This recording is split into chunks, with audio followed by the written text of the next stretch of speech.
Worlds Together. 3rd edition. Peter Brown, Benjamin Ellman, Stephen Kotkin. Xinru Liu, Suzanne Marchand, Holly Pittman. Robert Tigner, Jeremy Adelman, Stephen Aaron. Jun Prakash, Brent Shaw and Michael Tsin. Worlds Together, W. Worlds Apart. 3rd edition. Chapter 1 Becoming Human 3. Chapter 2 Rivers, Cities, and First States, 4000 to 2000 BCE 43. Chapter 3 Nomads, Territorial States, and Microsocieties, 2000 to 1200 BCE 85. Chapter 4 First Empires and Common Cultures in Afro-Eurasia, 1250 to 325 BCE 125. Chapter 5 Worlds Turned Inside Out, 1000 to 350 BCE 161. Chapter 6 Han Dynasty China and Imperial Rome, 300 BCE, 300 CE 205. Chapter 7 Shrinking the Afro-Eurasian World, 350 BCE, 250 CE 241. Chapter 8 The Rise of Universal Religions, 300 to 600 CE 281. Chapter 9 New Empires and Common Cultures, 600 to 1000 CE 321. Chapter 10 Becoming the World,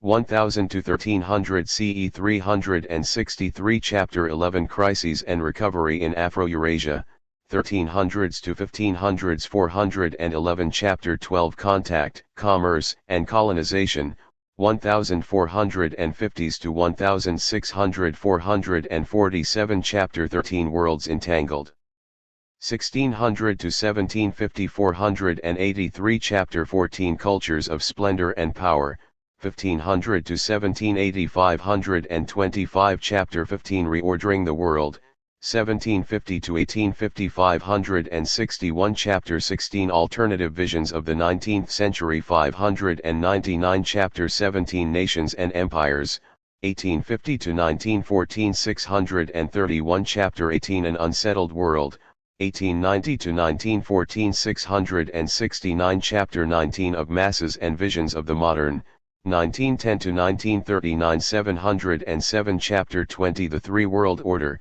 1940 to 1975 745. Chapter 21 Globalization, 1970 to 2785. Epilogue, 2001, The Present 823.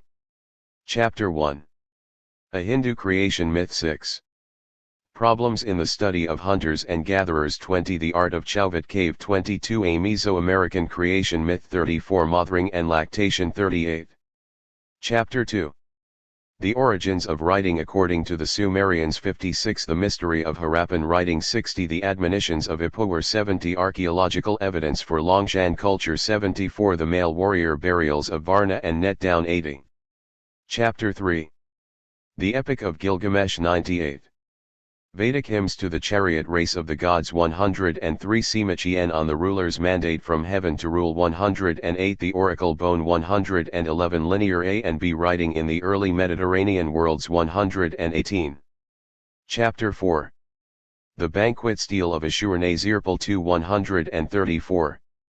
Byzantine Inscription 138. War in Homer's Iliad 143. Becoming a Brahmin Priest 149. Joe Succession Story 155. XXVI. Primary Sources. Chapter 5. Warring Ideas, Confucianism versus Daoism on the Foundations of Government 170. Warring Ideas. The Buddha versus the Brahmans on the Origin of the King 178. Olmec Art as Ideology 185. Reconstructing the History of Preliterate African Peoples 191. Warring Ideas, Plato versus Aristotle on Gaining Knowledge of the Essence of the World 198. Chapter 6.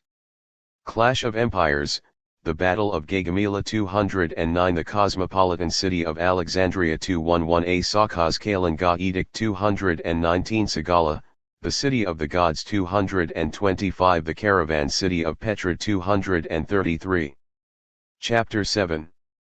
Achene Legal Document, Memorial on the burning of books 247 Jie on the faults of the Qin 249 Han legal philosophy from Dongzhongshu 252 Dongzhongshu on responsibilities of Han rulership 254 Municipal Charter of a Roman Town 268 Birthday invitation of Claudius Averroes 271 Cicero on the role of the Roman state 274. Chapter 8. Eusebius, in praise of one unity and concord 292 A letter from a Sogdian merchant chief 301 The laws of Manu, castes and occupations 305 The art of religious fervor in China. The Pagoda 308 Instructions to a young man in West Africa 312. Chapter 9. The Quran, 2 surahs in praise of God 325. Ghana as seen by a Muslim observer in the 11th century 336 The pressures of maintaining empire by examination 344 Christendom on the edge, a view of empire in Ireland 355. Chapter 10. An African epic 372.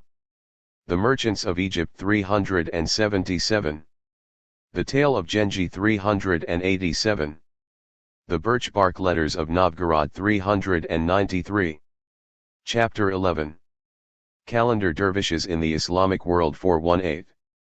Nanak's Teachings in India 427.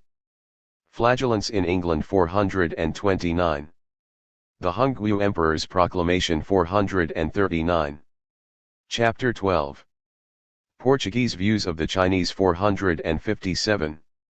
Cortes approaches Tenochtitlan 463. Silver, the Devil. And Coca Leaf in the Andes 469 Commentary on Foreigners from a Ming Official 479. Chapter 13. The Principles of Mercantilism 489. Olada Equiano on the Atlantic Crossing 500. Huang Liuheng on Eliminating Authorized Silversmiths 508. Chapter 14.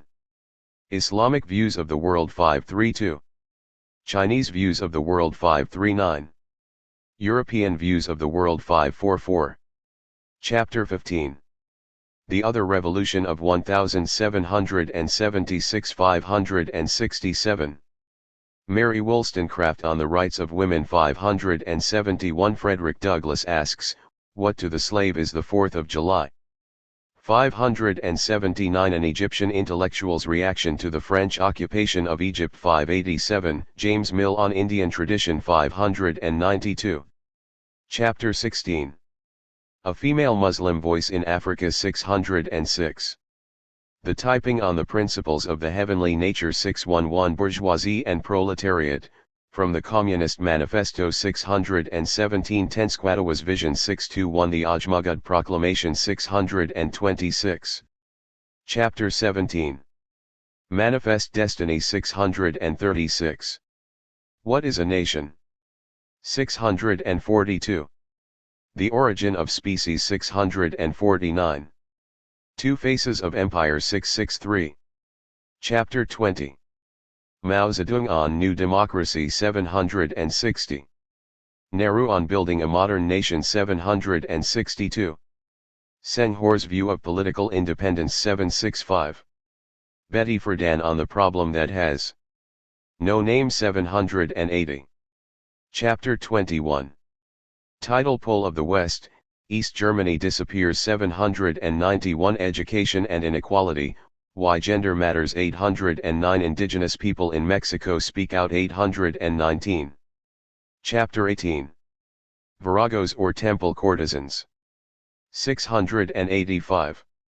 A Chinese feminist condemns injustices to women 686 Industrialization and women's freedom in Egypt 688 A Muslim woman dreams of secluding men from the world 701. Chapter 19. Bruce Barton's Gospel of Mass Production 720. Cult of the Dynamic Leader 728. Facing Mount Kenya 735. India and Self-Government 737. The Geography of the Ancient and Modern Worlds. Today, we believe the world to be divided into continents, and most of us think that it was always so. Geographers usually identify 6 inhabited continents: Africa, North America, South America, Europe, Asia, and Australia. Inside these continents they locate a vast number of subcontinental units, such as East Asia, South Asia, Southeast Asia, the Middle East, North Africa, and Sub-Saharan Africa. Yet this geographical understanding would have been completely alien to pre-modern men and women, who did not think that they inhabited continents bounded by large bodies of water, lacking a firm command of the seas. They saw themselves living on contiguous land masses, and they thought these territorial bodies were the main geographical units of their lives. Hence, in this volume we have chosen to use a set of geographical terms, the main one being Afro-Eurasia, that more accurately reflect the world that the pre-moderns believed that they inhabited. The most interconnected and populous landmass of pre-modern times was Afro-Eurasia. The term Eurasia is widely used in general histories, but we think it is in its own ways inadequate. The preferred term from our perspective must be Afro-Eurasia, for the interconnected landmass of pre-modern and indeed much of modern times included large parts of Europe and Asia and significant regions in Africa. The major African territories that were regularly joined to Europe and Asia were Egypt, North Africa, and even parts of sub-Saharan Africa. Only gradually and fitfully did the divisions of the world that we take for granted today take shape. The peoples inhabiting the northwestern part of the Afro-Eurasian landmass did not see themselves as European Christians, and hence as a distinctive cultural entity, until the Middle Ages drew to a close in the 12th and 13th centuries. Islam did not arise and extend its influence throughout the middle zone of the Afro-Eurasian landmass until the 8th and 9th centuries. And, finally, the peoples living in what we today term the Indian subcontinent did not feel a strong sense of their own cultural and political unity until the Delhi Sultanate of the 13th and 14th centuries and the Mughal Empire, which emerged at the beginning of the 16th century, brought political unity to that vast region. As a result, we use the terms South Asia, Vedic society, and India in place of Indian subcontinent for the pre-modern part of our narrative, and we use Southwest Asia and North Africa to refer to what today is designated as the Middle East. In fact, it is only in the period from 1000 to 1300 that some of the major cultural areas that are familiar to us today truly crystallized. In 2003, in a remote corner of the Ethiopian highlands of Africa, a team of evolutionary biologists came upon a remarkable cache of fossil remains lodged in volcanic rock. Identifying and reassembling these remains took 6 years, but the researchers eventually reconstructed one of the most revealing sets of human fossils ever found, a nearly complete skeleton of an adult male, and the partial remains of another adult and a juvenile. By dating the volcanic rock, the team determined that the bones were about 160,000 years old. Although the skeletal remains were not identical to those of modern men and women, who are technically Homo sapiens sapiens, the sole surviving subspecies of Homo sapiens, they were close enough to form part of the family of modern humans. In short, the bones represented the oldest record of Homo sapiens. The fossil finds confirmed what earlier studies had suggested: Homo sapiens, or modern humans, originated in a small region of Africa about 200,000 years ago and migrated out of Africa about 100,000 years ago. As the team leader proclaimed, "We are all Africans." 3. Becoming human. Chapter 1. Not everyone agrees with the out of Africa thesis, which contends that modern human beings are all descendants of recent migrants out of Africa. Doubters claim that the world's races evolved separately in different regions for up to 1 million years after migrating out of Africa. These doubters argue that as the early descendants of modern men and women evolved in widely dispersed geographical settings, they took on diverse personality traits and distinctive physical appearances, with the result that they appear today as different races. In this view, the story of humanity was about fundamental differences. Now the opposite is becoming clear: all humans share a common heritage, and our differences are not genetic or crudely physical, but mainly cultural. We are also much newer than scholars once imagined. As a species we have been living apart for a comparatively short amount of time, and as a result the world's races have much in common. Most of the common traits of human beings, the abilities to make tools, engage in family life, use language, and refine cognitive abilities, evolved over many millennia and crystallized on the eve of the exodus from Africa. Only with the advent of settled agriculture did significant cultural divergences occur, as artifacts such as tools, cooking devices, and storage containers reveal. The differences in humankind's cultures are less than 15,000 or 20,000 years old. This chapter lays out the origins of humanity from its common source. It shows how many different hominids, erect bipedal mammals, represented today by humans, chimpanzees, gorillas, and orangutans, preceded modern humans, and that humans came from only one very recent stock of migrants out of Africa. Fanning out across the world, our ancestors adapted to environmental constraints and opportunities. They created languages, families, and clan systems, often innovating to defend themselves against predators. One of the biggest breakthroughs was the domestication of animals and plants, the creation of agrarian settlements. With this development, humans could cease following food and begin producing it in their own backyards. Before we begin our exploration, it will be useful to clarify two terms that occur frequently in this chapter's discussion: evolution, and modern humans. Evolution is the process by which the different species of the world, its plants and animals, made changes in response to their environment that enabled them to survive and increase in numbers. Biological evolution does not imply progress to higher and more exalted forms of life, only adaptation to environmental surroundings. The term modern humans refers to members of the Homo sapiens subspecies that evolved about 200,000 years ago. So when we say modern and recent, we are speaking in relative terms, compared to the life of the universe and even to the earliest hominids. The ancient creatures we call modern humans were indeed modern. This chapter's discussion will show that as modern humans evolved, they passed through successive waves of migration, adaptation, and innovation. Precursors to modern humans.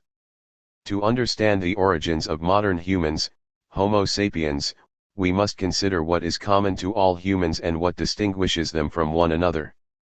We must also come to terms with time. Though the hominids that evolved into modern humans lived millions of years ago, our tools for analyzing them are relatively new. What we now know about the origins of human existence and the evolution into modern humans would have been unimaginable a century ago. What traits made early hominids different from other animal species? 4. Onorto /studispaki. What traits made early hominids different from other animal species? How did Homo sapiens become the only hominid species? How did art and language increase Homo sapiens' chances of survival? What factors contributed to the domestication of plants and animals? What factors contributed to innovation, as opposed to borrowing, in agriculture? How did agricultural revolutions change human relations? C. Reation myths and beliefs. Only 350 years ago, English clerics claimed on the basis of biblical calculations and Christian tradition that the first day of creation was Sunday, October 23, 4004 BCE. One scholar even specified that creation happened at 9 a.m. on the morning of that day. Now we see things differently. The origin of the universe dates back some 15 billion years, and the hominid separation from African pongids, members of the ape family, began some 6 or 7 million years ago. These discoveries have proved as mind-boggling to Hindus and Muslims as to Christians and Jews, all of whom believed, in different ways, in a creationist account of humanity's origins. See primary source, a Hindu creation myth. The Judaic-Christian belief in creation was based on the first book of the Old Testament, Genesis, which portrayed God creating the universe from nothingness, all of its plants and animals and the first set of human beings, Adam and Eve, over a period of 7 days. This story became foundational for Western societies and also for the Islamic world, which accepted the Old and New Testaments though not the divinity of Jesus as the Word of God. Modern discoveries about humanity's origins have also challenged other major cultural traditions, because no tradition conceived that creatures evolved into new kinds of life.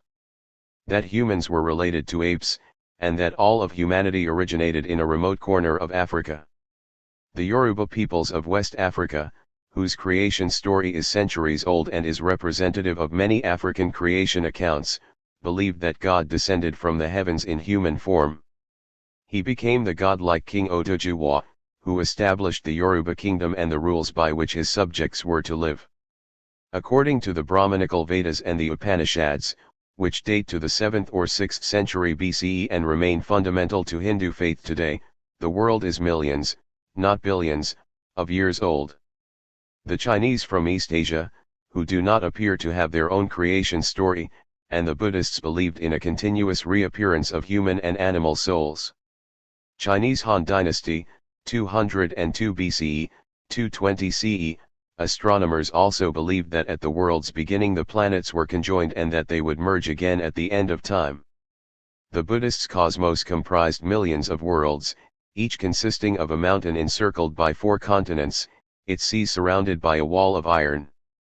Even the million-year time frames and multiple planetary systems that ancient Asian thinkers endorsed did not prepare their communities for the idea that humans are related to apes.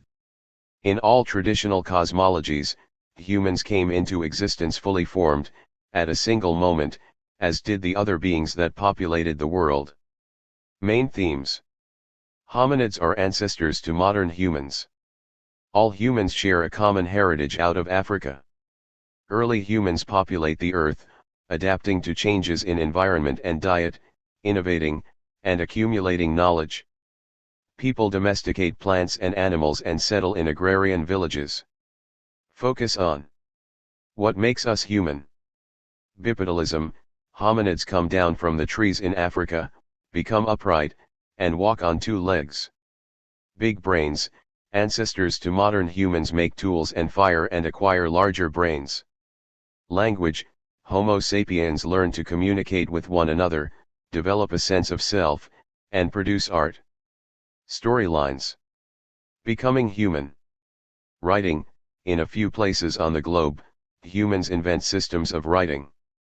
Village life, people domesticate plants and animals and settle in villages.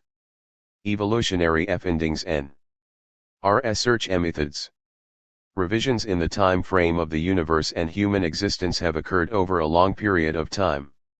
Geologists made early breakthroughs in the 18th century when their research into the layers of the Earth's surface revealed a world much older than biblical time implied. Evolutionary biologists, most notably Charles Darwin, 1809 to 1882, concluded that all life had evolved over long periods from simple forms of matter.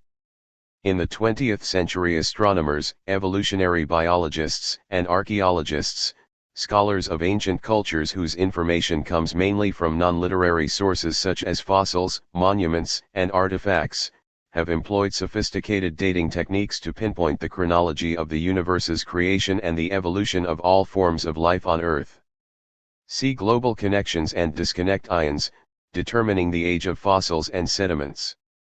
Their discoveries have radically transformed humanity's understanding of its own history, a shift comparable to a Hindu creation myth. Thousand-headed Purusha, thousand-eyed, thousand-footed he, having pervaded the earth on all sides, extends 10 fingers beyond it. Purusha alone is all this, whatever has been and whatever is going to be. Further, he is the Lord of immortality and also of what grows on account of food. Such is his greatness, greater, indeed, than this is Purusha.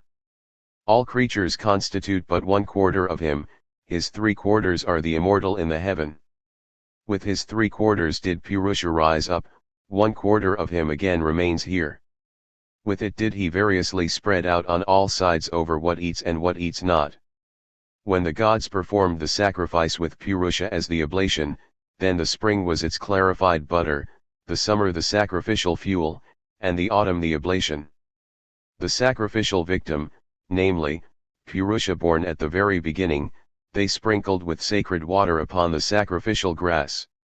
With him as oblation, the gods performed the sacrifice, and also the Satyas, a class of semi-divine beings, and the Rishis, ancient seers. From that holy offered sacrificial oblation were born the verses and the sacred chants, from it were born the meters chandas, the sacrificial formula was born from it. From it horses were born and also those animals who have double rows, i.e., upper and lower of teeth, cows were born from it were born goats and sheep. When they divided Purusha, in how many different portions did they arrange him? What became of his mouth, what of his 2 arms? What were his 2 thighs and his 2 feet called?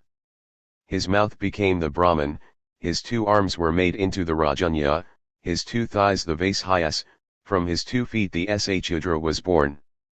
The moon was born from the mind, from the eye the sun was born, from the mouth Indra and Agni, from the breath Prana, the wind Vayu, was born. From the navel was the atmosphere created, from the head the heaven issued forth, from 2 feet was born the earth and the quarters, the cardinal directions, from the ear. Thus did they fashion the worlds.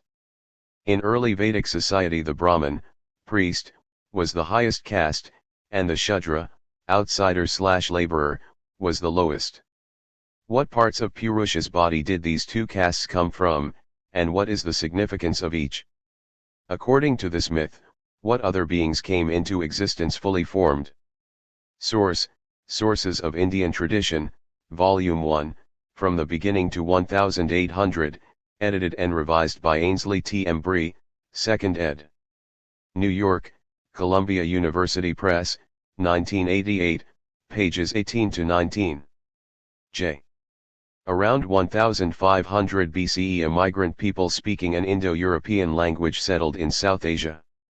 These Vedic people sang hymns while making sacrifices to their gods, and the hymns were later collected in the Rig Veda, the earliest Hindu sacred text. This hymn describes the creation of the universe by the god's sacrifice, oblation, of a creature Purusha, or man. From Purusha's body come 4 different kinds of people, the Brahman, the Rajanya, the Vaishya, and the Shudra. They represent the forefathers of the 4 castes, or hereditary social classes, of India. Primary source: 16th century realization that the earth rotates around the sun. Understanding the sweep of human history, calculated in millions of years, requires us to revise our sense of time. Moreover, the scientists' findings have important, if unsettling, implications concerning who we are as human beings. A mere century ago, who would have accepted the fact that the universe came into being 15 billion years ago, that the Earth appeared about 4.5 billion years ago, and that the earliest life forms began to exist about 3.8 billion years ago? The great cultural traditions would not have considered that. Human beings are part of a long evolutionary chain stretching from microscopic bacteria to African apes that appeared about 23 million years ago. And they would not have accepted the findings that Africa's ape population separated into 3 distinct groups, one becoming present-day gorillas, the second becoming chimpanzees, and the third group, hominids, becoming modern-day humans only after following a long and complicated evolutionary process.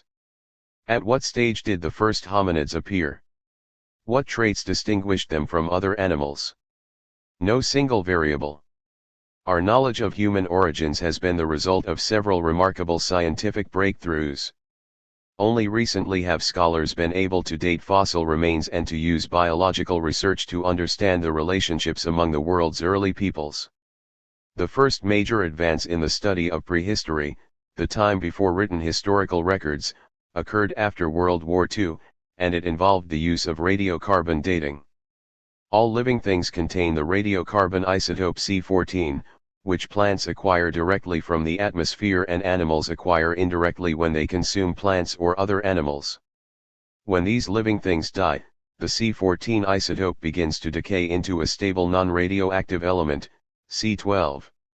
Because the rate of decay is regular and measurable, it is possible to determine the age of fossils that leave organic remains for up to 40,000 years.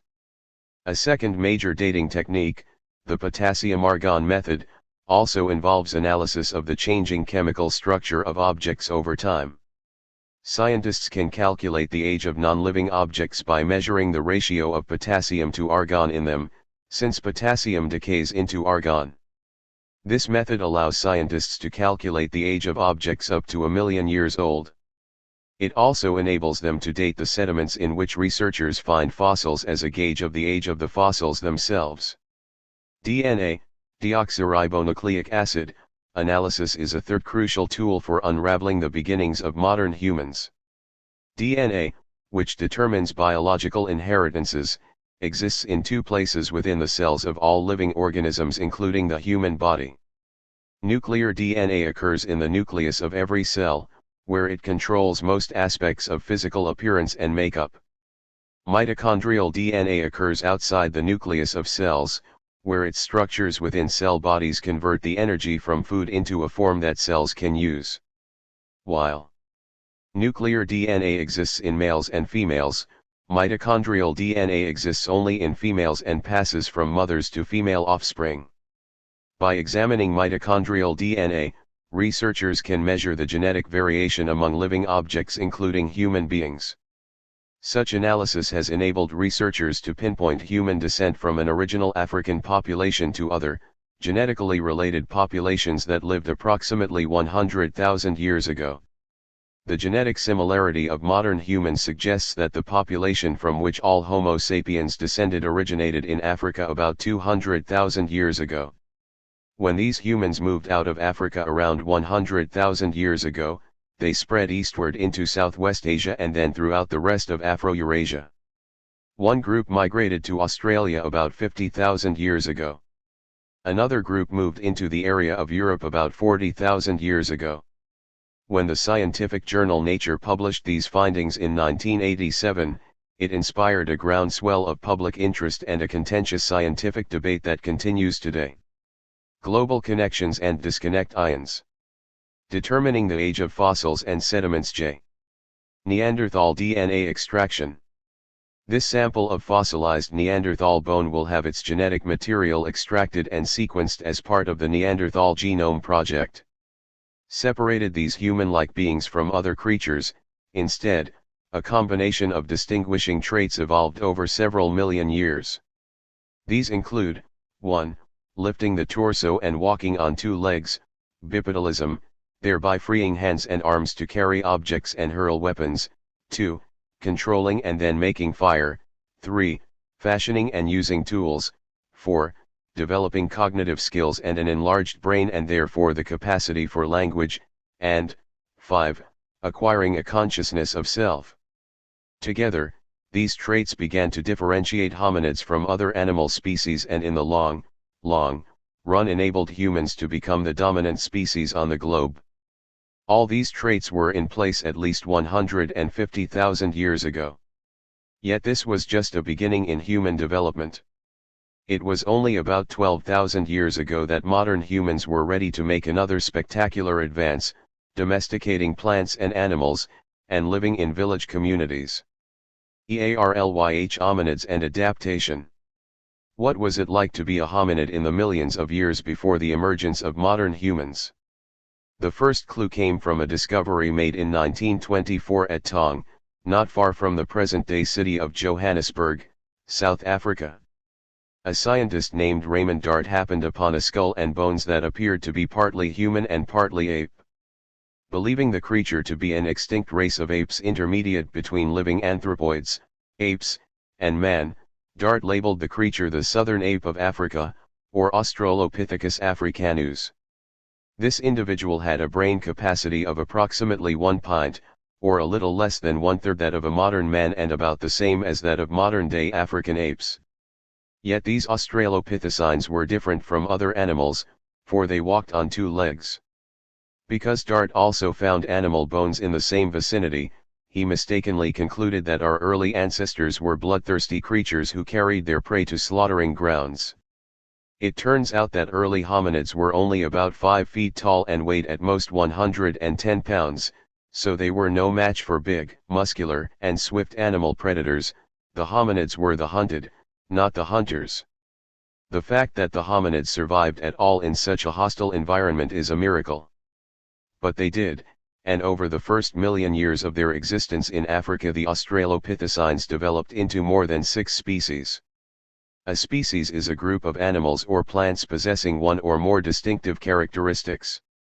It is important to emphasize that these Australopithecines were not humans but that they carried the genetic and biological material out of which modern humans would later emerge. These precursors to modern humans had a key trait for evolutionary survival: they were remarkably good adapters. They could deal with dynamic environmental shifts, and they were intelligent. Lucy Australopithecines existed not only in southern Africa but in the north as well. In 1974, an archaeological team working at a site in present-day Ethiopia unearthed a relatively intact skeleton of a young adult female Australopithecine in the valley of the Awash River. The researchers gave the skeleton a nickname, Lucy, based on the popular Beatles song Lucy in the Sky with Diamonds. Lucy was remarkable. She stood a little over 3 feet tall, she walked upright, her skull contained a brain within the ape-size range, and her jaw and teeth were human-like. Her arms were long, hanging halfway from her hips to her knees, suggesting that she might not have been bipedal at all. 8. Fossil bones of Lucy. Archaeologist Donald Johanson discovered the fossilized bones of this young female in the Afar region of Ethiopia. They are believed to date from approximately 3.2 million years ago and provide evidence of some of the first hominids to appear in Africa. This find was of great importance because the bones were so fully and completely preserved. 9. Precursors to modern humans. What traits made early hominids different from other animal species? Times and sometimes resorted to arms for locomotion, in the fashion of a modern baboon. Above all, Lucy's skeleton was relatively complete and was very, very old, 500,000 years older than any other complete hominid skeleton found up to that time. Lucy showed us that human precursors were walking around as early as 3 million years ago. See Table 1-1. But it also raised some significant questions. Was Lucy a precursor to modern-day humans? If so, what kind of a precursor? What species did she represent? Or was she a modern human? Adaptation to survive. Hominids had to adapt and evolve as their environments altered. During the first millions of years of hominid existence, these changes were slow. They involved far more physical adaptations to the environment than cultural transformations. Hominids, like the rest of the plant and animal world, had to keep pace with rapidly changing physical environments, for if they did not, they would die out. Many of the early hominid groups did just that. In fact, no straight-line descent tree exists from the first hominids to modern men and women. The places where researchers have found early hominid remains in southern and eastern Africa had environments that changed from being heavily forested and well-watered to being arid and desert-like, and then back again. See Map 1-1. Survival required constant adaptation, the ability to alter behavior and to innovate, finding new ways of doing things, and some of the hominid groups were better at it than others. In adapting, early hominids began to distinguish themselves from other mammals that were physically similar to themselves. It was not their hunting prowess that made the hominids stand out, because plenty of other species chased their prey with skill and dexterity. The single trait that gave early hominids a real advantage for survival was bipedalism. They became two-footed creatures that stood upright. At some point, the first hominids were able to remain upright and move about, leaving their arms and hands free for other useful tasks, like carrying food over long distances. Once they ventured into open savannas, grassy plains with a few scattered trees, about 1.7 million years ago, hominids had a tremendous advantage. They were the only primates, an order of mammals consisting of man, apes, and monkeys, to move consistently on 2 legs. Because they could move continuously and over great distances, they were able to migrate out of hostile environments and into more hospitable locations as needed. Explaining why and how hominids began to walk on 2 legs is critical to understanding our human origins. Along with the other primates, the first hominids enjoyed the advantages of being long-limbed, tree-loving animals with good vision and dexterous digits. Why did these primates, in contrast to their closest relatives, gorillas and chimpanzees, leave the shelter of trees and venture out into the open grasslands, where they were vulnerable to attack? The answer is not self-evident. Explaining how and why some apes took these first steps also sheds light on why humanity's origins lie in Africa. 15 million years ago there were apes all over the world, so why did a small number of them evolve new traits in Africa? Environmental hangs what Eastern and Southern Africa offered was a climate conducive to the development of diverse plant and animal species. At a critical moment, the environment in this region changed dramatically. The world had entered its fourth great ice age approximately 40 million years ago, during which the Earth's temperatures diminished and its continental ice sheets, polar ice sheets, and mountain glaciers increased. This ice age lasted until 10,000 years ago. Like all ice ages, it had alternating warming and cooling phases that lasted between 40,000 and 100,000 years each. Between 10 and 15 million years ago, the climate in Africa went through one such cooling and drying phase. To the east of Africa's Rift Valley, stretching from South Africa north to the Ethiopian highlands, the cooling and drying forced forests to contract and savannas to spread. It was in this region that some apes came down from trees, stood up, and learned to walk, to run, and to live in savanna lands, thus becoming the precursors to humans, and distinctive as a new species. Using 2 feet for locomotion did more than augment the means of survival for creatures whose environments were changing. It also increased their options for subsistence and led to the acquisition of cognitive skills, such as thought, memory, problem solving, and ultimately language, to obtain food and avoid predators. Cognition itself became the basis for further developments. Thus, as hands no longer had to pull bodies around, they were free for carrying other things. Table 1:1 Human Evolution. Australopithecus anamensis 4.2 million years ago, Australopithecus afarensis 3.4 million years ago, including Lucy, Australopithecus africanus 3.0 million years ago, Homo habilis 2.5 million years ago, including Deerboy, Homo erectus 1.8 million years ago, including Java and Peking man, Neanderthals 200,000 years ago, Homo sapiens 200,000 years ago, Homo sapiens sapiens 35,000 years ago, modern humans. 10. And, eventually, making the first tools. A free hand could hold a spear or the ever-useful digging stick. In addition to being bipedal, hominids had another trait that helped them to survive and create and use tools: opposable thumbs. This trait, shared with other primates, gave hominids great physical dexterity, enhancing their ability to explore and to alter materials found in nature. Manual dexterity and standing upright also enabled them to carry young family members if they needed to relocate, or to throw missiles, such as rocks and sticks, with deadly accuracy to protect themselves or to obtain food. They used their increased powers of observation and memory to gather wild berries and grains and to scavenge the meat and marrow of animals that had died of natural causes or as the prey of predators. All primates are good at these activities, but hominids came to excel at them. The early hominids were highly social. They lived in bands of about 25 individuals, trying to survive by hunting small game and gathering wild plants. Not yet a match for large predators, they had to find safe hiding places. They also sought ecological niches where a diverse supply of wild grains and fruits and abundant wildlife ensured a secure, comfortable existence.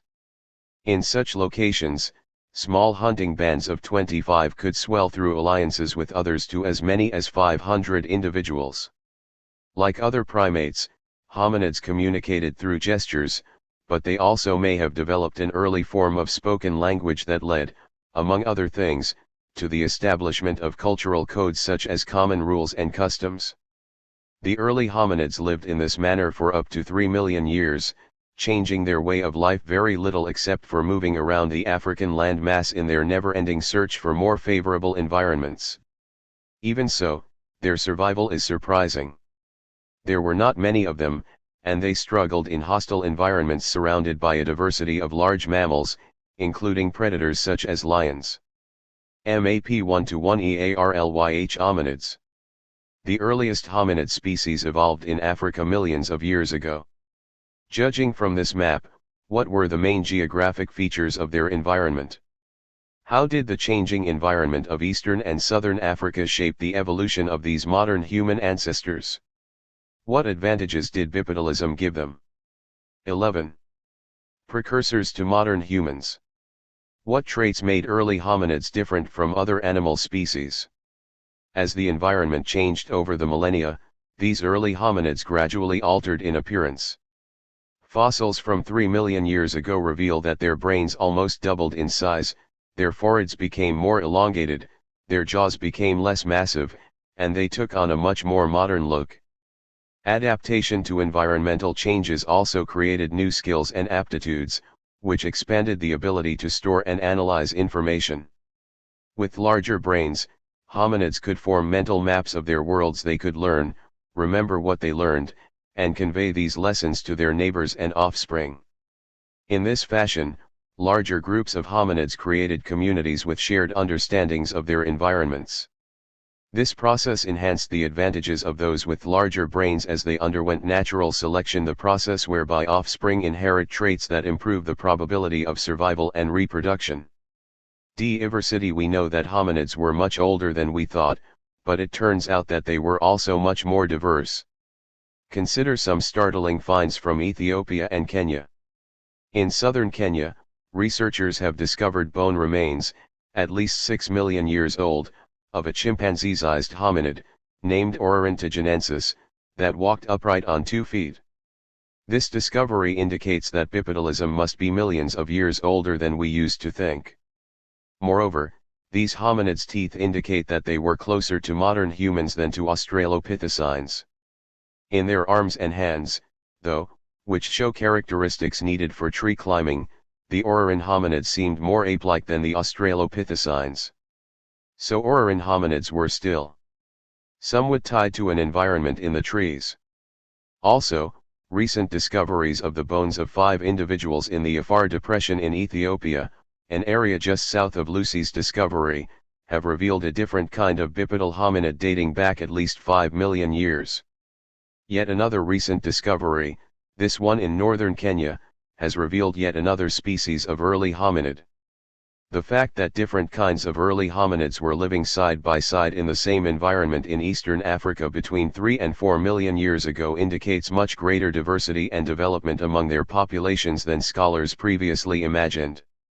The environment in eastern Africa was generating a fair number of different hominid populations, a few of which would provide our genetic base, but most of which would not survive in the long run.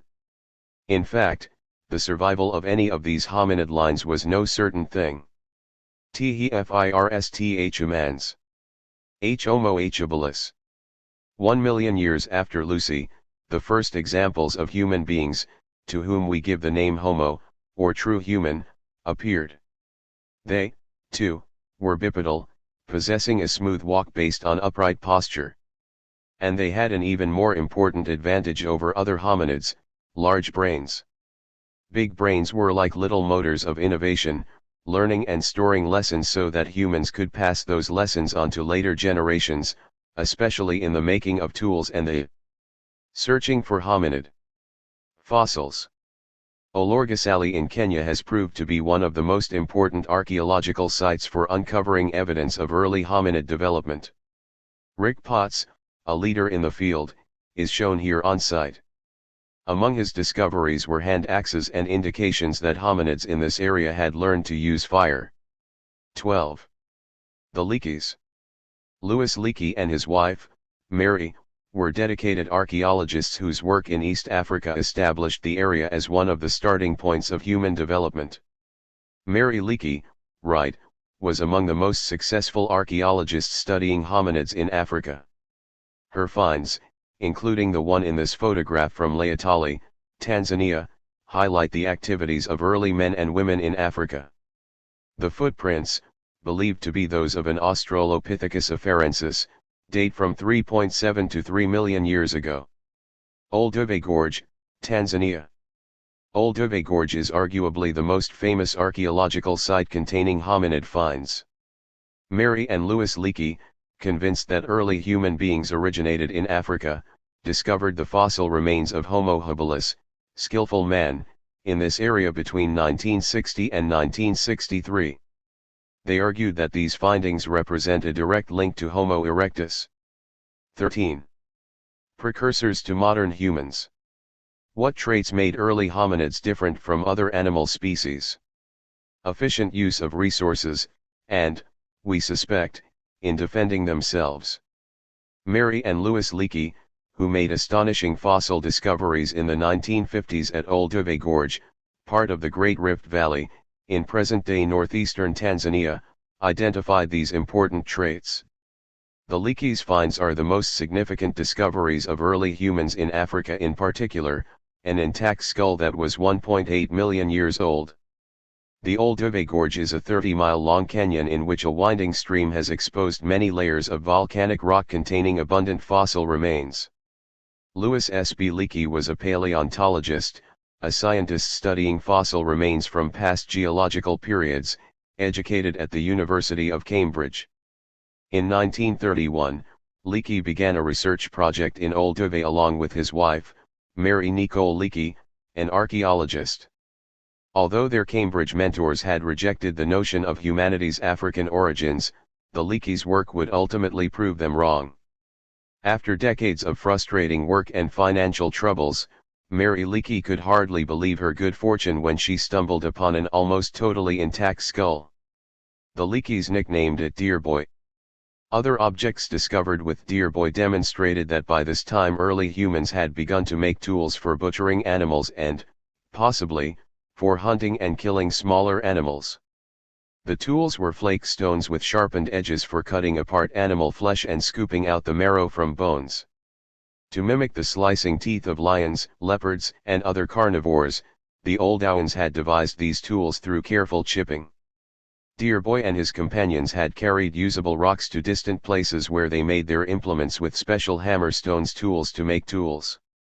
Unlike other tool-using animals, for example, chimpanzees, early humans were now intentionally fashioning implements, not simply finding them when needed. More important, they were passing on knowledge of these tools to their offspring and, in the process, gradually improving the tools. Because the Leakeys believed that making and using tools represented a new stage in the evolution of human beings, they gave these creatures a new name, Homo habilis, or skillful man. Their tool-making ability made them the forerunners, though very distant, of modern men and women. EARLYH humans on the MOVE. Emigrations of H. Homo erectus. All the different species of hominids flourished together in Africa between 1 and 2.5 million years ago. By 1 million years ago, however, many had died out. One surviving species, which emerged about 1.8 million years ago, had a large brain capacity and walked truly upright. It therefore gained the name Homo erectus, or standing man. Even though this species was more able to cope with environmental changes than other hominids had been, its story was not a predictable triumph. Only with the hindsight of millions of years can we understand the decisive advantage of intelligence over brawn, larger brains over larger teeth.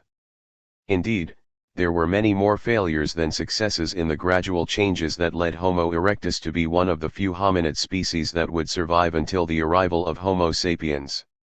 One of the traits that contributed to the survival of Homo erectus was the development of extended periods of caring for their young. Although their enlarged brain gave these hominids advantages over the rest of the animal world, it also brought one significant problem: their heads were too large to pass through the female's pelvises at birth. Their pelvises were only big enough to deliver an infant with a cranial capacity that was about a third an adult size. As a result, offspring required a long period of protection by adults as they matured and their brain size tripled. This difference from other species also affected family dynamics. For example, the long maturing process gave adult members of hunting and gathering bands time to train their children in those activities. In addition, maturation and brain growth required mothers to spend years attending to their infants, via lactation as well as food preparation for children after weaning. This investment of time and energy was so critical to survival that mothers devised means to share the burden of child rearing. They figured out how to reduce the risks of accidents or attacks, sometimes even fending off assaults by predatory fathers and other males. Mothers relied on other women, their own mothers, sisters, and friends, and girls, often their own daughters, to help in the nurturing and protecting, a process known as allomothering, literally, other mothering. Two main features of Homo erectus distinguished them from their competitors, bipedalism and their attempts to control the environment. Being bipedal, they could move with a smooth and rapid gait, so they could cover large distances quickly. They were the world's first long-distance travelers, forming the first mobile human communities. In addition, they began to make rudimentary attempts to control their environment.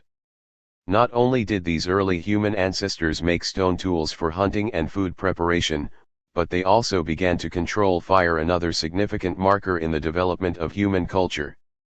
It is hard to tell from fossils when humans learned to use fire.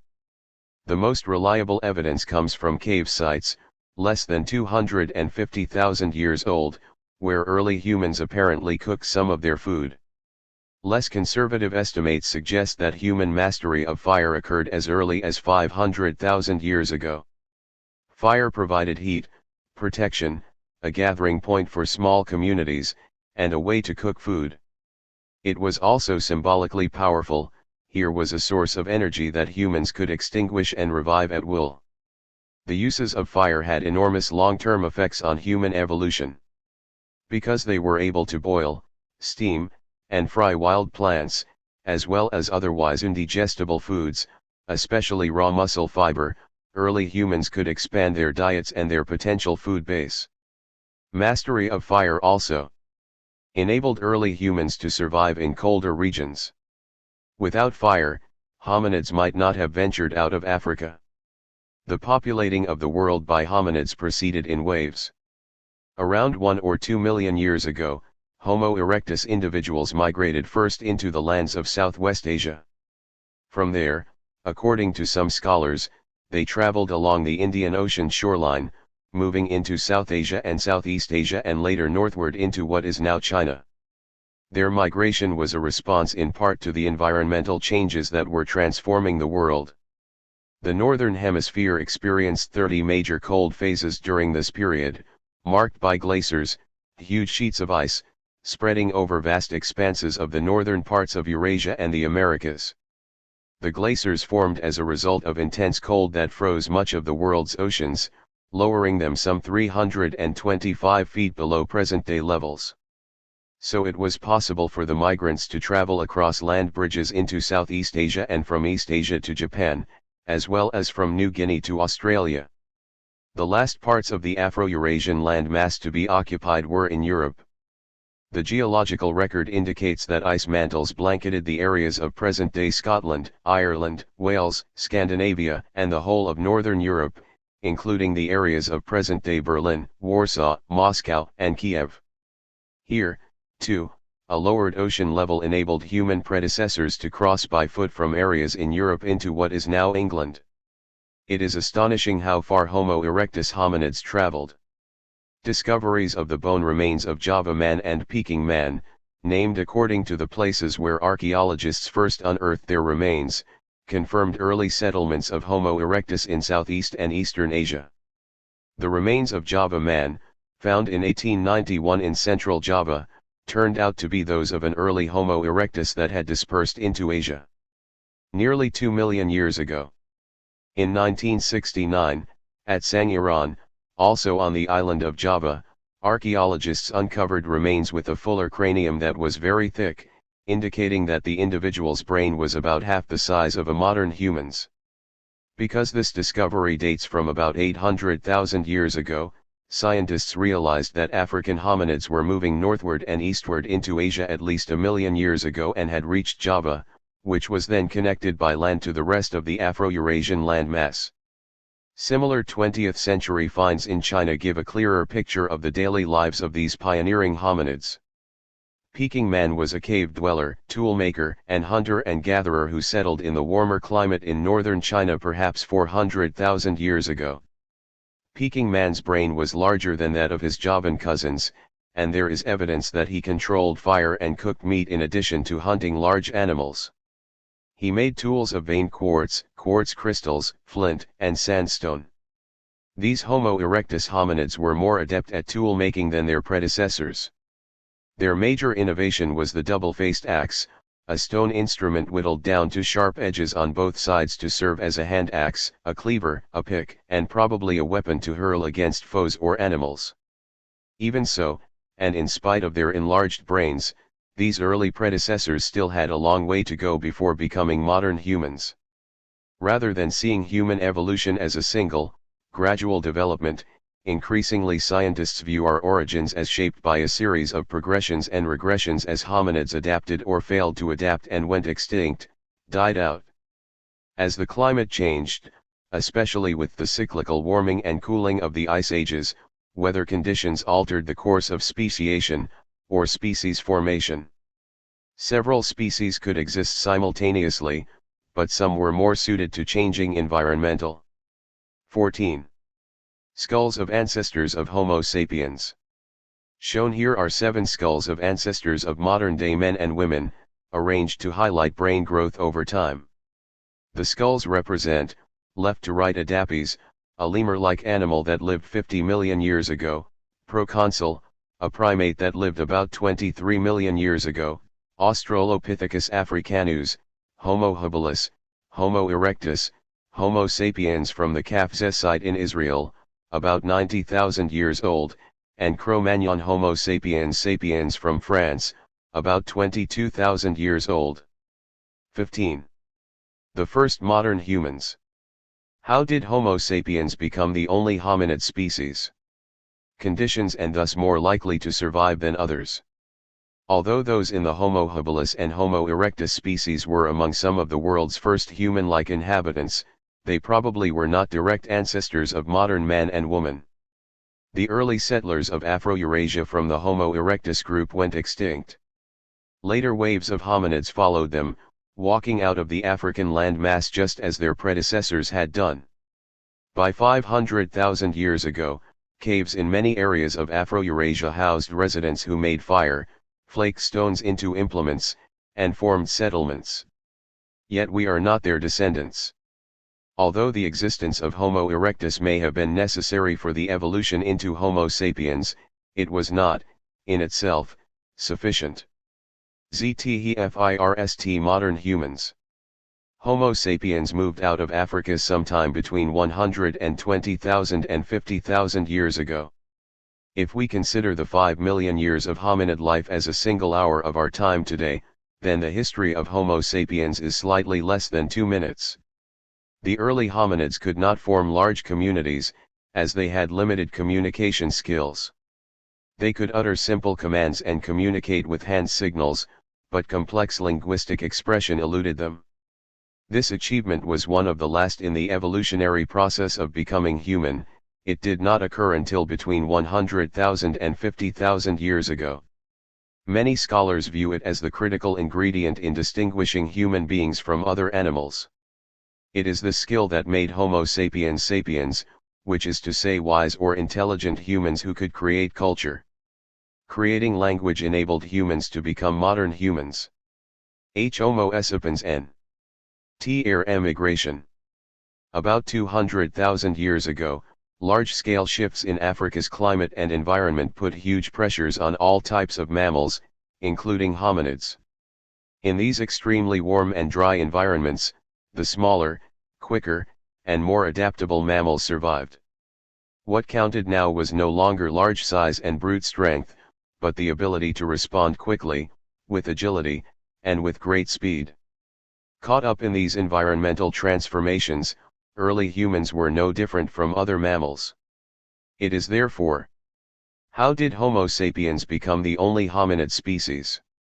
No surprise that a bigger-brained, more dexterous, and more agile species of humans appeared in the highlands of eastern Africa. Referred to as Homo sapiens, they differed notably from their precursors. the eclipse of Homo erectus by Homo sapiens was not inevitable. After all, Homo erectus was already scattered around Africa and Eurasia. In contrast, current thinking suggests that even as late as 100,000 years ago there were only about 10,000 Homo sapiens adults living in a small part of the African landmass. But when Homo sapiens moved out of Africa and the two species encountered each other in the same places across the globe, Homo sapiens individuals were better suited to survive in part because of their greater cognitive and language skills. The Homo sapiens newcomers followed the trails blazed by earlier migrants from Africa. See Map 1-2. In many places, they moved into the same areas as their genetic cousins, migrating by way of the Levant, the area encompassing modern-day Lebanon, Israel, Palestine, Jordan, and Syria, moving across Southwest Asia and from there into Central Asia but not into the area of Europe. They flourished and reproduced. By 30,000 years ago, the population of Homo sapiens had grown to about 300,000.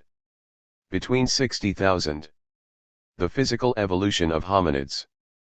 These three figures show the femur bones of Lucy, or Neantogenensis, one of the earliest of the hominids, who may have existed as many as 6 million years ago, and Homo sapiens. Homo sapiens has a larger femur bone and was bigger than Lucy, a representative of the hominid species Australopithecus afarensis, but has the same bone structure. Hominid species began migrating out of Africa hundreds of thousands of years ago, but only Homo sapiens went to all major inhabitable regions. According to this map, what regions did Homo sapiens spread to, and in what order? How did geography shape each species' migration patterns? Why do you think Homo sapiens migrated to more distant lands than Homo erectus did? How did Homo sapiens become the only hominid species? For they encountered saber-toothed tigers, long-legged eagles, and giant bears that moved faster than horses. The melting of the glaciers about 8,000 years ago and the resulting disappearance of the land bridge eventually cut off the first Americans from their Afro-Eurasian origins. Thereafter, the Americas became a world apart from Afro-Eurasia. Crom Homo sapiens. Replace Neanderthals. Homo sapiens spread out and occupied habitats where earlier hominid migrants had dwelled. From the time that they left Africa, approximately 100,000 years ago, they migrated over the whole globe. By 25,000 years ago, as DNA analysis reveals, all genetic cousins to Homo sapiens were extinct, leaving only modern humans ancestors to populate the world. 18. Table 1-2 Migrations of Homo sapiens. Homo erectus leave Africa c. 1.5 million years ago. Homo sapiens leave Africa c. 100,000 years ago. Homo sapiens migrate into Asia c. 60,000 years ago. Migrate into Europe c. 40 to 50,000 years ago. Migrate into Australia c. 40,000 years ago. Migrate into the Americas c. 11 to 16,000 years ago. And 12,000 years ago, these modern humans were surging into areas tens of thousands of miles from the Rift Valley and the Ethiopian highlands of Africa. In the area of present-day China, they were thriving and creating distinct regional cultures. Consider Shandingdong Man, a Homo sapiens whose fossil remains and relics date to about 18,000 years ago. His physical characteristics were closer to those of modern humans, and he had a similar brain size. His stone tools, which included choppers and scrapers for preparing food, were similar to those of the Homo erectus Peking man. His bone needles, however, were the first stitching tools of their kind found in China, and they indicated the making of garments. Some of the needles measured a little over an inch in length and had small holes drilled in them. Shandingdong Man also buried his dead. In fact, a tomb of grave goods includes ornaments suggesting the development of aesthetic tastes and religious beliefs. The social unit of these hominids may have been some sort of clan descended from a common ancestor and thus linked by genealogy. Homo sapiens were also migrating into the northeastern fringe of East Asia. In the frigid climate there, they learned to follow herds of large Siberian grazing animals. The bones and dung of mastodons, large tusked mammals, for instance, made decent fuel and good building material. Pursuing their prey eastward as the herd sought pastures in the steppes, treeless grasslands, and marshes, these groups migrated across the ice to Japan. Archaeologists have discovered a mammoth fossil in the colder north of Japan, for example, and an elephant fossil in the warmer south. Elephants in particular roamed the warmer parts of Inner Eurasia. The hunters and gatherers who moved into Japan gathered wild plants for sustenance, and they dried, smoked, or broiled meat by using fire. They refined these practices once the seas separated the islands from Asia and limited the supplies of game and plants. About 16,000 years ago, Homo sapiens began edging into the weedy land mass that linked Siberia and North America, which hominids had not populated. This 1,000-mile-long land bridge, later called Beringia, must have seemed like an extension of familiar steppe eland terrain. For thousands of years, modern humans poured eastward and southward into the uninhabited terrain of North America. The oldest known location of human settlement in the Americas is Broken Mammoth, a 14,000-year-old site in central Alaska. A final migration occurred about 8,000 years ago by boat, since by then the land bridge had disappeared under the sea. See Table 1-2. Using their ability to adapt to new environments and to innovate, these expansionist migrants, who were the first discoverers of America, began to fill up the land masses. They found ample prey in the herds of woolly mammoths, caribou, giant sloths, weighing nearly 3 tons, and 200-pound beavers. But the explorers could also themselves be prey. Skulls of a Neanderthal man, left, and Cro-Magnon, right. These two skulls show that Neanderthals had a large brain capacity and a larger head than modern man. However, Neanderthals lost out to Homo sapiens in the struggle to survive as Homo sapiens spread across the globe. 19. The first modern humans. How did Homo sapiens become the only hominid species? Around 12,000 years ago. They hunted animals, fished, and foraged for wild berries, nuts, fruit, and grains, rather than planting crops, vines, or trees. Even today hunting and gathering societies endure, although only in the most marginal locations, often at the edge of deserts. For example, researchers consider the present-day San peoples of southern Africa as an isolated remnant continuing their traditional hunting and gathering modes of life. On the basis of analogy, modern scholars use the San to reveal how men and women must have lived hundreds of thousands of years ago. See primary source, Problems in the Study of Hunters and Gatherers.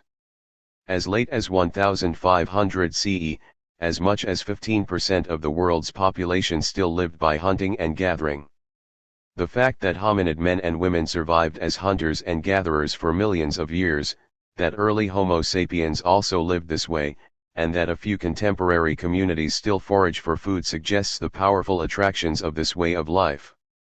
Hunters and gatherers could find enough food in about 3 hours of foraging each day, thus affording time for other pursuits such as relaxation, interaction, and friendly competitions with other members of their Neanderthals, members of an early wave of hominids from Africa, had settled in western Afro-Eurasia, ranging from present-day Uzbekistan and Iraq to Spain, perhaps 150,000 years ago. They were there well before Homo sapiens.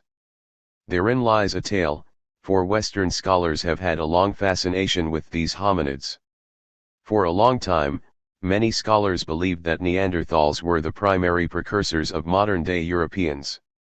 We now know that this is not true. The first knowledge of Neanderthals came with the discovery in 1856 of a skull in the Neander Valley of present-day Germany. The Thal or Tal in their name is the German word for valley. Some authorities wondered if the skull represented the so-called missing link between apes and humans. Not only did Neanderthals have big brains, but they also used tools, buried their dead, hunted, and lived in caves. To judge from their behavior, their brain structure was not as complex as that of modern humans, so their cognitive abilities were far more limited than those of Homo sapiens, especially in their perception and creation of symbols. Neanderthals eventually gave way to Cro-Magnon peoples, a group of Homo sapiens named after fossil discoveries from 1868 in Cro-Magnon, France. Although Neanderthal and Cro-Magnon communities overlapped in Europe for thousands of years, the Neanderthals were not as well equipped to survive as the Cro-Magnons, who were truly modern humans. The Neanderthals' short arms and legs and bulky torso may have made them stronger than Cro-Magnon men and women, but the Neanderthals were awkward and clumsy. The Cro-Magnons had the advantages of physical dexterity and high intelligence. The latter attribute gave them cognitive and language abilities not available to Neanderthals to the same degree. Neanderthals and other advanced hominids in China and Java represented the culmination of a long evolutionary process that made individuals more specialized and better adapted to specific environmental conditions. When the environment began to change, these descendants from Africa had difficulty coping. They lacked the range and adaptive fluidity of Homo sapiens. In the scramble for food and shelter, Homo sapiens had an edge. From their last refuge around Zafarea in Spain, the Neanderthals vanished, leaving only a small trace in the gene pool that evolved into modern humanity somewhere between 1 and 4%. Like the Homo erectus species in Java and China, this particular trajectory of hominid development came to a dead end. EARLYH. Homo sapiens as H. hunters and G. gatherers. Like their hominid predecessors, modern humans were hunters and gatherers, and they subsisted in this way until the San hunters and gatherers of southern Africa. The San, who live in the Kalahari Desert in present-day Botswana, continue to follow a hunting and gathering existence that has died out in many parts of the world. Hunting and gathering was the way that most humans lived for millennia. Bands. Scholars believe that these small bands were relatively egalitarian. They speculate that men specialized in hunting and women specialized in gathering and child rearing, but that men and women contributed equally to the band's welfare. Scholars also believe that women made a larger contribution and had high status because the dietary staples were cereals and fruits, whose harvesting and preparation were likely women's responsibility. Problems in the study of hunters and gatherers. To date, the hunting way of life has been the most successful and persistent adaptation man has ever achieved. It is appropriate that anthropologists take stock of the much older way of life of the hunters. This is not simply a study of biological evolution, since zoologists have come to regard behavior as central to the adaptation and evolution of all species. The emergence of economic, social, and ideological forms are as much a part of human evolution as are the developments in human anatomy and physiology. Ever since the origin of agriculture, Neolithic, New Stone Age, peoples have been steadily expanding at the expense of the hunters. Today the latter are often found in unattractive environments, in lands which are of no use to their neighbors and which pose difficult and dramatic problems of survival. The more favorable habitats have long ago been appropriated by peoples with stronger, more aggressive social systems. Taking hunters as they are found, anthropologists have naturally been led to the conclusion that their life, and by implication the life of our ancestors, was a constant struggle for survival. At the dawn of agriculture 12,000 years ago, hunters covered most of the habitable globe, and appeared to be generally most successful in those areas which later supported the densest populations of agricultural peoples. By 1500 CE the area left to hunters had shrunk drastically and their distribution fell largely at the peripheries of the continents and in the inaccessible interiors. However, even at this late date, hunting peoples occupied all of Australia, most of western and northern North America, and large portions of South America and Africa. This situation rapidly changed with the era of colonial expansion, and by 1900, when serious ethnographic research got underway, much of this way of life had been destroyed.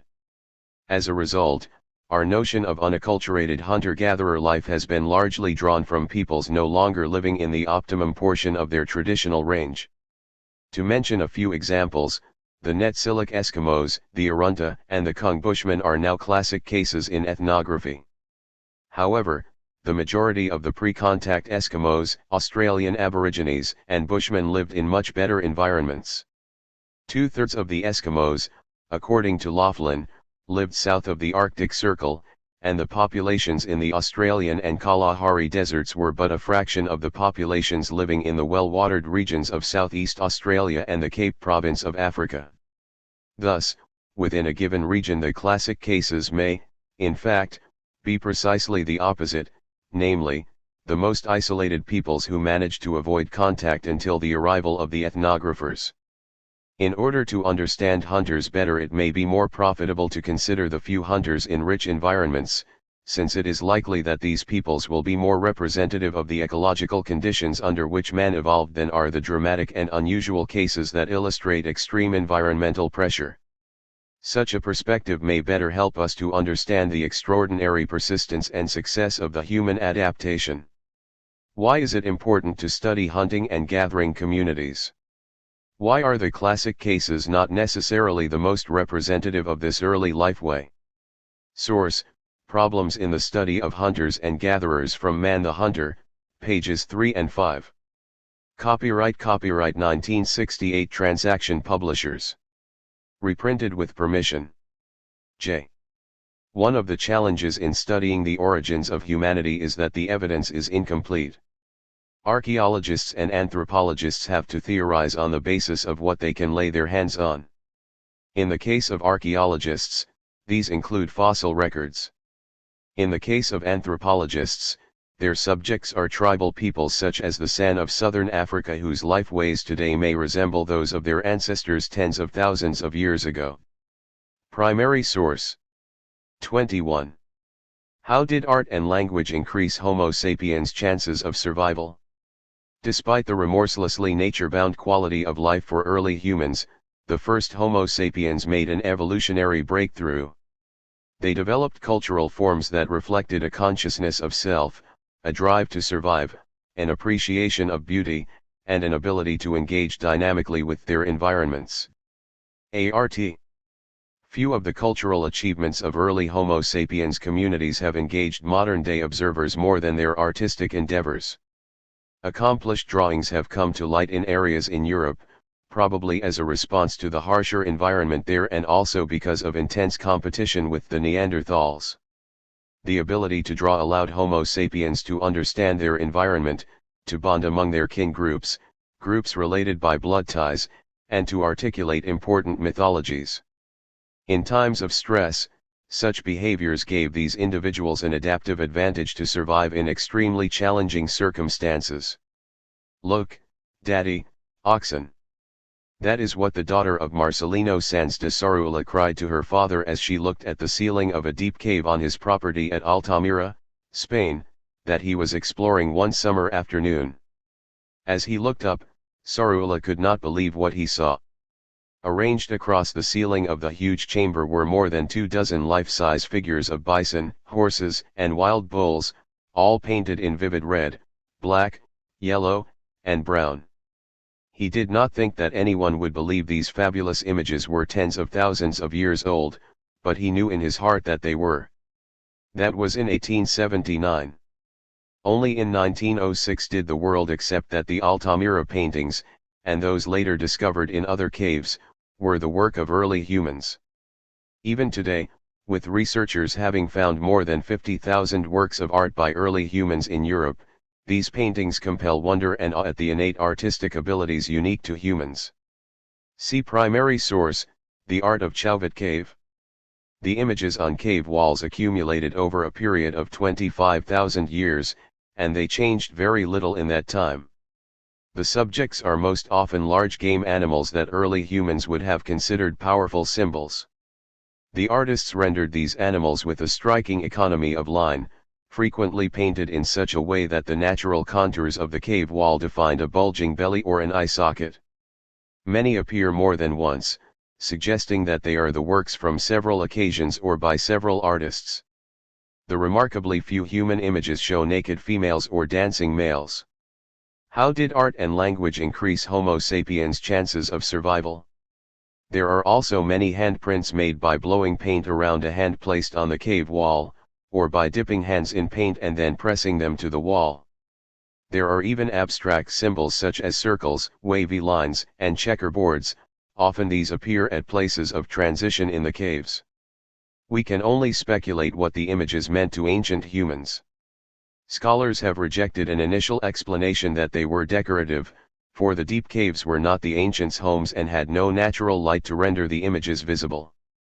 Perhaps the images had a social function, helping the early humans to define themselves as separate from other parts of nature. Among other interpretations is a theory that they were the work of powerful shamans, individuals believed to hold special powers to understand and control the tremendous forces of the cosmos. The subjects and the style of the paintings are similar to images engraved or painted on rocks by some hunter and gatherer societies living today, especially the San and the Kung peoples of southern Africa. In those societies, paintings mark important places of ritual. Shamans make them during trances while interceding with the spirit world on behalf of their communities. Paintings were not the only form of artistic expression for early humans. Archaeologists also have unearthed small sculptures of animals shaped out of bone and stone that are even older than the paintings.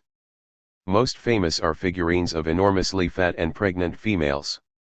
Statuettes like the so-called Venus of Willendorf, found in Austria, demonstrate that successful reproduction was a very important theme. Among the most exquisite sculptures are those of animals carved in postures of movement or at rest. The caves of early men and women also resounded to the strains of music. In 2008, archaeologists working in southwestern Germany discovered a hollowed-out bone flute with 5 openings that they dated to approximately 35,000 years ago, roughly the same time that humans began to occupy this Willendorf Venus. This squat limestone statuette, only about 6 inches in height, was discovered in 1908 near the village of Willendorf, Austria, and dates back about 25,000 years. As one of the earliest representations of a female figure found in Europe, it is a famous icon of prehistoric art. The emphasis on the woman's breasts and reproductive organs to the exclusion, for example, of her facial features and the presence of a red ochre dye on her genitalia suggest the maker's concern with the woman's fertility and procreative functions. Region. When researchers put the flute to musical tests, they also concluded that this seemingly primitive instrument was capable of making harmonic sounds comparable to those of modern-day flutes, no small achievement for these early humans whose artistic prowess must have provided much enjoyment to listeners and viewers. Sculpture and drawing are the oldest forms of visual representation, which was a fundamental part of early human life, yet with the possible exception of the Neanderthals, hominid lines produced very few extant examples. Only members of Homo sapiens developed and used this cognitive capacity for symbolic expression by leaving a permanent mark on the landscape. Such visual expressions marked the dawn of human culture and of a consciousness of men and women's place in the world. Symbolic activity of this sort helped early humans to make sense of themselves, nature, and the relationships between humanity and nature. Language. Few things set humans off from the rest of the animal world more starkly than their use of language, whose genesis and evolution spark heated controversies. Scholars do agree. The art of Chauvet Cave J. A spectacular discovery at Chauvet Cave in southwestern France in 1994 overturned all previous ideas about the development of prehistoric art. Dating to about 35,000 years ago, much older than the 20,000-year-old paintings from Lascaux in southeastern France, or the 17,000-year-old paintings from Altamira in northwestern Spain, they are the oldest prehistoric cave paintings known in Europe. The hundreds of representations found at Chauvet Cave are more detailed and more brilliant than the ones at Altamira and Lascaux. There are drawings of mammoths, musk oxen, horses, lions, bears, and even rhinoceroses, as well as human palm prints, and footprints on the cave's floor, and Venus figures with exaggerated female genitalia. Primary source. Almost as soon as their first appearance in Western Europe, modern humans seem to have rapidly developed a sense, ability, and desire to portray other living beings in their environment. This brilliant drawing shows the detail in a depiction of horses' heads. This image uses a doubling effect, drawing additional hindquarters and legs to give the bison the appearance of motion and speed. The ability to portray dynamic movement was once thought to be a skill that humans developed much later. The latter apparently signifying a preoccupation with human fertility. These amazing engravings and paintings shocked scholars because they were produced only a few thousand years after the first modern humans appeared in Europe. These drawings show horses, a musk ox, and a rhinoceros. What characteristics of these animals might have inspired the early Homo sapiens artists, and why? What does their decision to portray certain animals but not others tell us? 23. How did art and language increase Homo sapiens' chances of survival? However, that the cognitive abilities involved in language development marked an evolutionary milestone. It is important to distinguish between vocal utterance speech, possessed by many precursor hominids, such as the Neanderthals, and natural language, the use of sounds to make words that convey meaning to others, which is unique to modern humans. The development of language necessitated a large brain and complex cognitive organization to create word groups that would convey symbolic meaning. Verbal communication thus required an ability to think abstractly and to communicate abstractions. Language was a huge breakthrough, because individuals could teach words to neighbors and offspring and could use them to integrate communities for survival. Language also enhanced the ability to accumulate knowledge that could be transmitted across both space and time. Biological research has demonstrated that humans can make and process many more primary and distinctive sounds, called phonemes, than other animals can. Whereas a human being can utter 50 phonemes, an ape can form only 12. Also, humans can process sounds more quickly than other primates can. With 50 phonemes it is possible to create more than 100,000 words. By arranging those words in different sequences and developing syntax in language, individuals can express countless subtle and complex meanings. Recent research suggests that use of complex languages occurred about 100,000 years ago and that the nearest approximation to humanity's proto-language, earliest language, existing today belongs to two African peoples, the Kung of southern Africa and the Hadza of Tanzania. These peoples make a clicking sound by dropping the tongue down from the roof of the mouth and exhaling a sound similar to vervet monkeys' warnings of impending danger. As humans moved out of Africa and dispersed around the globe, they expanded their original language into 19 language families, from which all of the world's languages then evolved. See Map 1-3. It was the development of cultural forms and language that allowed Homo sapiens to engage dynamically with their environments. The beginnings of food production. About 12,000 years ago, a fundamental change occurred in human behavior. It involved a shift in the way humans controlled and produced food for themselves, what some scholars have called a revolution in agriculture and ecology. In this era of major change, humans established greater control over nature, especially over plants and animals. This new wave of innovation and adaptation changed human modes of life. The transformation consisted of the cultivation of wild grasses and cereals and the domestication, the bringing under human control, of wild animals. For the first time, human intelligence refashioned nature to meet human needs. 5 locations that scholars acknowledge to be independent centers of this agricultural revolution were Southwest Asia, East Asia, Southeast Asia, Mesoamerica, and Northeastern America. See Map 1-4. 4 others may also have been independent regions for this revolution, although the evidence suggests some borrowing. These were East Africa, inland West Africa, Southeastern Europe, and South America. Many factors triggered the move to settled agriculture. Population pressure was a precipitant, as hunting and gathering alone could not sustain the growth in numbers of people. Some regions may have hit the ceiling of natural food supply without the cultivation of crops or the domestication of animals. An agricultural revolution shattered the ceiling and led to a vast population expansion because men and women could now produce more calories per unit of land than in the past. To be sure, learning to control environments and domesticate resources did not liberate humans from the risks of natural disasters. Without food storage systems, for example, a sharp drought could wipe out or uproot entire communities. EARLY domestication of Plants and animals. Settled agriculture, the application of human labor and tools to a fixed plot of land for more than one growing cycle, entails the changeover from a hunting and gathering lifestyle to one based on agriculture, which requires staying in one place until the soil has been exhausted. Around 9000 BCE, abundant rainfall and mild winters created optimal conditions in Southwest Asia for settled life. Once hunters and gatherers could meet their subsistence needs in one diverse ecological. What factors contributed to the domestication of plants and animals? Niche, they could afford to settle in a single location. They did so throughout Southwest Asia in greater numbers than before, learning to exploit mountainous areas covered with forest vegetation and home to wild sheep, wild goats, and long-horned wild oxen. In attractive locations such as the valleys of the Taurus Mountains in Upper Mesopotamia, present-day Iraq, and the Anatolian Plateau, in modern-day Turkey, the early humans established permanent settlements.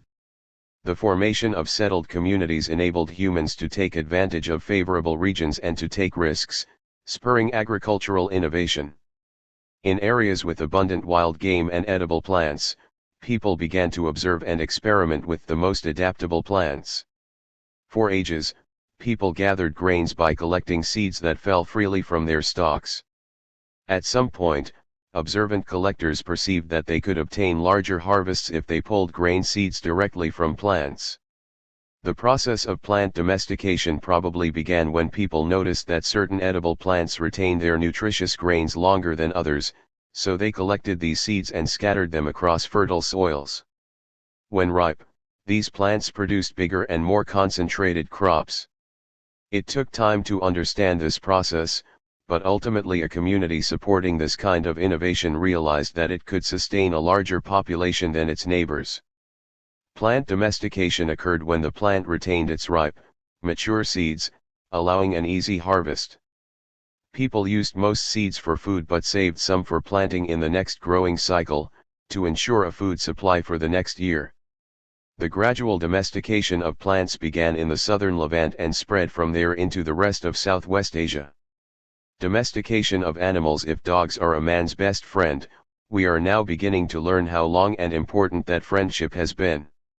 Dogs were the first animals to be domesticated, although in fact they may have adopted humans, rather than the other way around. About 12,000 years ago in the area of present-day Iraq, dogs became an essential part of human society. They did more than comfort humans, however, for they provided a vital example of how to achieve the domestication of other animals. Moreover, dogs with herding instincts aided humans in controlling sheep once they had been domesticated. Wild sheep and wild goats were the next animals to come under human control. This process took place in the central Zagros Mountains region, where wild sheep and wild goats were abundant. A favored explanation is that hunters returned home with young wild sheep, which then grew up within the human community. They reproduced, and their offspring never returned to the wild. The animals accepted their dependence because the humans fed them. As it became clear that controlling animal reproduction was more reliable than hunting, domesticated herds became the primary source of protein in 24. 25. Emergence of agriculture in other areas. What factors contributed to innovation, as opposed to borrowing, in agriculture? The early humans' diet. This shift probably happened first with the wild sheep living in herds on the mountain slopes. When the number of animals under human control and living close to the settlement outstripped the supply of food needed to feed them, community members could move the animals to grassy steppes for grazing.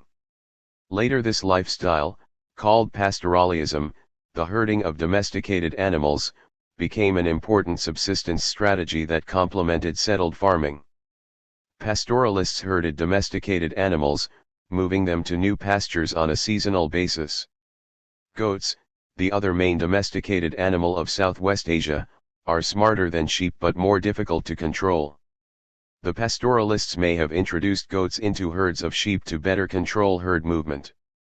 Pigs and cattle also came under human control at this time. Pastoralists and agriculturalists.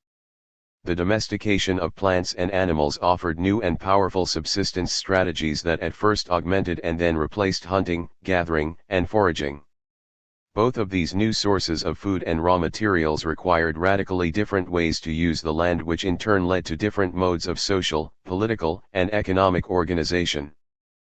Pastoralism, which involved the herding of sheep and goats but also cattle, appeared as a way of life around 5500 BCE, essentially at the same time that full-time farmers appeared. The first pastoralists were closely affiliated with agricultural villages whose inhabitants grew grains, especially wheat and barley, which required large parcels of land. Pastoralists produced both meat and dairy products, as well as wool for textiles, and exchanged these products with the agriculturalists for grain, pottery, and other staples.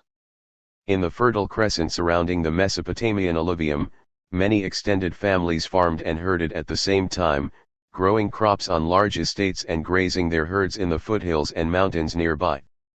These herders moved their livestock seasonally, usually pasturing their flocks in higher lands during summer and in valleys in winter.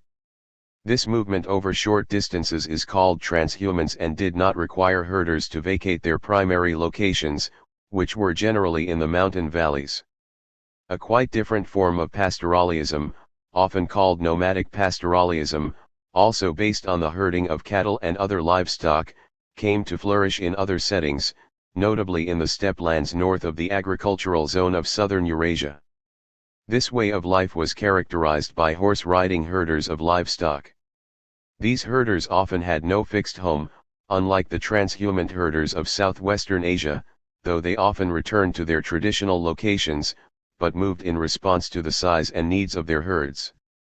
The northern areas of the Eurasian landmass stretching from present-day Ukraine across Siberia and Mongolia to the Pacific Ocean became the preserve of these horse-riding pastoral peoples in a region unable to support the extensive agriculture necessary for large settled populations. Historians know much less about these horse-riding pastoral peoples than about the agriculturalists and their transhumant cousins, as their numbers were small and they left fewer archaeological traces or historical records. Their role in world history, however, is as important as that of the settled societies. In Afro-Eurasia, they domesticated horses and developed weapons and techniques that at certain points in history enabled them to conquer sedentary societies. They also transmitted ideas, products, and people across long distances, maintaining the linkages that connected East and West. The archaeological record indicates that full-fledged pastoralism had crystallized in the steppe lands of northern Eurasia by 3000 BCE. By this time, the peoples living there had learned to yoke and ride animals, to milk them, and to use their hair for clothing, as well as to slaughter them for food. Of all the domesticated animals in the steppe lands, the horse became the most important. Because horses provided decisive advantages in transportation and warfare, they gained more value than other domesticated animals. Thus, horses soon became the measure of household wealth and prestige. The domestication of plants and animals and the move to settled agriculture led to a global agricultural revolution. The emergence of agriculture in other areas. Agricultural revolutions occurred worldwide between 9000 and 2000 BCE. They had much in common: the same factors of climatic change, increased knowledge about plants and animals, and the need for more efficient ways to feed, house, and promote the survival of larger numbers. These concerns led peoples in Eurasia, Africa, and the Americas to see the advantages of cultivating plants and domesticating wildlife. The following sections examine early agriculture in 5 key regions: 1. Southwest Asia; 2. The southern part of China in East Asia, where water and rice were critical; 3. Western Europe, where the new cultivators borrowed from Southwest Asia; 4. The Americas, which had the disadvantage of offering few animals that humans could domesticate; and 5. Africa. What factors contributed to innovation, as opposed to borrowing, in agriculture? Where a fishing culture resembled the agricultural revolutions occurring elsewhere. Our discussion highlights the broad array of patterns that humans tried out as they settled down as farmers and herders. Southwest Asia. Agricultural. Our evolution begins. The first agricultural revolution occurred in Southwest Asia in an area bounded by the Mediterranean Sea and the Zagros Mountains. Known today as the Fertile Crescent because of its rich soils and regular rainfall, the area played a leading role in the domestication of wild grasses and the taming of animals important to humans. 6 large mammals: goats, sheep, pigs, cattle, camels, and horses have been vital for meat, milk, skins, including hair, and transportation. Humans domesticated all of these except horses in Southwest Asia. The presence of so many valuable plants and animals enabled Southwest Asia to lead the agricultural revolution and to give rise to many of the world's first major city-states. See Chapter 2. An event that prepared the way was a significant warming trend that began about 13,000 years ago. It resulted in a profusion of plants and animals, large numbers of which began to live closer to humans.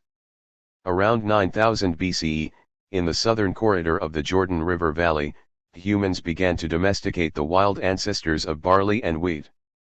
See Map 1-5. Various wild grasses were abundant in this region, and barley and wheat were the easiest to adapt to settled agriculture and the easiest to transport. Although the changeover from gathering wild cereals to regular cultivation took several centuries and saw failures as well as successes, by the end of the 9th millennium BCE, cultivators were selecting and storing seeds and then sowing them in prepared seed beds. Moreover, in the valleys of the Zagros Mountains on the eastern side of the Fertile Crescent, similar experimentation was occurring with animals around the same time. EAST Asia. RICE. Water. When the glaciers began to melt around 13,000 BCE and the ocean levels began to rise, environmental changes affected subsistence patterns for coastal dwellers in East Asia. A revolution in food production occurred here too, although under different circumstances. See Map 1-6. As the rising sea level created the Japanese islands, hunters in that area tracked a diminishing supply of large animals, such as giant deer. After all big game became extinct, men and women sought other ways to support themselves, and before long they settled down and became cultivators of the soil. In this post-glacial period, divergent human cultures flourished in northern and southern Japan. 28. MAP 1-5 Birth of farming in the Fertile Crescent. Agricultural production occurred in the Fertile Crescent starting roughly at 9000 BCE. Though the process was slow, farmers and herders domesticated a variety of plants and animals, which led to the rise of large-scale, permanent settlements. What does the map reveal about the environment and natural resources in the Fertile Crescent? Why was agriculture absent in the region of the southern Tigris and Euphrates rivers during this period? What relationship existed between cereal cultivators and herders of goats and sheep? 29. Emergence of agriculture in other areas. What factors contributed to innovation, as opposed to borrowing, in agriculture? Hunters in the south created primitive pebble and flake tools, whereas those on the northernmost island, Hokkaido, used sharper blades about a third of an inch wide. Earthenware pottery production also may have begun in this period in the south. Converting mud into pottery, a hard, lightweight substance, was a breakthrough that enabled people to store food more easily. Throughout the rest of East Asia, the spread of lakes, marshes, and rivers created habitats for population concentrations and agricultural cultivation. 2 newly formed river basins became densely populated areas that were focal points for intensive agricultural development. These were the Yellow River, which flowed through the arid North China Plain, and the Yangtze River, which traversed a land of streams and lakes in central China. Rice in the south and millet in the north were for East Asia what barley and wheat were for Western Asia, staples adapted to local environments that humans could domesticate to support a large, sedentary population. Archaeologists have found evidence of rice cultivation in the Yangtze River Valley in 6500 BCE, and of millet cultivation in the Yellow River Valley in 5500 BCE. Innovations in grain production spread through internal migration and wider contacts. When farmers migrated east and south, they carried domesticated millet and rice. In the south, they encountered strains of faster ripening rice, originally from Southeast Asia, which they adopted. Rice was a staple, but millet and wheat, which spread to China from Southwest Asia, were also fundamental to the food-producing revolution in East Asia. There is even evidence of early plough cultivation. Ox ploughs and water buffalo ploughshares were prerequisites for large-scale millet planting in the drier north and the rice-cultivated areas of the wetter south. Each crop depended on ecological suitability and the human knowledge of how to manipulate plants. Europe, borrowing along two pathways. At the western fringe of Afro-Eurasia, in Europe, domestication occurred through the diffusion of ideas and peoples from centers elsewhere. As in East Asia, once the new techniques arrived, they spread rapidly. By 6000 to 5000 BCE, people in regions of Europe close to the societies of Southwest Asia, such as Greece and the Balkans, were abandoning their hunting and gathering life ways to become agriculturists who exerted control over plants and animals. See Map 1-7. Places like the Franche Cave in Greece reveal that around 6000 BCE the inhabitants borrowed innovations from their neighbors in Southwest Asia, such as how to herd domesticated animals and to plant wheat and barley. From the Aegean and Greece, settled agriculture and domesticated animals expanded westward throughout Europe, accompanied by the development of settled communities. The emergence of agriculture and village life occurred in Europe along two separate paths. The first and most rapid trajectory followed the northern rim of the Mediterranean Sea. Domestication of crops and animals moved westward, following the prevailing currents of the Mediterranean, from what is now Turkey through the islands of the Aegean Sea to mainland Greece, and from there to southern and central Italy and Sicily. Whether the process involved the actual migration of individuals or the abstract spread of ideas, connections by sea quickened the pace of the transition. Once the basic elements of domestication had arrived in the Mediterranean region from Southwest Asia, the speed and ease of seaborne communications aided astonishingly rapid changes. Almost overnight, hunting and gathering gave way to domesticated agriculture and herding. 30. Large two-handled Yangshao pot. This pot comes from the village of Yangshao in Henan province, along the Yellow River in northwest China, where remains were first found in 1921 of a people who lived more than 6,000 years ago. The Yangshao lived in small, rammed earth fortresses and, without the use of pottery wheels, created fine white, red, and black painted pottery with human faces and animal and geometric designs. This jar dates back to the 3rd or 2nd millennium BCE. Pottery in Banpo village, c. 4800 to 4200 BCE.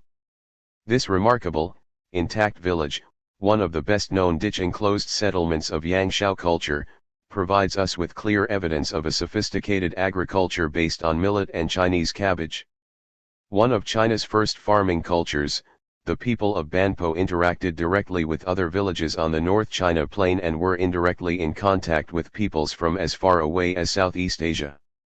31. Emergence of agriculture in other areas. What factors contributed to innovation, as opposed to borrowing, in agriculture?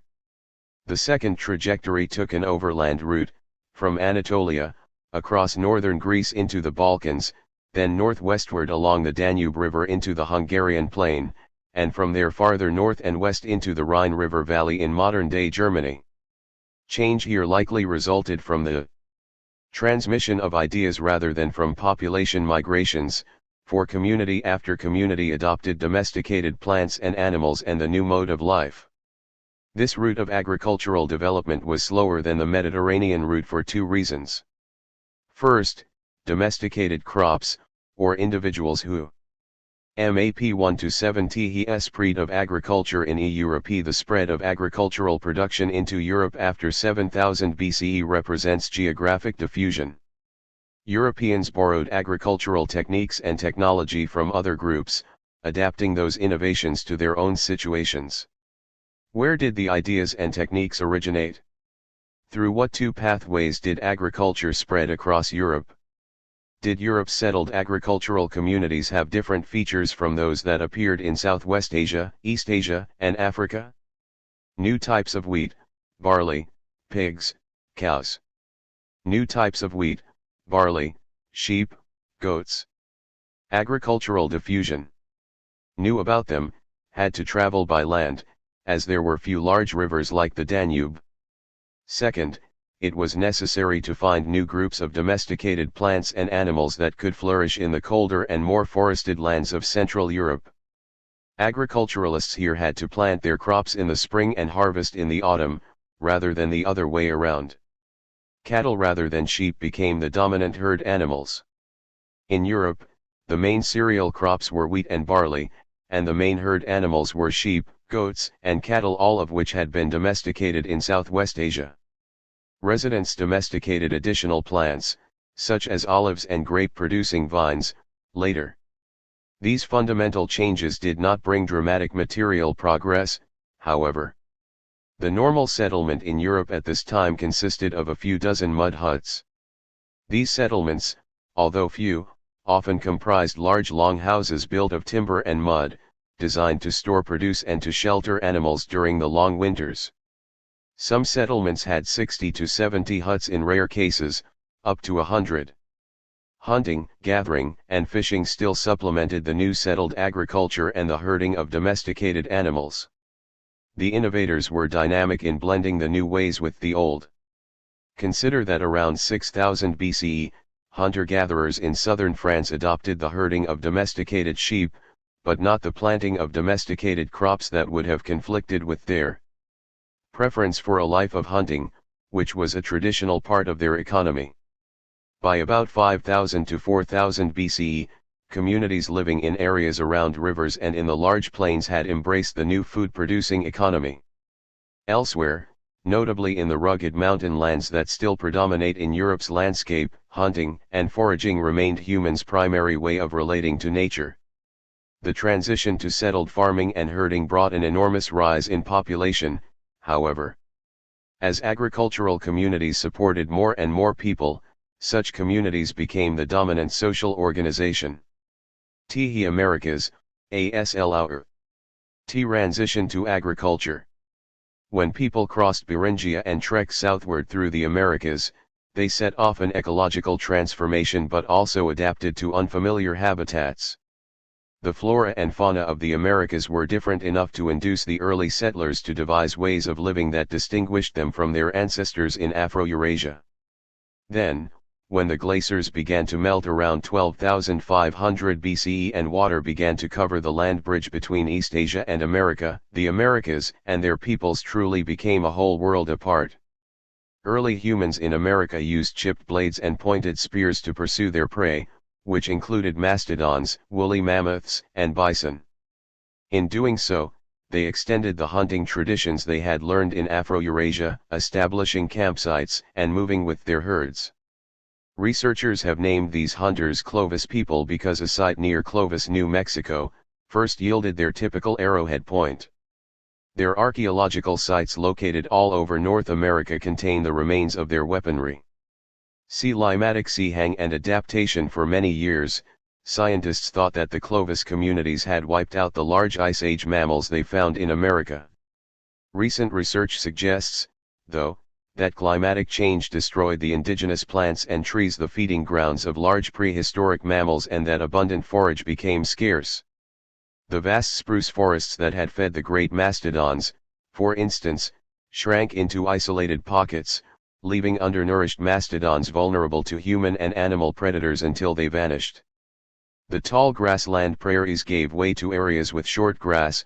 Where short grass once flourished, cacti took over. As in Afro-Eurasia, the arrival of a long warming cycle compelled those living in the Americas to adapt to different ecological niches and to create new subsistence strategies. Thus, in the woodland area of the present-day northeastern United States, hunters learned to trap smaller wild animals for food and furs. To supplement. 32. Longhouse. The people who opened up the whole of Central Europe to agriculture typically lived in communities of 6 to 12 longhouses. Although large in size, varying between 60 and 120 feet in length, longhouses were built on simple principles, a framework of wooden beams and posts with walls made of mud and woven branches beneath a thatched roof. These dwellings probably sheltered large extended family or kinship units that cooperated to provide the hard work needed to carve out pioneer farming settlements along river valleys. This cutaway reconstruction of a longhouse shows the placement of wall timbers and internal support posts. 33. Emergence of agriculture in other areas. What factors contributed to innovation, as opposed to borrowing, in agriculture? The protein from meat and fish. These people also dug for roots and gathered berries. What is important is that even as most communities adapted to the settled agricultural economy, they did not abandon basic survival strategies of hunting and gathering. Food-producing changes in the Americas were different from those in Afro-Eurasia because this area did not undergo the sudden cluster of innovations that revolutionized agriculture in Southwest Asia and elsewhere. Tools ground from stone, rather than chipped implements, appeared in the Tehuacan Valley by 6700 BCE, and evidence of plant domestication there dates back to 5000 BCE. But villages, pottery making, and sustained population growth came later. For many early American inhabitants, the life of hunting, trapping, and fishing went on as it had for millennia. Indeed, researchers have found the remains of ancient shellfishing throughout the coastal Americas from Alaska to Chile on the Pacific Ocean side. Along the Pacific coast, communities formed around fishing cultures, many relying on dugout canoes and spears to obtain food. On the coast of what is now Peru, people found food by fishing and gathering shellfish from the Pacific. Archaeological remains include the remnants of fish nets, bags, baskets, and textile implements, gourds for carrying water, and stone knives, choppers, scrapers, bone awls, and thorn needles. Oddly enough, there is no evidence of watercraft even though thousands of villages likely dotted the seashores and riverbanks of the Americas. Some made breakthroughs in the management of fire that enabled them to manufacture pottery, others devised irrigation and water sluices in floodplains. And some even began to send their fish catches inland in return for agricultural produce. Domestication of plants and animals. The earliest evidence of plant experimentation in Mesoamerica dates from around 7000 BCE, and it went on for a long time. Maize, squash, and beans, first found in what is now central Mexico, became dietary staples. The early settlers foraged small seeds of maize, peeled them from ears only a few inches long, and planted them. Maize offered real advantages because it was easy to store, relatively imperishable, nutritious, and easy to cultivate alongside other plants. Nonetheless, it took 5,000 years for farmers to complete its domestication, that is, to settle in one place, live there year-round, plant maize, and stay beyond a single growing and harvesting cycle. Over the years, farmers had to mix and breed different strains of maize for it to evolve from thin spikes of seeds to cobs rich with kernels, with a single plant yielding big, thick ears to feed a growing permanent population. See primary source, a Mesoamerican creation myth. Thus the agricultural changes afoot in Mesoamerica were slow and late in maturing. The pace was even more gradual in South America, where early settlers clung to their hunting and gathering traditions. Across the Americas, the settled, agrarian communities found that legumes, beans, grains, maize, and tubers, potatoes, complemented one another in keeping the soil fertile and offering a balanced diet. Unlike the Afro-Eurasians, however, the settlers did not use domesticated animals as an alternative source of protein. In only a few pockets of the Andean highlands is there evidence of the domestication of tiny guinea pigs, which may have been tasty but unfulfilling meals. Nor did people in the Americas tame animals that could protect villages, as dogs did in Afro-Eurasia, or carry heavy loads over long distances, as camels did in Afro-Eurasia. Although llamas could haul heavy loads, their patience and cooperation were limited.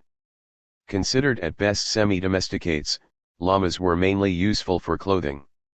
Nonetheless, the domestication of plants and animals in the Americas, as well as the presence of villages and clans, suggests significant diversification and refinement of technique. At the same time, the centers of such activity were: head of Mayan corn god. Corn, or maize, was a revered crop in Mesoamerica, where people ritually prayed to their deities for good harvests. Notice the crown made not of precious metals and stones but of corn husks as an example of the cultural emphasis on maize. A Mesoamerican creation myth. Here, then, is the beginning of when it was decided to make man, and when what must enter into the flesh of man was sought. And the forefathers, the creators and makers, who were called Tipu and Gukyamats said, "The time of dawn has come, let the work be finished, and let those who are to nourish and sustain us appear, the noble sons, the civilized vassals, let man appear, humanity, on the face of the earth." Thus they spoke. They assembled, came together and held council in the darkness and in the night, then they sought and discussed, and here they reflected and thought. In this way their decisions came clearly to light and they found and discovered what must enter into the flesh of man. It was just before the sun, the moon, and the stars appeared over the creators and makers. From Paxil, from Kyla, as they were called, came the yellow ears of corn and the white ears of corn. These are the names of the animals which brought the food: Yak the mountain cat, Yutio the coyote, Kul a small parrot, and Hob the crow.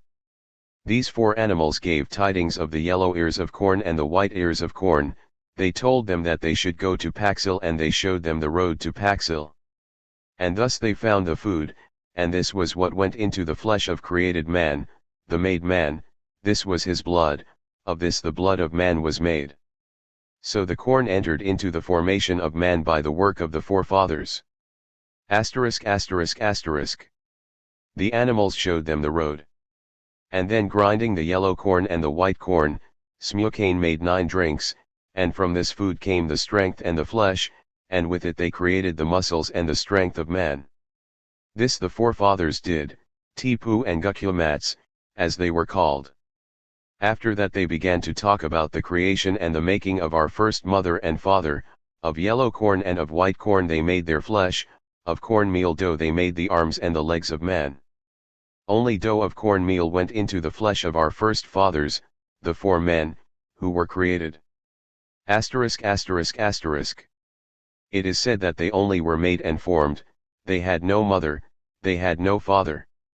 They were only called men. They were not born of woman, nor were they begotten by the Creator nor by the Maker, nor by the forefathers.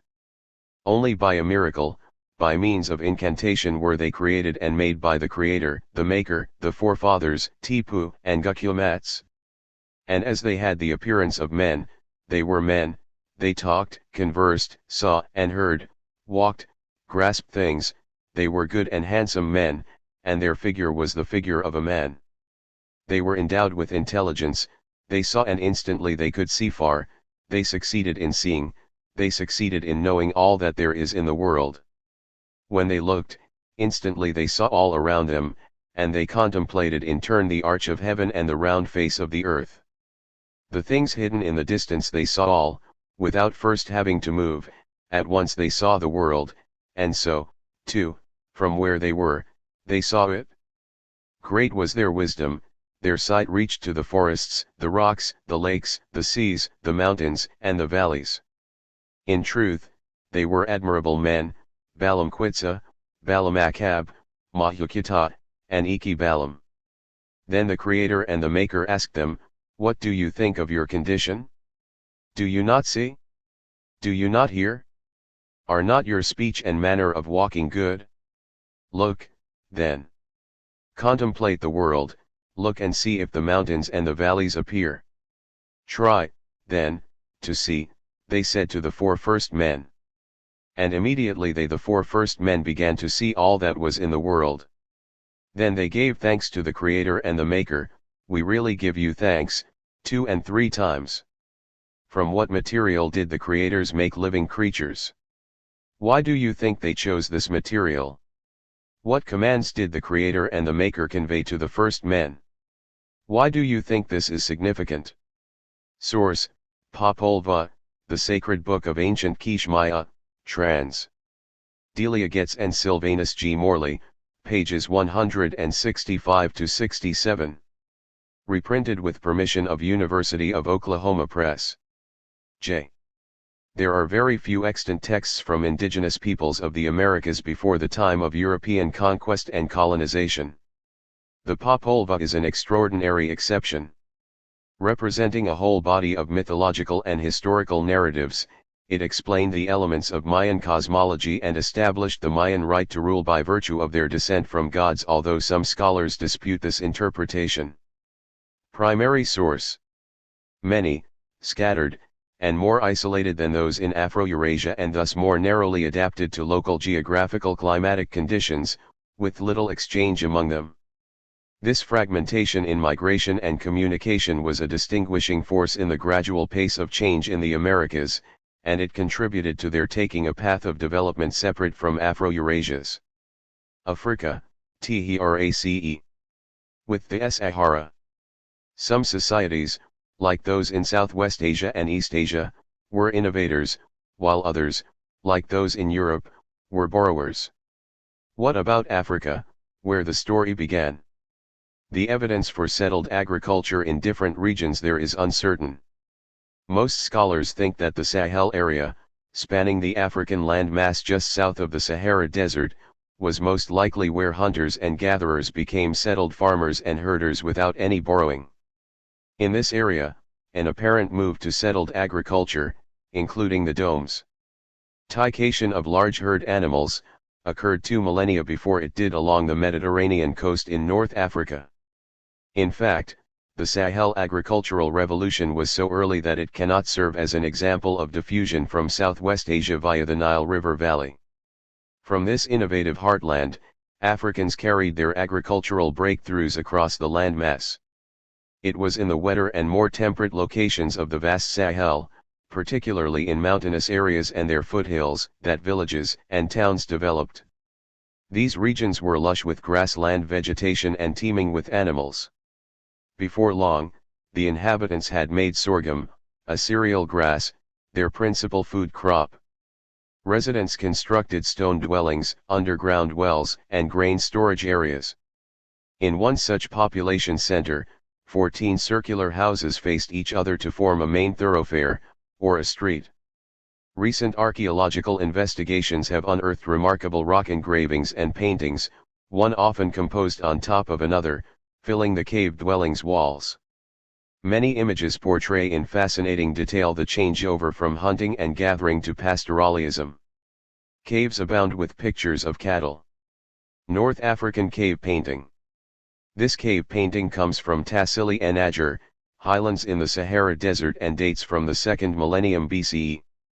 In this illustration, early men and women covered the walls with pictures of daily life, children tending calves tethered to a rope. The white ovals to the left represent huts. 35. Emergence of agriculture in other areas. What factors contributed to innovation, as opposed to borrowing, in agriculture? Which were a mainstay of these early men and women.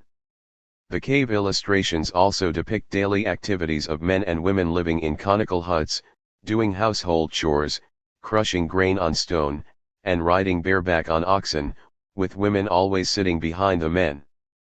The Sahel was colder and moister 10,000 years ago than it is today.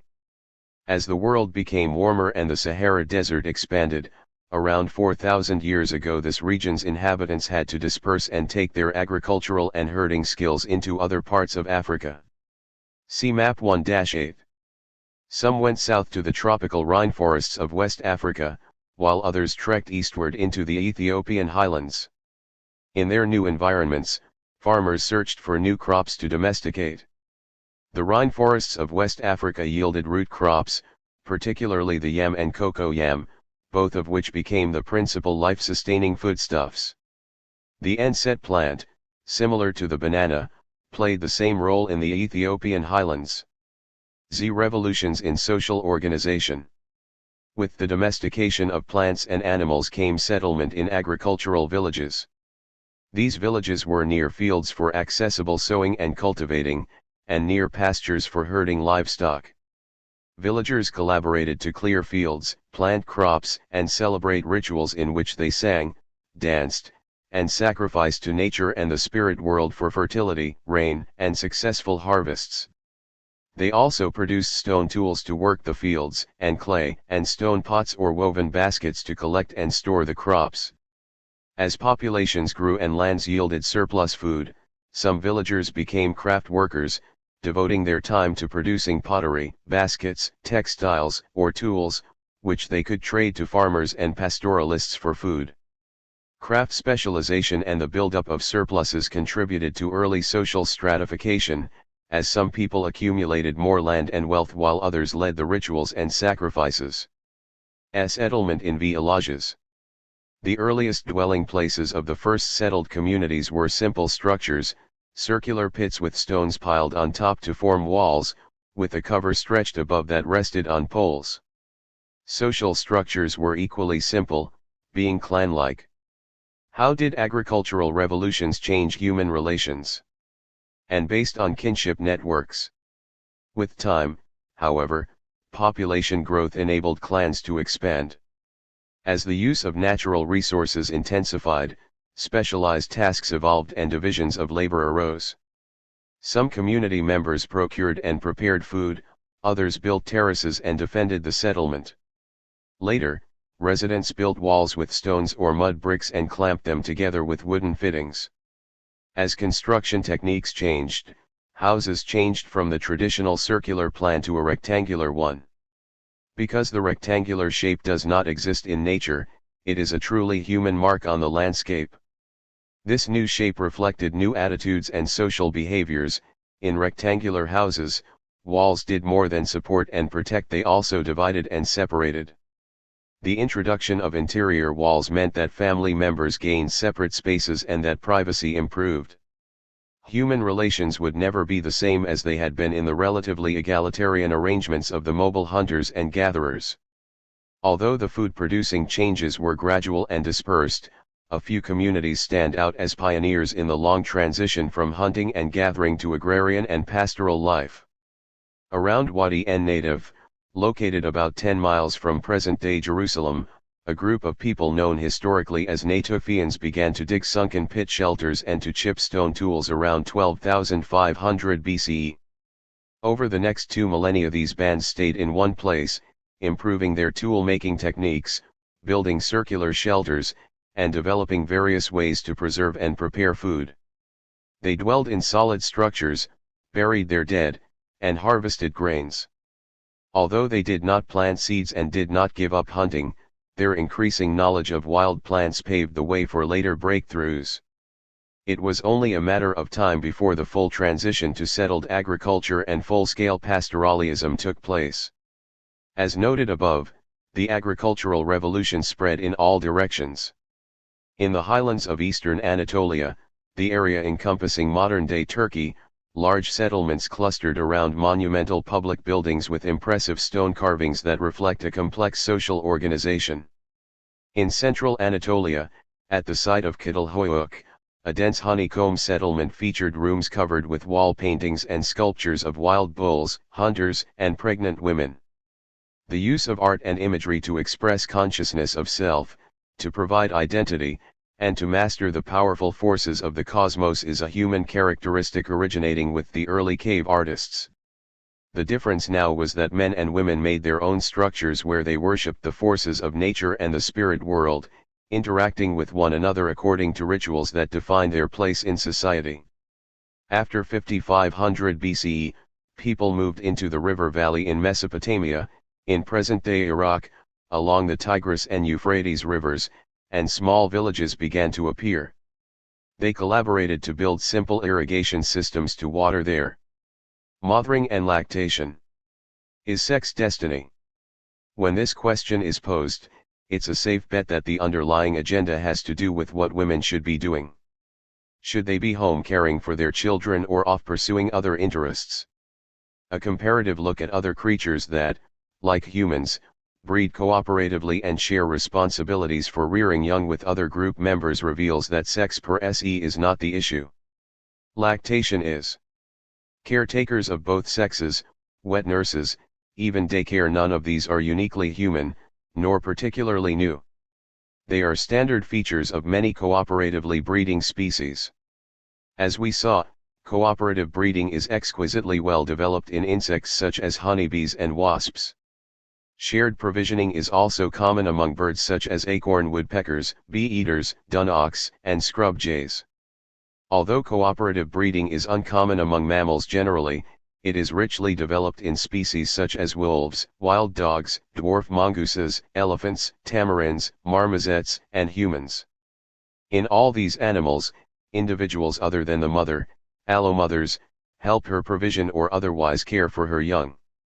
Typically, allomothers will include the mother's mate, often but not necessarily the genetic progenitor.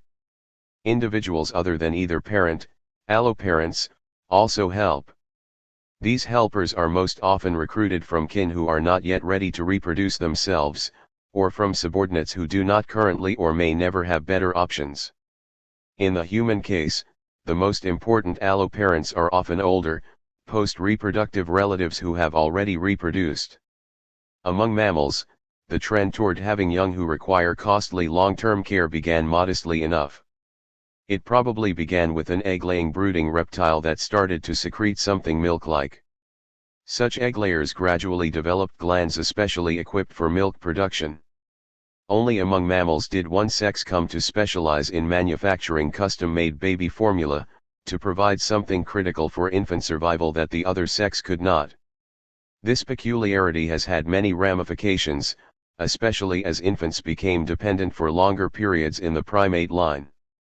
The ante was upped substantially when primate mothers, instead of bearing litters, began focusing care on one baby at a time. These singletons were born mature enough to cling to their mother's fur, to be carried by her right from birth and for months thereafter. Whether or not this intimate and prolonged association is the mother's destiny, sex is not the issue. Lactation is. How does lactation affect mothers' child-rearing roles differently from fathers?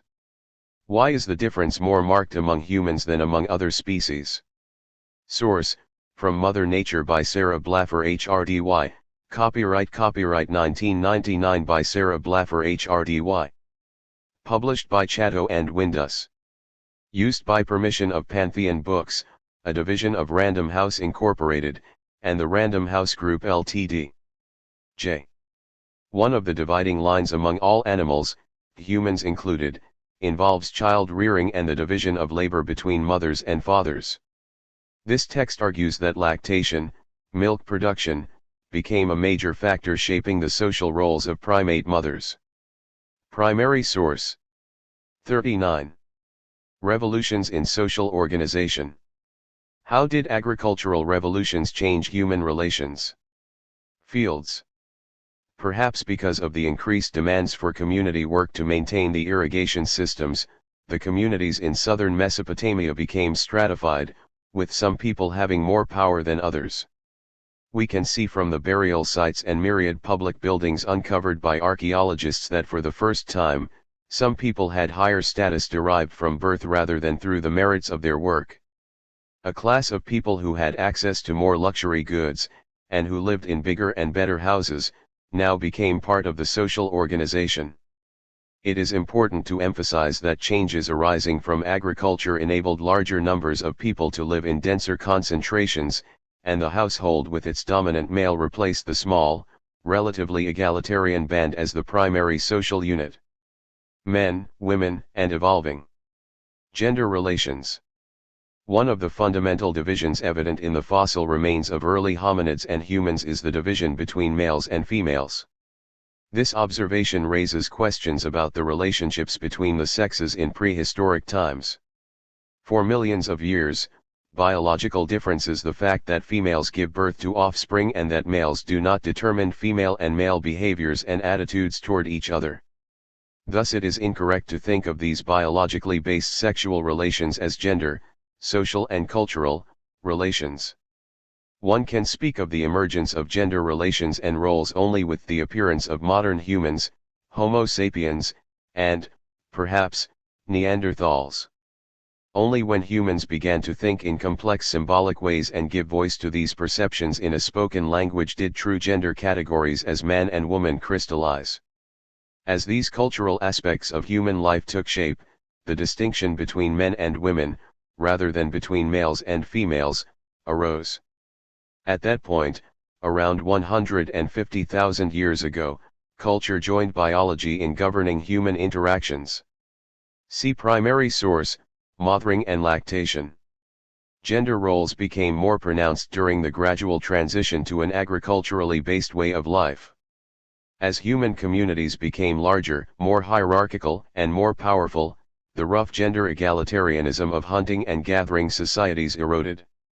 However, an enhanced human power over the environment did not bring equal power to everyone, and it is possible to say that women were the net losers of the agricultural revolution. Although their knowledge of wild plants had contributed to early settled agriculture, they did not necessarily benefit from that transition. One observer of primate behavior, Sarah HRDY, has called the settled agricultural transformation a great leap sideways because advances for some people meant losses for others. Advances in agrarian tools introduced a harsh working life that undermined women's traditional status as farmers. Men, no longer so involved in hunting and gathering, now took on the heavy work of yoking animals to plows. This left to women the backbreaking and repetitive tasks of planting, weeding, harvesting, and grinding the grain into flour. Thus, although agricultural innovations increased productivity, they also increased the drudgery of work, especially for women. Consider the evidence from fossils found in Abu Huraira, Syria: damage to the vertebrae, osteoarthritis in the toes, and curved and arched femurs suggest that the work of bending over and kneeling in the fields took its toll on female agriculturalists. These maladies do not usually appear among the bone remains of male hunters and gatherers. The increasing differentiation of the roles of men and women also affected power relations within households and communities. The senior male figure became dominant in these households, and males became dominant over females in leadership positions. The agricultural revolution marked a greater division among men, and particularly between men and women. Where the agricultural transformation was most widespread, and where population densities began to grow, the social and political differences created inequalities. As these inequalities affected gender relations, patriarchy, the rule of senior males within households, began to spread around the globe. Conclusion. Over thousands of generations, African hominids evolved from other primates into Homo erectus hominids, who migrated far from their native habitats to fill other land masses. They did so in waves, responding to worldwide cycles of glaciation and melting.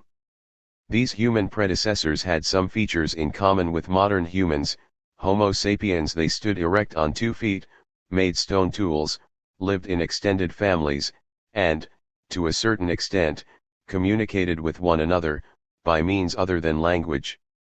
What separated humans from other animal species was their ability to adapt to environmental change, to innovate, and to accumulate their breakthroughs.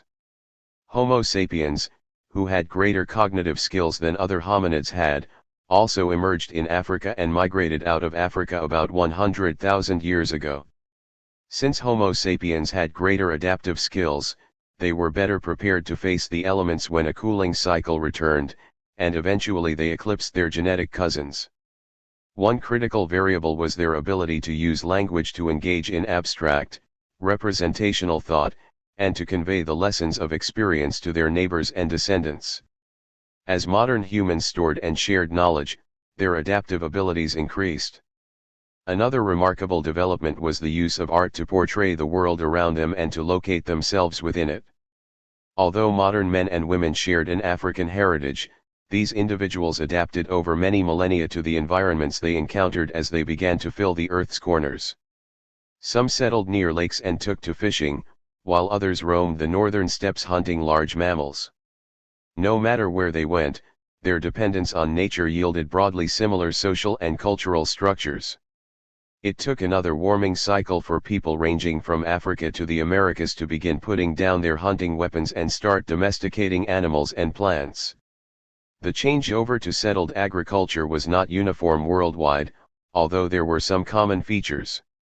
These included reliance on wood, stone, and natural fibers. 40. Chronology 1 Maya 5 Maya * millions of years ago.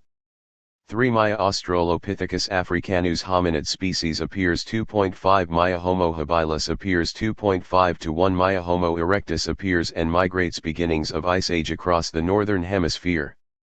To make tools, shelter, and cultural items, and increasing social hierarchies, especially an unequal status between men and women.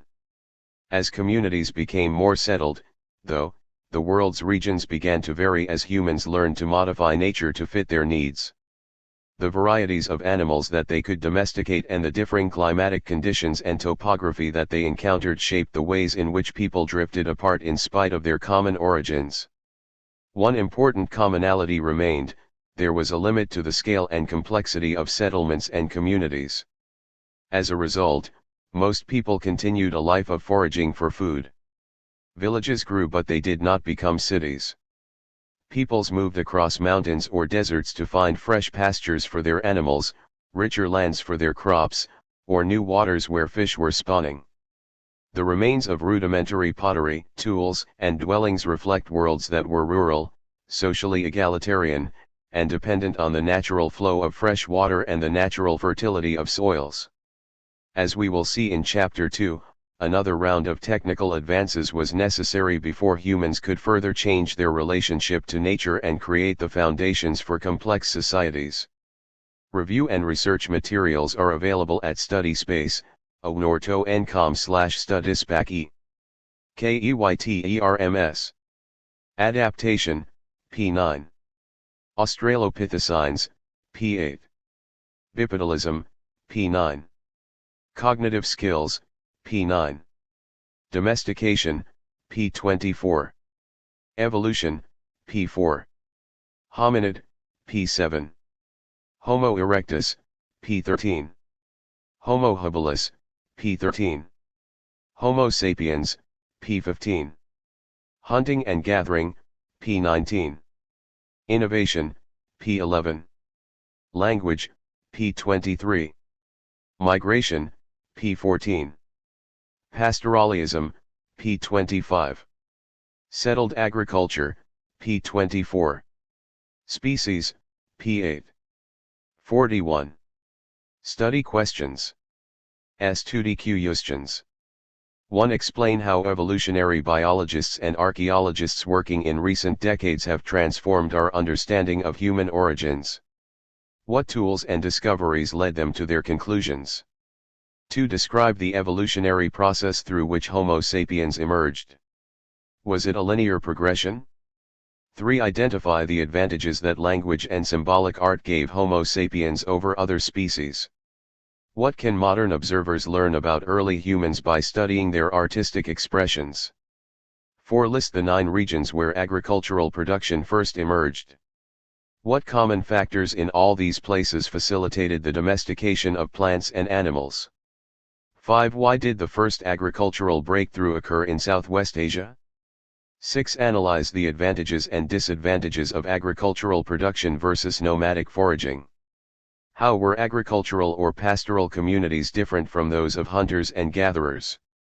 200,000 * 150,000 * 50,000 * 10,000 * 100,000 * 1 CE. 200,000 Neanderthal evident in Europe. 120,000 to 50,000 Homo sapiens emerges in Africa and migrates.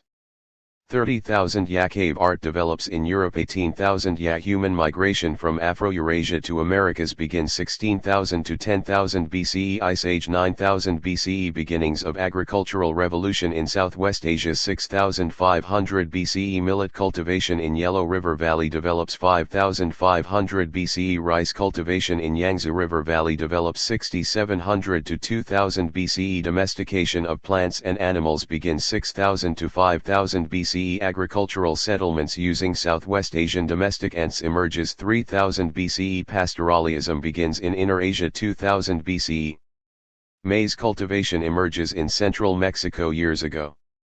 One of the first urban centers in the world was the ancient city of Uruk. Located in southern Mesopotamia on a branch of the Euphrates River, it was home to more than 10,000 people by the late 4th millennium BCE and boasted many large public structures and temples. One temple had stood there since before 3000 BCE, with a lime-plastered surface of niched mud brick walls that formed stepped indentations. It perched high above the plain. In another sacred precinct, administrative buildings and temples adorned with elaborate facades stood in courtyards defined by tall columns. Colored stone cones arranged in elaborate geometric patterns covered parts of these buildings, making Uruk the shining city of the epic devoted to its later king, Gilgamesh. Over the years Uruk became an immense commercial and administrative center. A huge wall with 7 massive gates surrounded the metropolis, and down the middle ran a canal carrying water from the Euphrates. On one side of the city were gardens, kilns, and textile workshops. On the other was the temple quarter where priests lived, scribes kept records, and Lugal, the big man, conferred with the elders. As Uruk grew, many small industries became centralized in response to the increasing sophistication of construction and manufacturing. Potters, metalsmiths, stone bowl makers, and brick makers all worked under the city administration. Uruk was the first city of its kind in world history, marking a new phase in human development. Earlier humans had settled in small communities scattered over the landscape. Gradually, however, some communities became focal points for trade. Then a few hubs grew into cities concentrations with large populations and institutions of economic, religious, and political power. Most inhabitants no longer produced their own food, working instead in specialized professions. Between 4000 and 2000 BCE, a handful of remarkable societies clustered in a few river basins on the Afro-Eurasian landmass. These regions, located on the shores or in the deltas of 5 rivers with regular annual floods, in Mesopotamia, northwest India, Egypt, northern China, and central China, became the heartlands for densely populated settlements with complex cultures. Here the world saw the birth of the first large cities and territorial states. One of these settings, Mesopotamia, brought forth humankind's first writing system, and all laid the foundations for kingdoms radiating out of opulent cities. This chapter describes how each society evolved, and it explores their similarities and differences. It is important to note how exceptional these places were, and thus we cannot ignore the many smaller societies that prevailed elsewhere, far from urbanizing locales. The Aegean, Anatolia, and Western Europe serve as reminders that most of the world's people continued to dwell in small communities, far removed culturally from the monumental architecture and accomplishments of the big new states. Settlement, pastoralism, and trade. Over many millennia, people had developed strategies to make the best of their environments. The remarkable cultural changes, demographic leaps, and technological innovations that occurred around 3500 BCE yielded complex hierarchical societies, clustered in cities and reinforced by new urban institutions. City life transformed the human experience. Reliable water sources determined where and how people settled, because predictable flows of water allowed them to sow crops adequate to feed large populations. Abundant rainfall allowed the world's first villages to emerge, but the breakthroughs into big cities occurred in drier zones where large rivers formed beds of rich alluvial soils, created by deposits from rivers when in flood. With irrigation innovations, soils became arable. Equally important, a worldwide warming cycle caused growing seasons to expand. These environmental and technical shifts profoundly affected who lived where and how. As rivers sliced through mountains, steppe lands, vast treeless grasslands, and deserts before reaching the sea, their waters carried topsoils and deposited them around the deltas.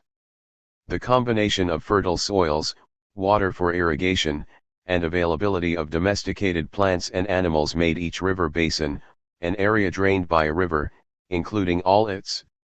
What strategies did people develop to live in their environments? Chapter 2. Rivers, Cities, and First States, 4000 to 2000 BCE. What strategies did people develop to live in their environments? What role did cities play in Mesopotamian society? Why do we know less about Harappan culture than about others in Afro-Eurasia? How did the Nile River shape early Egyptian society? What hallmarks of urban life emerged in China during this period? How did the growth of urban societies in river basins affect people living in the Aegean region, Anatolia, and Europe?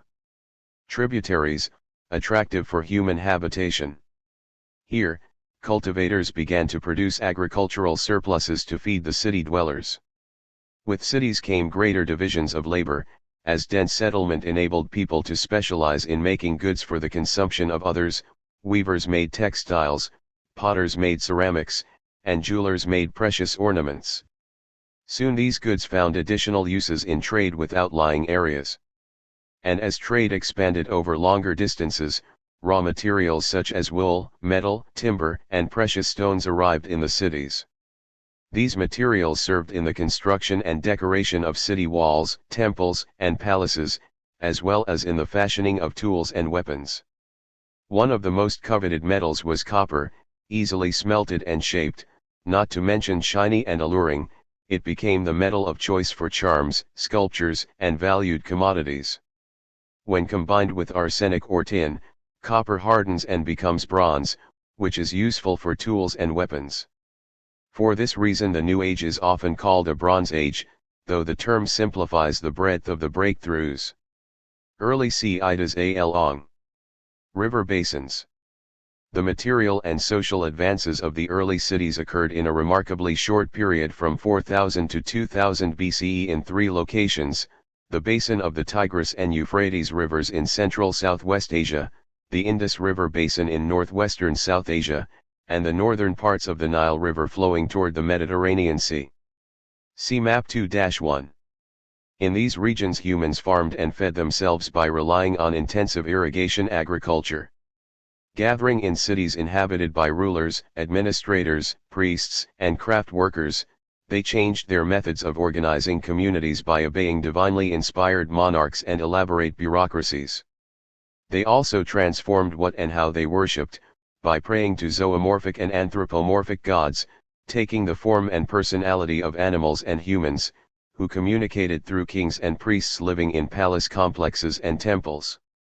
The same advances occurred at the same time on a smaller scale along the river valleys of the Iranian plateau and in central Southwest Asia. About a millennium later a similar process began along the Yellow River in North China, laying the foundations for a culture that has flourished unbroken until this day.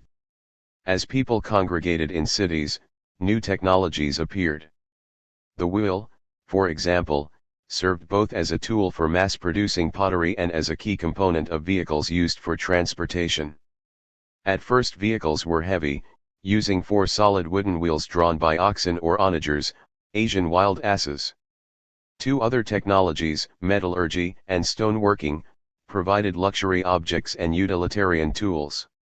The emergence of cities as population centers created one of history's most durable worldwide distinctions, the urban-rural divide. Where cities appeared alongside rivers, people adopted lifestyles based on specialized labor and the mass production of goods. In contrast, residents of the countryside remained on their lands, cultivating the land or tending livestock, but they exchanged their grains and animal products for goods from the urban centers. Therefore the new distinction never implied isolation, because the two lifeways were interdependent. Despite the urban-rural divide, both worlds remained linked through family ties, trade, politics, and religion. As the dynamic urban enclaves evolved, they made intellectual advances. One significant advance was the invention of writing systems, which enabled people to record and transmit sounds and words through visual signs. An unprecedented cultural breakthrough, the technology of writing used the symbolic storage of words and meanings to extend human communication and memory. Scribes figured out ways to record oral compositions as written texts and, eventually, epics recounting life in these river settlements. Smaller settlements.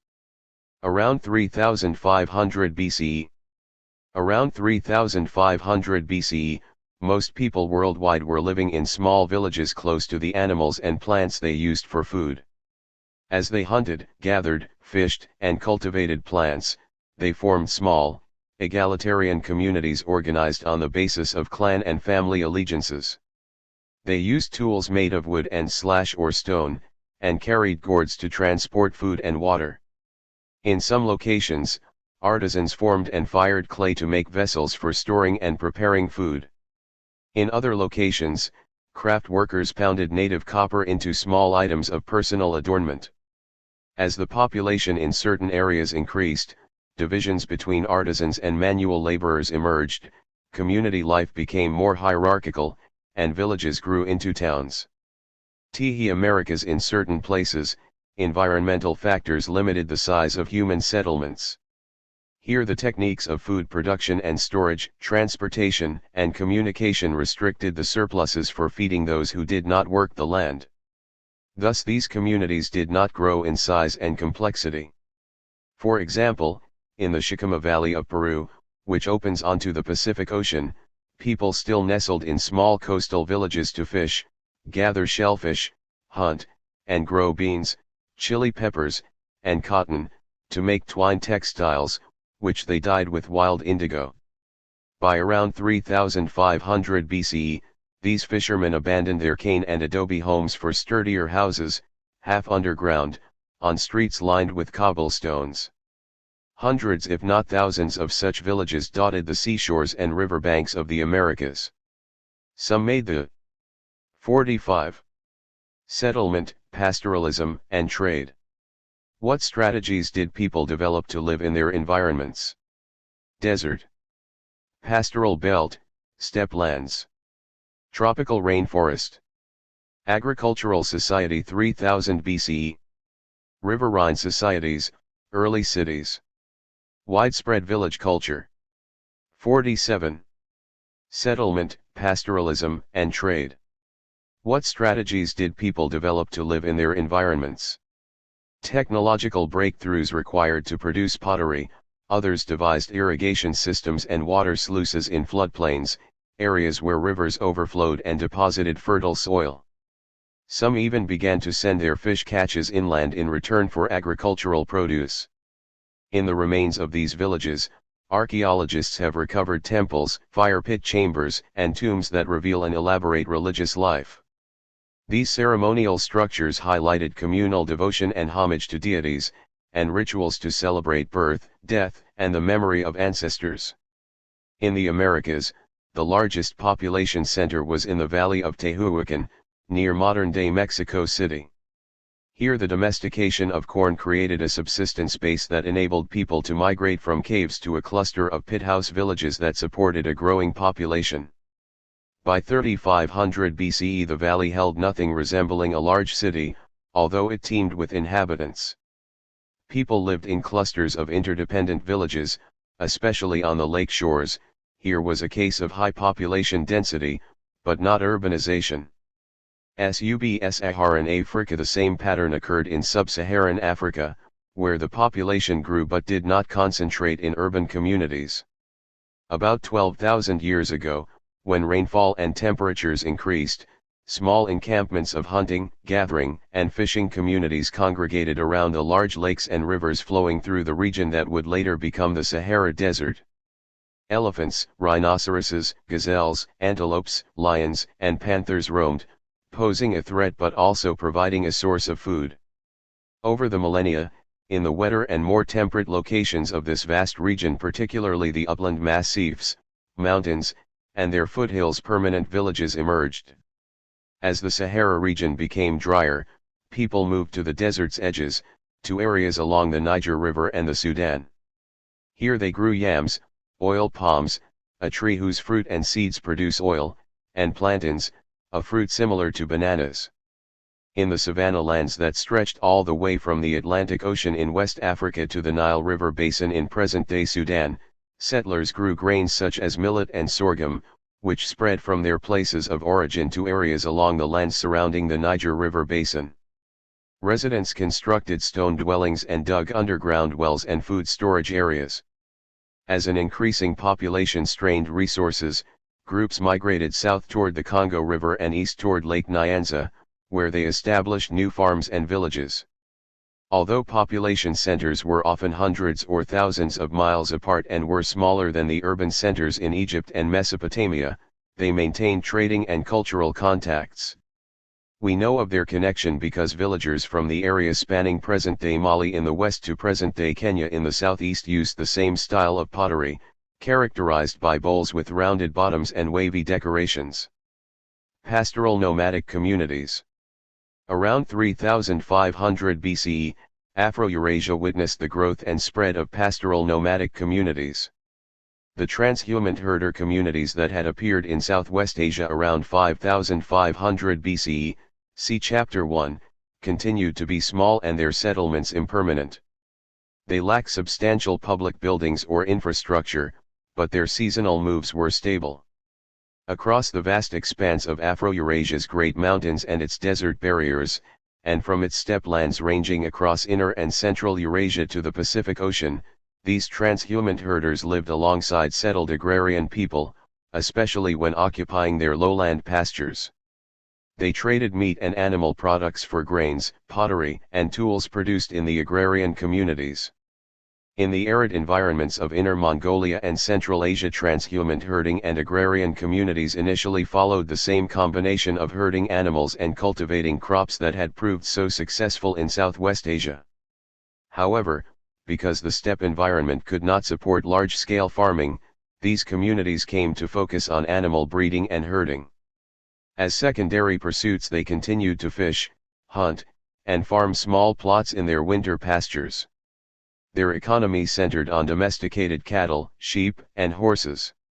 As their herds increased, these horse-riding nomads had to move often to new pastures, driving their herds across vast expanses of land. By the second millennium BCE, they had become full-scale nomadic pastoral communities, and they dominated the steppes. In these pastoral nomadic economies of the arid zones of Central Eurasia, horses became crucial to survival. The rise of trade. When the earliest farming villages developed around 7000 BCE, trade patterns across Afro-Eurasia were already well established. Much of this trade was in exotic materials such as obsidian, a black volcanic glass that made superb chipped stone tools. Vitally important to the cities of southern Mesopotamia was long-distance trade. Lacking many raw materials that developed settlements require, they needed to find sources of wood, stones, and metal to augment local building materials of mud and reeds. Thus these communities established outposts near the raw materials sources to coordinate their import. In exchange, the cities offered manufactured goods, especially luxury textiles made from the finest quality wool and embroidery. This trade began around 5000 BCE, carried out by boats along the shores of the Persian Gulf. By 3000 BCE there was extensive interaction between southern Mesopotamia and the highlands of Anatolia, the forests of the Levant bordering the eastern Mediterranean, and the rich mountains and vast plateau of Iran. See Map 2-2. 48. Over thousands of years, trade increased. By the mid-3rd millennium BCE, flourishing communities populated the oases, fertile areas with water in the midst of arid regions, dotting the deserts of western Syria, the Iranian plateau, northern Afghanistan, and Turkmenistan. As these communities actively traded with their neighbors, trading stations at the borders facilitated exchanges among many partners. Here in these borderlands, although far from big cities, the urbanites exchanged cultural information. Their caravans of pack animals, first donkeys and wild asses, much later, camels, transported goods through deserts, steppes, and forests. Stopping at oasis communities to exchange their wares for water and supplies, these caravans carried ideas across Afro-Eurasia. In this way, borderlands and borderlanders along with the cities they connected played a vital role in world history. Between the Tigris and Euphrates rivers, Mesopotamia. In 3500 BCE, in a world where people had been living close to the land in small clans and settlements, a radical breakthrough occurred in one place, the Mesopotamian river basin. Here the world's first complex society arose. Here the city and the river changed how people lived. What role did cities play in Mesopotamian society? Main themes. Complex societies form around 5 great river basins. The world's first cities arise from the river basin societies, transforming human life. Most people around the globe still live in interdependent villages. Pastoral nomadic peoples appear, herding animals and trading animal products for grains, pottery, and tools. Focus on societies in the great river basins. Mesopotamia peoples living along the Tigris River and Euphrates River control floodwaters and refine irrigation techniques. Mesopotamians establish the world's first large cities, featuring powerful rulers, social hierarchies, and monumental architecture. Mesopotamia is the birthplace of writing. Indus Valley South Asian peoples harness the Indus River and create cities like Harappa and Mohenjo-Daro. Egypt peoples of Egypt use Nile River waters to irrigate their lands and create a bountiful agriculture. Egyptian rulers known as pharaohs unify their territory, establish a powerful state, and develop a vibrant economy. Egyptians build magnificent burial chambers, pyramids, and worship a pantheon of gods. East Asia peoples dwelling in the basins of the Yellow River and the Yangtze River control the water's flow and expand agriculture. These people develop an elaborate culture, which scholars later label Yangshao and Longshan. Storylines: rivers, cities, and first states. Tapping the waters. Mesopotamia, whose name is a Greek word meaning country between two rivers, is not at first glance a hospitable place. From their headwaters in the mountains to the north and east to their destination in the Persian Gulf, the Tigris and Euphrates rivers are wild and unpredictable, flooding in periods of heavy rainfall and snow, and drying up during the parched summer months. Thus water was both scourge and blessing for those who migrated to the Tigris and Euphrates river basin. Unpredictable floodwaters could wipe out years of hard work, but when managed properly they could transform the landscape into verdant and productive fields. In retrospect, the irrigation systems that the earliest Mesopotamians created were revolutionary. A land mass that includes all of modern-day Iraq and parts of Syria and southeastern Turkey, Mesopotamia embraces a rich variety of topography and cultures, all unified by natural drainage basins. Both rivers provided water for irrigation and, although hardly navigable, were important routes for transportation and communication by pack animal and by foot. The first advances occurred in the foothills of the Zagros Mountains along the banks of the smaller rivers that feed the Tigris. Here, settlers discovered that rudimentary irrigation. 50. MAP2-2T rate and EXC hang in S Southwest ASIA and the Eastern Mediterranean T-Herd millennium BCE extensive commercial networks linked the urban cores of Southwest Asia.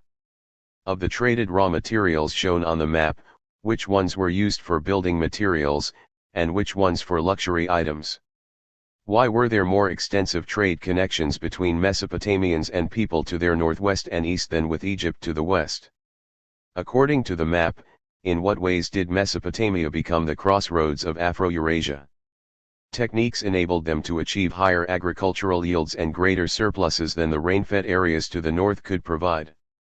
Over time they ventured out of the foothills onto the southern alluvial plain of the Tigris and Euphrates basin. An alluvium is an area of land created by river deposits.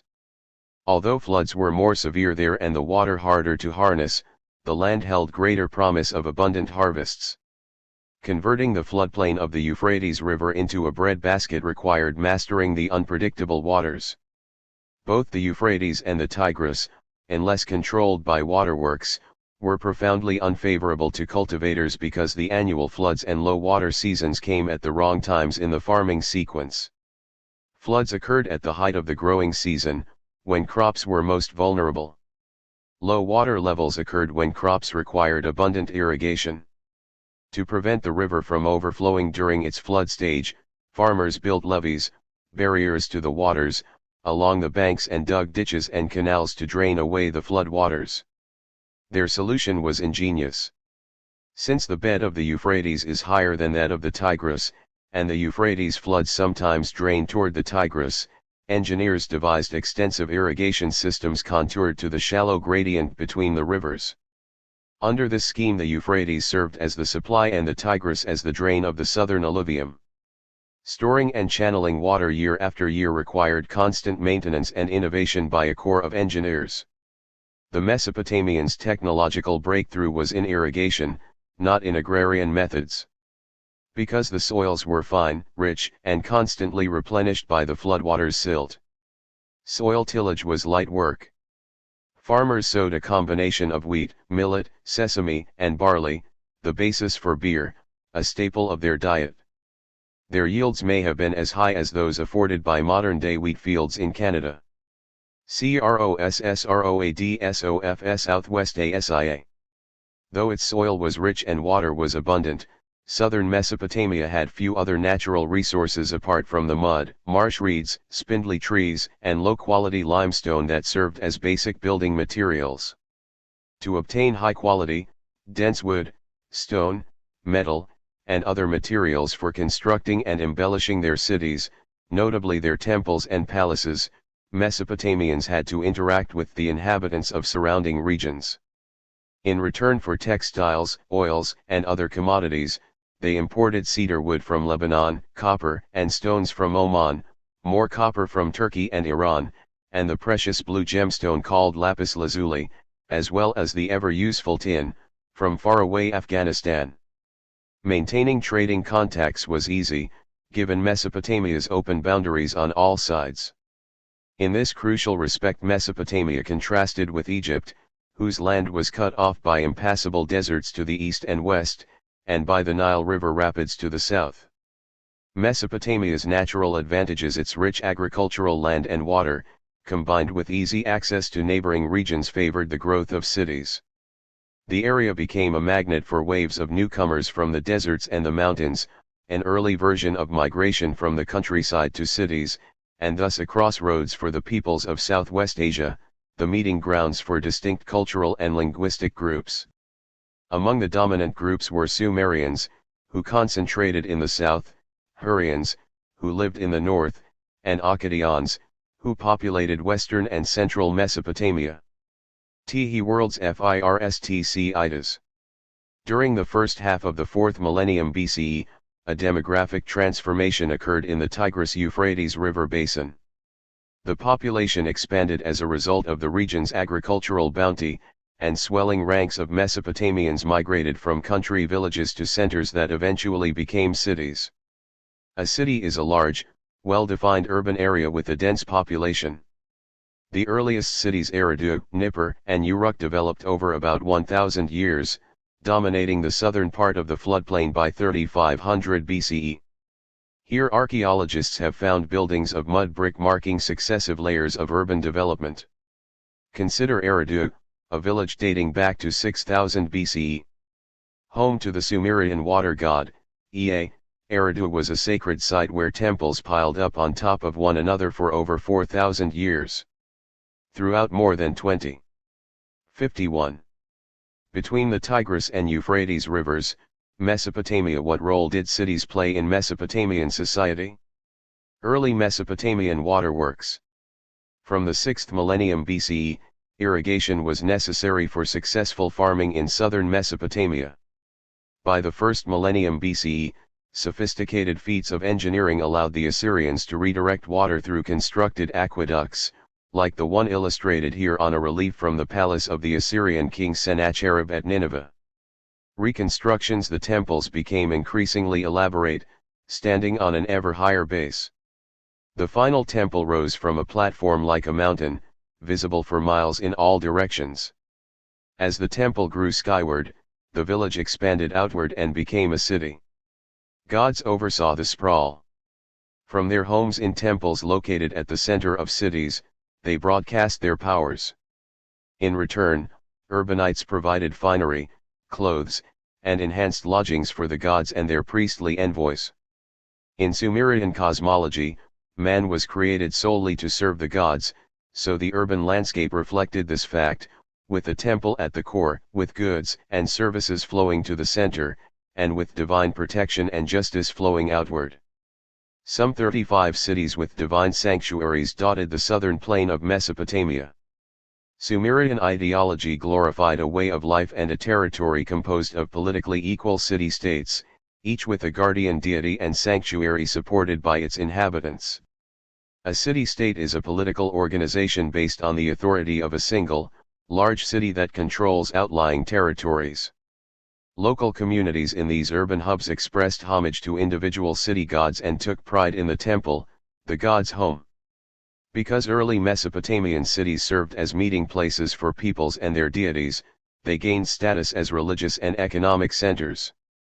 Whether enormous, like Uruk and Nippur, or modest, like Ur and Abu Salabik, all cities were spiritual, economic, and cultural homes for Mesopotamian subjects. Simply making a city was therefore not enough, it had to be made great. Urban design reflected the city's role as a wondrous place to pay homage to the gods and their human intermediary, the king. The early cities contained enormous spaces within their walls, with large houses separated by date palm plantations. The city limits also encompassed extensive sheepfolds, which became a frequent metaphor for the city. As populations grew, the Mesopotamian cities became denser, and the houses smaller. Some urbanites established new suburbs, spilling out beyond old walls and creating neighborhoods in what used to be the countryside. The typical layout of Mesopotamian cities reflected a common pattern, a central canal surrounded by neighborhoods of specialized occupational groups. The temple marked the city center, while the palace and other official buildings graced the periphery. In separate quarters for craft production, families passed down their trades across generations. In this sense, the landscape of the city mirrored the growing social hierarchies, distinctions between the privileged and the less privileged. Gods and temples. The worldview of the Sumerians and, later, the Akkadians included a belief in a group of gods that shaped their political institutions and controlled everything including the weather, fertility, harvests, and the underworld. As depicted in the Epic of Gilgamesh, a 2nd millennium BCE composition based on oral tales about Gilgamesh, a historical but mythologized king of Uruk, the gods could give but could also take away with searing droughts, unmerciful floods, and violent death. Gods, and the natural forces they controlled, had to be revered and feared. Faithful subjects imagined their gods as immortal beings whose habits were capricious, contentious, and gloriously work-free. Each major god of the Sumerian pantheon, an officially recognized group of gods, dwelled in a particular city that he or she had created, giving rise to each city's character, institutions, and relationships with its urban neighbors. Temples served as the god's home and as the symbol of urban identity. A temple is a building where believers worshiped their gods and goddesses and where some peoples believed the deities had earthly residence. Rulers lavished. 52. Layout of Eridu. Over several millennia, temples of increasing size and complexity were built atop each other at Eridu in southern Iraq. The culmination came with the elaborate structure of Level 7. Resources on temple construction and adornment to demonstrate their city's power. Inside the temple was an altar displaying the cult image. A cult is a religious movement, often based on the worship of a particular god or goddess. Benches line the walls, with statues of humans standing in perpetual worship of the deity's images. By the end of the 3rd millennium BCE, the temple's platform base had changed to a stepped platform called a ziggurat. On top of the temple tower stood the main temple. Surrounding the ziggurat were buildings that housed priests, officials, laborers, and servants all bustling about to serve the city's god. While the temple was the god's home, it was also the god's estate. As such, temples functioned like large households engaging in all sorts of productive and commercial activities. Their dependents cultivated cereals, fruits, and vegetables by using extensive irrigation. The temples owned vast flocks of sheep, goats, cows, and donkeys. Those located close to the river employed workers to collect reeds, to fish, and to hunt.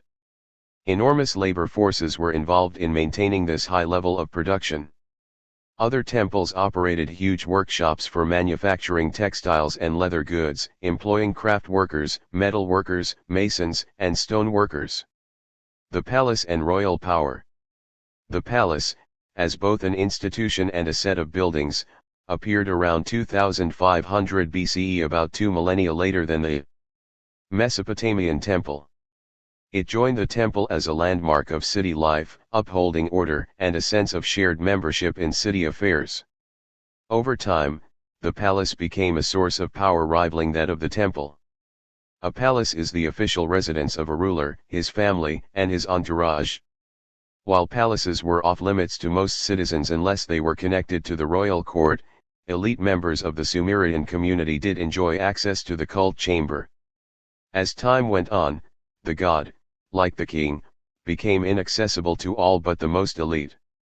Although located at the edge of cities, palaces soon became the symbols of permanent secular, military, and administrative authority distinct from the temple's spiritual and economic power. As the population grew in the southern alluvium, competition among the city-states increased over scarce arable land and access to water for irrigation.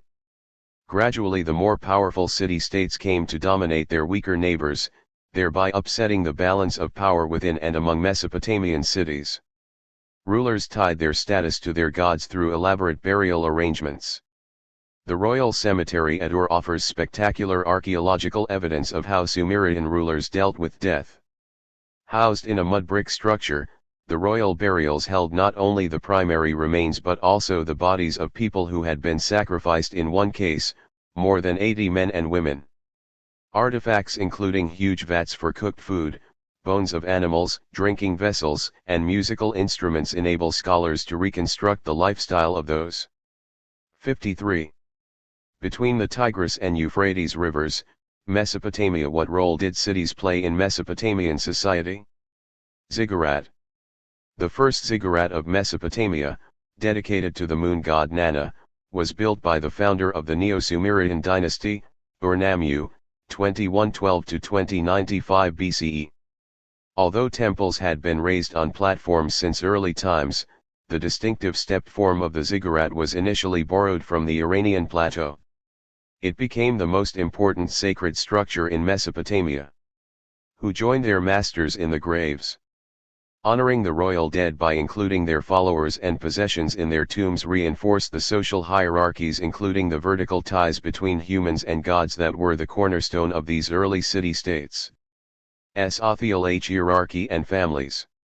Social hierarchies were an important part of the fabric of Sumerian city-states. Mesopotamia's city-states at first had assemblies of elders and young men who made collective decisions for the community. At times, certain effective individuals took charge of emergencies, and over time these people surrounding the leaders acquired more durable political power. The social hierarchy set off the rulers from the ruled. Ruling groups secured their privileged access to economic and political resources by erecting systems of bureaucracies, priesthoods, and laws. Priests and bureaucrats served their rulers well, championing rules and norms that legitimized the political leadership. Occupations within the cities were highly specialized, and a list of professions circulated across the land so that everyone could know his or her place in the social order. The king and priest in Sumer were at the top of the list, followed by bureaucrats, scribes and household accountants, supervisors, and craft workers. The latter included cooks, jewelers, gardeners, potters, metalsmiths, and traders. The biggest group, which was at the bottom of the hierarchy, comprised workers who were not slaves but who were dependent on their employers' households. Movement among economic classes was not impossible but, as in many traditional societies, it was rare. There were also independent merchants who risked long-distance trading ventures, hoping for a generous return on their investment.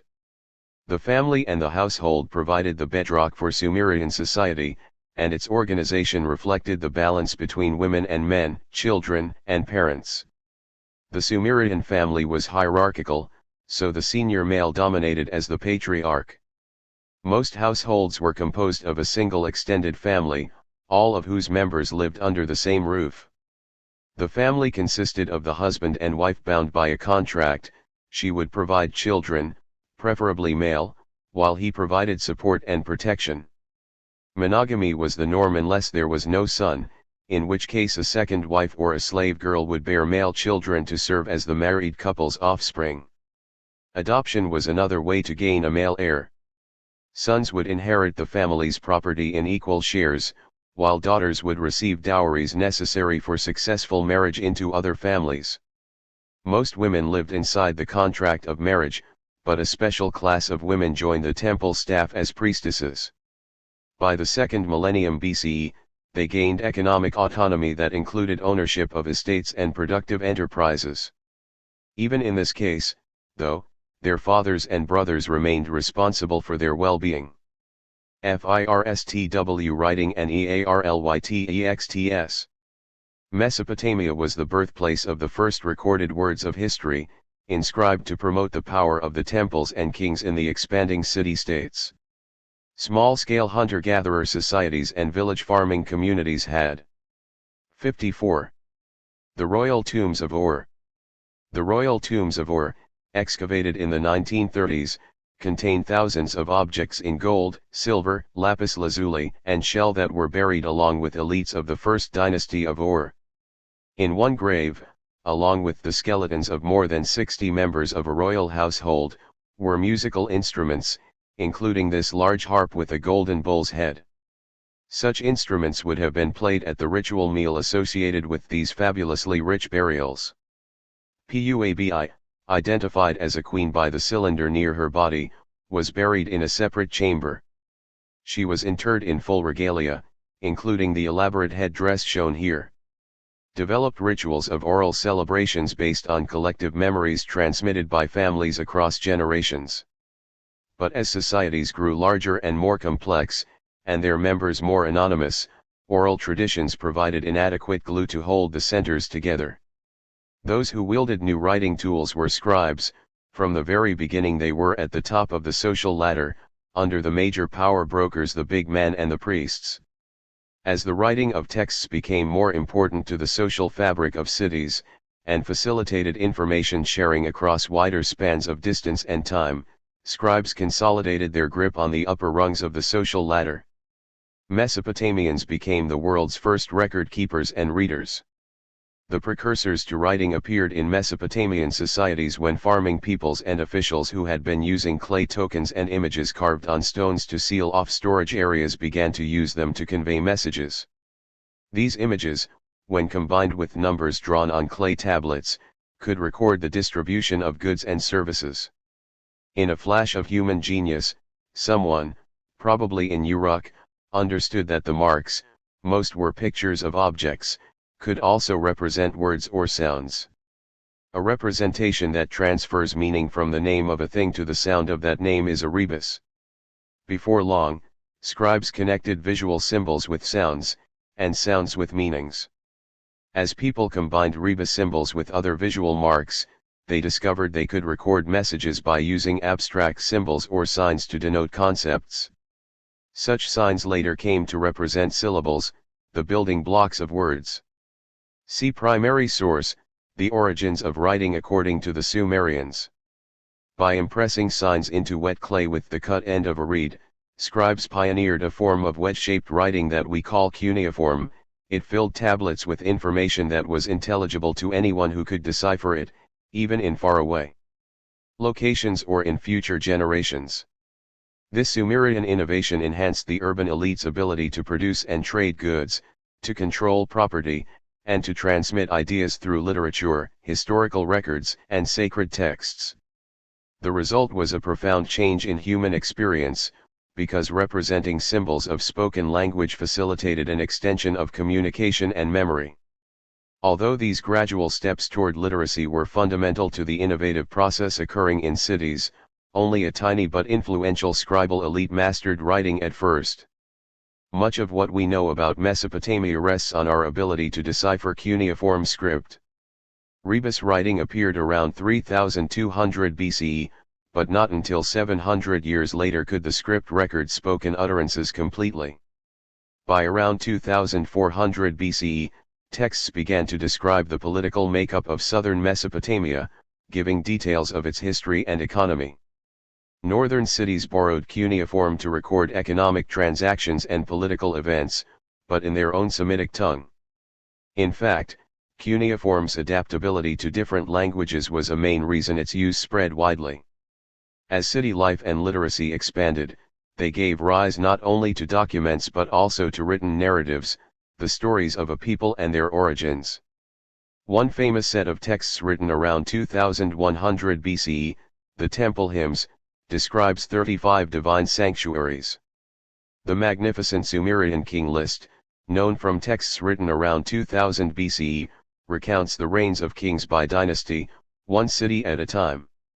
It narrates the fabulously long reigns of legendary kings before the so-called Great Flood, which, in turn, is one of many traditional stories that people transmitted orally for generations, and it later evolved into the book of Genesis as part of the Bible's creation story. The Great Flood, a crucial event in Sumerian identity, explained Uruk's demise as the gods' doing. Flooding was the most riveting of natural forces in the lives of a riverine folk, and it helped shape the material and symbolic foundations of Mesopotamian societies. 55. Between the Tigris and Euphrates rivers, Mesopotamia. What role did cities play in Mesopotamian society? Cylinder seal of Adad carved from green stone. Many people in Mesopotamia involved with administration and public life had one or more cylinder seals. Cylinder seals were carved with imagery and inscriptions and were impressed into clay tablets and other documents while they were still malleable in order to guarantee the authenticity of a transaction. The cylinder seal shown here carries the inscription of the scribe Atta. The imagery includes representations of important gods of the Akkadian pantheon. The sun god Shamash rises from between the mountains in the center. Ishtar as a warrior goddess stands to the left. To the right is Ea, the god of wisdom, who is associated with flowing water and fish. Behind him is the servant Usmuo, whose double face allows him to see everything. At the far left is a god of hunting. The origins of writing according to the Sumerians. His speech was substantial, and its contents extensive. The messenger, whose mouth was heavy, was not able to repeat it. Because the messenger, whose mouth was tired, was not able to repeat it, the lord of Kulaba patted some clay and wrote the message as if on a tablet. Formerly, the writing of messages on clay was not established. Now, under that sun and on that day, it was indeed so. The lord of Kulaba inscribed the message like a tablet. It was just like that. The messenger was like a bird, flapping its wings, he raged forth like a wolf following a kid. He traversed 5 mountains, 6 mountains, 7 mountains. He lifted his eyes as he approached Arata. He stepped joyfully into the courtyard of Arata, he made known the authority of his king. Openly he spoke out the words in his heart. The messenger transmitted the message to the lord of Arata. Your father, my master, has sent me to you, the lord of Unug, the lord of Kulaba, has sent me to you. What is it to me what your master has spoken? What is it to me what he has said? This is what my master has spoken, this is what he has said. My king is like a huge Mies tree, son of Enlil, this tree has grown high, uniting heaven and earth, its crown reaches heaven, its trunk is set upon the earth. He who is made to shine forth in lordship and kingship, Enmerkar, the son of Utu, has given me a clay tablet.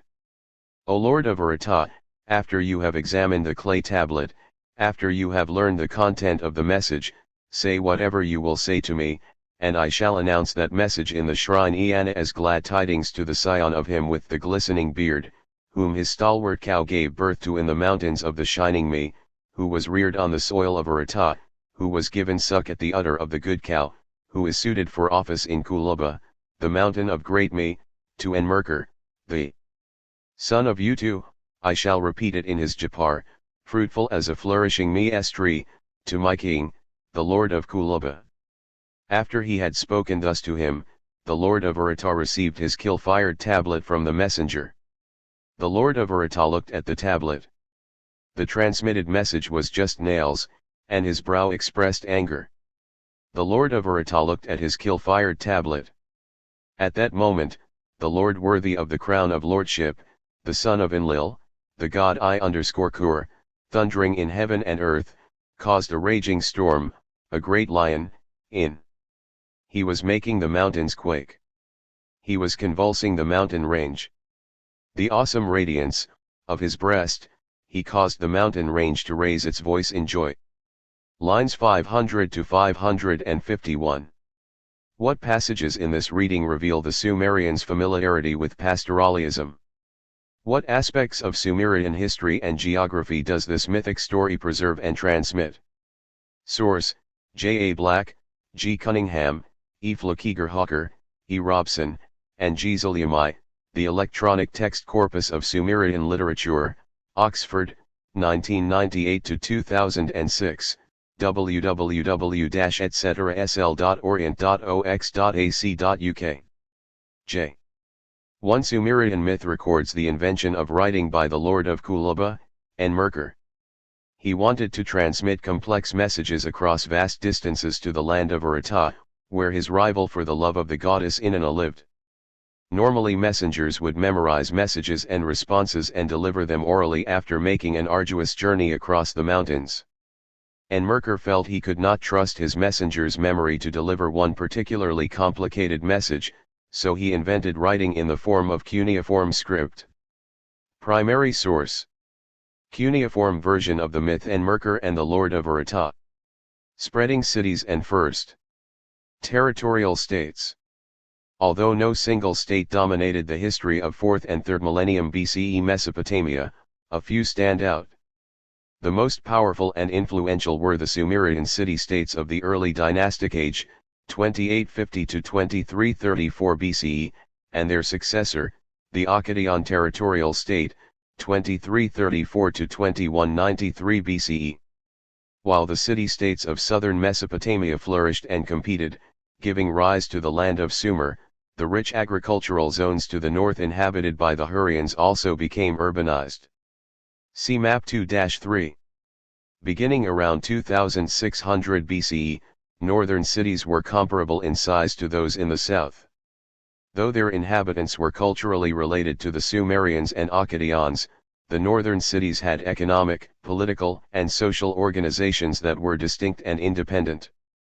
As Mesopotamia swelled with cities, it became unstable. The Sumerian city-states with expanding populations soon found themselves competing for agrarian lands, scarce water, and lucrative trade routes. And as pastoralists far and wide learned of the region's bounty, they journeyed in greater numbers to the cities, fueling urbanization and competition. Cities also spawned rivalry and struggles for supremacy. In fact, the world's first great conqueror emerged from one of these cities, and by the end of his long reign he had united, by force, the independent Mesopotamian cities south of modern-day Baghdad. The legendary Sargon the Great, r. 2334-2279 BCE, king of Akkad, brought the era of competitive independent city-states to an end. His most remarkable achievement was unification of the southern cities through an alliance. Although this unity lasted only 3 generations, it represented the first multi-ethnic collection of urban centers, the territorial state. A territorial state is a form of political organization that holds authority over a large population and land mass. Its power extends over a wider area than that of city-states. The most obvious legacy of Sargon's dynasty was sponsorship of monumental architecture, artworks, and literary works. These cultural achievements stood for centuries, inspiring generations of builders, architects, artists, and scribes. And by encouraging contact with distant neighbors, many of whom adopted aspects of Mesopotamian culture, the Akkadian kings increased the geographic reach of Mesopotamian influence. The riches and competition among cities also lured invaders, with the result that Sargon's empire was short-lived. Foreign tribesmen from the Zagros Mountains infiltrated the heartland of Akkad, conquering the capital city around 2190 BCE. This cycle of urban magnificence punctuated by disintegration triggered by outside forces gave rise to epic history writing, and its myth of urban civility and rural backwardness still captivates readers today. The fall of Sargon's empire. 57. Between the Tigris and Euphrates rivers, Mesopotamia. What role did cities play in Mesopotamian society? Underscores a fundamental but often neglected reality of the ancient world. Living side by side with the city-state dwellers were peoples who followed a simpler way of life. They often did not enter the historical record except when they intruded on the lives of their more powerful and prosperous neighbors. Ztindus River Valley, a parallel sea culture. We call the urban culture of the Indus area Harappan after the urban site of Harappa that arose in the 3rd millennium BCE on the banks of the Ravi River, a tributary of the Indus. Why do we know less about Harappan culture than about others in Afro-Eurasia? Developments in the Indus basin reflected an indigenous, local, tradition combined with strong influences from Iranian plateau peoples, as well as indirect influences from distant cities on the Tigris and Euphrates rivers. Villages appeared around 5000 BCE on the Iranian plateau along the Baluchistan mountain foothills, to the west of the Indus. By the early 3rd millennium BCE, frontier villages had spread eastward to the fertile banks of the Indus River and its tributaries. See Map 2-4. The riverine settlements soon yielded agrarian surpluses that supported greater wealth, more trade with neighbors, and public works. In due course, urbanites of the Indus region and the Harappan peoples began to fortify their cities and to undertake public works similar in scale to those in Mesopotamia, but strikingly different in function. The Indus Valley ecology boasted many advantages, especially compared to the area near the Ganges River, the other great waterway of the South Asian landmass. The semi-tropical Indus Valley had plentiful water from melting snows in the Himalayas that ensured flourishing vegetation, and the region did not suffer the yearly monsoon downpours that flooded the Ganges plain. The expansion of agriculture in the Indus basin depended on the river's annual floods to replenish the soil and avert droughts, as in Mesopotamia, Egypt, and China. From June to September, the rivers inundated the plain. Once the waters receded, farmers planted wheat and barley.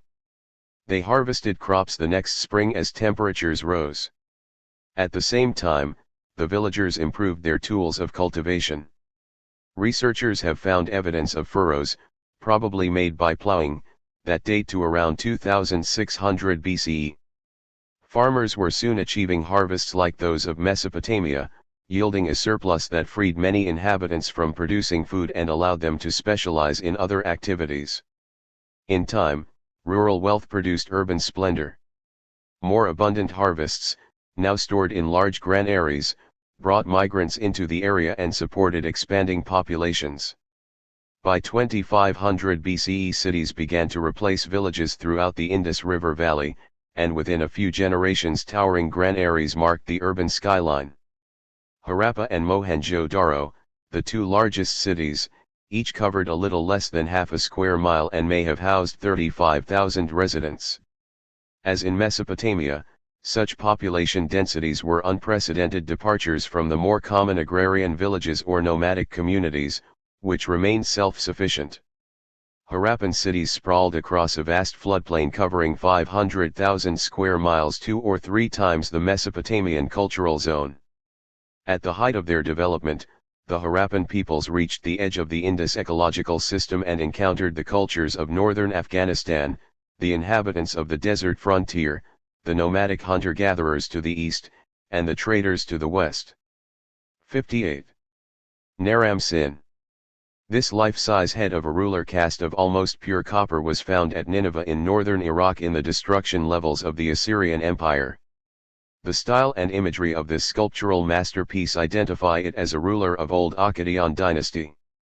While sometimes identified as Sargon, it is most likely a portrait of his grandson, Naram Sin, who consolidated and transformed the Akkadian state. It must have stood for over 1500 years in the courtyard of a temple at Nineveh before it was defaced by the Medes and Elamites, whose savage attack on Nineveh caused the Assyrian Empire to fall. Harappan Cityle. We know less about Harappan culture than about other contemporary cultures of Afro-Eurasia, because many of its remains lie buried under deep silt deposits accumulated over thousands of years of heavy flooding. Further, scholars have been unable to identify the Indus people's language or decipher the script of about 400 symbols. The script might not represent a spoken language, instead, it might be a non-linguistic symbol system. See primary source, The Mystery of Harappan Writing.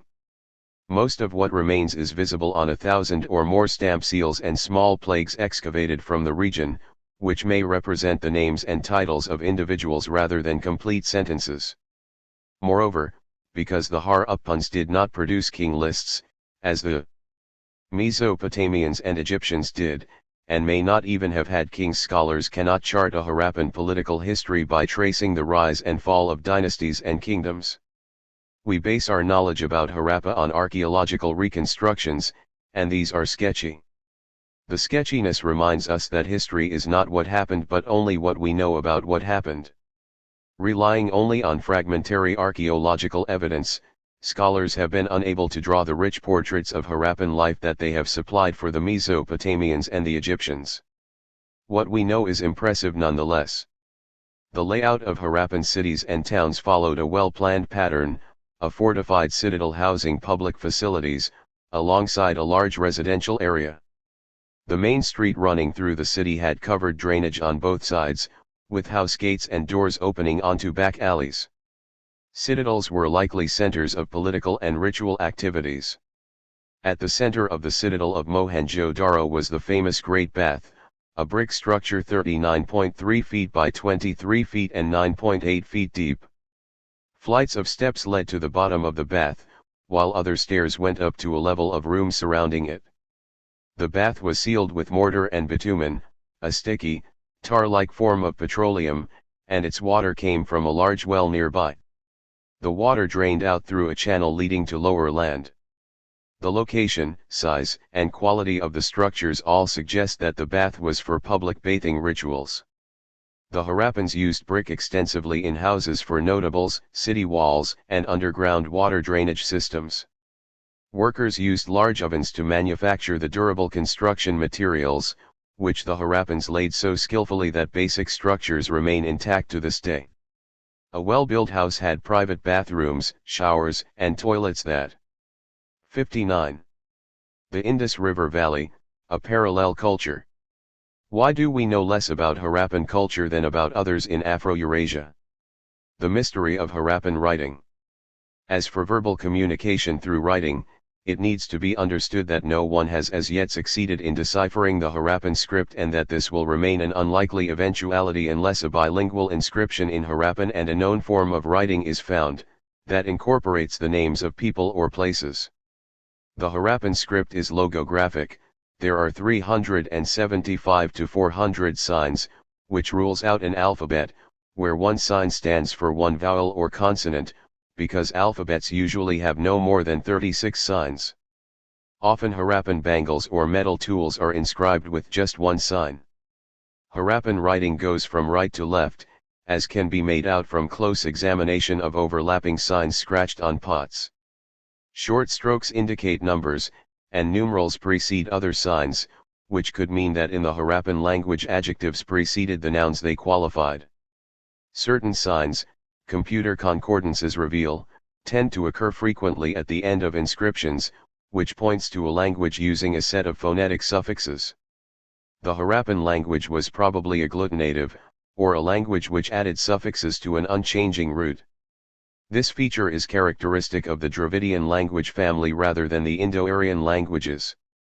This, and the fact that the earliest Indo-Aryan text, the Rigveda, shows Dravidian influence, indicating that the early Indo-Aryans in the northwest had some contact with Dravidian speakers, make it likely that the language of the Harappans was a Dravidian one.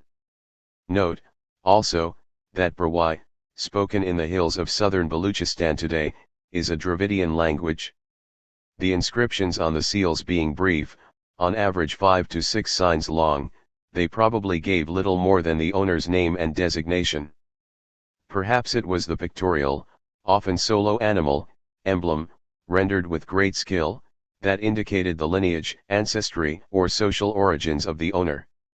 There is no geographic pattern to the occurrence of the various seal animals, unicorn, bull, rhinoceros, antelope, tiger, or elephant, so the animal could not possibly have signified the place of origin of the seal owner. Perhaps it was this pictorial image that lent authority to any spoken message that accompanied a seal or an object stamped with one. It may be noted that so far it is Harappa and Mohenjo-Daro and Moundi rather than the citadel mound at Harappa that have yielded the evidence for the most intensive writing activity. These were probably centers of administration. Harappan writing occurs on pots, seals, terracotta, stoneware, and shell bangles, copper tablets and tools, and ivory rods. Large numbers of scored goblets with pointed bases that occur at Harappa and Mohenjo-Daro are important as they are one of the very few pottery forms that can occasionally carry seal impressions. As distinct from scratched signs, their use remains a mystery. We get the impression that writing was for humdrum purposes. A striking exception to this is the occurrence of a huge public inscription that seems to have been set up on a street at Dholavira in Kutch, with letters about 37 centimeters high cut out of stones and, R.S. Bish suggests, fastened on a wooden board.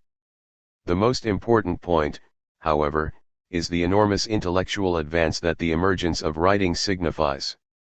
When we speak, we utter sounds in one or other language using a series of sound sequences that carry specific meanings in that language. What writing does is to encode in visual form, that is, through a set of distinct symbols or signs, those sounds and sound sequences, thereby conveying meaning or information. Further, writing makes possible the storage of information or the maintenance of records for future reference. It makes communication at a distance possible. It requires of the writer knowledge of the signs and some amount of manual dexterity, and of the reader, knowledge of how the visual signs are vocalized and of course familiarity with the relevant language. Writing has been termed the most momentous invention human beings have ever made.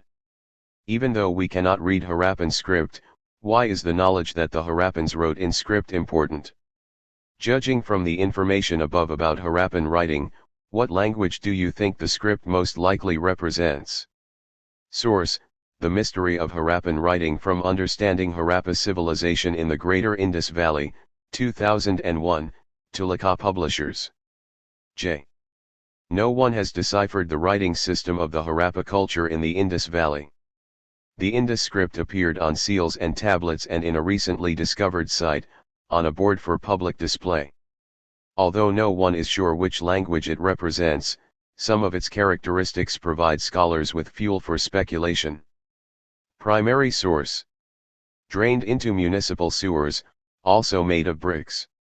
Houses in small towns and villages were made of less durable and less costly sun-baked bricks, which are used throughout southern Eurasia even today. Trade.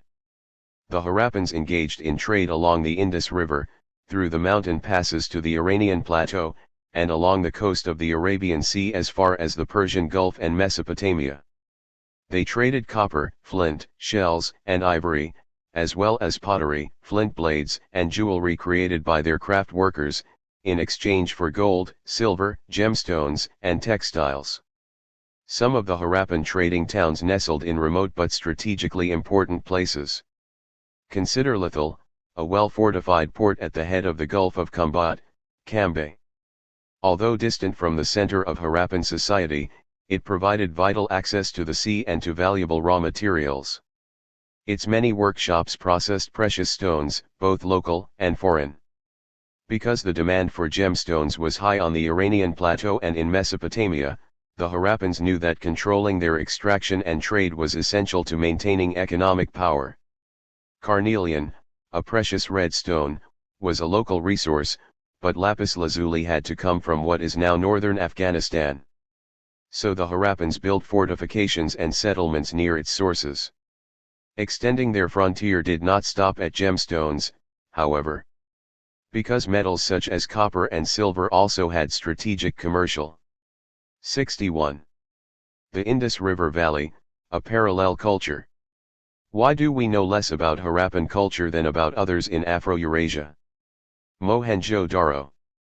Mohenjo-Daro, the Mound of Dead, is a large urban site of the Harappan culture. The view of the city demonstrates a neat layout of houses and civic facilities such as sewer draining. Harappan gemstone necklace. Bead makers perforated lapis lazuli and other semi-precious stones using a bow drill to make tiny holes for suspension. Importance: the Harappans established settlements near their copper mines as well. Through a complex and vibrant trading system, the Harappans maintained access to mineral and agrarian resources. To facilitate trade, rulers relied not just on Harappan script but also on a system of weights and measures that they devised and standardized. Archaeologists have found Harappan seals, used to stamp commodities with the names of their owners or the nature of the goods, at sites as far away as the Persian Gulf, Mesopotamia, and the Iranian Plateau.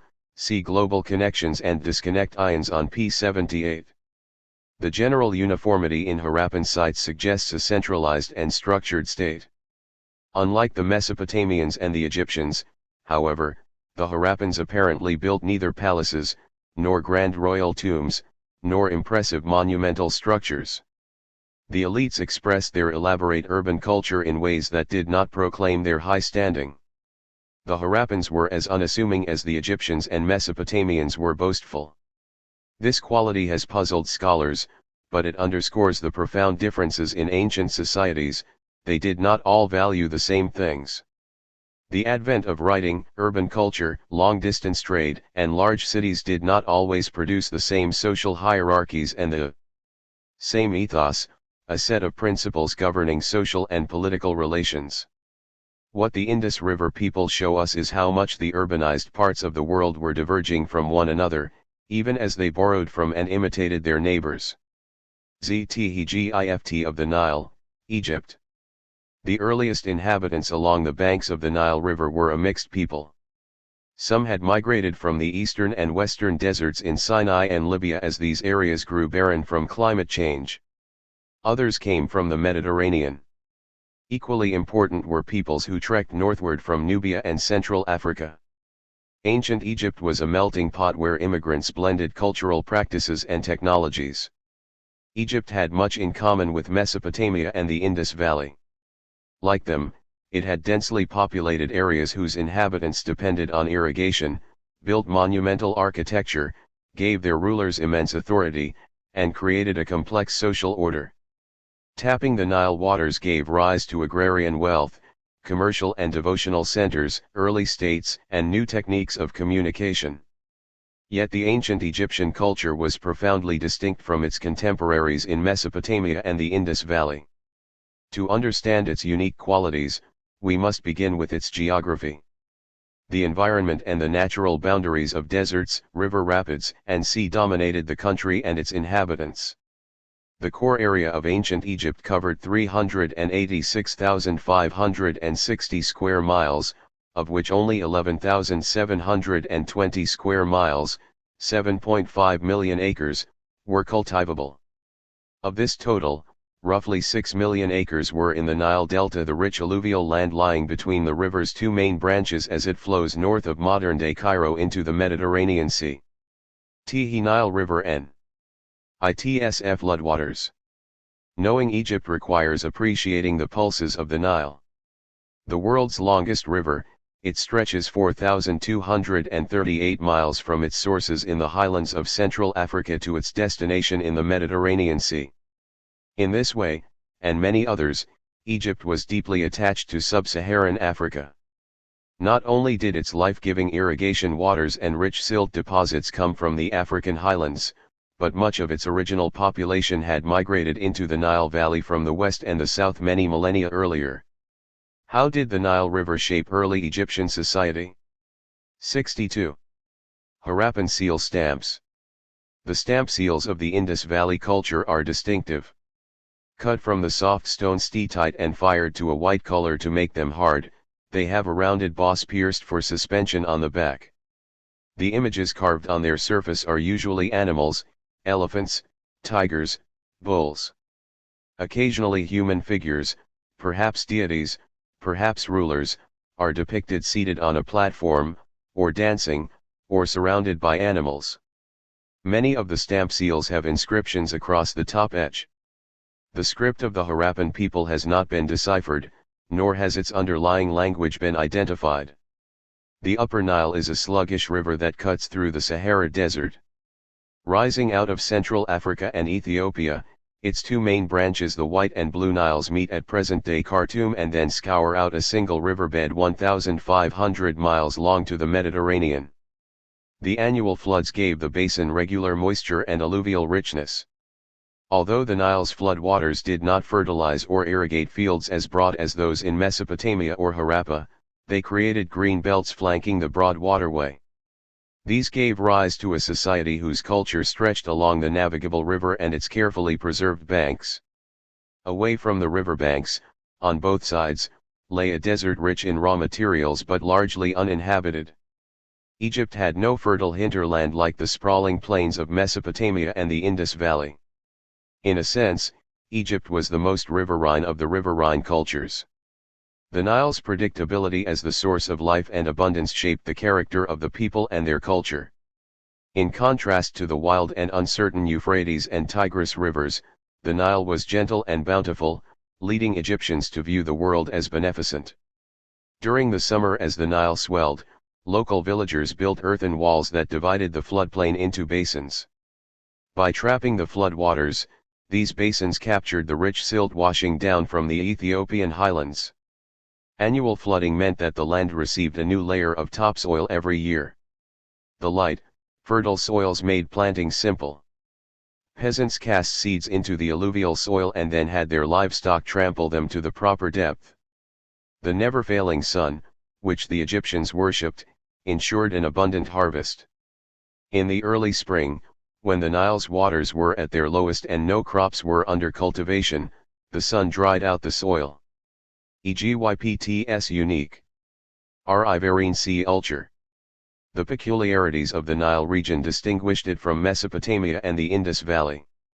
Some 2,500 years ago, the Greek historian and geographer Herodotus noted that Egypt was the gift of the Nile and that the entire length of its basin was one of the world's most self-contained geographical entities. Bounded on the north by the Mediterranean Sea, on the east and west by deserts, and on the south by cataracts, large waterfalls, Egypt was destined to achieve a common culture. The region was far less open to outsiders than were Mesopotamia and the Indus River basin. Like the other pioneering societies, Egypt created a common culture by balancing regional tensions and reconciling regional rivalries. Ancient Egyptian history is a struggle of opposing forces, the North or Lower Egypt versus the South or 63. The gift of the Nile, Egypt. How did the Nile River shape early Egyptian society? Nile agriculture. The Nile is fed by the Blue Nile, which has its source in the Ethiopian highlands, and the White Nile in southern Sudan. It rises and falls according to a regular pattern that was the basis for the ancient Egyptian agricultural cycle. Flooding the valley in August and September, the Nile recedes, depositing a rich layer of silt in which the crops were planted in the fall and harvested in April and May. Upper Egypt, the sand, the so-called red part of the earth, versus the rich soil, described as black, life versus death, heaven versus earth, order versus disorder. For Egypt's ruling groups, notably the kings, the primary task was to bring stability or order, known as ma'at, out of these antagonistic impulses. The Egyptians believed that keeping chaos, personified by the desert and its marauders, at bay through attention to ma'at would allow all that was good and right to occur. THIRD of the Egyptian state and dynasties. Once the early Egyptians harnessed the Nile to agriculture, the area changed from being scarcely inhabited to socially complex. Whereas Mesopotamia and Harappa developed gradually, Egypt seemed to grow overnight. It quickly became a powerhouse state, projecting its splendor along the full length of the river valley. A king, called Pharaoh, was at the center of Egyptian life. His primary responsibility was to ensure that the forces of nature, in particular the regular flooding of the Nile, continued without interruption. This task had more to do with appeasing the gods than with running a complex hydraulic system, hence, Egypt's large clerical class. The king also had to protect his people from invaders from the eastern desert, as well as from Nubians on the southern borders. These groups threatened Egypt with social chaos. As guarantors of the social and political order, the early kings depicted themselves as shepherds. In wall carvings, artists portrayed them carrying the crook and the flail, indicating their responsibility for the welfare of their flocks, the people, and of the land. Moreover, under the king an elaborate bureaucracy organized labor and produced public works, sustaining both his vast holdings and general order throughout the realm. The narrative of ancient Egyptian history follows its dynasties, a structure that gives a sense of deep continuity. According to a 3rd century BCE Egyptian cleric named Manetho, Egypt saw no fewer than 31 dynasties, spanning 3 millennia from 3100 BCE down to its conquest by Alexander the Great in 332 BCE. See Table 2-1. Since the 19th century, however, scholars have recast the story around 3 periods of dynastic achievement: the Old Kingdom, the Middle Kingdom, and the New Kingdom. At the end of each era, cultural flourishing suffered a breakdown in central authority, known respectively as the First, Second, and Third Intermediate periods. No other region of the world has charted a history of such extraordinary length and durability. Rituals, pyramids, n. C. Osmic Order. The Third Dynasty, 2686 to 2613 BCE, launched the foundational period known as the Old Kingdom, the Golden Age of ancient Egypt. See Map 2-5. By the time it began, the basic institutions of the Egyptian state were in place, as were the ideology and ritual life that legitimized the dynastic rulers. The king as god presented himself to the population by means of impressive architectural spaces, and the priestly class performed rituals reinforcing his supreme status within the universe's natural order. The most important ceremony was the Sed festival, which renewed the king's vitality after he had ruled for 30 years. Although it focused on the king's vitality, its origins lay in ensuring the perpetual presence of water. King Djoser, the second king of the Third Dynasty, celebrated the Sed festival in his tomb complex at Saqqara. This magnificent complex, the world's oldest stone structure, rather than the mud brick temples and palaces of Mesopotamia, took shape during his reign. It began as a huge flat structure identical to earlier royal tombs. However, the architect, Imhotep, was not satisfied with the modest shape of earlier burial chambers. Throughout 6 renovations he transformed the structure into a step pyramid that ultimately rose some 200 feet above the plain, dominating the landscape like the later Mesopotamian ziggurats did, CP 53.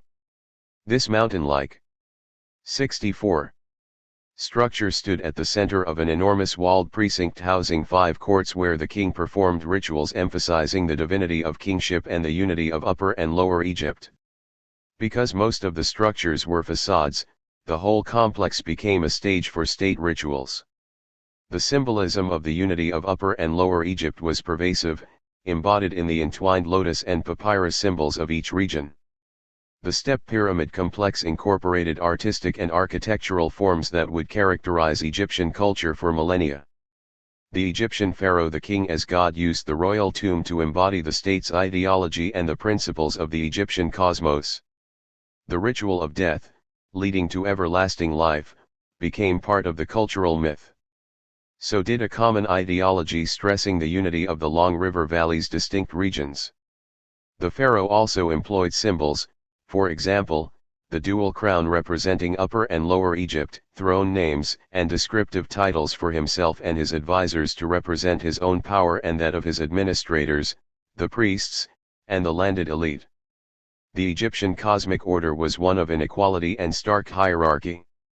Established at the time of creation, the universe was the king's responsibility to maintain for eternity. The belief that the king was a god compelled him to behave like one, serene, orderly, merciful, and perfect. He always had to wear an expression of divine peace, not the angry snarl of mere human power. Pyramid building evolved rapidly from the step version of Djoser to the Grand Pyramids of the 4th Dynasty, 2613 to 2494 BCE. These kings erected their magnificent structures at Giza, just outside modern-day Cairo and not far from the early royal cemetery site of Saqqara. The Pyramid of Khufu, rising 481 feet above ground, is the largest stone structure in the world, and its corners are almost perfectly aligned to due north, west, south, and east. Khafra's pyramid, though smaller, is even more alluring because it retains some of its original limestone casing and because it enjoys the protective presence of the Sphinx. Surrounding these royal tombs were those of high officials, almost all members of the royal family. The enormous amount of labor involved in constructing these monuments provides another measure of the degree of centralization and the surpluses in Egyptian society at this time. The manpower came from peasants and workers who labored for the state at certain times of year, slaves brought from Nubia, and captured Mediterranean peoples. Through their majesty and architectural complexity, the Giza pyramids reflect the peak of Old Kingdom culture and the remarkable feats that its bureaucracy could accomplish. Construction of these monuments entailed the back-breaking work of quarrying the massive stones, some weighed over 2 tons, digging a canal so barges could bring them from the Nile to the base of the Giza plateau, building a harbor there, and then constructing sturdy brick ramps that could withstand the stone's weight as workers hauled them ever higher along the pyramid's faces. Most likely a permanent workforce of up to 21,000 laborers endured 10-hour workdays, 300 days per year, for approximately 14 years just to complete the Great Pyramid of Khufu. Religion. Religion stood at the center of this ancient world, so all aspects of the culture reflected spiritual expression. Egyptians understood their world as inhabited by 3 groups: gods, kings, and the rest of humanity. Official records only showed representations of gods and kings. Yet the people did not confuse their kings with gods, at least during the kings' lifetimes. Mortality was the bar between rulers and deities. After death, kings joined the gods whom they had represented while alive. Cults of the gods. As in Mesopotamia, every region in Egypt had its resident god. The fate of each deity found expression in the history of its region. Some gods, such as Amun, believed to be physically present in Thebes, the political center of Upper Egypt, transcended regional status because of the importance of their hometown.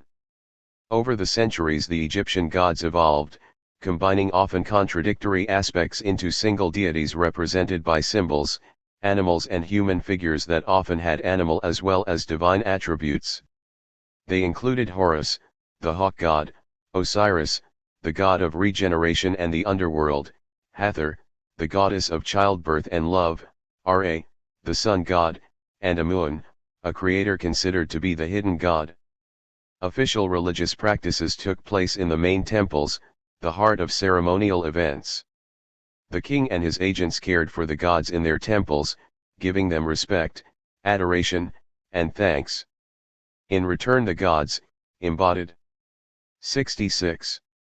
The Pyramids of Giza. The Pyramid Fields of Giza lie on the western side of the Nile just south of the modern city of Cairo. The Old Kingdom pharaohs built their eternal resting places there, surrounded by the smaller pyramids and bench tombs of their relatives and courtiers. The largest pyramid of Khufu is to the north. Khafra's is linked to the Nile by a causeway flanked by the famous Sphinx. The smallest is that of Menkaure, the penultimate king of the glorious 4th dynasty. 67. The gift of the Nile, Egypt. How did the Nile River shape early Egyptian society? Egyptian gods. Osiris, top left, is the dying god who rules over the netherworld. Most frequently he is depicted as a mummy wearing a white crown with plumes and holding the scepter across his chest. The god Horus, top right and bottom, who was also rendered as Are-Horakti, is the falcon-headed Egyptian sky god. Horus is the earliest state god of Egypt and is always closely associated with the king. Horus is a member of the 9 deities of Heliopolis and is the son of Osiris and Isis. In sculptured images, maintained order and nurtured the king and through him all humanity. In this contractual relationship, the gods were passive and serene while the kings were active, a difference that reflected their unequal relationship. The practice of religious rituals and communication with the gods formed the cult, whose constant and correct performance was the foundation of Egyptian religion. Its goal was to preserve cosmic order fundamental to creation and prosperity. One of the most enduring cults was that of the goddess Isis, who represented ideals of sisterhood and motherhood. According to Egyptian mythology, Isis, the wife of the murdered and dismembered Osiris, commanded her son, Horus, to reassemble all of the parts of Osiris so that he might reclaim his rightful place as king of Egypt, taken from him by his assassin, his evil brother Seth. Osiris was seen as the god of rebirth, while Isis was renowned for her medicinal skills and knowledge of magic. For millennia her principal place of worship was a magnificent temple on the island of Philae. Well after the Greeks and Romans had conquered Egypt, the people continued to pay homage to Isis at her Philae temple. The priesthood, the responsibility for upholding cults fell to the king. However, the task of upholding the cult, regulating rituals according to a cosmic calendar, and mediating among gods, kings, and society fell to one specialist class, the priesthood.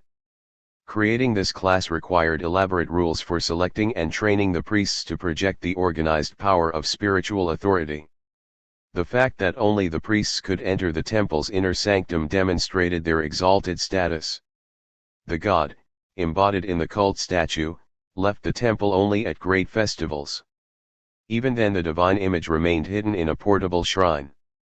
This arrangement ensured that priests monopolized communication between spiritual powers and their subjects and that Egyptians understood their own subservience to the priesthood. Although the priesthood helped unify the Egyptians and focused their attention on the central role of temple life, unofficial religion was equally important. Ordinary ancient Egyptians matched their elite rulers in faithfulness to the gods, but their distance from temple life caused them to find different ways to fulfill their religious needs and duties. Thus they visited local shrines, just as those of higher status visited the temples. There they prayed, made requests, and left offerings to the gods. Magical powers. Magic had a special importance for commoners, who believed that amulets, ornaments worn to bring good fortune and to protect against evil forces, held extraordinary powers, for example, preventing illness and guaranteeing safe childbirth. To deal with profound questions, commoners looked to omens and divination, a practice that residents of Mesopotamia and ancient China also used to predict and control future events. Like the elites, commoners attributed supernatural powers to animals. Chosen animals received special treatment in life and after death.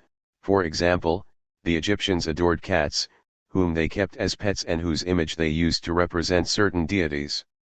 Apis bulls, sacred to the god Ta, merited special cemeteries and mourning rituals. Ibises, dogs, jackals, baboons, lizards, fish, snakes, crocodiles, and other beasts associated with deities enjoyed similar privileges. Writing and scribes. Egypt, like Mesopotamia, was a scribal culture. Egyptians often said that peasants toiled so that scribes could live in comfort. In other words, literacy sharpened the divisions between rural and urban worlds. By the middle of the 3rd millennium BCE, literacy was well established among small circles of experts in Egypt and Mesopotamia. The fact that few individuals were literate heightened the scribe's social status. Although in both cultures writing emerged in response to economic needs, people soon grasped its utility for commemorative and religious purposes. As soon as literacy took hold, Mesopotamians and Egyptians were drafting historical records and literary compositions. Both the early Mesopotamian and Egyptian scripts were complex. In fact, one feature of all writing systems is that over time they became simpler and more efficient at representing the full range of spoken utterances. Only when the first alphabet appeared, in Southwest Asia, to record Aramaic around 1500 BCE, did the potential for wider literacy surface. To judge from remaining records, it seems that more Egyptians than Mesopotamians were literate. Most high-ranking Egyptians were also trained as scribes working in the king's court, the army, or the priesthood. Some kings and members of the royal family learned to write as well. Egyptians used two basic forms of writing throughout antiquity. Hieroglyphs, from the Greek sacred carving, served in temple, royal, or divine contexts. First dynasty tombs yield records in a cursive script written with ink on papyrus, pottery, or other absorbent media. This demotic writing, from the Greek demotika, meaning popular or in common use, was more common.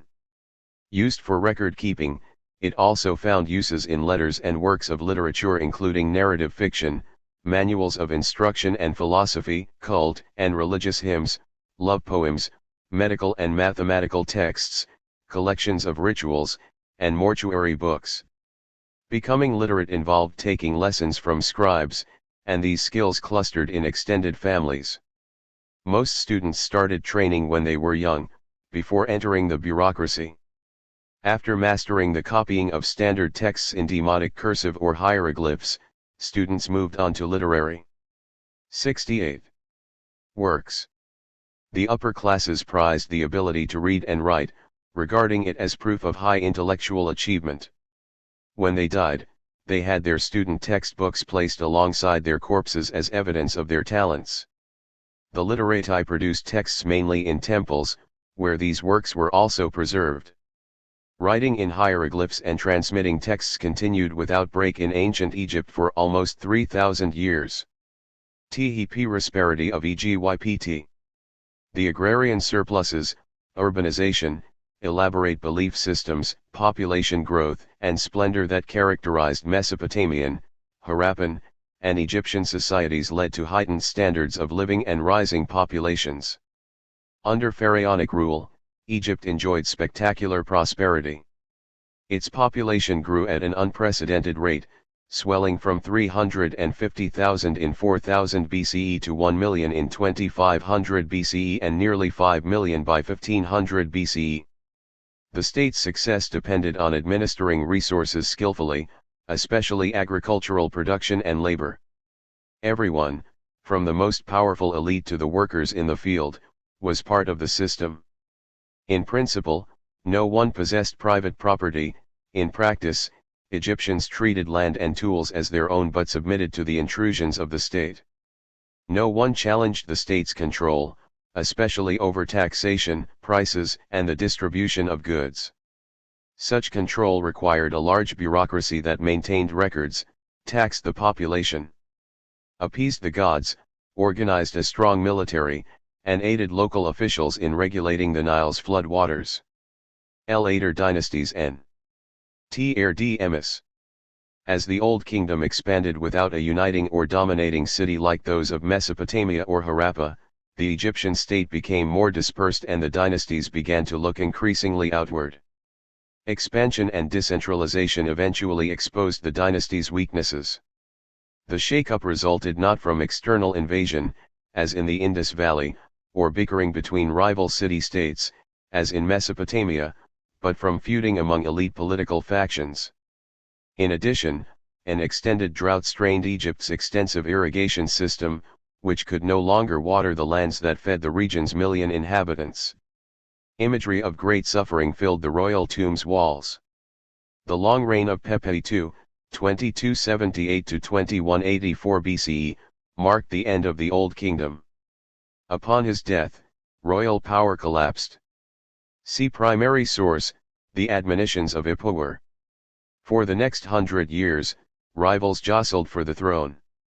Local magnates assumed hereditary control of the government in the provinces and treated lands previously controlled by the royal family as their personal property. And local leaders plunged into bloody regional struggles to keep the irrigation works functioning for their own communities. This so-called First Intermediate Period lasted roughly from 2181 to 2055 BCE until the century-long drought ended. 69. The gift of the Nile, Egypt. How did the Nile River shape early Egyptian society? Egyptian hieroglyphs and cursive scripture. The Egyptians wrote in two distinctive types of scripts. The more formal is hieroglyphs, which is based on pictorial images that carry values of either ideas, ideograms, or sounds, phonemes. All royal and funerary inscriptions, such as this funerary relief from the Old Kingdom, are rendered in hieroglyphic script. Daily documents, accountings, literary texts, and the like were most often written in a cursive script called demotic, which was written with ink on papyrus. The form of the cursive signs is based on the hieroglyphs but is more abstract and can be formed more quickly. 70. The admonitions of Ipuwer. Behold, the fire has gone up on high, and its burning goes forth against the enemies of the land. Behold, things have been done which have not happened for a long time past, the king has been deposed by the rabble. Behold, he who was buried as a falcon is devoid of beers, and what the pyramid concealed has become empty. Behold, it has befallen that the land has been deprived of the kingship by a few lawless men. Behold, men have fallen into rebellion against the Urias, the of Re, even she who makes the two lands content. Behold, the secret of the land whose limits were unknown is divulged, and the residence is thrown down in a moment. Behold, Egypt is fallen to pouring of water, and he who poured water on the ground has carried off the strong man in misery. Behold, the serpent is taken from its hole, and the secrets of the kings of Upper and Lower Egypt are divulged. Behold, the residence is afraid because of want, and men go about unopposed to stir up strife. Behold, the land has knotted itself up with confederacies, and the coward takes the brave man's property. Behold, the serpent. The dead, he who could not make a sarcophagus for himself is now the possessor of a tomb. Behold, the possessors of tombs are ejected onto the high ground, while he who could not make a coffin for himself is now the possessor of a treasury. Behold, this has happened to men, he who could not build a room for himself is now a possessor of walls. Behold, the magistrates of the land are driven out throughout the land. Are driven out from the palaces. Behold, noble ladies are now on rafts, and magnates are in the labor establishment, while he who could not sleep even on walls is now the possessor of a bed. Behold, the possessor of wealth now spends the night thirsty, while he who once begged his dregs for himself is now the possessor of overflowing bowls. Behold, the possessors of robes are now in rags, while he who could not weave for himself is now a possessor of fine linen. Behold, he who could not build a boat for himself is now the possessor of a fleet, their erstwhile owner looks at them, but they are not his. Behold, he who had no shade is now the possessor of shade, while the erstwhile possessors of shade are now in the full blast of the storm. Behold, he who was ignorant of the lyre is now the possessor of a harp, while he who never sang for himself now vaunts the songstress goddess. In this reading, the residence is the palace and the two lands are Upper and Lower Egypt. Who do you think he who was buried as a falcon is? What were the effects of the collapse of Egypt's old kingdom? How can we use such a document as the admonitions of Ipuwer to understand conditions in Egypt at this time? Source: The admonitions of Ipuwer from ancient Near Eastern texts relating to the Old Testament, 3rd edition with supplement. Copyright 1950, 1955, 1969, renewed 1978 by Princeton University Press. Reprinted by permission of Princeton University Press. J. In order to maintain power during a period of increasing drought, Pepe II, R. 2278-2184 BCE, gave many advantages and tax exemptions to provincial nobles. At the end of his long reign, no successors were capable of maintaining centralized power. The collapse of the central state was traumatic, and Egyptian society fell into chaos. A number of poignant texts written by prophets and wise men captured this situation. One of the most moving was the text known as the Ipuwer Papyrus, written by an Egyptian sage. Primary source: Z. The Ylo and Yangtze are Iverbeasans, EAST Asia. Like the Mesopotamians and Egyptians, East Asian peoples clustered in river basins. Their settlements along the Yellow River in the north and the Yangtze River in the south became the foundation of the future Chinese state. By 5000 BCE, both millet in the north and rice in the south were under widespread cultivation. Yet in the following 3 millennia, when Mesopotamia, Egypt, and the Indus Valley were creating complex, city-based cultures, the Chinese moved slowly. China's great riverine cultures did not arise until the 2nd millennium BCE. See Map 2-6. Like the other region's waterways, the Yellow and Yangtze rivers had annual floods and extensive floodplains suitable for producing high agricultural yields and supporting dense populations.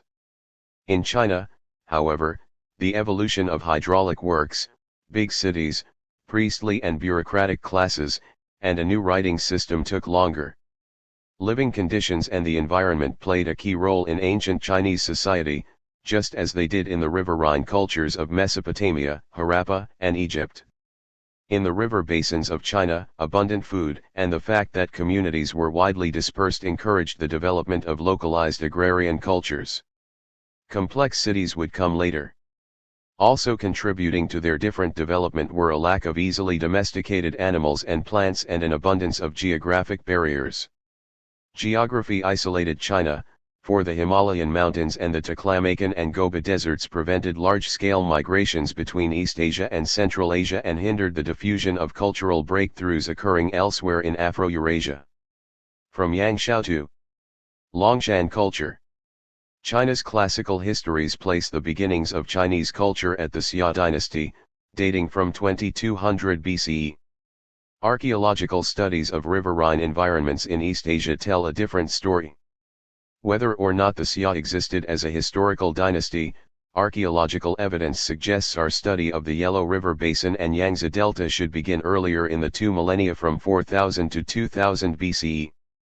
China was never completely free of outside influences. Unlike the Americas, East Asia was not separated from the. What hallmarks of urban life emerged in China during this period? Rest of Afro-Eurasia by great oceans. Some travelers did arrive via the ocean, but more came via the Mongolian steppe, through which nomads introduced important technologies such as metalworks. Nomads were drawn to the agricultural settlements, as they were in Mesopotamia, and they brought innovations, bronze, an alloy of copper and tin, and other goods from afar. Through trade and migration, nomadic cultures and technologies filtered from the steppes to settled communities on the rivers. The combination of agrarian settlements and increasing contact with neighbors promoted greater cultural complexity. The evidence includes breakthroughs in communication. Although the Chinese did not create a graphic writing system until the middle of the 2nd millennium BCE, archaeologists have found pre-literate signs and marks on pottery at Jiahua, on the Yellow River.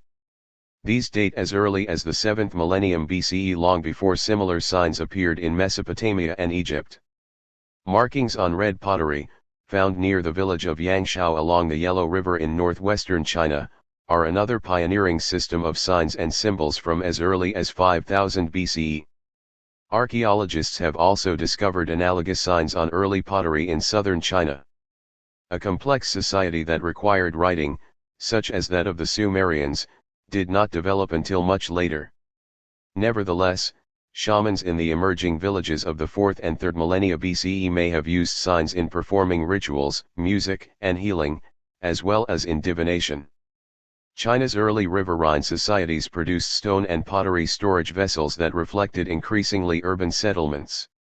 Near the village of Longshan in Shandong province on the North China Plain, for example, archaeologists discovered 71. The Yellow and Yangtze River basins, East Asia. What hallmarks of urban life emerged in China during this period? Yangshao Bowl with dancing figures, c. 5000 to 1700 BCE. The Yangshao, also referred to as the painted pottery culture, produced gray or red pottery painted with black geometric designs and occasionally with pictures of fish or human faces and figures. Because the potter's wheel was unknown at the time, the vessels were probably fashioned with strips of clay, polished black pottery and a complete town enclosure of compacted earth. Such finds contrast with the simpler artifacts of the Yangshao sites. Furthermore, Longshan residents burned deer scapulas, shoulder blades, so that diviners could interpret the cracks that formed. This ritual probably gave rise to the inscribed oracle bones introduced later during the Shang dynasty, 1600 to 1045 BCE, which diviners consulted for advice from ancestors when making important decisions. Millet. Spread of rice farming. Initial farming settlement before 3000 BCE. Farming settlement after 3000 BCE. Rice. Extent of Liangzhu culture. Extent of Yangshao culture. Extent of Longshan culture. Desert lands. Mongolian steppe lands. Longshan migration. The Longshan people likely migrated in waves from the peripheries of East Asia to the eastern China seashore. Their achievements, compared to those of the Yangshao, suggest marked development between 5000 and 2000 BCE. Several independent regional cultures in northern and southern China began to produce similar pottery and tools and to plant the same crops, probably reflecting contact. They did not yet produce city-states, but agriculture and small settlements flourished in the increasingly populated Yellow River Valley. Some of the hallmarks of early urban life are evident. For example, the Longshan buried their dead in cemeteries outside their villages. Of several thousand graves uncovered in southern Shaanxi province, the largest ones contain ritual pottery vessels, wooden musical instruments, copper bells, and painted murals. Shamans performed rituals using jade axes. Jade quarrying in particular indicated technical sophistication, as skilled craft workers incised jade tablets with powerful expressions of ritual and military authority. The recent discovery of a Longshan household whose members were scalped demonstrates the danger of organized violence. Attackers filled the water wells with 5 layers of human skeletons, some decapitated. Clearly, the village's defensive walls were essential. As communities became more centralized, contact between regions increased. Links between northern and southern China arose when Longshan peoples began to migrate along the East Asian coast to Taiwan and the Pearl River Delta in the far south. Similarities in artifacts found along the coast and at Longshan sites in northern China, such as the form and decoration of pottery and jade items, also point to a shared sphere of culture and trade. See primary source, archaeological evidence for Longshan culture. Archaeologists also have found evidence of short-lived political organizations. Although they were nothing like the dynastic systems in Egypt, Mesopotamia, and the Indus Valley, they were wealthy if localized polities. They constituted what scholars call the era of 10,000 states, Huangguo.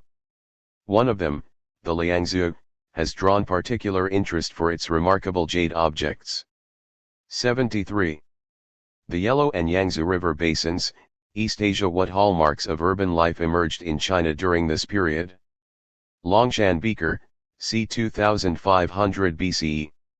Longshan has been called the black pottery culture, and its exquisite black pottery was not painted but rather decorated with rings, either raised or grooved. Longshan culture was more advanced than the Yangshao culture, and its distinctive pottery was likely formed on a potter's wheel. Oracle bone artifact. The Shang dynasty use of oracle bones, such as the one above, may have grown out of the Longshan people's ritual of interpreting the cracks in burned deer scapulas. Archaeological evidence for Longshan culture. Let us take a quick look at the kind of innovations that sprouted everywhere and that, because of the similarities of style, must be interrelated. 1. Archaeologically acceptable evidence of copper objects, mostly trinkets and small tools of no agricultural value, has been unearthed in Shantung, western Honan, southern Shanxi, and Chichia from archaeological horizons comparable in age. The finds do not suffice to point to a major metal industry as yet, but in light of what happened later on one must regard the Longshan metallurgy as worthy of note. 2. Industrially much more important is the extremely widespread use of potter's wheels for the manufacture of ceramics. There was tremendous variation in the pottery wares of the various Longshan cultures, but the overwhelming change from red to gray and the general decline of painted decoration must have been the result of a conscious choice on the part of the potters, who, armed with improved kilns and the wheel, must have represented a specialized profession in the Longshan society. 3. The stamped earth construction technology and the construction of town walls using that technology are separate issues, but the town walls in Shantung, East Honan, North Honan, and West Honan indicate both the transmission of a technology and the rise of the necessity for defensive public works. 4. Related to the rise of defensive ramparts is the archaeological evidence of institutionalized violence. This takes two forms: evidence of raids or wars, such as the Chian Tsun finds of skulls and bodies in the water well, and burials of possible ritual victims relating to the construction of chiefly or royal monuments. 5. There are several manifestations of rituals, especially ones closely tied to persons of high political status. The first is the role of some animals and birds in ritual art, such as those found or identified recently in Liangxiang, Shantung, the Liangchu sites in Jiangsu and Zhejiang, and Taosu, Shanxi. 6. The Tsung tube, especially if associated with animals and birds, is a very distinctive ritual object manifesting a unique cosmology. Its discovery in Liangchu on the coast and Taosu in the interior cannot be accidental, it indicates, without question, an interregional transmission of cosmology or even a sphere-wide substratum featuring that cosmology. If we include jade rings, pi, in this cosmological bag, the Chia culture also becomes involved. 7. The virtually universal occurrence of scapulomancy among the Lungshan cultures is another manifestation of the sphere-wide communication or substratum of cosmology. 8. The archaeological evidence for violence and for ritual on an institutional basis almost inevitably means a society featuring sharp political and economic divisions, and that is exactly what we find in the mortuary remains of many of the Lungshan cultures. We have already seen archaeological indications of social ranking in the mortuary remains of the Neolithic sites of the 5th and 4th centuries BC. These trends accelerated and further intensified in the Lungshan cemeteries. Furthermore, as the Changzi, Shantung, and Taosu, Shanxi, cemeteries show, the economic and political polarization appears to have taken place within the framework of the unilinear clans and lineages. All of the above happenings are plainly indicated by archaeological evidence, but they do not point to a single Lungshan culture. Instead, they indicate a series of interrelated changes in culture and society that took place within each of the regional cultures in the Chinese interaction sphere. From the point of view of each of the regional sequences, both the external interaction network and internal changes during a period of 2000 years were essential for its readiness, toward the end of the 3rd millennium BC, to step over the next threshold into the state society, urbanism, and civilization. What were the key features of Lungshan culture? What does scapulomancy mean, and how widespread was its use? What does the evidence of violence reveal about Lungshan society? Source: Guangqi Chang, The Archaeology of Ancient China, 4th ed. New Haven, Yale University Press, 1986, pages 287-88. J. Over the course of a millennium, multiple cultures with strong similarities emerged in North and Northwest China. Some scholars argue that a single Lungshan culture grew out of these close-knit groups. While these were not fully integrated spheres interacting with one another, the changes that Lungshan represented were remarkable. Primary source: Liangzhu culture. The Liangzhu people were sophisticated agriculturalists, growing rice and fruits along the Jiantang River where it flows into Hangzhou Bay. Among their implements were flat and perforated spades, as well as rectangular and curved sickle-like knives with holes. They raised domesticated water buffalo, pigs, dogs, and sheep.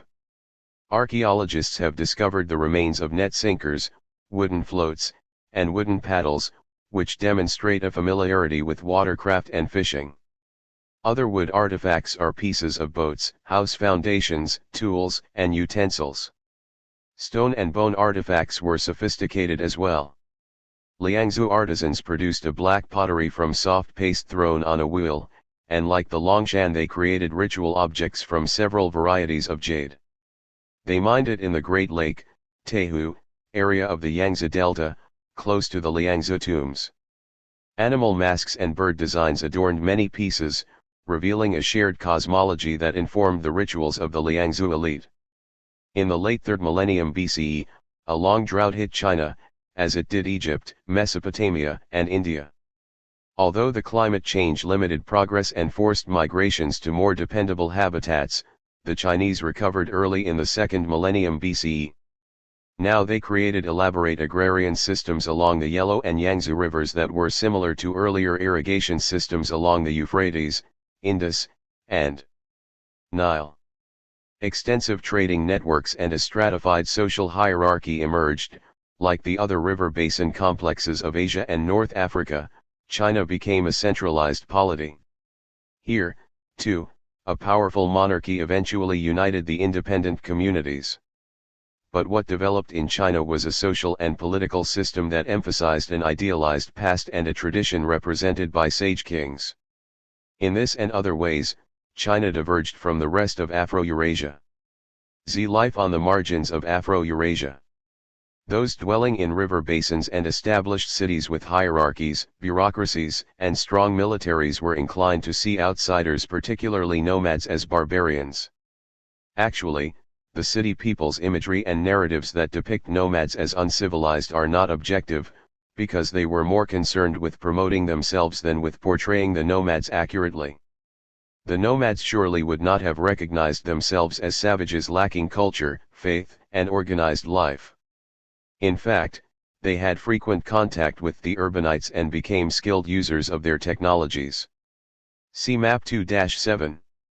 Despite being less urbanized and stratified than city dwellers, they fashioned institutions and belief systems that were as durable as those of the metropolitan centers.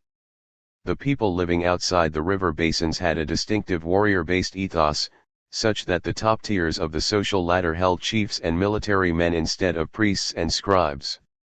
This feature was especially evident in Europe and Anatolia, where weaponry rather than writing, palisades, defensive walls and turrets, rather than palaces, and conquest rather than commerce dominated everyday life. Here, too, the inhabitants moved beyond stone implements and hunting and gathering, but they remained more egalitarian than riverine folk and did not evolve much beyond small societies led by chiefs. Aegean worlds. Contact with Egypt and Mesopotamia affected the Aegean worlds, but it did not transform them. Geography stood in the way of significant urban development on the mountainous islands, on the Anatolian plateau, and in Europe. Even though people from Anatolia, Greece, and the Levant had. How did the growth of urban societies in river basins affect people living in the Aegean region, Anatolia, and Europe? 75. Life on the margins of Afro-Eurasia. How did the growth of urban societies in river basins affect people living in the Aegean region, Anatolia, and Europe? Liangzi Jade Axe Blade, c. 3400 to 2250 BCE. The Liangzi represented the last New Stone Age culture in the Yangtze River Delta. Their culture was highly stratified, and jade, silk, ivory, and lacquer artifacts were found exclusively in elite burial sites. Populated the Aegean Islands in the 6th millennium BCE, their small villages endured for 2,000 years before becoming more complex. On mainland Greece and on the Cycladic islands in the Aegean, fortified settlements housed local rulers who controlled a small area of agriculturally productive countryside. Metallurgy developed in both Crete and the Cyclades. There is evidence of more formal administration and organizations in some communities by 2500 BCE, but the norm was scattered settlements separated by natural obstacles. Consider rocky and mountainous Crete, the largest island in the Aegean, where seafaring peoples occupied settlements sprinkled throughout its rugged interior.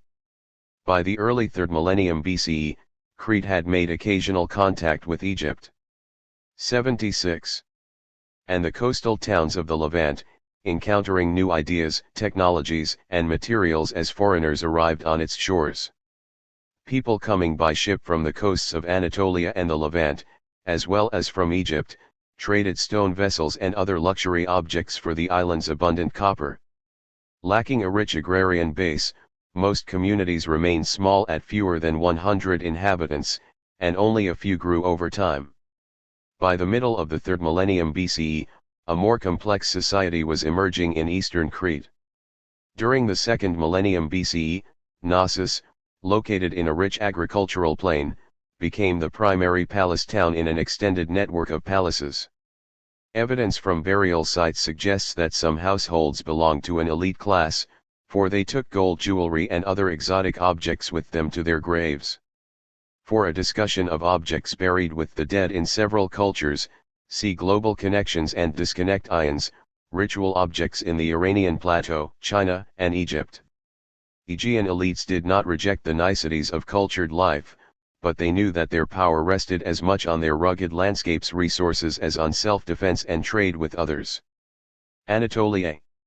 The highland plateau of Anatolia shows clear evidence of regional cultures focused on the control of trade routes and mining outposts.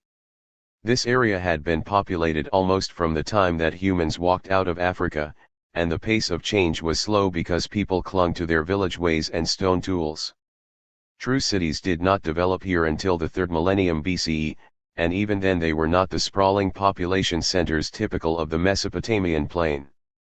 Instead, small communities emerged around fortified citadels housing local rulers who competed with one another. Two impressively fortified centers were Horastep and Alakahuiak, which have yielded more than a dozen graves apparently royal full of gold jewelry, ceremonial standards, and elaborate weapons. Another important site in Anatolia was Troy to the far west. It is legendary as the place of the famous war launched by the Greeks, the Achaeans, and recounted by Homer in the Iliad. Troy developed around 3000 BCE on the Mediterranean coast in a fertile plain. In the 1870s the German archaeologist Heinrich Schliemann identified Troy Level I as a 3rd millennium BCE fortified settlement with monumental stone gateways and stone-paved ramps. The extremely rich Troy Level II had 5 large buildings called megarons, forerunners of the classic Greek temple. Here, Schliemann found gold and silver objects, vessels, jewelry, and other artifacts. Many are similar to the ones found in graves at Alakahuiak. Moreover, since they parallel finds on Crete and on the Greek mainland, they indicate that Troy participated in the trading system linking the Aegean and Southwest Asian worlds. At the same time, Troy faced predatory neighbors and pirates who attacked from the sea, an observation that explains its impressive fortifications. Europe, THW Western frontier. At the western reaches of the Eurasian landmass was a region featuring more temperate and also more frigid climates with smaller population densities. Its peoples, forerunners of present-day Europeans, began to make objects out of metal, formed permanent settlements, and started to create complex societies. Here, too, hierarchies replaced egalitarian ways. Yet, as in the Aegean worlds, population density and social complexity had limits. More than in the Mediterranean or Anatolia, warfare dominated social development in Europe. Two contributing factors were the persistent fragmentation of the region's peoples and the type of agrarian development they pursued. The introduction of the plough and the clearing of woodlands expanded agriculture. Agrarian development here was not the result of city-states or dynasties organizing irrigation and settlement, as in Mesopotamia and Egypt, but rather the result of households and communities wielding axes for defense and for cutting down trees. Compared to the riverine societies, Europe was a wild frontier where violent conflicts over resources were common. The gradual expansion of agricultural communities eventually reached a critical point.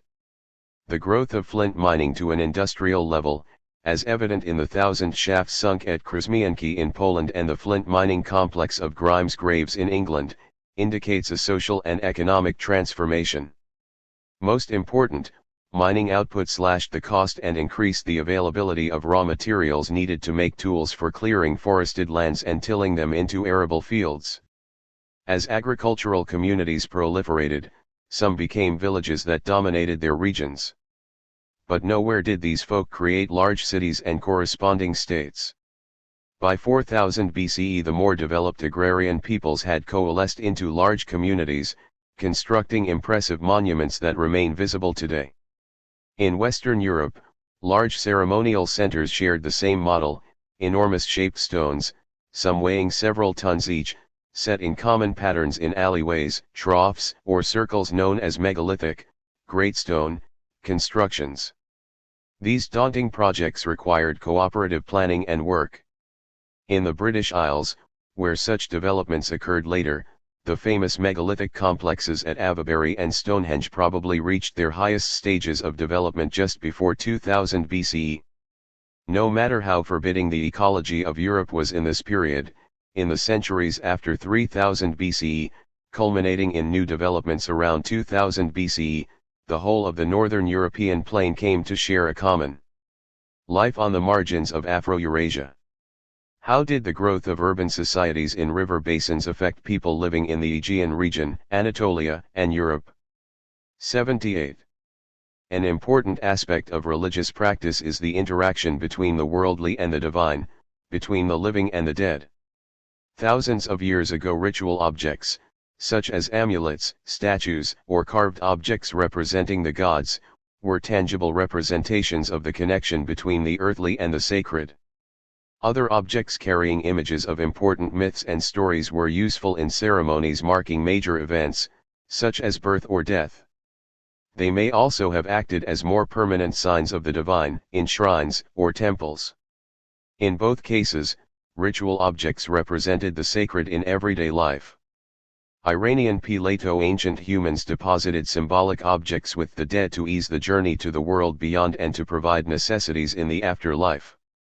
Excavated graves in the Jirofte region of south-central Iran contain thousands of symbolic objects as well as utilitarian vessels. Most numerous are cylindrical vessels made of soft greenstone, locally available steatite or chlorite, carved with elaborate designs that carried symbolic meaning. Also carved from the greenstone and featuring similar designs are furniture inlays and rectangular slabs with handles. While many of the designs show a repeating grid pattern or curls or scorpions, some represent gods in human form wearing bull horns on their heads as a sign of divinity. A common motif portrays a bird of prey grasping a snake in its talons. A leopard confronts the snake. Both the body of the bird and the snake have holes for holding multi-hued stones, making the overall pattern colorful and lively. The confrontation of the snake and the leopard represents the struggle between forces of nature. Neither wins, rather, they are always in equilibrium. Vessels from Jirofte have come to light in the Persian Gulf and in Mesopotamia. Some historians argue that they were objects of trade, just like semi-precious lapis lazuli and carnelian were. However, the centrality of these vessels to the home society's funerary custom suggests that they were personal effects carried by traders and craftsmen who traveled to the large cities of the distant river valleys. There is no evidence that the objects were exchanged in trade. Global connections and disconnect ions. Ritual objects in the Iranian plateau, China, and Egypt. Jirofte vase. Persians looked to the distant past for universal imagery. Bull icons appear on a chlorite vase from near Jirofte, where such items were crafted in about 2500 BCE. 79. Sihina. The Liangzhu people of ancient China crafted ritual objects from several varieties of jade that they mined in the Yangtze Delta. The Liangzhu decorated many of these pieces with animal masks or bird designs. Especially important were circular jade objects called bai discs, found in tomb sites, and square Kong tubes. The Kong jades, used in divination practices, were round in their hollow interior. The rounded portion represented heaven and the square portion the earth. The jade tubes thus signified interaction between heaven and earth, the dead and the living. Both heaven and earth were penetrated by a central axis running through the jade's shaft, which symbolized the sacred mountains dividing the land of the living from the place of the dead. Jade was the most important precious substance in East Asia. Associated with qualities of goodness, purity, luck, and virtue, it was carved into ceremonial knives, blade handles, religious objects, and elaborate jewelry. Because jade is extremely hard, its intricate carving required much time and great skill. Smaller objects, such as blades and amulets, could also serve a ceremonial purpose.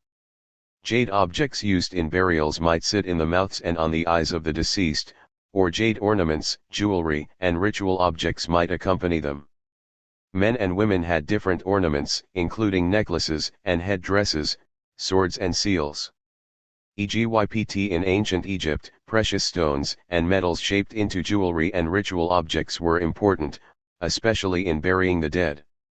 Archaeologists often find amulets and funerary jewelry placed in specific positions on the bodies of mummies. The system of preparing a body for mummification was so specialized that it required special jewelry distinct from what ordinary people wore during their lives. Scholars think that funerary amulets served to protect mummies from suffering in the afterlife. The Egyptian Book of the Dead contains drawings, paintings, and spells explaining how to use certain amulets. Nearly every mummy that archaeologists have discovered has had one such amulet, made of stone, glass, or wood in the shape of a pillar with crossbars at its top, perhaps mimicking the form of a tree. See Carol Andrews, Egyptian Mummies. Other types of amulets resemble parts of the body, particularly an arm or a foot, indicating that the person had suffered in that body part or that a limb was missing, and the amulet could serve as its substitute. In either case, embalmers apparently desired to make the deceased person as whole as possible for the journey into the afterlife. Amulets of this sort often complemented the features of the person whom they accompanied. Whether they expressed religious or social status in this world or fended off evil spirits in the next, ritual objects were key in the practice of religion. Amulets and ritual jewelry personalized the divine, representing a connection to heaven that could belong to an individual. In this way, ritual objects stress the interconnectedness of worldly and spiritual life. J. Egyptian Funeral Amulet. This winged scarab is a symbol of rebirth and would have been placed in the wrapping of the mummy along with other amulets to assure the successful passage of the deceased into the afterlife. The Egyptians understood the dung beetle that pushes a ball of dung as Khepri, the divine protector of the daily solar cycle. Regional social stratification. The first sign of an emerging warrior culture was the appearance of drinking cups. See primary source, the male warrior burials of Varna and Net Down. The violent men who now protected their communities received ceremonial burials complete with their own drinking cups and weapons. Archaeologists have found these warrior burials in a swath of European lands extending from present-day France and Switzerland to present-day central Russia. Because the agricultural communities now were producing surpluses that they could store, residents had to defend their land and resources from encroaching neighbors. An aggressive culture was taking shape based on violent confrontations between adult males organized in tribal groups. War cultures arose in all Western European societies. 80. Material culture based on agriculture, the herding of cattle for meat and milk, the use of the plow, and the use of wheeled vehicles and metal tools and weapons, mainly of copper. The most characteristic objects associated with this shared culture are the cordware pots, so called from the cords used to impress lines on their surfaces, see map 2-7. The fact that this new economy was found from Ukraine in the east to the Low Countries in the west is evidence of the much improved communications that linked and united previous disparate and widely separated regions. Increasing communication, exchange, and mobility among the European communities led to increasing wealth but also sparked organized warfare over frontier lands and valuable resources. In an ironic twist, the integration of local communities led to greater friction and produced Stonehenge. This spectacular site, located in the Salisbury Plain in Wiltshire in southwestern England, is one of several such megalithic structures found in the region. Constructed by many generations of builders, the arrangement of the large stone uprights enabled people to determine precise times in the year through the position of the sun. Events such as the spring and autumn equinoxes were connected with agricultural and religious activities. Marked by the universal presence of a new drinking instrument, the bell beaker, so named by archaeologists because it resembled an inverted bell. Armed groups carried these cups across Europe, using them to swig beer and mead distilled from grains, honey, herbs, and nuts. As beer drinking spread, many local variations on beer mugs appeared, again illustrating the constant interplay between external communication and local forces. As new tools and weapons spread across Europe, the region adopted similar cultural practices. The twin pillars of agriculture and metalworking, initially in copper, became the supports of daily life almost everywhere. At the same time, though, a split between Europe's eastern and western flanks occurred. In the millennium following 2500 BCE, warriors in Western Europe became more combative in battling for territory and resources. Warfare had the ironic effect of accentuating the borrowing among the region's competing peoples. After all, the violent struggles and emerging kinship groups fueled a massive demand for weapons, alcohol, and horses. Warrior elites borrowed from Anatolia the technique of combining copper with tin to produce harder-edged weapons made of the alloy bronze. Soon smiths were producing them in bulk, as evidenced by hoards of copper and bronze tools and weapons from the period found in Central Europe. Traders used the rivers of Central and Northern Europe to exchange their prized metal products, creating one of the first commercial networks that covered the land mass. The male warrior burials of Varna and Netdown. Burials of elite individuals across the region stretching from the Black Sea to the Atlantic reveal precious objects and weapons associated with a competitive warrior culture. At Varna, on the Black Sea coast of Bulgaria, the lifestyle of the big men associated with a farming village from around 4000 BCE came to light in 1972 when a farmer driving a tractor uncovered an ancient cemetery. The burials at Varna may represent a powerful and well-connected settlement, since most other contemporary sites do not display such high levels of wealth. The grave of a man who died at about age 45, pictured here, large pots used for drinking and storage were found. More striking were the 990 gold objects. Most were decorative devices sewn onto his clothing, but others included bracelets on both arms, a necklace, and small gold-handled axe. The weapons buried with him, daggers, axes, and spearheads, and points, were made of flint. Another burial from Netdown in Wiltshire, England, and dating to around 2500 BCE reveals a less developed culture. In this case, a small tomb cut into the chalk ground and covered with a small mound of earth contained a young male warrior. He was buried with the two most significant objects connected with his life, a bronze dagger and, by his hands, a large bell beaker. No gold or precious metal ornaments accompanied the man, who was clearly part of a poorer society than Varna's. As one scholar has remarked, the grave neatly encapsulates the ideal male image of drinking and fighting. Most individual burials contain male bodies. What does this fact tell us about men's roles in these evolving patriarchal societies? When we compare these sites to those in Egypt and China, what can we learn about the importance of burying the dead across these societies? Primary source. Constant warfare propelled Europe to become an innovative frontier society. The culture of violence and conflict that now drove a basic agricultural economy had two significant effects. It integrated European kinship-based oral societies in a realm of their own, and it separated them from the Mediterranean societies, an ordered world of palaces, scribes, and well-disciplined commoners. Conclusion. Over the 4th and 3rd millennia BCE, the world's social landscape changed in significant ways. In a few key locations, where giant rivers irrigated fertile lands, complex human cultures began to emerge. These areas experienced all the advantages and difficulties of expanding populations, occupational specialization, social hierarchy, rising standards of living, sophisticated systems of art and science, and centralized production and distribution of food, clothing, and other goods. Ceremonial sites and trading crossroads became cities that developed centralized religious and political systems. As scribes, priests, and rulers labored to keep complex societies together, the differences between country folk and city dwellers sharpened.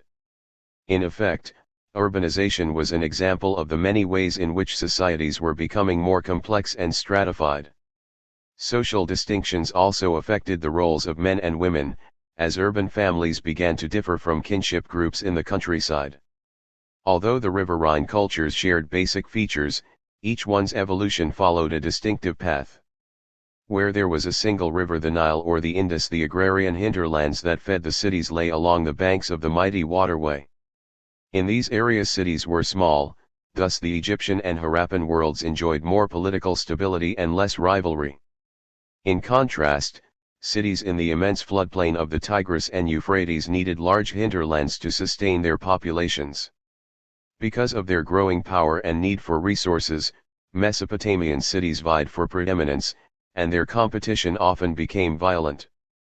As we will see in Chapter 3, a similar pattern emerged after 1500 BCE in China, where the Yellow and Yangtze River environments facilitated the rapid expansion of Chinese settlements into cities. Cities stood at one end of the spectrum of social complexity.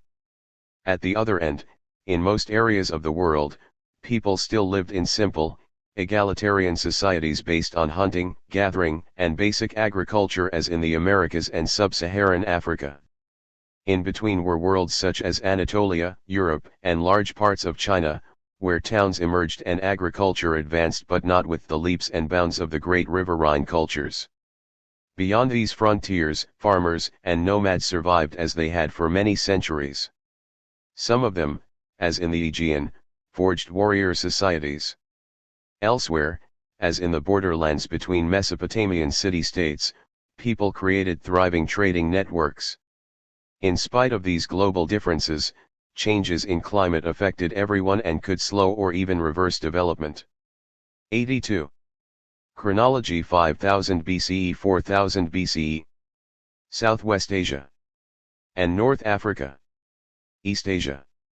The Eastern Mediterranean and Europe. The Americas. South Asia. Sub-Saharan Africa. Inner and Central Eurasia. 3500 BCE. Earliest Sumerian cities in southern Mesopotamia appear. 5000 BCE. Yangzhou culture thrives in northwest China along Yellow River. 4000 BCE. Megalithic stone constructions begin in Western Europe. 3500 BCE. Tehuacan Valley in modern-day Mexico thrives. 3500 BCE. Dense village life by Lake Chad and Niger River, Congo River, and Lake Victoria. 5000 to 2000 BCE. Longshan culture emerges in northeast Yellow River Valley. 5000 to 2500 BCE. Yomon culture in Japan. 3500 BCE. Growth and spread of nomadic pastoralism begins. 3500 BCE. Shikama Valley along Pacific Ocean coast in modern-day Peru thrives. How and whether cultures adapted depended on local circumstances. As the next chapter will show, the human agents of change often came from the fringes of larger settlements and urban areas. Review and research materials are available at StudySpace, ognorto.com/studispake. KEYTERMS. 3. Identify shared characteristics among urbanites in Mesopotamia, the Indus Valley, and Egypt. What features distinguished each from the others? 4. Compare and contrast city-state structures in Egypt and Mesopotamia. Why was Egypt more politically unified than Mesopotamia? 5. Analyze the influence of long-distance trade on the political and economic development of urban societies in Egypt, Mesopotamia, and the Indus Valley. How did contacts with other people influence each society? 6. Compare and contrast the ways in which early writing emerged in the urban societies between 4000 and 2000 BCE. How did each use this new technology? How common was literacy? 7. Explain how the rise of cities represented a leap forward in complexity in human history. How did urban dwellers shape political, economic, and cultural developments in their region? 8. Explain East Asia's relative physical isolation from other Afro-Eurasian societies during this period. To what extent did this isolation shape social development in this region between 4000 and 2000 BCE? 9. Identify shared characteristics of European, Anatolian, and Aegean settlements between 5000 and 2000 BCE. How did settlements in these regions on the margins differ from urban settlements in river basins? 83. Study questions. 3000 BCE 2000 BCE 1000 BCE 3100 BCE First dynasty emerges in Egypt 3200 BCE First writing appears 2500 BCE Cities began to appear in Indus Valley 2000 BCE Stonehenge constructed in the modern-day United Kingdom. 2500 BCE fortified villages in Aegean. 2334 to 2193 BCE Sargon's Akkadian territorial state. 2850 to 2334 BCE Early Dynastic Age. 2649 to 2152 BCE Old Kingdom Egypt. 2040 to 1640 BCE Middle Kingdom Egypt. Study questions. 1. Describe how cities in Mesopotamia, the Indus Valley, and Egypt differed from small village communities across the globe. Why did cities emerge in relatively few places between 4000 and 2000 BCE? 2. Define pastoralism. Where in Afro-Eurasia did this form of social organization develop and thrive? A.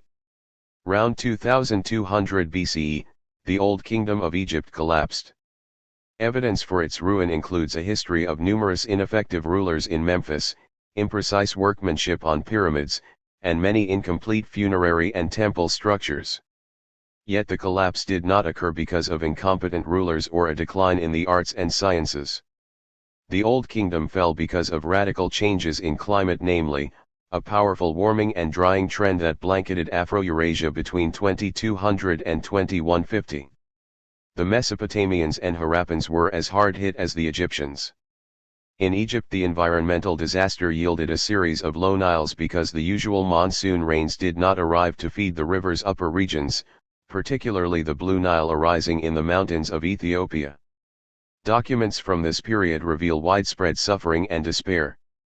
Indeed, people who had enjoyed prosperity and good government for centuries now lived in utter disbelief that the world had been turned upside down and that the wicked triumphed over.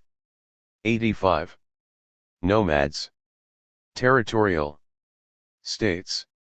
N. Microsocieties, 2000 to 1200 BCE. 3. Chapter. The Virtuous. Consider the following tomb inscription: all of Egypt was dying of hunger to such a degree that everyone had come to eating his children. Or another: the tribes of the desert have become Egyptians everywhere. The plunderer is everywhere, and the servant takes what he finds.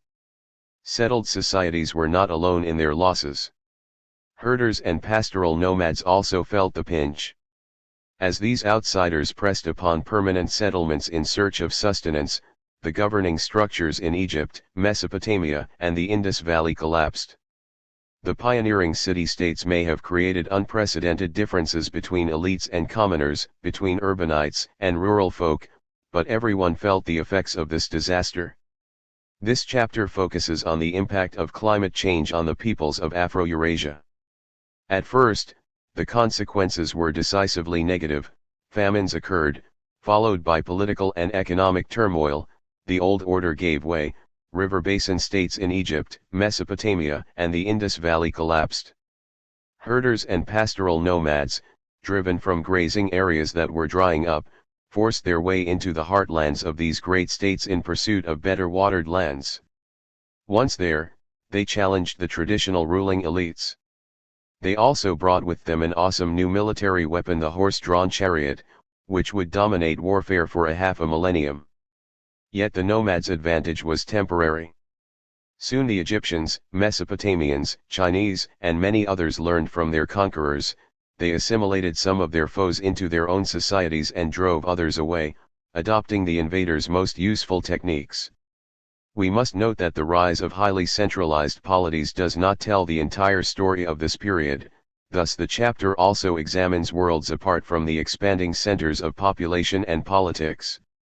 The islanders of the Pacific and the Aegean, as well as peoples living in the Americas, did not interact with one another with such intensity, and therefore their political systems evolved differently. In these locales, microsocieties were the norm. Nomadic movement and the emergence of territorial states. At the end of the 3rd millennium BCE, drought and food shortages led to the overthrow of ruling elites throughout Central and Western Afro-Eurasia. Walled cities could not defend their hinterlands. Trade routes lay open to predators, and pillaging became a lucrative enterprise. Clans of pastoral nomads from the inner Eurasian steppes swept across vast distances on horseback. Later, they threatened settled people in the mighty cities. More immediately threatening were the transhuman migrants from the borderlands of the Iranian plateau and the Arabian desert who advanced on the populated areas, searching for food and resources. Similar migratory patterns occurred in the Indus River Valley and the Yellow River Valley. See Map 3-1. Environmental changes compelled humans across Afro-Eurasia to adapt or perish. When and where the pastoral. How did nomadic groups change the cultural landscape of Afro-Eurasia during the second millennium BCE? 86. Onorto ncom/studispaki. How did nomadic groups change the cultural landscape of Afro-Eurasia during the second millennium BCE? What were the direct and indirect effects of drought on the organization of societies? How did Vedic migrations influence South Asia? What methods did the Shang state use to maintain its rule? How did Austronesian migrations affect the emergence of micro-societies in the South Pacific? How did long-distance trade influence the Aegean world? Why did polities remain small-scale in Europe? How did the environment influence early state systems in the Central Andes? 87. Nomadic movement and the emergence of territorial states. How did nomadic groups change the cultural landscape of Afro-Eurasia during the second millennium BCE? Nomads and transhuman herders managed to adjust to the dry conditions. They prompted the rise of new territorial states from Pharaonic Egypt and Mesopotamia to Vedic South Asia and Shang China. Using chariots, a two-wheeled horse-drawn vehicle used in warfare and later in processions and races, the horse-mounted nomads introduced technologies that led to new forms of warfare whose spread transformed the Afro-Eurasian world. Moreover, the new rulers' efforts at state-building altered society and government so that people could survive and flourish in the changed climate. Nomadic and T-ranchement. Emigrations. Desperate for secure water sources and pastures, many transhuman herders and pastoralists migrated onto the highland plateaus bordering the inner Eurasian steppes. From there, some continued into the more populated river valleys and soon were competing with the farming communities over space and resources. They also streamed in from the western and southern deserts in Southwest Asia in modern-day Turkey. These migrants settled in the agrarian heartlands of Mesopotamia, the Indus River Valley, the highlands of Anatolia, Iran, China, and Europe. After the first wave of newcomers, more migrants arrived by foot or in wagons pulled by draft animals. Some sought temporary work, others settled permanently. They brought horses and new technologies that were useful in warfare, religious practices and languages, and new pressures to feed, house, and clothe an ever-growing population. Horses and sea harriets. Although the hard-riding pastoral nomads contributed much to settled societies, they war chariots. Bottom left, a large vase typical of Mycenaean art on the mainland areas of Greece. The regular banding and presentation of scenes reflect a society that is more formally ordered and rigidly hierarchical than that on Minoan Crete. Note the presence of the horse-drawn chariot. Possessing this more elaborate means of transport and warfare characterized the warrior elites of Mycenaean society and linked them to developments over wide expanses of Afro-Eurasia at the time. Upper left, this wooden chest covered with stucco and painted on all sides with images of the Egyptian pharaoh in his war chariot was found in the fabulously wealthy tomb of Tutankhamun in the Valley of the Kings in Egypt. The war chariot was introduced into Egypt by the Hyksos. By the reign of Tutankhamun in the New Kingdom, depictions of the pharaoh single-handedly smiting the enemy from a war chariot drawn by two powerful horses were common. Upper right, the Shang fought with neighboring pastoral nomads from the Central Asian steppes. To do this, they imported horses from Central Asia and copied the chariots of nomads they had encountered. This gave Shang warriors devastating range and speed for further conquest. 89.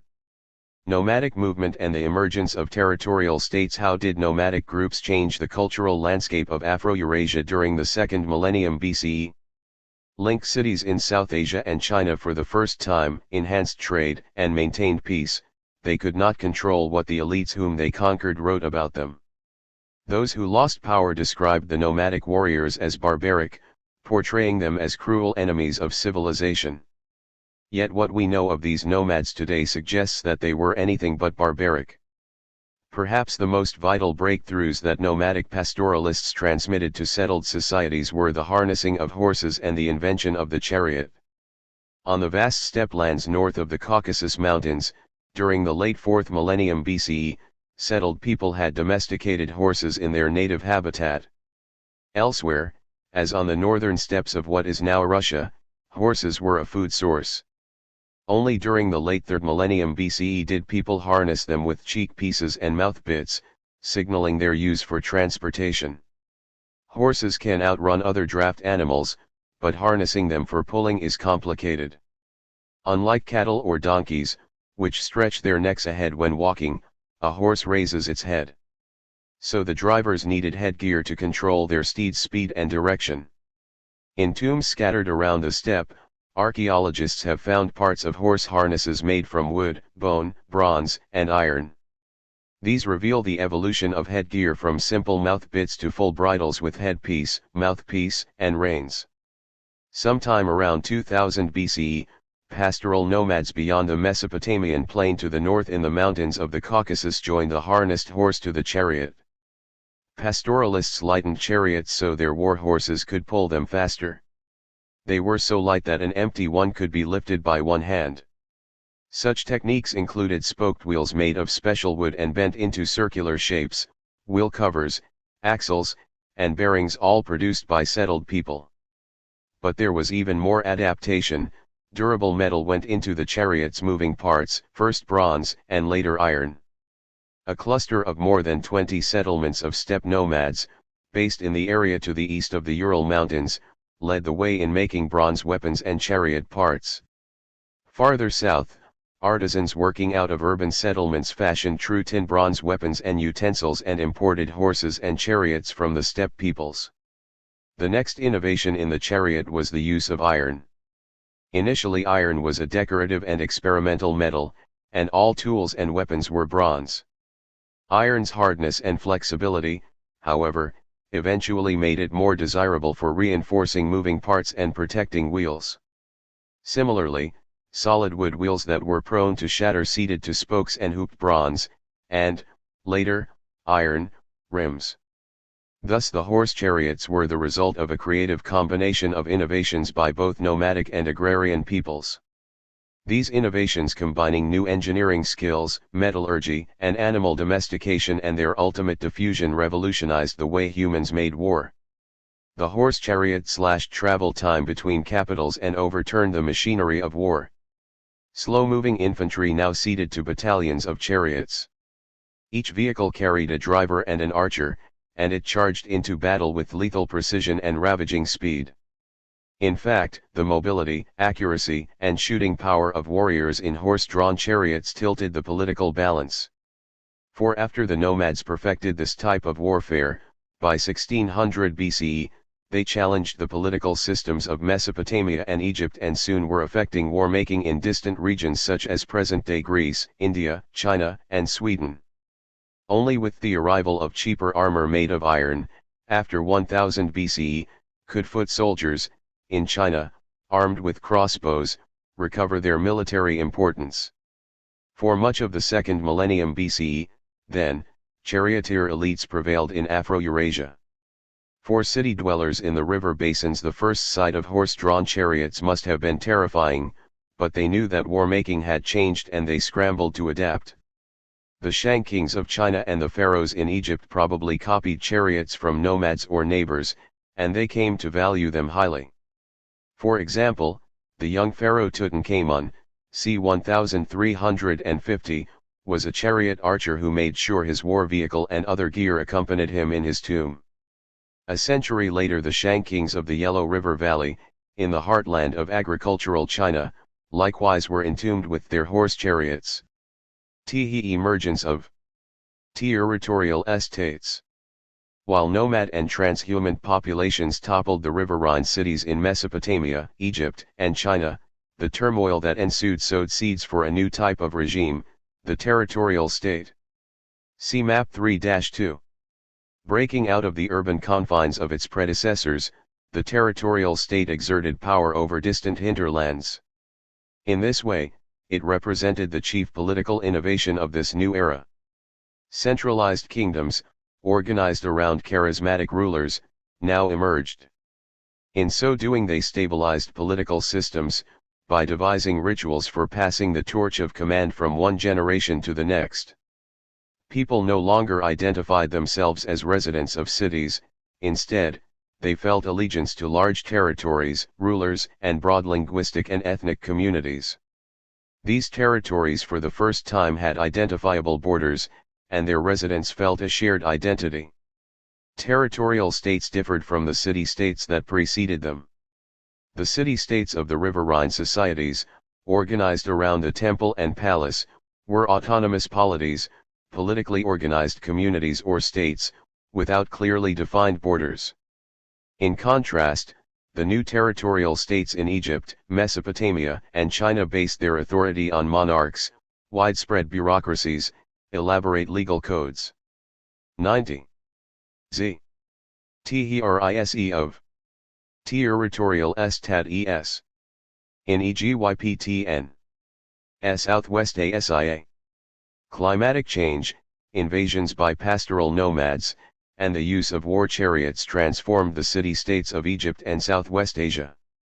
They brought an end to regimes like Old Kingdom Egypt and the many states occupying the. What were the direct and indirect effects of drought on the organization of societies? Main themes. Dramatic warming and drying of the world's climate leads to the collapse of river basin societies. Herders and pastoral nomads migrate into riverine societies, utilizing horse-drawn chariot warfare to challenge traditional ruling elites and conquer surrounding states.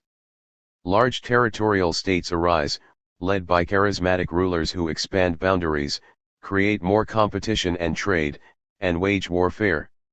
Micro-societies emerge in other parts of the world based on expanding populations and increased trade. Focus on the emergence of territorial states. Egypt and Southwest Asia invasions by nomads and transhumant herders lead to the creation of larger territorial states, New Kingdom Egypt, Hittites, Babylonia, and Kassites. A centuries-long peaceful era, the community of major powers, emerges among the major states as the result of shrewd statecraft and diplomacy. Indus River Valley migratory Vedic peoples from the steppes of Inner Eurasia use charioteer technology and rely on domesticated animals to spread out and begin integrating the northern half of South Asia. Shang State, China, Shang dynasts promote improvements in metalworking, agriculture, and the development of writing, leading to the growth of China's first major state. Micro-societies' substantial increases in population, migrations, and trade lead to the emergence of micro-societies among peoples in the South Pacific, Austronesians, the Aegean world, Minoans and Mycenaeans, and the Americas, while Europe remains a land of war-making small chieftainships. Storylines. Nomads and territorial states. Large territorial expanses, definable borders, and ambitions for continuous expansion. Although power still emanated from central cities, some new ruling groups had appeared, the once marginalized peoples of the Syrian desert, the Amorites, and of the northern steppe lands and Anatolia, the Hittites, now held power. Their drive to conquer and expand replaced the earlier models of competition and coexistence. Territorial states also emerged in Greece and the Aegean, where the newcomers who took power adopted local ways more completely. Other regions went through similar processes, but more slowly. They would not see state formation for a few more centuries. In one fundamental way, the South Pacific, the Aegean, Europe, and the Americas were different from the lands stretching from North Africa to South Asia, because they were less densely populated. They experienced less rivalry and less conflict over borders. The rise of territorial states in Egypt and Southwest Asia. What were the direct and indirect effects of drought on the organization of societies? Mesopotamian floodplain. But, as inhabitants of these areas assimilated the newcomers or drove out those who resisted assimilation, new states came to the fore. Thus the second millennium BCE divides into two distinct phases. The first phase, roughly 2000 to 1600 BCE, resembled what had gone before: small kingdoms, organized by territorial and ethnic identities, dominated the landscape from the Aegean Sea through Mesopotamia and Iran. The most powerful kingdoms were Babylonia in Mesopotamia and the Middle Kingdom in Egypt. A more radical phase occurred after 1600 BCE, when a renewed wave of nomadic migrations and conquests undermined these earlier fledgling but unstable territorial kingdoms. After an agonizing century of turmoil, the balance of power shifted and a new group of expansionist, territorial states emerged. From their urban capitals, these new states commanded vast hinterlands, claimed definable boundaries, and consolidated common cultures. The most powerful states of the second period were New Kingdom Egypt, the Hittites of Anatolia and Babylonia, and the Kassites of Mesopotamia.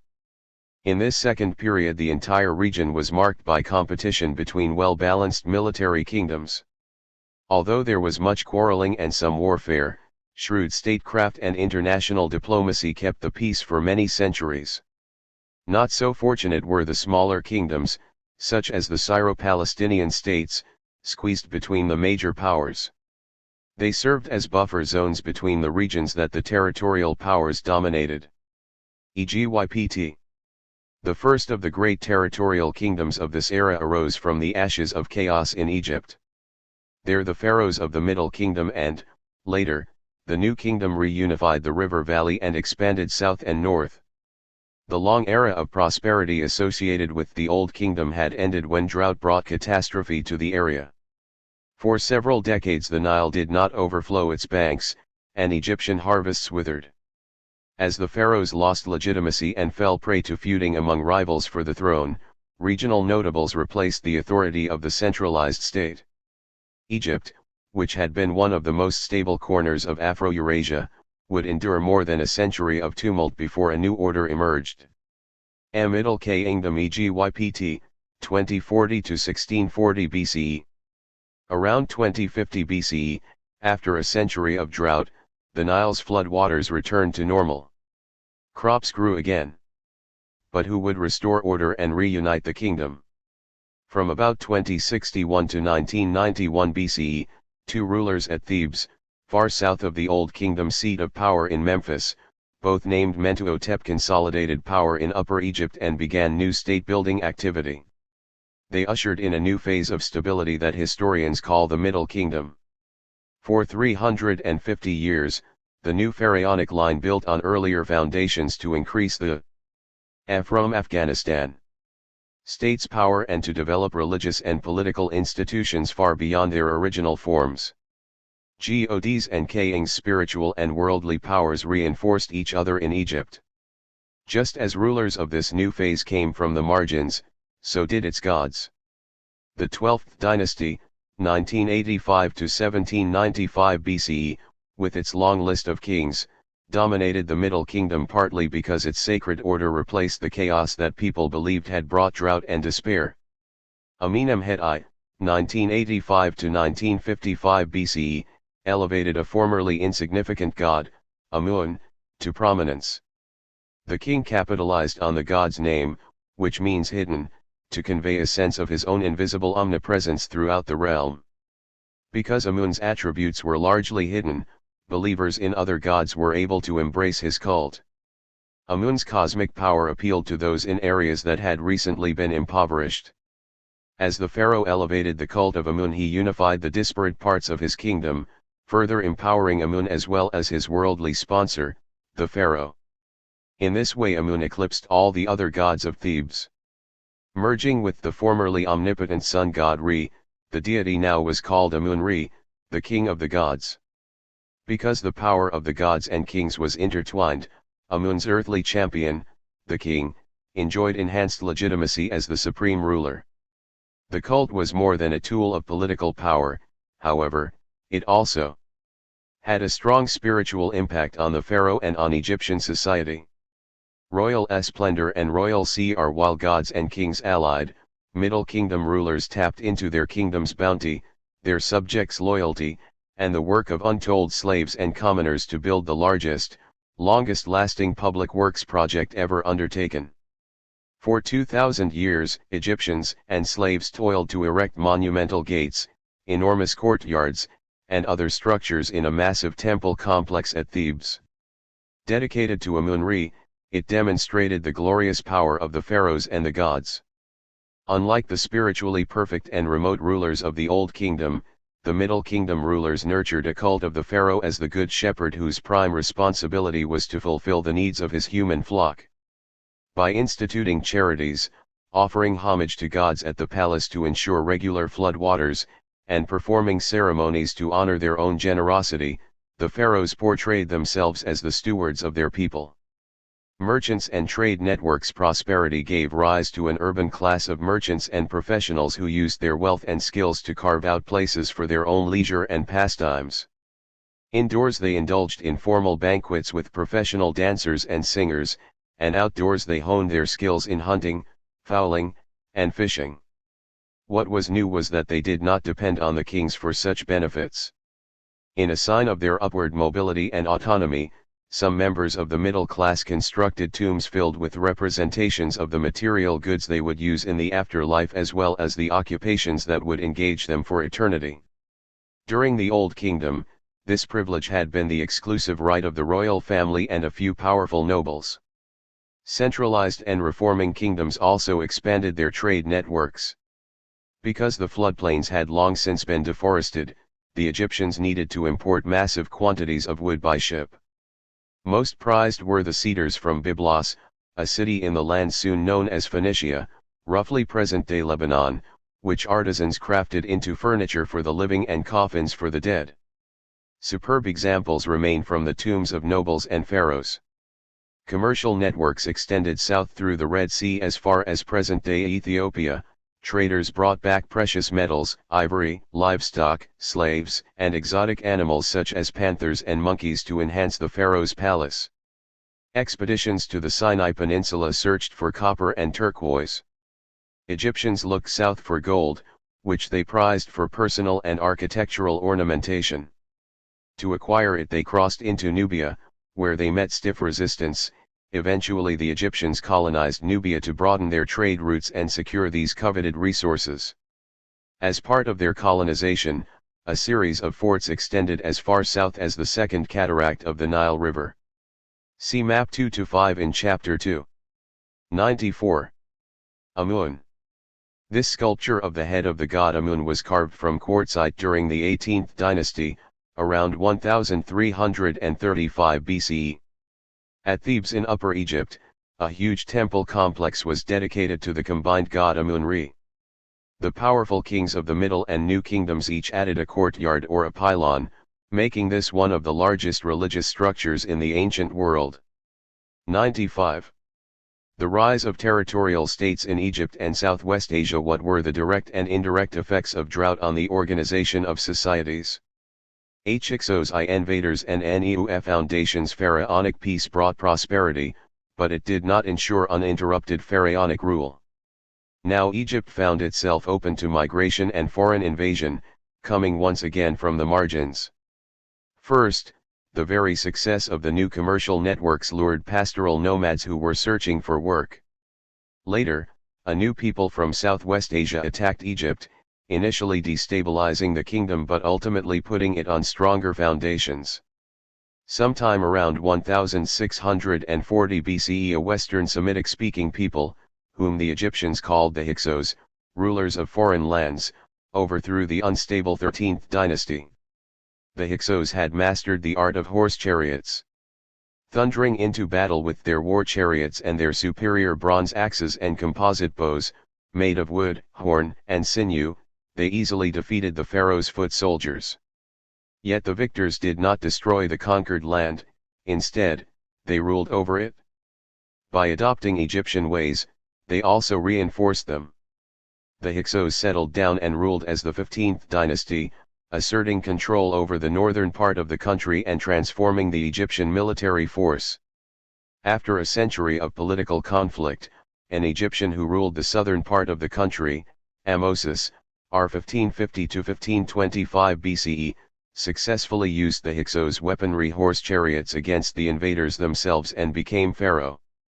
The Egyptian rulers had learned an important lesson from the invasion: they had to vigilantly monitor their frontiers, for they could no longer rely on deserts as buffers. Ahmosis assembled large, mobile armies and drove the foreigners back.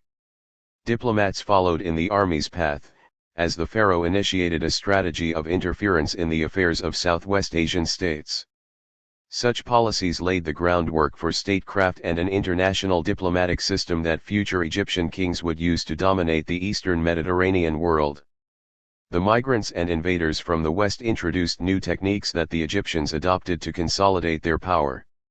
These included bronze working, which the Egyptians had not perfected, an improved potter's wheel, and a vertical loom. In addition, South Asian animals such as humped zebu cattle, as well as vegetable and fruit crops, now appeared on the banks of the Nile for the first time. Of course, the most significant innovations pertain to war: the horse and chariot, the composite bow, the scimitar, a sword with a curved blade, and other weapons from Western Eurasia. These weapons transformed the Egyptian army from a standing infantry to a high-speed, mobile, and deadly fighting force. As Egyptian troops extended the military frontier as far south as the fourth cataract of the Nile River, the kingdom now stretched from the Mediterranean shores to Ethiopia. Neuk Kingdom Egypt. By the beginning of the New Kingdom, 1550 to 1069 BCE, Egypt was projecting its interests outward. It defined itself as a superior, cosmopolitan society with an efficient bureaucracy run by competent and socially mobile individuals. For 100 years Egypt expanded its control southward into Nubia, a source of gold, exotic raw materials, and manpower. Historians identify this expansion most strongly with the reign of Egypt's most powerful woman ruler, Hatshepsut. She served as regent for her young son, Thutmoses III, who came to the throne in 1479 BCE. When he was 7 years old she proclaimed herself king, ruling as co-regent until she died. During her reign there was little military activity, but trade contacts into the Levant and Mediterranean and southward into Nubia flourished. Thutmoses III, r. 1479 to 1425 BCE, launched another expansionary phase that lasted for 200 years. Spreading northeastward into the Levant, under his rule the Egyptians collided with the Mitanni and the Hittite kingdoms. At the Battle of Megiddo, 1469 BCE, the first recorded chariot battle in history, Thutmoses III defeated vassals of the Mitanni and established an Egyptian presence in Palestine. Egypt was now poised to engage in commercial, political, and cultural exchanges with the rest of the region. See the Community of Major Powers on p. 100. Hatshepsut. The only powerful queen of Egyptian pharaonic history was Hatshepsut, seen here in a portrait head created during her reign. Because a woman on the throne of Egypt would offend the basic principles of order, Ma'at, Hatshepsut usually portrayed herself as a man, especially late in her reign. This was reinforced by the use of male determinatives in the hieroglyphic renditions of her name. Anatolia and the Rise of the Hittites. Anatolia was an overland crossroads that linked the Black and Mediterranean seas. Like other plateaus of Afro-Eurasia it had high tablelands, was easy to traverse, and was hospitable to large herding communities. Thus during the 3rd millennium BCE Anatolia had become home to numerous polities run by indigenous elites. These societies combined pastoral lifeways, agriculture, and urban commercial centers. Before 2000 BCE, peoples speaking Indo-European languages began to enter the plateau, probably coming from the steppe lands north and west of the Black Sea. The newcomers lived in fortified settlements and often engaged in regional warfare, and their numbers grew. Splintered into competing clans, they fought for regional supremacy. They also borrowed extensively from the cultural developments of the Southwest Asian urban cultures, especially those of Mesopotamia.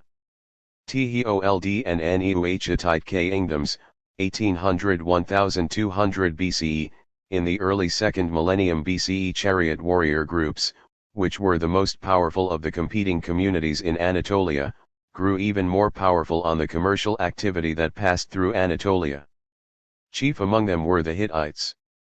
Their chariots carried lancers and archers across vast expanses to plunder their neighbors and demand taxes and tribute. The chariot aristocracies finally became unified during the 17th century BCE under Hattusilus I. After securing his base in Anatolia, Hattusilus turned his attention to the east, crossed the Taurus Mountains, and defeated the kingdom that controlled all of northern Syria. In 1595 BCE, Hattusilus and his son Mesiles I marched even farther, campaigning along the Euphrates River as far as the city of Babylon, which they sacked. The Hittites enjoyed another period of political and military success 2 centuries later under the great king Suppiluliuma I, r. 1380 to 1345 BCE, who restored Hittite glory in southwest Asia from the Euphrates in the east to Syria in the south. At Kadesh they met the Egyptians in what some experts regard as the greatest battle in ancient times, one that involved a vast number of chariots. Because the Hittites controlled much of the territory between Mesopotamia and the Nile, their rulers were crucial in maintaining the region's balance of power. Mesopotamia. In Mesopotamia, as in Egypt and Anatolia, the intervention of pastoral peoples led to the emergence of new states. Here, too, drought was devastating. Harvests shrank, the price of basic goods rose, and the social order broke down. Already short of agricultural produce, the towns of southern Mesopotamia suffered invasions by transhumant migrants from 2 directions: the Zagros Mountains and the Syrian desert. These herders, who did not use horses or chariots, were seeking grazing lands to replace those swallowed up by the expanding deserts. As elsewhere in Afro-Eurasia, environmental changes were altering the human landscape. A millennium of intense cultivation, combined with severe drought, had ruined the land's productivity. The rich alluvial soil lost more and more nutrients, while at the same time salt water from the Persian Gulf seeped into the marshy deltas and contaminated the water table, the underground level at which water can reliably be found. As the main branch of the Euphrates River shifted to the west, large areas of previously arable land no longer received sufficient water for cultivation. As a result, many of the ancient cities lost access to their fertile agrarian hinterlands and withered away. All these alterations pushed Mesopotamia's center of political and economic gravity northward, away from the silted, marshy deltas of the southern heartland. Nomadic and transhumant migration to Mesopotamian cities. The conquerors of Mesopotamian cities were the Amorites, a name given them by their vanquished urban dwellers and taken from the Akkadian word for west, Amurug. City dwellers were scornful of these rustic folk, as the following poetry makes clear.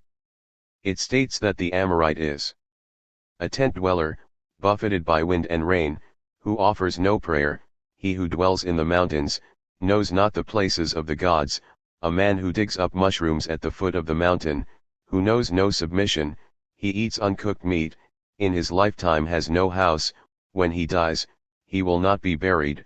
My girlfriend, why would you marry Marduk? Klein, The Marriage of Marduk, 89.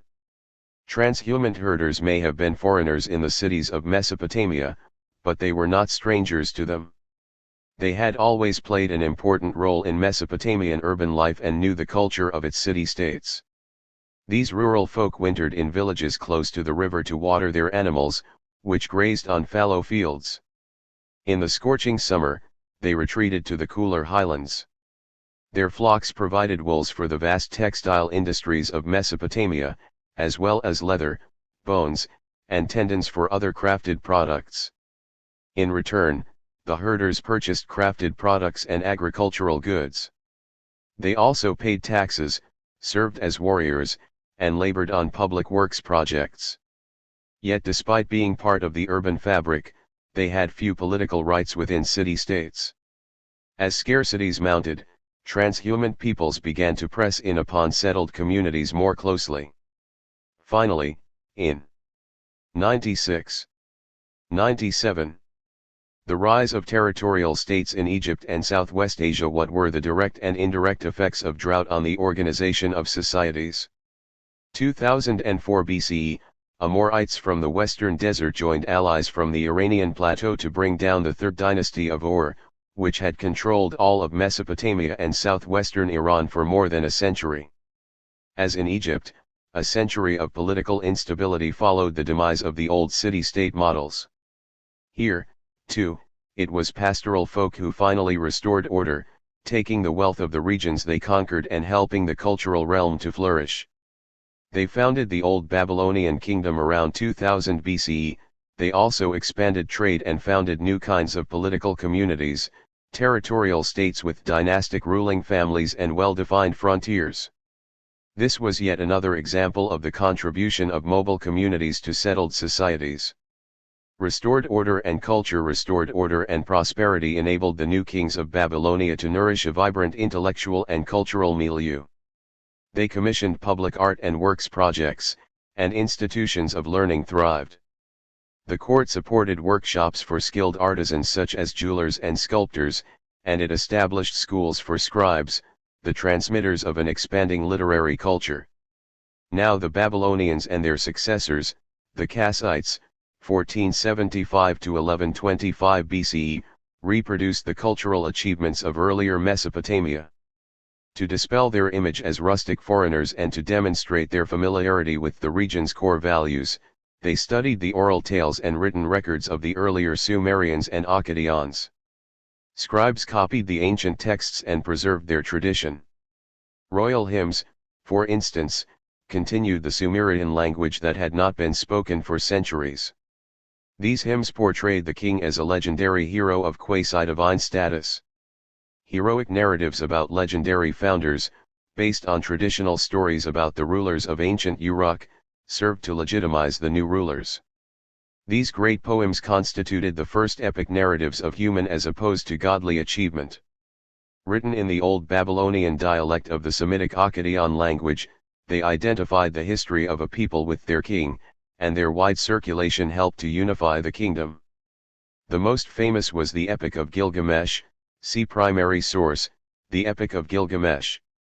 This story, composed more than a millennium earlier in the Sumerian language, narrated the heroism of the legendary king of early Uruk, Gilgamesh. Throughout the ages, scribes of royal courts preserved the tradition for future generations to venerate the idea of the benevolent king. It stands out as an example of how the Mesopotamian kings continually invested in cultural production in order to explain important political relations, unify their people, and distinguish their subjects from those of other kingdoms. T-rate and the RISE of AP Rivat economy. With restored prosperity came a shift away from economic activity dominated by the city-state and toward independent private ventures. The new rulers designated private entrepreneurs rather than state bureaucrats to collect taxes. People paid taxes in the form of commodities such as grain, vegetables, and wool, which the entrepreneurs exchanged for silver. They, in turn, passed on the silver to the state after pocketing a percentage for their profit. This process generated more private activity and wealth, and more revenues for the state. Mesopotamia at this time was a crossroads for caravans leading east and west. When the region was peaceful and well. Gilgamesh. This terracotta plaque in the Berlin Museum is one of the very few depictions of Gilgamesh, on the left wielding the knife, and his sidekick, Enkidu. It illustrates one of the episodes in their shared adventures, the killing of Humwawa, the monster of the cedar forest. The style of the plaque indicates that it was made during the Old Babylonian period, between 2000 and 1600 BCE.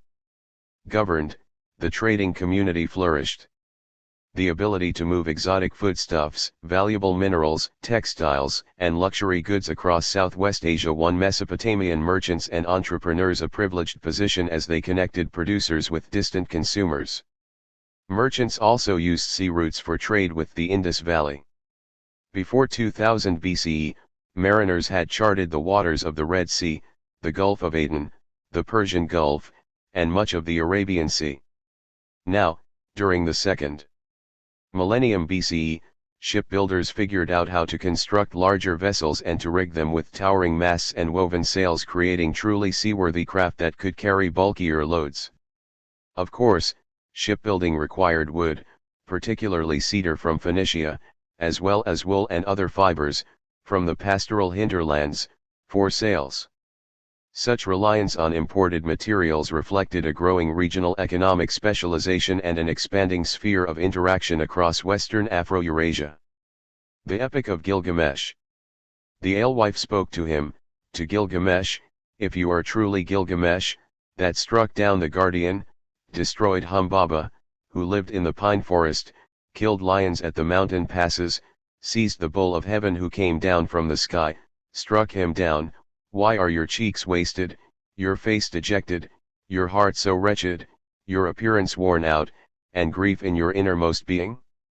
Your face is like that of a long-distance traveler, your face is weathered by cold and heat. Clad only in a lion's skin you roam open country." Gilgamesh spoke to her, to Sigeri the alewife, "How could my cheeks not be wasted, my face not dejected? Nor my heart wretched, nor my appearance worn out, nor grief in my innermost being, nor my face like that of a long-distance traveler, my friend whom I love so much, who experienced every hardship with me, Enkidu, whom I love so much, who experienced every hardship with me, the fate of mortals conquered him. 6 days and 7 nights I wept over him. I did not allow him to be buried, until a worm fell out of his nose. I was frightened and I am afraid of death, and so I roam open country. The words of my friend weigh upon me. I roam open country for long distances, the words of my friend Enkidu weigh upon me. I roam open country on long journeys. How, oh how, could I stay silent, how oh how could I keep quiet? My friend whom I love has turned to clay, Enkidu my friend whom I love has turned to clay. Am I not like him? Must I lie down too, never to rise, ever again? What lines of the passage reveal how Gilgamesh feels about the death of Enkidu? Why does he feel that way? What does this passage tell us about human relationships and human nature during this period? What does it tell us about rulers and their relationship with their gods? Source: The Epic of Gilgamesh from Myths from Mesopotamia, Creation, the Flood, Gilgamesh and Others, pages 100 to 101, ed. Stephanie Daly, 1989. Reprinted with permission of Oxford University Press. J. Gilgamesh, an early ruler of ancient Uruk, was the supreme hero of Mesopotamian legend. He was a successful ruler, boastful and vain, as well as a courageous adventurer and a devoted friend to his companion Enkidu. The Gilgamesh epic, constructed in the early 2nd millennium BCE from numerous stories, is the oldest piece of world literature. It portrays a tragic hero who is obsessed with glory and whose quest for immortality ends in failure. The following excerpt tells of his anguish on his fruitless journey to gain immortal life. He is speaking to an alewife, a woman who keeps an alehouse, as he continues to deny his humanity and the inevitability of death. Primary source: 99. The rise of territorial states in Egypt and Southwest Asia. What were the direct and indirect effects of drought on the organization of societies? Doing business in Mesopotamia was profitable but also risky. If harvests were poor, cultivators and merchants could not meet their tax obligations and thus incurred heavy debts. The frequency of such misfortune is evident from the many royal edicts that annulled certain debts as a gesture of tax relief. Moreover, traders and goods had to pass through lands where some hostile rulers refused to protect the caravans. Thus taxes, duties, and bribes flowed out along the entire route. If goods reached their final destination, they yielded large profits. If disaster struck, investors and traders had nothing to show for their efforts. As a result, merchant households sought to lower their risks by formalizing commercial rules, establishing insurance schemes, and cultivating extended kinship networks in cities along trade routes to ensure strong commercial alliances and to gather intelligence. They also cemented their ties with local political authorities. Indeed, the merchants who dominated the ancient city of Assur on the Tigris pumped revenues into the coffers of the local kingdom in the hope that its wealthy dynasts would protect their interests. Mesopotamian kingdoms. The new rulers of Mesopotamia also changed the organization of the state. Where city-states had once prevailed, rulers from nomadic stock now fashioned kingdoms that covered large territories. These herders turned urbanites mixed their own social organization with that of the city-states to create the structures necessary to support territorial states. The basic social organization of the Amorites was tribal, dominated by a ruling chief. Tribal polities, even those extending over wide areas, comprised clans, each claimed descent from a common ancestor and thus drew a line between itself and all who were not kin. However, the clans did allow intermarriage and adoption. Even the many Amorites who had given up their nomadic ways and settled in the cities remained conscious of their genealogical roots. The new territorial polities honored identification with the clan and tribe. The emergence of ruling cliques from among the nomadic chieftains led to a new model of statecraft. This process occurred in 3 stages. First, chieftains became kings. Second, the new kings turned their authority, which in the tribe had depended on personal charisma and battlefield prowess, into an alliance with wealthy merchants in exchange for revenues and political support. Third, royal status became hereditary. This practice of hereditary succession replaced the tribal system under which influential community leaders had elected the leaders. Even in the new system, though, kings could not rule without the support of nobles and merchants. Over the centuries, powerful Mesopotamian kings continued to expand their territories. They subdued weaker neighbors, coaxing or forcing them to become vassal states, that is, allies who had to pay tribute in luxury goods, raw materials, and manpower as part of a broad confederation of polities under the king's protection. Control over military resources, access to metals for weaponry and, later, to herds of horses for pulling chariots, was necessary to gain dominance, but it was no guarantee of success. The ruler's charisma also mattered. This emphasis on personality explains why Mesopotamian kingdoms were strong for certain periods under certain rulers, but vulnerable to rivals and neighbors under other rulers. It also distinguished them from Middle Kingdom Egypt and Hittite Anatolia, territorial states where power was more institutionalized and durable. The most famous Mesopotamian ruler of this period was Hammurabi, or Hammurabi, r. 1792–1750, who ascended the throne as the 6th king of Old Babylonia's first dynasty. Continuously struggling with powerful neighbors, he sought to centralize state authority and to create a new legal order.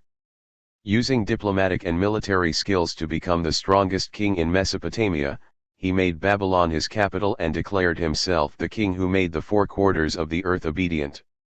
He implemented a new system to secure his power, appointing regional governors to manage outlying provinces and to deal with local elites.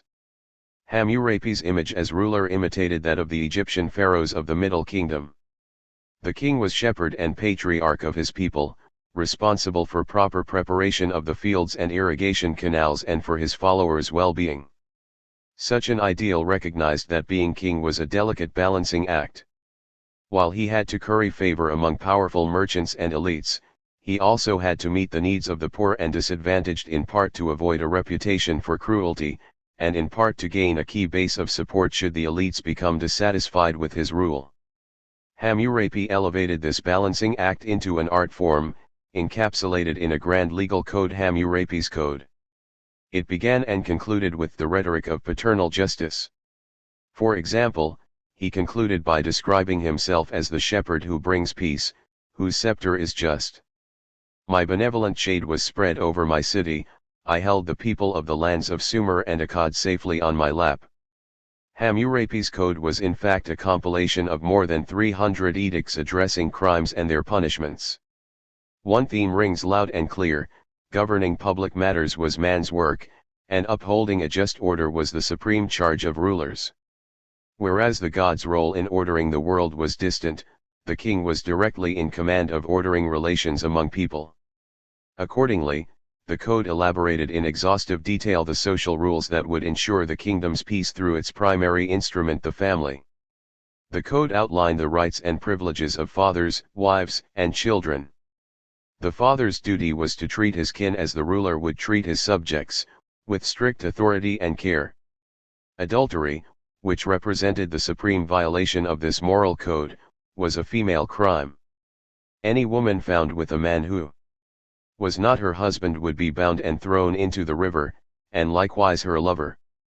Hammurapi's code also divided the Babylonian kingdom into 3 classes. Each member was a free person, oilam, a dependent, mushkanam, or a slave, wardam. Each had an assigned value and distinct rights and responsibilities. In this way, Hammurapi's order stratified society while also pacifying the region. By the end of his reign, Hammurapi had established Babylon as the single great power in Mesopotamia and had reduced competitor kingdoms to mere vassals. Following his death, his sons and successors struggled to maintain control over a shrinking domain for another 155 years in the face of internal rebellions and foreign invasions. In 1595 BCE, Babylon fell to the Hittite king Hattusilus I. Kassite rule as a crossroads for Afro-Eurasia. Mesopotamia continued both to benefit from and be threatened by the arrival of nomadic and transhuman migrants. The Kassites, for instance, who came from the Zagros Mountains, had entered southern Mesopotamia from the Iranian plateau. Arriving in the river valley as agricultural laborers as early as 2000 BCE, they integrated themselves into Babylonian society by becoming bureaucrats associated with the temple. Once entrenched, they were well placed to fill the power vacuum when the Hittites destroyed the first dynasty of Babylon. By 1475 BCE, Kassite rulers had re-established order in the region. Over the next 350 years they brought all of southern Mesopotamia under their control, creating one of the great territorial states within an emerging network of states from North Africa to Southwest Asia. The Kassites presided over a golden age based on trade in such precious commodities as horses, chariots, and lapis lazuli, which they exchanged for gold, wood, and ivory. Like earlier immigrant communities to this ancient land, the Kassites absorbed the traditions and institutions of Mesopotamia. Even more than their predecessors, they strove to preserve the past and transmit its institutions to posterity. Although very little remains of their own language and customs, apart from their personal names, with thoroughness and dedication the Kassite scribes translated much of the older Sumerian literature into Akkadian. They revised and compiled texts into standard editions, from which scholars have recovered a Babylonian creation myth called the Enuma Elish. In their determination to become even more Babylonian than the Babylonians, the Kassites saved a treasure trove of historical literature and artifacts for later generations. During the subsequent period of the community of major powers, the Kassites served as the crucial link between Egypt, Anatolia, and southwestern Iran. Thc Amuniti of Major. P. Hours, 1400 to 1200 BCE. Between 1400 and 1200 BCE, the major territorial states of Southwest Asia and Egypt perfected instruments of international diplomacy that have stood the test of time and inspired later leaders. The leaders of these powers learned to settle their differences through treaties and diplomatic negotiations rather than on the battlefield. Each state knew its place in the political pecking order. It was an order that depended on constant communication, the foundation of what we now call diplomacy. In fact, a remarkable cache of 300 letters discovered at the present-day village of Amarna, beneath which Egyptologists discovered the remains of the capital city of the New Kingdom Pharaoh Akhenaten, offers intimate views of these complex interactions. Most are letters from the Egyptian king to his subordinates in the vassal states of Palestine, but others are from Akhenaten and his father to the Babylonian, Mitanni, Middle Assyrian, Kassite, and Hittite kings. Many of these letters are in a dialect of Akkadian, used by the Babylonian bureaucrats, that served as the diplomatic. 100. Hammurapi's Code. The inscription on the shaft of Hammurapi's Code is carved in a beautiful rendition of the cuneiform script. Because none of the laws on the code were recorded in the thousands of judicial texts of the period, it is uncertain if Hammurapi's Code presented actual laws or only norms for the proper behavior of Babylonian citizens. 101. Nomads and the Indus River Valley. How did Vedic migrations influence South Asia? Language of the era. This correspondence reveals a delicate balance, constantly shifting, among competing kings who were intent on maintaining their status and who knew that winning the loyalty of the small buffer kingdoms was crucial to political success. Formal treaties brought an end to military eruptions and replaced them with diplomatic contacts. In its more common form, diplomacy involved strategic marriages and the exchange of specialized personnel to reside at the court of foreign territorial states. Gifts also strengthened relations among the major powers and signaled a ruler's respect for his neighbors. Rulers had to acknowledge the gesture by reciprocating with gifts of equal value. The foundations of power were not always durable, however. Building the state system was ultimately the task of those at the bottom of the social pyramid, and the ruling class's reliance on them for power and political authority was a weakness of these regimes. Commoners remained tied to the land, which sometimes belonged to communities or institutions, not individual families. They paid taxes to the state, performed labor required by the state for public works, such as irrigation or building projects, and served as foot soldiers. The collapse of the international age had many causes, but one factor was the disintegration of the social fabric as workers could not pay their taxes or fled their communities rather than fight in the rulers' armies. Nomads and the Indus River Valley. Late in the 3rd millennium BCE, drought ravaged the Indus River Valley as it did other regions. By 1700 BCE, the population of the old Harappan heartland had plummeted. Here, too, around 1500 BCE, yet another group of nomadic peoples calling themselves Aryans, respected ones, wandered out of their homelands in the steppes of Inner Eurasia. But in contrast to Egypt, Anatolia, and Mesopotamia, these pastoral nomads did not immediately establish large territorial states. Crossing the northern highlands of Central Asia through the Hindu Kush, they were a sight to behold. They descended into the fertile Indus River basin, see map 3-3, with large flocks of cattle and horses, singing chants called Rig Veda as they sacrificed some of their livestock to their gods. Known collectively as the Veda, knowledge, these hymns served as the most sacred texts for the newcomers, who have been known ever since as the Vedic people. They also arrived with an extraordinary language, Sanskrit, perhaps prophetically labeled perfectly made. It was one of the earliest known Indo-European languages and a source for virtually all of the European languages, including Greek, Latin, English, French, and German. See Global Connections and Disconnect Ions, How Languages Spread, the case of nomadic Indo-European languages. Like other nomads from the northern steppe, they brought domesticated animals, especially horses, which pulled their chariots and established their military superiority.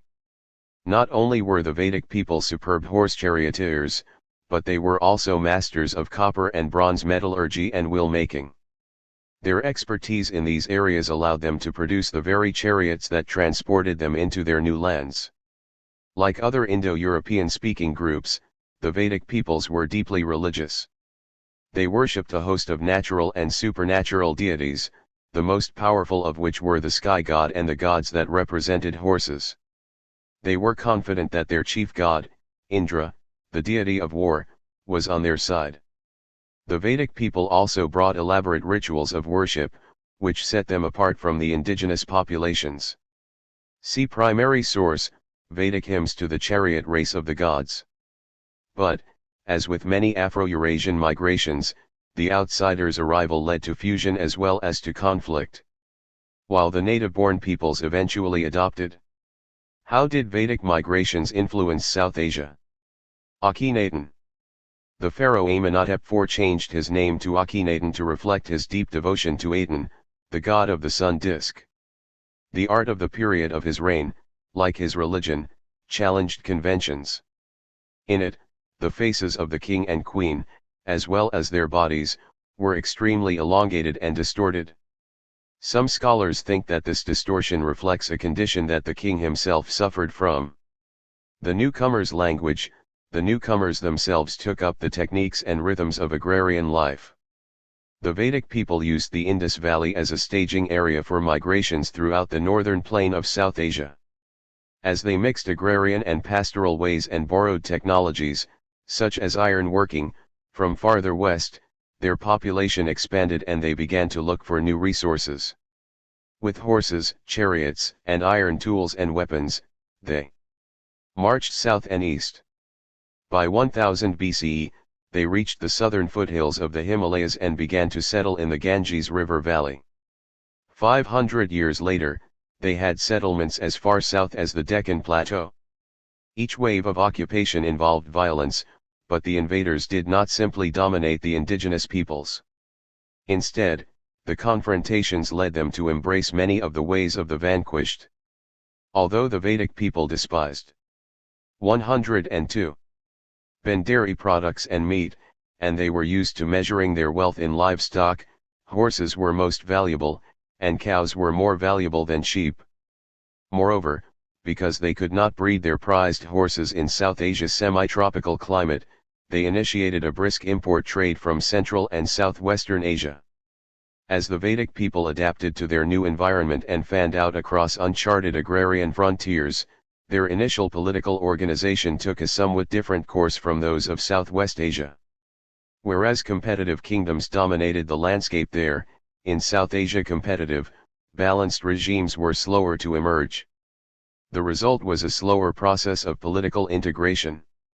The local rituals, they were in awe of the inhabitants' farming skills and knowledge of seasonal weather. So they adapted even as they continued to expand their territory. They moved into huts constructed from mud, bamboo, and reeds. They refined the already sophisticated production of beautiful carnelian stone beads, and they further aided commerce by devising standardized weights. In addition to raising domesticated animals, they sowed wheat and rye on the Indus plain, and they learned to plant rice in the marshy lands of the Ganges River Valley. Later they mastered the use of plows with iron blades, an innovation that transformed the agrarian base of South Asia. The turn to settled agriculture was a major shift for the pastoral Vedic people.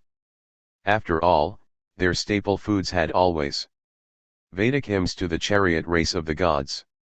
1. The Maruts charged with rain, endowed with fierce force, terrible like wild beasts, blazing in their strength, brilliant like fires, and impetuous, have uncovered the rain-giving cows by blowing away the cloud. 2. The Maruts with their rings appeared like the heavens with their stars, they shone wide like streams from clouds as soon as Rudra, the strong man, was born for you, O golden-breasted Maruts, in the bright lap of Prisni. 3. They wash their horses like racers in the courses, they hasten with the points of the reed on their quick steeds. O golden-jawed Maruts, violently shaking your jaws, you go quick with your spotted deer, being friends of one mind. 4. Those Maruts have grown to feed all these beings, or, it may be, they have come hither for the sake of a friend, they who always bring quickening rain. They have spotted horses, their bounties cannot be taken away, they are like headlong charioteers on their ways. 5. O Maruts, wielding your brilliant spears, come hither on smooth roads with your fiery cows clouds whose udders are swelling, come hither, being of one mind, like swans toward their nests, to enjoy the sweet offering. 6. O one-minded Maruts, come to our prayers, come to our libations like Indra praised by men. Fulfill our prayer like the udder of a barren cow, and make the prayer glorious by booty to the singer. 7. Grant us this strong horse for our chariot, a draught that rouses our prayers, from day to day, food to the singers, and to the poet in our homesteads luck, wisdom, inviolable and invincible strength. 8. When the gold-breasted Maruts harness the horses to their chariots, bounteous in wealth, then it is as if a cow in the folds poured out to her calf copious food, to every man who has offered libations. What parts of the hymn give clues about how the charioteers' horses looked and were cared for? How do the images relating rain-filled clouds to cows reflect the pastoral roots of the Vedic nomads? What kinds of gods were the Maruts, and what was their heavenly job when racing on horse chariots? Source: Mandala 2, Hymn 34, in Vedic Hymns, translated by Hermann Oldenburg, in Volume 32 of Sacred Books of the East, edited by F. Max Muller, 1897, reprint, New Delhi, Motilal Banarsi Das, 1979, pages 295 to 96. J. There are no extant accounts of the Vedic people's chariot races and festivals, despite the centrality of these events to their culture. However, scholars have translated Vedic hymns praising the chariot races of gods. The following hymn portrays the Maruts, the storm gods under the direction of Indra as skilled charioteers. Primary source. 104. 104. Language arose independently in a number of places around the world. All languages change with time, and scholars call related tongues with a common origin language families. Even though members of the same language family diverged over time, they all share grammatical features and root vocabularies. While technically there are more than 100 language families, a much smaller number have influenced vast geographic areas. For example, the Altaic languages spread from Europe to Central Asia. The Sino-Tibetan language family includes Mandarin, the most widely spoken language in the world. The Uralic family, which includes Hungarian and Finnish, occurs mainly in Europe. The Afroasiatic language family contains several hundred languages spoken in North Africa, Sub-Saharan Africa, and Southeast Asia, Hebrew and Arabic among them. One language family that linguists have studied extensively, and the one with the largest number of speakers, is Indo-European. It was identified by scholars who recognized similarities in grammar and vocabulary among classical Sanskrit, Persian, Greek, and Latin. Living languages in this family include English, Irish, German, Norwegian, Portuguese, French, Russian, Persian, Hindi, and Bengali. For the past 200 years, comparative linguists have sought to reconstruct Proto-Indo-European, the parent of all the languages in the family. They have drawn conclusions about its grammar, hypothesizing a highly inflected language with different endings on nouns and verbs according to their use. They have also made suggestions about its vocabulary. For example, after analyzing patterns of linguistic change, scholars have proposed that the basic Indo-European root that means horse in Sanskrit, Asva, Persian, Aspa, Latin, Equus, and Greek, Hippos, Io, is *equo dash. Table 3:1 demonstrates the similarity of words in some of the major Indo-European languages. We have emphasized numbers, which are especially stable in language systems because people do not like to change the way they count. We have also provided the equivalents in two Semitic languages, Arabic and Hebrew, to show how different these basic words are in another language family, the Afroasiatic. Attempts to locate the homeland of the original speakers of Proto-Indo-European involve mapping the reconstructed vocabulary onto a matching geography. For example, some of the vocabulary contains words for snow, mountain, and swift river, as well as for animals that are not native to Europe, such as lion, monkey, and elephant. Other words describe agricultural practices and farming tools that date back as far as 5000 BCE. Many linguists believe that nomadic and pastoral peoples of the Eurasian steppes took this language along with their precious horses and chariots as far as the borderlands of what is now Afghanistan and eastern Iran. We know that the early speakers of Indo-European languages used chariots and had words for wheel, yoke, and axle. In fact, the earliest pictures of horse-drawn chariots, used in battle, came from the steppe region east of the Ural Mountains. Indo-European speaking nomads inhabited this area and subsequently migrated to South Asia and the Iranian plateau. Thus the chariot was literally the vehicle for cultural mingling and, ultimately, the spread of the people's language. Migration is only one of the possible reasons that languages move and change over vast areas and periods of time. Other influential factors are invasions, climatic conditions, natural resources, and ways of life. Even within one language, words can change through generations of global connections and disconnect ions. How languages spread, the case of nomadic Indo-European languages. 105. Nomads and the Indus River Valley. Use. And words from a common root can sometimes take on very different meanings while remaining similar phonetically. To use an Indo-European root as an example, the Sanskrit Asura means demonic creature, whereas the Persian Ahura means supreme god. Linguistic analysis sheds light on the geographic and demographic details of language penetration into different regions. Part of its allure is the fact that some issues defy resolution, for example, in some cases whether a given language was the dialect of the conquerors or the conquered.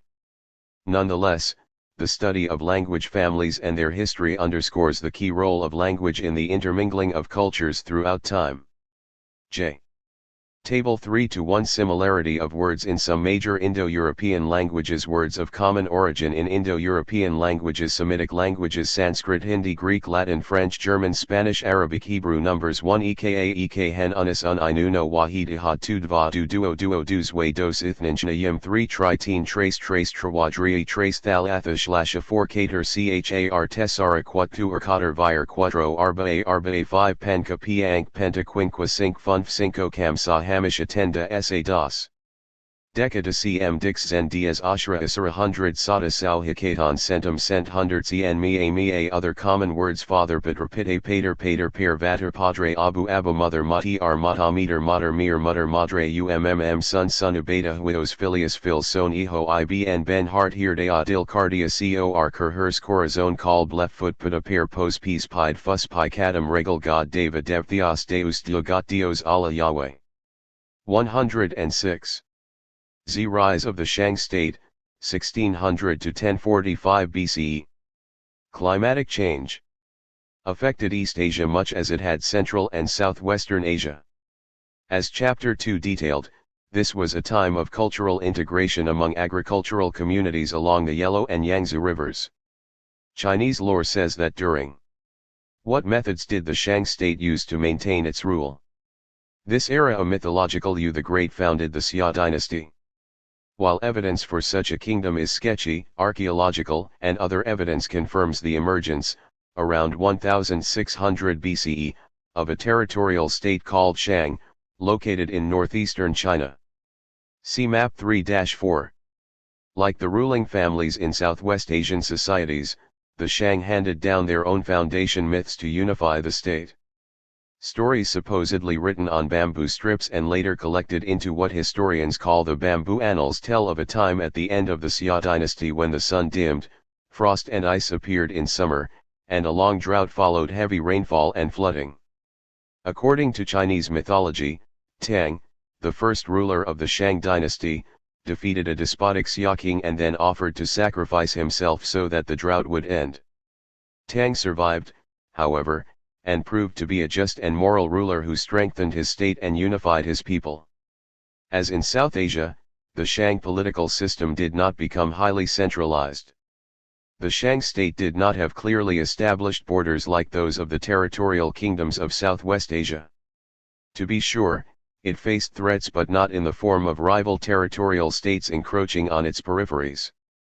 Thus it had little need for a strongly defended permanent capital, though its heartland was called Zhongshan, or Center Shang. Its capital moved as its frontier expanded and contracted. This relative security is evident in the Shang kings' personalized style of rule, as they made regular trips around the country to meet, hunt, and conduct military campaigns with those who owed allegiance to them. Yet, like the territorial kingdoms of Southwest Asia, the Shang state had a ruling lineage, a line of male sovereigns descended from a common ancestor, that was eventually set down in a written record. See primary source, Sima Qian on the ruler's mandate from heaven to rule. Shang rulers used metallurgy and writing to reinforce their rule, as well as ancestor worship, divination, and other rituals. At the heart of their power was their keen awareness of the importance of promoting agricultural growth and controlling the precious metals used to finance war. State formation. The Shang state built on the agricultural and riverine village cultures of the Longshan peoples, who had set the stage for a centralized state, urban life, and a cohesive culture, see Chapter 2. The Shang territorial state did not evolve out of city-states as occurred in Mesopotamia and Egypt. Rather, as the population increased and the number of village conflicts grew, it became necessary to have larger and more centralized forms of control. The Shang state emerged to play that governmental role. The Longshan peoples had already introduced 4 elements that were instrumental in forming the Shang state. A. Indra with Buddha. The Vedic people worshipped their gods by sacrificing and burning cows and horses and by singing hymns and songs, but they never built temples or sculptured idols. Therefore we do not know how they envisioned Indra and their other gods. However, when Buddhists started to make images of Buddha in the early centuries CE, they also sculpted Indra and Brahma as attendants of the Buddha. Indra in Buddhist iconography evolved into Vajrapani, the Diamond Lord. In this plate, the one on the left holding a stick with diamond-shaped heads is Indra/Vajrapani. 107. Rise of the Shang state, 1600 to 1045 BCE. What methods did the Shang state use to maintain its rule? Metal industry based on copper, pottery making, walled towns, and divination using animal bones. To these foundations the Shang dynasty added a lineage of hereditary rulers whose power derived from their relation to ancestors and gods, written records, tribute, and rituals that enabled them to commune with ancestors and foretell the future. In particular, the Shang promoted large-scale metallurgy and the development of writing. These were major elements in the advance of Chinese society in the 2nd millennium BCE. To expand and protect their borders, the Shang fought with neighboring states and with pastoral nomads from the Central Asian steppes. Horses imported from Central Asia helped the Shang dominate northern and central China. Moreover, the Shang copied the chariots of the nomads they encountered, improving them by adding bronze fittings and harnesses. This new technology gave the warriors devastating range and speed. Here too, as in Southwest Asia, chariot aristocracies emerged. But here, it is important to recall, chariot aristocracies did not produce centralized kingdoms. Instead, East Asia became a patchwork of regimes that did not rise to the level of military diplomatic jostling of Southwest Asia. Several other large states also developed in East Asia at this time. These included relatively urban and wealthy peoples in the southeast and more rustic peoples bordering the Shang. The latter traded with the former, whom they knew as the Fang, their label for those who lived in non-Shang areas. Other kingdoms in the south and southwest also had independent bronze industries, with casting technologies comparable to those of the Shang. The Shang state reached its peak around 1200 BCE. At Yin, the Shang erected massive palaces, royal neighborhoods, and bronze foundries. In workshops surrounding the palace, craft workers decorated jade, stone, and ivory objects, wove silk on special looms, and produced bronze weapons as well as bronze ritual objects and ceremonial drinking vessels. Taking advantage of the local abundance of metal ores, artisans organized workshops to mass-produce the large bronze vessels. The levels of urbanization reached at Yin indicate that the Shang also collected tribute from the agrarian heartlands to support the city's nobles, priests, and dependent artisans and metal workers. The Shang state simultaneously promoted the writings of elite scribes and the productions of common artisans. Metalworking, agriculture, and tribute. Small-scale metalworking, which first emerged in northwestern China, was a critical element in the power of the Shang state. Pre-Shang sites reveal that casting techniques were in use as early as 1800 BCE.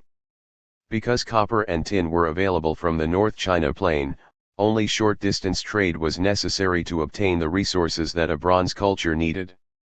Access to copper and tin, and to new metallurgy technology, gave the Shang a huge advantage and unprecedented power over their neighbors. The Shang used copper, lead, and tin to produce bronze, from which they made weapons, fittings for chariots, and sima qian on the ruler's mandate from heaven to rule. After Emperor Keongchia was enthroned, he delighted in following ghosts and spirits and engaging in licentious and disorderly actions. The prestige of the Shaohou clan declined and the feudal lords rebelled against him. Heaven sent down 2 dragons, a male and a female. Keongchia was not able to care for them and he lost the support of the Huanlong, dragon-raising, clan. The Yaotiang clan was already in decline, but among their descendants one Lulei learned the technique of taming dragons from the Huanlong clan and thus obtained service with Keungchia. Keungchia bestowed on him the cognomen Yulong, dragon tamer, and conferred on him the people descended from the Shiwei clan. The female dragon died and Lulei fed it to the Shaho. The Shaha sent someone to demand more of it, and, fearing that he would be punished, Lulei moved on. When Keungchia passed away, his son Emperor Cao was enthroned. When Emperor Cao passed away, his son Emperor Fa was enthroned. When Fa passed away, his son Emperor Lu Kui was enthroned. He was known as Qi. From Keungchia's time to the time of Emperor Qi, the feudal lords had revolted many times against the Shah. Qi did not engage in virtuous government but in military power, and this hurt the families of the 100 cognomens. The families of the 100 cognomens were not able to bear him. Qi then summoned Tiang and jailed him in Qiatai. After a while he freed him. Tiang cultivated his virtue and the feudal lords all submitted to Tiang. Tiang then led troops to attack Qi of Shah. Qi fled to Mingtiao and subsequently was exiled and died there. Before he died he said to someone, "I regret failing to kill Tiang in Qiatai, that is what has brought me to this." Tiang then ascended the throne of the Son of Heaven and received the world's homage in the Shah's place. Tiang and Feft made vassals or subjects the descendants of the Shah. In the Zhou dynasty they were Enfeft at Chi.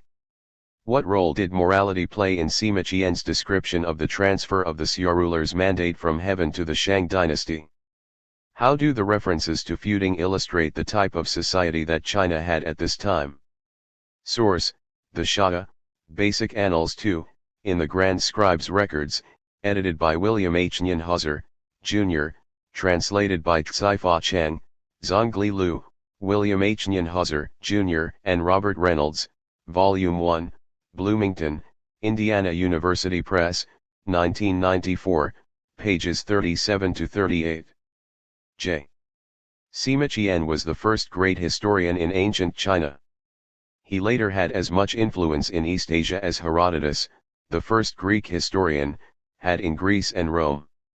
The excerpt below presents the transition from Xia, Shah, dynasty to Shang, Tiang, dynasty as an example of the transfer of the ruler's heavenly mandate. Primary source: 109. Rise of the Shang state, 1600 to 1045 BCE. What methods did the Shang state use to maintain its rule? Ritual vessels. They created hollow clay molds to hold the molten metal alloy, and then they removed the bronze objects after the liquid had cooled and solidified. The casting of modular components that artisans could assemble later promoted increased production and fueled the elite's extravagant uses of bronze vessels for burials. For example, archaeologists have unearthed a tomb at Anyang containing an enormous 1,925-pound bronze vessel. The Shang workshops had produced it around 1200 BCE. Another Anyang tomb from the same period contained 3,500 pounds of cast bronze. The bronze industry of this period shows the high level not only of material culture, the physical objects produced, but also of cultural development. The Shang metalworking required extensive mining, and thus a large labor force, efficient casting, and a reproducible artistic style. The extraction of the resources was distinct from their conversion into goods. Although the Shang state highly valued its artisans, it treated its copper miners as lowly tribute laborers. By controlling access to tin and copper and to the production of bronze, the Shang kings prevented their rivals from forging bronze weapons and thus increased their own power and legitimacy. With their superior weapons, Shang armies could easily destroy armies wielding wooden clubs and stone-tipped spears. Moreover, the ruler enhanced his power by hiring artisans to record his feats for posterity. Shang workers produced large and small bronze vessels on which they delicately inscribed images of important events, particularly those showing the ruler in a significant role, such as a battle, a wedding, the birth of an heir, or an astrological sighting. The Shang dynasts also understood the importance of agriculture for winning and maintaining power, so they did much to promote its development. In fact, the activities of local governors and the masses revolved around agriculture. The rulers controlled their own farms, which supplied food to the royal family, craft workers, and army. New technologies led to increased food production. Farmers drained low-lying fields and cleared forested areas to expand the cultivation of millet, wheat, barley, and possibly rice. Their implements included stone plows, spades, and sickles. In addition, farmers cultivated silkworms and raised pigs, dogs, sheep, and oxen. To best use the land and increase production, they tracked the growing season. And to record the seasons, the Shang developed a 12-month, 360-day lunar calendar. It contained leap months to maintain the proper relationship between months and seasons. The calendar also relieved fears about events such as solar and lunar eclipses by making them predictable. As in other Afro-Eurasian states, the ruler's wealth and power depended on tribute from elites and allies. Elites supplied warriors and laborers, horses, and cattle. Allies sent foodstuffs, soldiers, and workers and assisted in the king's affairs, perhaps by hunting, burning brush, or clearing land in return for his help in defending against invaders and making predictions about the harvest. Commoners sent their tribute to the elites, who held the land as fiefs from the king. Fiefs were grants, usually of land and occasionally of office, by kings and lords to subordinates. Farmers transferred their surplus crops to the elite landholders, or to the ruler if they worked on his personal land holdings, on a regular schedule. Commoners also made payments in labor. Some worked in the royal workshops producing bronze ritual vessels and armaments, such as dagger axes, arrowheads, spearheads, helmets, shields, and chariot fittings. Others labored to drain fields, clear land, build palaces, excavate tombs, or construct walls to protect towns or the capital. Tribute could also take the form of turtle shells and cattle scapulas, shoulder blades, which the Shang used for divination, see below. Divining the future was a powerful way to legitimate royal power and then to justify the right to collect more tribute. By placing themselves symbolically and literally at the center of all exchanges, the Shang kings reinforced their power over others. Bronze. At the height of the Shang state, circa 1200 BCE, its rulers erected massive palaces at the capital of Yin, which required bronze foundries for its wine and food vessels. In these foundries, skilled workers produced bronze weapons and ritual objects and elaborate ceremonial drinking and eating vessels, like the one pictured. S. Hang S. Osiety and B. Alifs. Both metalworking and agriculture contributed to the state's wealth and supported a complex society. The organizing principle of Shang society was a patrilineal ideal that traced descent back through the generations to a common male ancestor. Grandparents, parents, sons, and daughters lived and worked together. They held property in common, and male family elders took precedence. Women from other patrilines married into the family and won honor when they became mothers, particularly of sons. The death ritual, which involved sacrificing humans to accompany the deceased in the next life, also reflected the social hierarchy. A member of the royal elite was often buried with his full entourage, including his wife, consorts, servants, chariots, horses, and drivers. The inclusion of personal slaves and servants indicates a belief that the familiar social hierarchy would continue in the afterlife. Modern Chinese historians have described the Shang as a slave society, but the basis of its economy was not slave labor. Instead, the driving force was the tribute labor, in particular, metalworking and farming, of the commoners who constituted most of society. The Shang state was a patrimonial theocracy. It claimed that the ruler at the top of the hierarchy derived his authority through guidance from ancestors and gods. Rulers therefore had to find ways to communicate with ancestors and foretell the future, and they relied on divination, much as did the rulers in Greece and Mesopotamia at this time. When diviners applied intense heat to the shoulder bones of cattle or to turtle shells, the bones or shells cracked. Diviners would interpret those cracks as an auspicious or inauspicious sign from the ancestors regarding royal plans and actions. See primary source, the oracle bone. On these bones, Scribes subsequently inscribed the queries asked of the ancestors to confirm the diviner's interpretations. Thus, Shang writing began as a dramatic ritual performance in which the living responded to their ancestors' oracular signs. In Shang theocracy, the ruler was also the head of a unified clergy. Because the ruler embodied both religious and political power, no independent priesthood emerged to challenge the royal family. Diviners and scribes were subordinate to the ruler and the royal pantheon of ancestors he represented.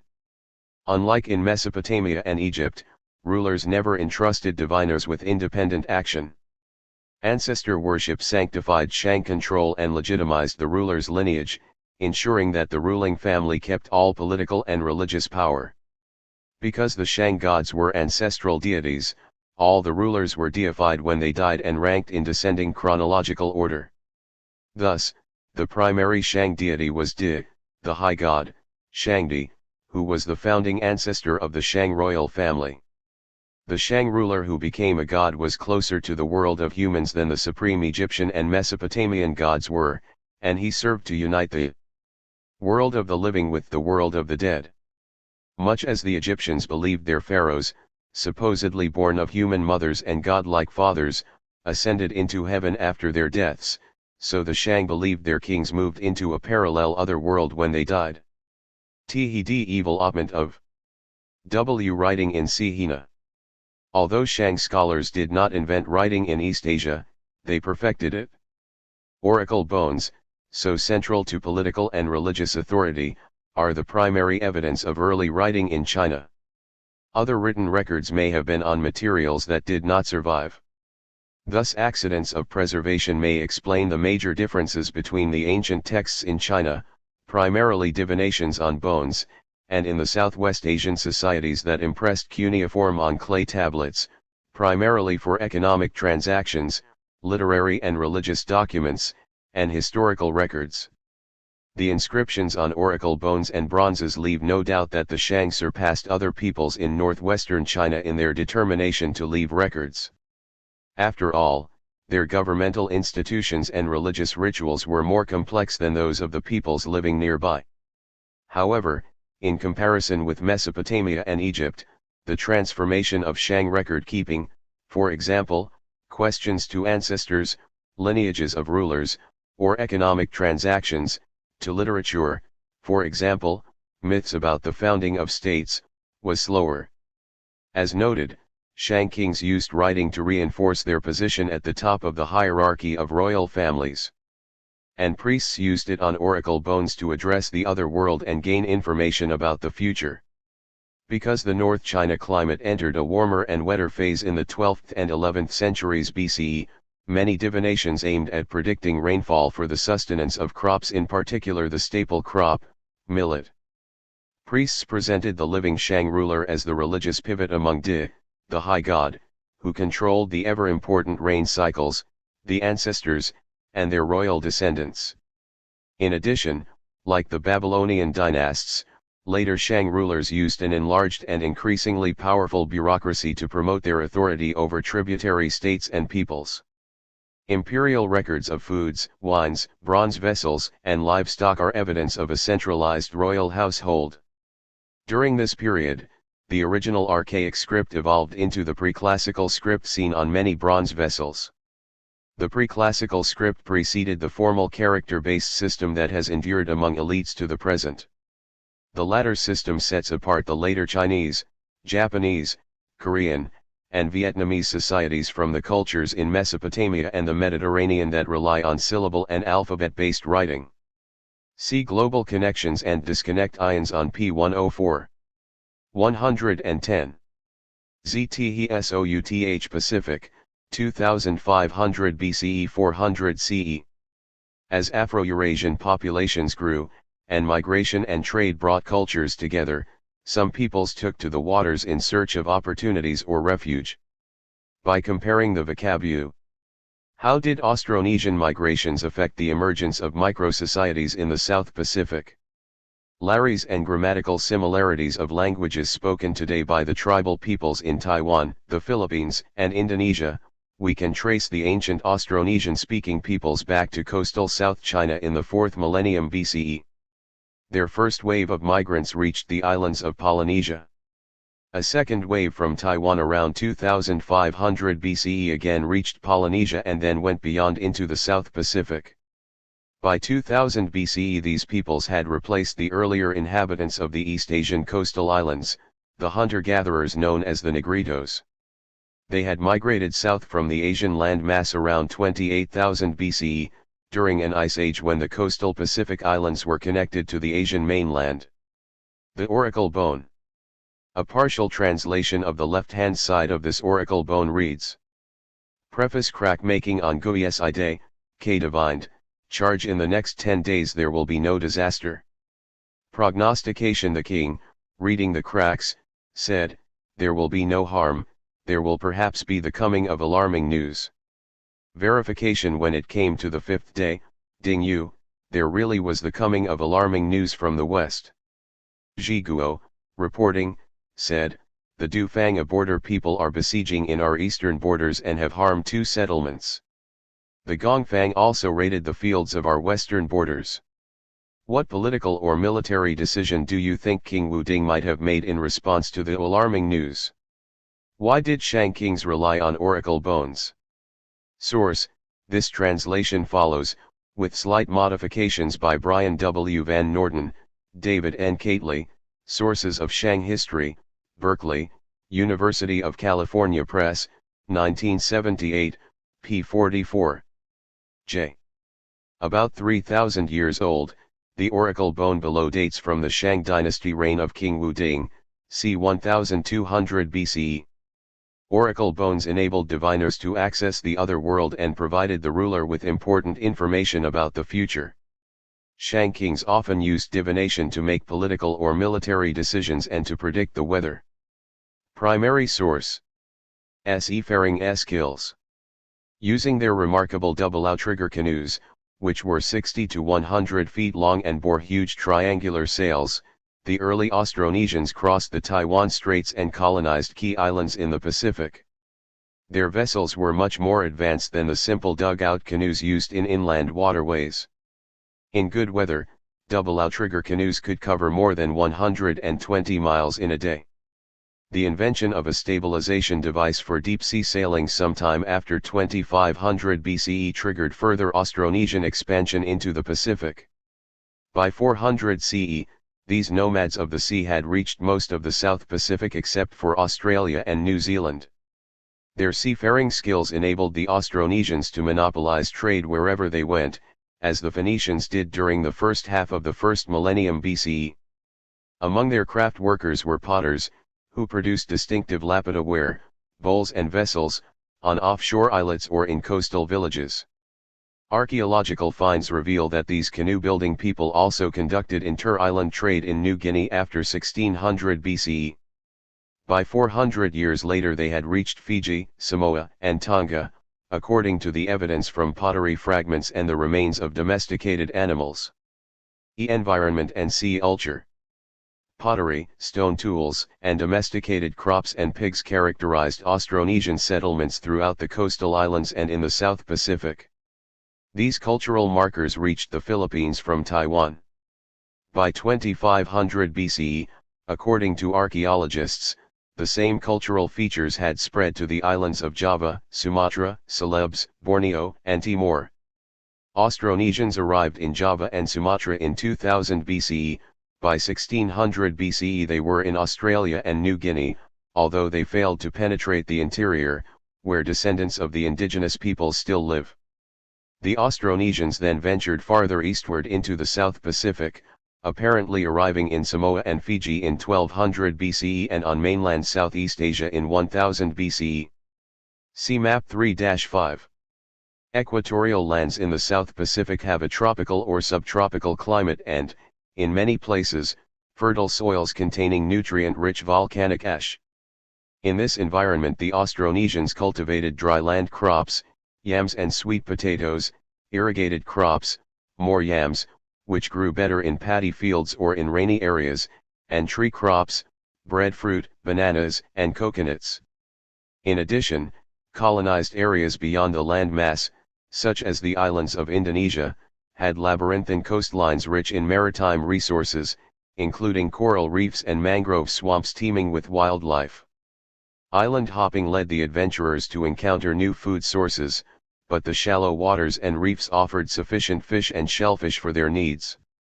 In the South Pacific, the Polynesian descendants of the early Austronesians shared a common culture, language, technology, and stores of domesticated plants and animals.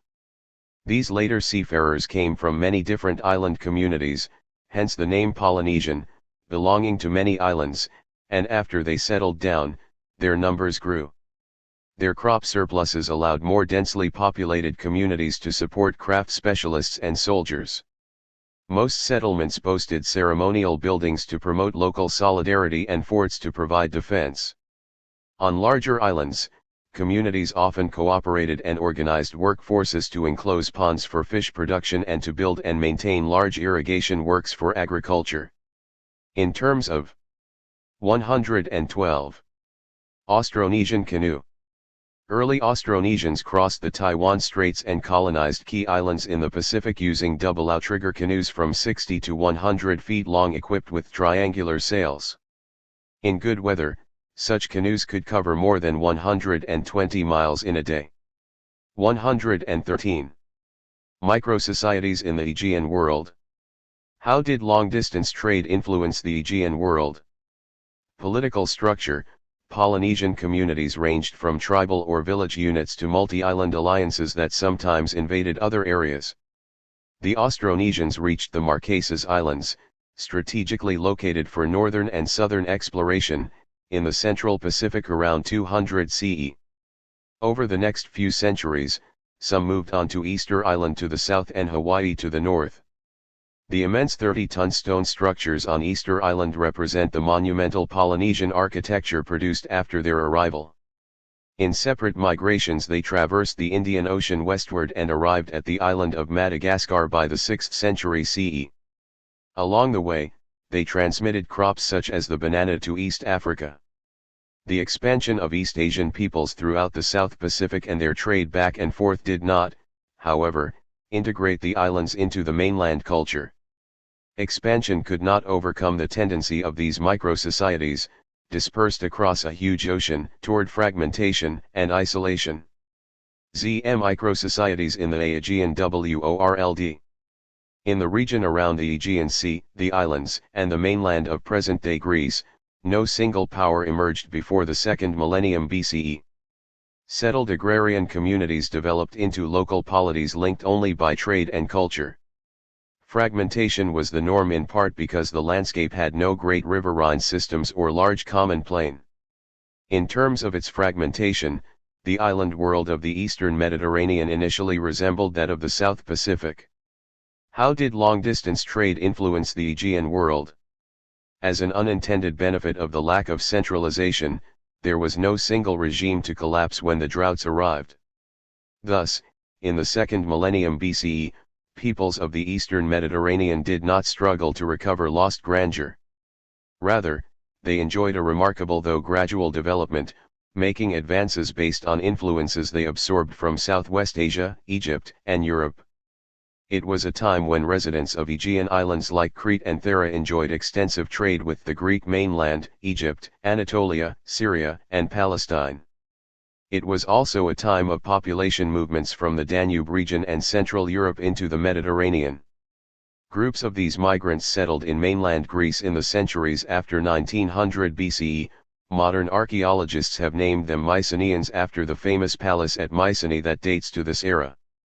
Soon after settling in their new environment, the Mycenaeans turned to the sea to look for resources and interaction with their neighbors.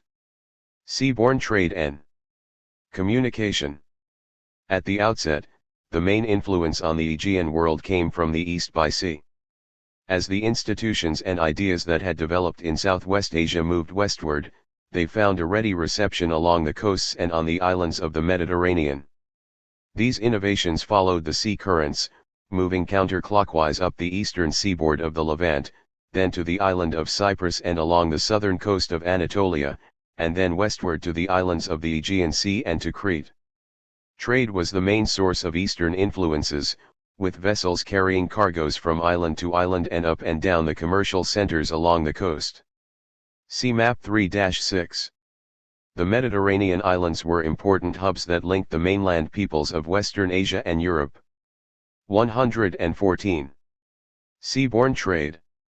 The size of the seaborne trade is revealed most spectacularly in the shipwrecks recovered by underwater archaeologists. One of these ships, sunk off the southern coast of Anatolia around 1325 BCE, was transporting 10 tons of copper in 354 ox-hide-shaped ingots, as well as more than 100 amphorae, large, two-handled jars, containing all kinds of high-value commodities. Palace at Knossos. An artist's reconstruction of the Minoan palace at Knossos on Crete. This complex, the largest such center on the island, covered more than 6 acres and contained more than 1,300 rooms. Its main feature was a large, open-air central courtyard, around which were arranged the storage, archive, ritual, and ceremonial rooms. Rather than the complex cities that would emerge later, the urbanized centers on Crete were represented by these large complexes, similar to palace complexes in contemporary Levantine sites. 115. Microsocieties in the Aegean world. How did long-distance trade influence the Aegean world? With the islanders. They also served as a springboard from which Eastern influences shot northward into Europe. By 1500 BCE, the islands were booming. Trade centered on tin from the east and readily available copper, both essential for making bronze, the primary metal in tools and weapons. Islands located in the midst of the active sea lanes flourished. Because Cyprus straddled the main sea lane, it was a focal point of trade.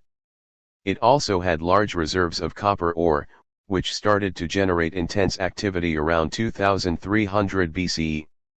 By 2000 BCE, harbors on the southern and eastern sides of the island were shipping and transshipping goods, along with copper ingots, as far west as Crete, east to the Euphrates River, and south to Egypt.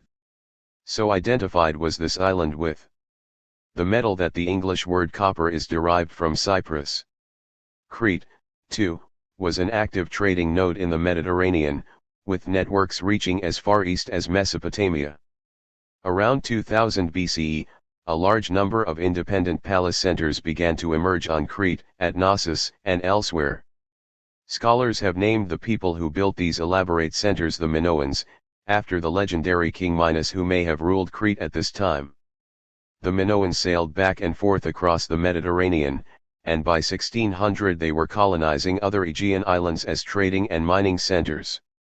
The Minoans' wealth soon became a magnet for the Mycenaeans, their mainland competitors, who took over Crete around 1400 BCE. Minoan culture. As the island communities traded with the peoples of Southwest Asia, they borrowed some ideas but also kept their own cultural traditions. In terms of borrowing, the monumental architecture of Southwest Asia found small-scale echoes in the Aegean world, notably in the palace complexes built on Crete between 1900 and 1600 BCE, the most impressive was at Knossos. Unlike in Mesopotamia or Egypt, however, microsocieties or small-scale insular communities remain the norm for human organization on these Aegean islands. In terms of a distinctive cultural element, worship on the islands focused on a female deity, the Lady, but there are no traces of large temple complexes similar to those in Mesopotamia, Anatolia, and Egypt. Nor, apparently, was there any priestly class of the type that managed the temple complexes of Southwest Asian societies. Moreover, it is unclear whether these societies had full-time scribes. There was significant regional diversity within this small Aegean world. On Thera, a small island to the north of Crete, archaeologists have uncovered a splendid trading city, one that was not centered on a major palace complex in which private houses had bathrooms with toilets and running water and rooms decorated with exotic wall paintings. One painting depicted a flotilla of pleasure, trading, and naval vessels. On Crete, the large palace-centered communities controlled centrally organized societies of a high order of refinement. Confident in their wealth and power, The sprawling palaces had no fortifications and no natural defenses. They were light, airy, and open to their surrounding landscapes. Mycenaean Sea Ulture. When the Mycenaeans migrated to Greece from Central Europe, they brought their Indo-European language, their horse chariots, and their metalworking skills. Their move was gradual, lasting from about 1850 to 1600 BCE, but ultimately they dominated the indigenous population. Known for their exceptional height, they maintained their dominance with their powerful weapon, the chariot, until 1200 BCE. Indeed, horse chariots were important in their mythology and cultural tradition. The battle chariots and festivities of chariot racing described in the epic poetry of Homer, which date from after the collapse of Mycenaean societies, express memories of glorious chariot feats that echo Vedic legends from South Asia, CP 103. The Mycenaeans were more war-oriented than the Minoans, and they possessed a less refined material culture. It emphasized displays of weaponry, portraits of armed soldiers, and illustrations of violent conflicts. The main palace centers at Tiryns and Mycenae were the hulking fortresses of warlords surrounded by rough-hewn stone walls and strategically located atop large rock outcroppings. The Mycenaeans amassed an amazing amount of wealth and carried some of it to their graves. Their tombs contain many gold vessels and decorations. Most ostentatious were the gold masks. The many amber beads indicate that the warriors had contacts with inhabitants of the coniferous forest regions in northern Europe. Southwest Asian economic and political structures shaped the coastal sites where the Mycenaeans settled, such as 116. Aegean fresco. This is one of the more striking wall paintings, or frescoes, discovered by archaeologists in the 1970s and 1980s at Akrotiri on the island of Thera, Santorini, in the Aegean Sea. Its brilliant colors, especially the blue of the sea, evoke the lively essence of Minoan life on the island. Note the houses of the wealthy along the port and the flotilla of ships that reflects the seaborne commerce that was beginning to flourish in the Mediterranean in this period. 117. Europe, the northern frontier. Why did polities remain small-scale in Europe? Tiryns and Pylos. Massive stone fortresses and fortified palaces dominated these urban hubs. A preeminent ruler, Wanax, stood atop a complex bureaucratic hierarchy. Numerous subordinates aided him, including slaves. At the heart of the palace society were scribes, who recorded the goods and services allotted to local farmers, shepherds, and metal workers, among others. See primary source, linear A and B writing in the early Mediterranean worlds. Mycenaean expansion eventually overwhelmed the Minoans on Crete. The Mycenaeans also created colonies and trading settlements, reaching as far as Sicily and southern Italy. In this fashion, the trade and language of the early Greek-speaking peoples created a veneer of unity linking the dispersed worlds of the Aegean Sea. At the close of the second millennium BCE, the eastern Mediterranean faced internal and external convulsions that ended the heyday of these micro-societies. Most notable was a series of migrations of peoples from Central Europe who moved through southeastern Europe, Anatolia, and the eastern Mediterranean, see Chapter 4. The invasions, although often destructive, did not extinguish but rather reinforce the creative potential of this frontier area. Following the upheaval at the close of the millennium, a new social order emerged that was destined to have an even greater brilliance and influence. Because theirs was a closed maritime world in comparison with the wide-open Pacific, the Greek-speaking peoples around the Aegean quickly reasserted dominance in the eastern Mediterranean that the Austronesians did not match in Southeast Asia or Polynesia. Europe, the northern frontier. The transition to settled agriculture and the raising of domesticated animals took longer in western Afro-Eurasia than in the rest of the landmass. 2 millennia passed, from 5000 to 3000 BCE, before settled agriculture became the dominant economic form in Europe. In many broad areas, hunters and gatherers clung to their traditional ways. Even this frontier, however, saw occasional visits from peoples driving horse chariots during the second millennium BCE. Forbidding evergreen forests dominated the northern area of the far western stretches of Europe, and the area's sparse population was slow to implement the new ways. The first agricultural communities were frontier settlements where pioneers broke new land. Surrounded by hunting and foraging communities, these innovators lived hard lives in harsh environments, overcoming their isolation only by creating regional alliances.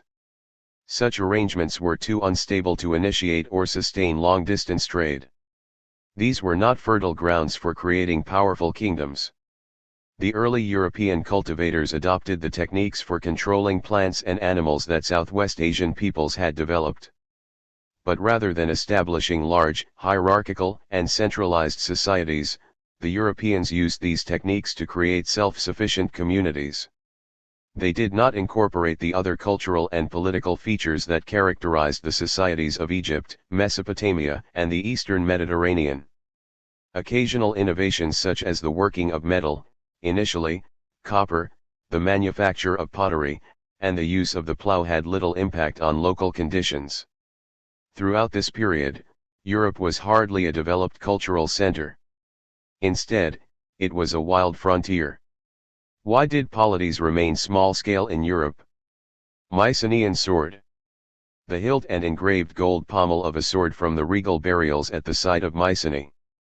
The presence of this weaponry, both depicted in the art of the period and preserved in artifacts buried with the dead, was typical of a violent society with a warrior elite. The riveted hilt and the bronze sword blade are of a kind found widely distributed in the Mediterranean, following the patterns of Mycenaean trade routes. Linear A and B writing in the early Mediterranean worlds.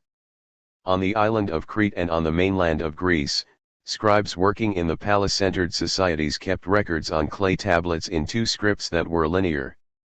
Linear A script, apparently written in Minoan, has not yet been deciphered. Linear B was deciphered in the 1950s and proved that, contrary to what almost all classical scholars had assumed, the Linear B tablets were the work of speakers of Mycenaean, an early form of Greek. Massive numbers of these clay tablets have survived. Noting every detail of the goods and services that the palace bureaucracy managed, they contain lists short and long of persons or things about as interesting as modern grocery lists. The following tablet from Pylos on the Greek mainland notes how much seed grain the bureaucrats were distributing to rural landholders who were dependent on the ruler. The plot of Kalikohantas, this much seed, 276 L of wheat are slave of the god, holds a lease, so much seed, 12 L of wheat W the priest holds a lease, so much seed, 12 L of wheat Thuriatus, female slave of the god, dependent of P the old man, so much seed, 108 L of wheat the plot of Admaus, so much seed, 216 L of wheat. T slave of the god, holds a lease, so much seed, 32 L of wheat the plot of A, EUs, so much seed, 144 L of wheat. The plot of T slave of the god, holds a lease, 18 L of wheat the plot of R, so much seed, 138 L of wheat. The plot of Acteos, so much seed, 384 L of wheat. Notice that all the people identified in this passage are going to plant wheat. How does this underscore the blending of agriculture with war-making in the aggressive Mycenaean society? What does this document suggest is the function of writing in these societies? Source: M. Ventris and J. Chadwick, Documents in Mycenaean Greek, 2nd ed. Cambridge, Cambridge University Press, 1973, Doc. 116. J. Primary source. This is an example of the earlier Linear A script, used to write the non-Greek language of the Minoans. Because evidence of the script has appeared only on the island of Crete, scholars believe the early Minoan palace centers were its sole users, probably for keeping records. This example came from the small palace site at Hagia Triada. This is a typical Linear B document inscribed on clay with linear marks representing syllables and signs. The clay tablet was stored in a palace archive. This tablet came from the excavated Mycenaean palace at Pylos on the mainland of Greece. 119. Early states in the Americas. How did the ecology of the Central Andes influence early state systems? Two significant changes affected the northern frontier: the domestication of the horse, and the emergence of wheeled chariots and wagons. Both became instruments of war, and both promoted adaptation to the steppe lands of Inner and Central Europe, where pasturing animals in large herds proved profitable. The success of this horse culture led to the creation of several new frontiers, including those of agriculturally self-sustaining communities. The new agriculturalists faced constant challenges not just within Europe but also to the east, as they entered the rolling grasslands of Central Eurasia. Their attempts to enter this zone usually met overpowering resistance by fierce men on horseback. The inhabitants of the steppe lands north of the Black Sea gradually shifted from a primitive agriculture to an economy based on the herding of animals. In this zone, the domestication of the horse fostered a highly mobile culture in which whole communities moved on horseback or by means of large wheeled wagons. Because these pastoral nomads regularly sought out the richer agricultural lands in Central Europe, there was constant hostility between the two worlds. These struggles among settlers, hunter-gatherers, and nomadic horse riders bred cultures with a strong warrior ethos. The fullest development of this mounted horse culture occurred in the centuries after 1000 BCE, when the steppe-land Scythian peoples engaged in rituals, such as drinking blood, that forged bonds of blood brotherhood among warriors and heightened their aggressive behavior. This rough-and-tumble frontier gave its people an appetite to borrow more effective means of waging war. Europeans desired the nomadic people's weaponry, and over time their interactions with the horsemen included trade as well as violence. As a result of the trading contacts, Europeans adopted horses and finer metalworking technologies from the Caucasus. Of course, such trade made their battles even more lethal. And while the connections between this frontier zone and other parts of the Afro-Eurasian world began to multiply, it was still too dispersed and unruly to develop integrated kingdoms. At a time when the rest of Afro-Eurasia was developing an interrelated network of large territorial states, Europe remained a land of war-making, small chieftainships. Zearlys tad esi and the Americas. Across all the Americas, river valleys and coasts sheltered villages and towns drawing sustenance from the rich resources in their hinterlands. Hunting and gathering was still the main lifeway here. But without beasts of burden or domesticated animals to carry loads or plow fields, local communities produced limited surpluses. Local trade involved only luxuries and symbolic trade goods, such as shells, feathers, hides, and precious metals and gems. In the Central Andes, however, archaeologists have found evidence of early state systems that transcended local communities to function as confederations, or alliances of towns. These were not as well integrated as many of the territorial states of Southwest Asia, the Indus Valley, and China. They were more like settlements in Europe and the Eastern Mediterranean, where towns traded basic goods and in some cases cooperated to resist aggressors. The region's varied ecology promoted the development of such confederations. Along the arid coast of what is now Peru, fishermen harvested the currents teeming with large and small. How did the ecology of the Central Andes influence early state systems? Steppe horse culture. This gold comb from the early 4th century BCE is decorated with a battle scene from a Scythian heroic epic and illustrates the fascination of these European peoples with horses, weapons, and warfare. 120. 2000 BCE 1500 BCE chronology. Northern Africa. Southwest Asia. South Asia. East Asia. The Aegean. South Pacific. Europe. Central Andes. Major trends. Global warming and drying cycle beginning 2000 BCE. 1792 to 1750 BCE Hammurapis Babylonia. 1600 BCE Shang state emerges. 2000 to 1600 BCE Minoan culture. 1500 BCE Vedic migration into Indus River Valley begins. Rise of small chieftains. Emergence of small-scale political confederations 1700 BCE. 1850 to 1200 BCE Mycenaean culture. 2500 to 1000 BCE Austronesian migration to East Asian coastal islands. 2000 BCE development of chariot technology. 2010 to 1640 BCE Middle Kingdom in Egypt. 1800 to 1600 BCE Old Hittite Kingdom in Anatolia. Saro-Sakin artifact. This stela of a warrior brandishing a club was discovered in the Casma Valley in present-day Peru and is a good example of the many striking stone sculptures found in this area. Fish, this was a staple that, when dried, was hardly perishable and easy to transport. The rivers flowing down from the Andean mountains fanned out through the desert, often carving out basins suitable for agriculture. And where the mountains rose from the Pacific, rainfall and higher altitudes favored extensive pasture lands. Here roamed wild llamas and alpacas, difficult as beasts of burden, but valued for their wool in textile production.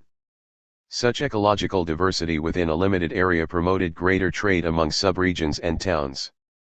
Indeed, the interchange of manioc, root of the cassava plant, chili peppers, dried fish, and wool gave rise to the commercial networks that could support political ones. Communities on the coast, in the riverbeds, or in the mountain valleys were small but numerous. They took shape around central plazas, most of which had large platforms with special burial chambers for elders and persons of importance. Clusters of dwellings surrounded these centers. Much of what we know about political and economic transactions among these communities as well as long-distance trade and statecraft comes from the offerings and ornaments left in the burial chambers. Painted gourds, pottery, and fine textiles illustrate the increasing contact among cultures, often bound in alliances. For instance, marriage between noble families could strengthen a pact or confederation. One early site known as a sparrow reveals how a local community evolved into a form of chiefship, with a political elite and diplomatic and trading ties with neighbors. Temples straddled the top of the central platform, and the large structure at the center boasted lavish ornamentation. Also, there is evidence that smaller communities around a sparrow sent. 121. Conclusion. Crops, fruits, and fish, anchovies, as part of an inter-community system of mutual dependence. Not all politics among the valley peoples of Peru consisted of trade and diplomacy, however. In the Casma Valley near the Pacific coast, a clay and stone architectural complex at Saro-Sakin has revealed a much larger sprawl of dwellings and plazas dating back to 1700 BCE. Around the community's central structure stood a wall composed of hundreds of massive stone tablets, carved with ornate etchings of warriors, battles, prisoners, executions, and human body parts. The warrior's clothing is simple and rustic, and the main weapon resembles a club. Clearly, warfare accompanied the first expressions of statecraft in the Americas. ZC Inclusion. The second millennium BCE was an era of migrations, warfare, and kingdom building in Afro-Eurasia. Whereas riverine societies had flourished in the 4th and 3rd millennia BCE in Mesopotamia, Egypt, and the Indus Valley, now droughts and deserts shook the agrarian foundations of their economies. Old states crumbled. From the steppes and plateaus nomadic pastoralists and transhumant herders descended in search of food, grazing lands, and plunder. As transhumant herders pressed into the riverine societies, the social and political fabric of these communities changed. Likewise, horse-riding nomads from steppe communities in Inner Eurasia conquered and settled in the agrarian states, bringing key innovations. Foremost were the horse chariots, which became a military catalyst sparking the evolution from smaller states to large kingdoms encompassing crowded cities and vast hinterlands. The nomads and herders also adopted many of the settled people's beliefs and customs.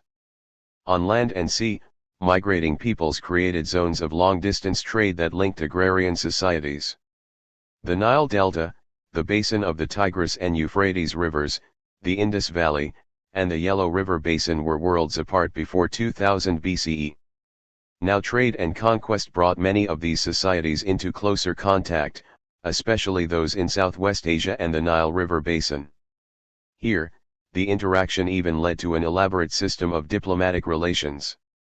The first territorial states appeared in this millennium, composed of communities living under common laws and customs. An alliance of farmers and warriors united agrarian wealth and production with political power to create and defend territorial boundaries. The new arrangements overshadowed the nomads' historic role as predators and enabled them to become military elites. Through taxes and drafted labor, villagers repaid their rulers for local security and state-run diplomacy. The rhythms of state formation differed where regimes were not closely packed together.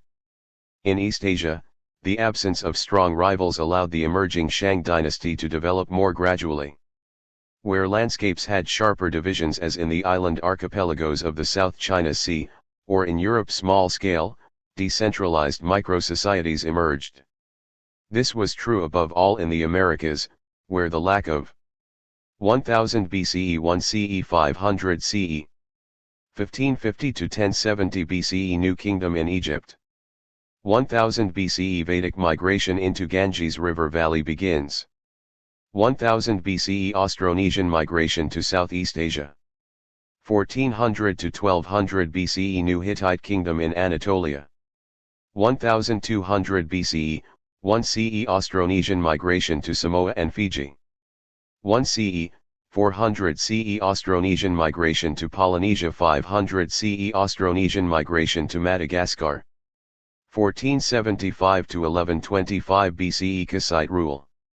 Wheeled vehicles and horses made long-distance communication much more challenging and inhibited rulers' territorial ambitions. Here, too, micro-societies were the norm. But fragmentation is not the same as isolation. Even peoples on the fringes and the subjects of micro-societies were not entirely secluded from the increasing flows of technologies, languages, goods, and migrants. Review and research materials are available at StudySpace, onorto.com/studyspace. KEYTERMS. S2DQ Questions. 1. Explain the differences between nomadic pastoral and transhuman migrations. How did each shape Afro-Eurasian history during the second millennium BCE? 2. Analyze the impact of the domestication of horses on Afro-Eurasia during this period. How did this development affect both nomadic and settled societies? 3. Define the term territorial state. In what areas of Afro-Eurasia did this new form of political organization emerge and thrive? 4. Compare and contrast political developments in Mesopotamia and Egypt during this period. To what extent did outside groups influence each region? 5. Identify the great territorial states of Western Asia and North Africa during the second half of the second millennium BCE, and describe their relationships with one another. How did they pioneer international diplomacy? 6. Compare and contrast Austronesian and Indo-European migrations. What impact did each people have on the regions it settled? 7. Describe the Shang state in East Asia. How was it similar to and different from the territorial states of Western Afro-Eurasia? 8. Compare and contrast the islands of the South Pacific to those in the Eastern Mediterranean. Why were societies in the South Pacific more fragmented and isolated than those in the Eastern Mediterranean? 9. Explain why early state structures were smaller and less integrated in Europe and the Central Andes than the territorial states that arose elsewhere. How similar and different were the early state structures in Europe and the Central Andes? Sennacherib, ruler of the Assyrian Empire, which spanned much of Southwest Asia early in the 7th century BCE, writes that at the end of one successful campaign he took 200,150 people, great and small, male and female, horses, mules, asses, camels, and sheep without number. I brought away from them and counted them my spoil. Those who resisted were dragged back to Assyria and forced to labor on Sennacherib's expanding, magnificent capital, Nineveh, and toiled on the immense irrigation works to open up new agricultural frontiers. The booty that Sennacherib took away was unheard of in earlier ages, even within the great territorial states of ancient Egypt and Mesopotamia. The immensity of the conquest highlights the arrival of a new era that involved states with even larger geographical, political, economic, and cultural ambitions and achievements. In fact, the prosperity and bounty of the first millennium BCE were the fruits of a spasm of disorder across Afro-Eurasia. As the states of the previous millennium collapsed, their successors were replacements, not descendants. The key factor shaping human development now was warfare spurred by military innovation. Some of the warriors/political leaders of this era came from the fringes of formerly powerful empires and city-states, driven to challenge these centers of power when radical changes in climate made their home territories less viable. They established hybrid societies in Assyria, Persia, Vedic parts of South Asia, and Zhou China, where new imperial ideologies and religious beliefs were elaborated in support of the new states. Under the protection of fierce warriors, cities and hinterlands came together under a single ruler. Farming yields again increased, and populations grew. The expansion of territorial power via conquest contributed to the integration of increasingly larger states, some of which became the first empires. Also, on the fringes of formerly great empires, micro-societies arose and made significant contributions to human development. The seafaring Phoenicians provided Afro-Eurasia a simplified alphabet, the Israelites espoused a strict monotheism, and Greek city-states came to the fore and even began to challenge the power of the Persian Empire. Forces of upheaval and the rise of early empires. Although the new, bigger states built on the existing achievements of earlier complex societies, they also developed in. What were the factors that led to the rise of early empires? Response to new forces. The first factor was climate change. Beginning around 1200 BCE, another warming phase gripped Afro-Eurasia, with varying effects across the landmass. In some areas, prolonged drought caused social upheavals and migrations. It led nomadic and semi-nomadic populations that had lived at the edge of settled societies to leave their home territories and move into the lands of the settled communities. In other regions, the warming produced rapid population growth and led to soil depletion, forcing peoples to leave their homes in search of food and fertile land. See Map 4-1. Renewed migrations overturned urban societies and destroyed the administrative centers of kings, priests, and dynasties, leaving the way open for new states to develop. A second factor was the large-scale and violent movement of peoples, often connected with climate change. Invaders moved out of loosely organized peripheral societies and assaulted the urban centers and territorial kingdoms of mainland Greece, Crete, Anatolia, Mesopotamia, and Egypt. Marauders from the Mediterranean basin and the Syrian desert upset the diplomatic relations and the elaborate system of international trade that had linked southwestern Asia and North Africa. In East Asia, nomads from the steppes of Inner Eurasia tangled with the Shang authorities in the Yellow River Valley and eventually overwhelmed the regime. In the Indus Valley, waves of nomads pressed down from the northwest, lured by fertile lands to the south. Once there, they became an agrarian folk. The process of settling down took centuries, but by the time of Alexander the Great, see Chapter 6, the splendor of India had become legendary. The mingling of nomadic and settled societies provided opportunities for ambitious men to expand the old territorial kingdoms or to create new states that went on to conquer other kingdoms. Gradually, a new political organization came into being, the empire. An empire is a group of states or different ethnic groups under a single sovereign power. 126. Onorto Encom/Studispaki. What were the factors that led to the rise of early empires? How was the Neo-Assyrian Empire different from earlier territorial kingdoms? In what ways was the Persian Empire similar to the Neo-Assyrian Empire, and in what ways was it different? How did the growth of the first empires in Southwest Asia affect the broader region? How did South Asia become more integrated despite the absence of an imperial state? To what extent was the Zhou state similar to contemporary Southwest Asian empires? 127. Forces of upheaval and the rise of early empires. What were the factors that led to the rise of early empires? Empires connected distant regions through common languages, or through individuals fluent in multiple languages, unifying political systems, and shared religious beliefs. Some regions did not experience the rise of empire. The peoples of South Asia were united less through shared political systems than through shared cultures and religious beliefs. Trade also united regions. For example, the commercial activities of coastal cities such as Byblos and Tyre reached as far as and sometimes farther than the empire's military conquests. There were great variations within and across Afro-Eurasia. A third factor was technological change. Pack camels, seaworthy vessels, iron tools for cultivation, and iron weapons for warfare were vital new ingredients in the rise of imperial institutions. The first millennium empires were centralized and militarized states that used force to expand their boundaries, and the role of changing technology was significant in this process. Pack camels.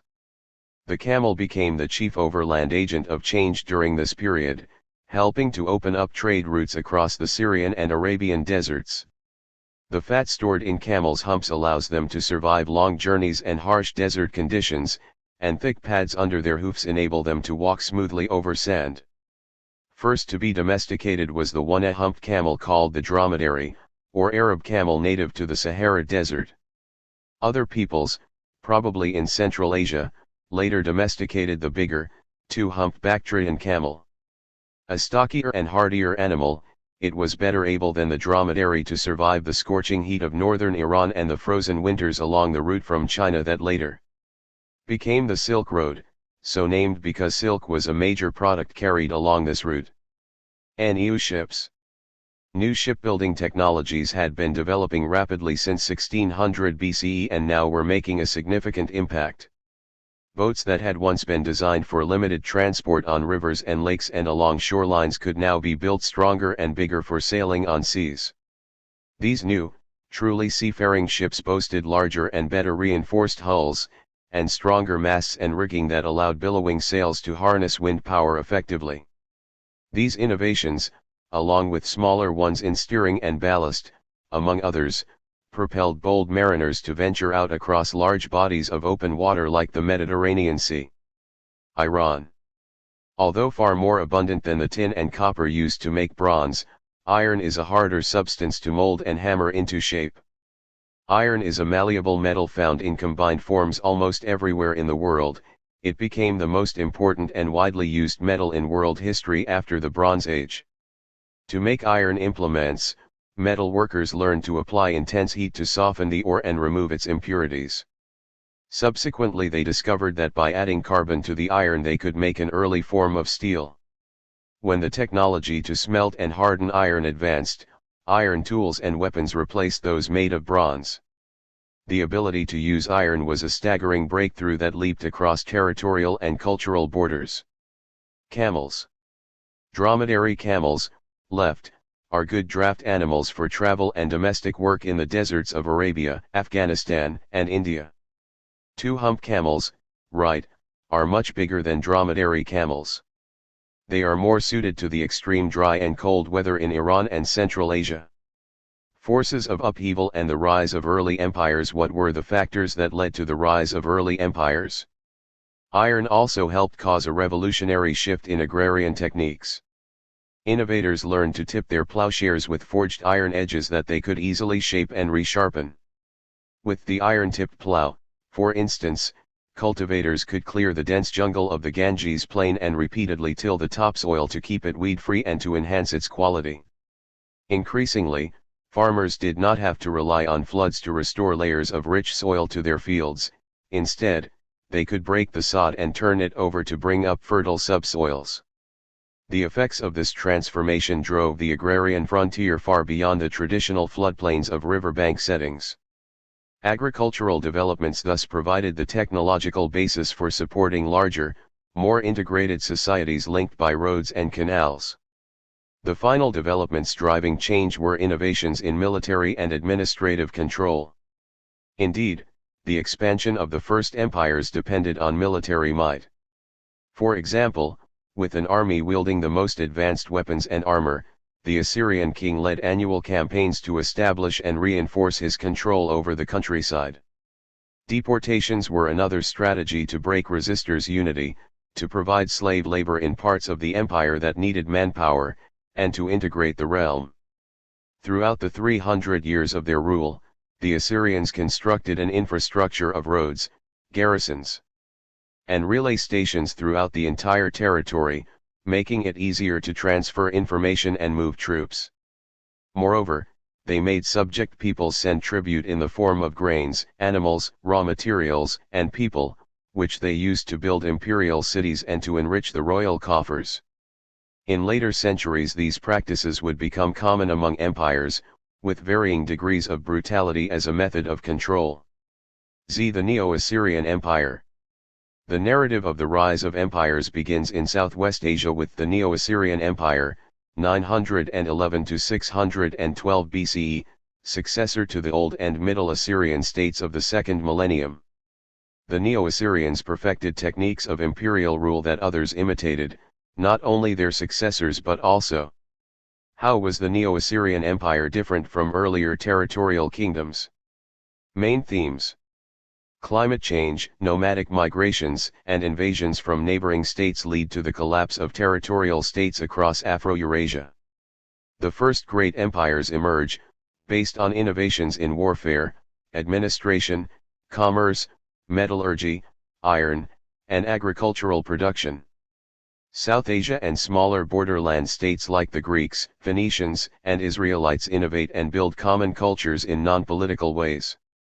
Focus on first empires and smaller states.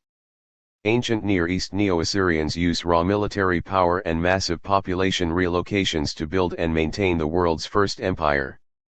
Persians rely on persuasion and tolerance to build a cosmopolitan empire.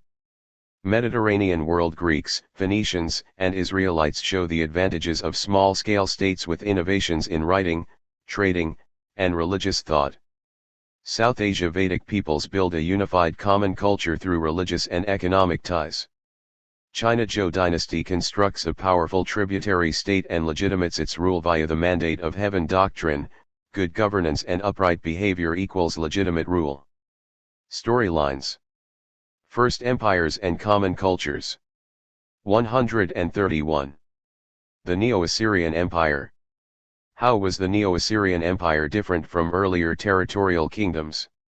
Greeks and Romans, and that ultimately became standard in many ancient and modern empires. In particular, the Neo-Assyrian state revealed the raw military side of imperial rule, constant and harsh warfare, brutal exploitation of subjects, and an ideology that glorified imperial masters and justified the subjugation and harsh treatment of subjects. In this regard, the Neo-Assyrians were legendary for their ruthless efficiency, reliance on terror, such as cutting off ears, lips, and fingers, castration, and mass executions, deportations, and intimidation to crush their adversaries. Neo-Assyrian rulers had ambitions beyond governing their own people. They also wanted to subordinate peoples in distant lands and control those areas' resources, trading cities, and trade routes. By the time that the state's full-scale expansion was underway, all institutions of the Neo-Assyrian state were focused on becoming an empire. They succeeded by the mid-7th century BCE with the conquest of Southwest Asia and parts of North Africa, including Egypt, see map 4-2. Expansion into an empire. The heartland of Assyria cradled the ancient cities of Ashur and Nineveh on the upper reaches of the Tigris River. By the 9th century BCE the Assyrian state had become strong enough to expand westward. By 824 BCE it dominated the lands and peoples all the way to the Mediterranean, controlling trade and tribute from the entire area. The Assyrians had several advantages. First, their armies were hardened and disciplined professional troops led by officers who rose high in the ranks because of their merit, not their birth. In addition, they perfected the combined deployment of infantry and cavalry, horse-mounted. Warriors equipped with iron weapons, together with horse-drawn chariots armored with iron plates and carrying expert archers. The Assyrians were also skilled siege warriors, using iron to build massive wheeled siege towers and to cap their battering rams. No city walls could stand against them for long. Finally, the Assyrian armies were massive. At the height of their power in the 9th century BCE, the rulers sent 120,000 soldiers on the annual campaign to the west. In contrast, Chinese armies would not reach this scale for another 500 years. Assyrian expansion provoked fierce but ultimately futile opposition, particularly from the small independent states in the west. Resisting populations were devastated. They were relocated through forced deportations, and their lands were annexed. The Assyrian state grew even more ambitious when a talented military leader usurped the throne. Naming himself Tiglath-Pileser III, r. 745 to 728 BCE, after an earlier reform-minded Assyrian king, he reorganized the Assyrian state to centralize power in royal hands and thus prepare for a second phase of imperial expansion and consolidation. He took away the nobles' rights to own and inherit land and other wealth, and he replaced hereditary provincial governors with appointed officials whom the center of the empire controlled. He also reinstated aggressive, expansionary annual military campaigns. But the destruction and mass deportations carried out by his armies intensified the conquered people's hatred of the Assyrians. Integration and control of the empire. A unique imperial structure, deportations, and the labors of subjugated peoples, and an imperial ideology were the defining features of the Neo-Assyrian Empire. While they were hugely important to the success of the empire, they also contributed to its ultimate failure. As structure of the empire, the Assyrian rulers divided their empire into two parts and ruled them in different ways. The core, which the Assyrians called the land of Ashur, included the lands between the Zagros Mountains and the Euphrates River. The king's appointees governed these interior lands, whose inhabitants had to supply food for the temple of the national god Ashur, manpower for the god's residence in the city of Ashur, and officials to carry out the state's business. The other area, known as the land under the yoke of Ashur, lay outside of Assyria proper. Its inhabitants were not considered Assyrians, rather, their local rulers held power as vassals of Assyria. Instead of supplying agricultural goods and manpower, these vassal states had the greater burden of delivering massive amounts of tribute in the form of gold and silver. This wealth went directly to the king, who used it to pay for his extravagant court and ever-increasing military costs. After the reforms of Tiglath-Pileser III, even more lands came into the land of Ashur proper. While such incorporation eliminated the oppressive need to pay tribute, the empire continued to harshly administer its programs of forced Assyrianization. Many empires in later centuries, including the Persian, Roman, and even the modern-day British and French empires, would use this strategy as well. Deportation and forced labor in the empire's early years, the army comprised Assyrians who went to war on annual summer campaigns. Later, when campaigning became year-round, the army grew to several 100,000 men mobilized to protect and extend the imperial holdings. These forces included not only Assyrians but also men from the conquered peoples. By the 7th century BCE, the Assyrians. 132. Tiglath-Pileser III. The walls of the Assyrian palaces were lined with stone slabs carved with images of the victories of the king. This fragmentary slab from the palace of Tiglath-Pileser III originally decorated the wall of his palace at Nimrud.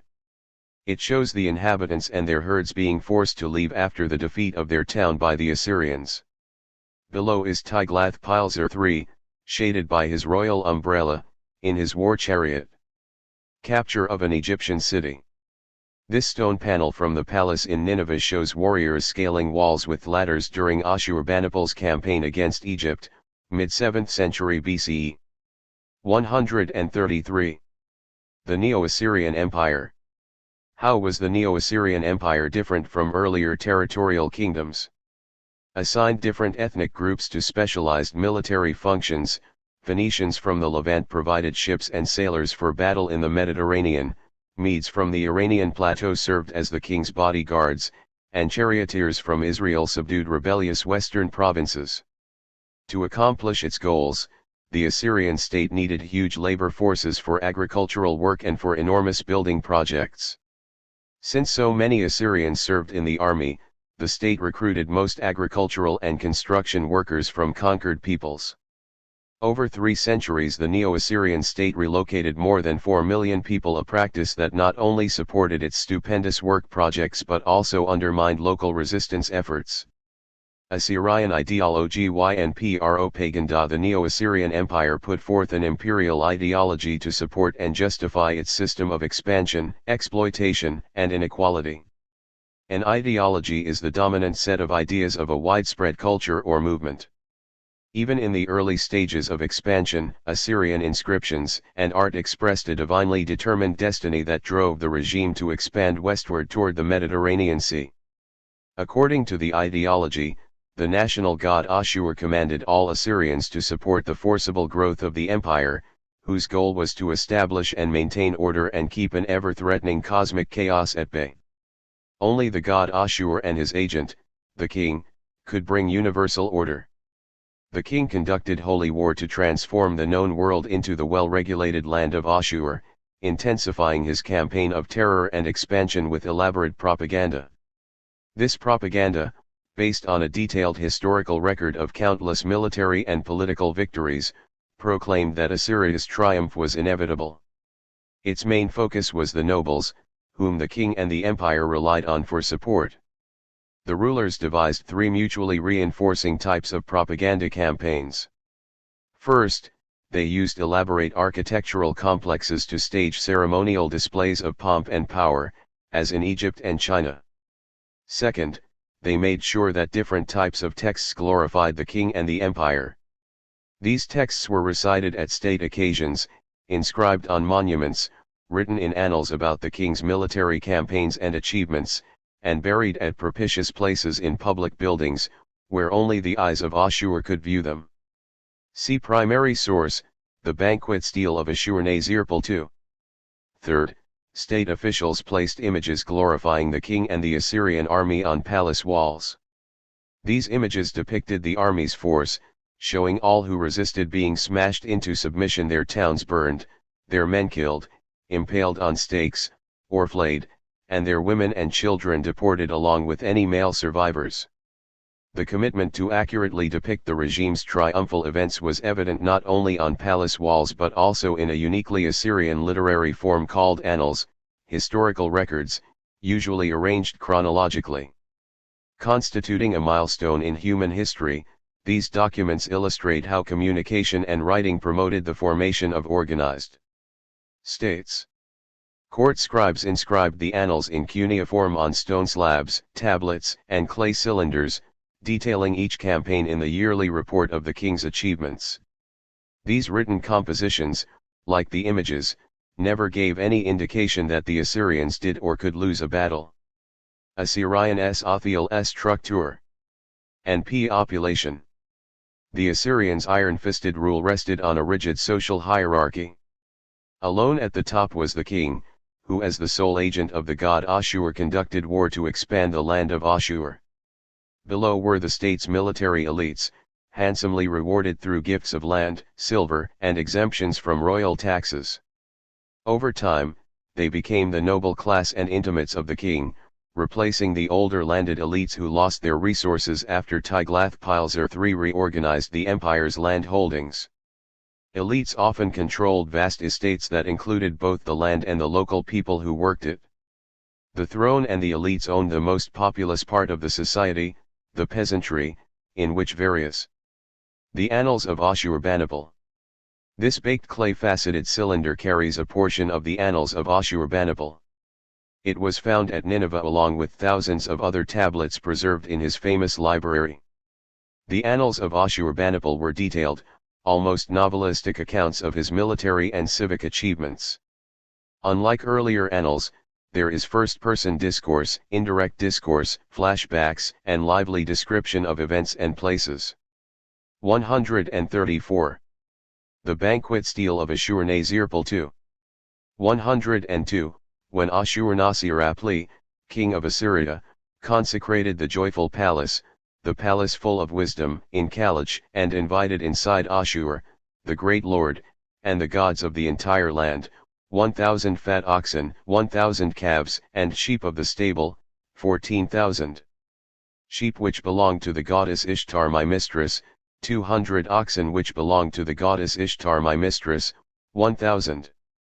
Sheep, 1,000 spring lambs, 500 ayelu deer, 500 deer, 1000 ducks is su, ru, rebutu, 500 ducks usu, 500 geese, 1000 wild geese, 1000 caribou birds, 10,000 pigeons, 10,000 wild pigeons, 10,000 small birds, 10,000 fish, 10,000 jerboa, 10,000 eggs, 10,000 loaves of bread, 10,000 jugs of beer, 10,000 skins of wine, 10,000 containers of grain and sesame, 10,000 pots of hot, 1,000 boxes of greens, 300 containers of oil, 300 containers of malt, 300 containers of mixed ractatu plants, 100 containers of kudimus, 100 containers of 100 containers of parched barley, 100 containers of ubersenna grain, 100 containers of fine bilatu,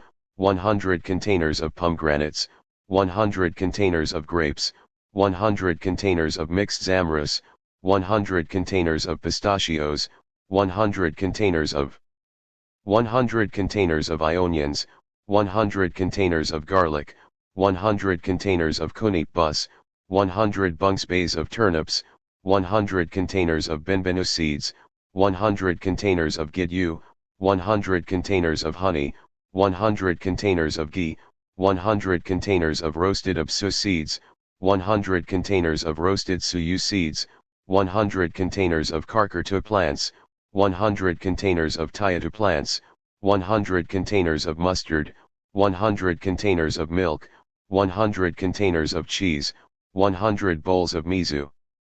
Drink, 100 stuffed oxen, 10 homers of shelled tuktu nuts, 10 homers of shelled pistachios, 10 homers of 10 homers of habakuk, 10 homers of dates, 10 homers of titipe, 10 homers of cumin, 10 homers of saanu, 10 homers of 10 homers of andasu, 10 homers of esisanabu, 10 homers of sambaru fruit, 10 homers of hasu, 10 homers of fine oil, 10 homers of fine aromatics, 10 homers of 10 homers of nusabu. Gourds, 10 homers of zinsamu onions, 10 homers of olives.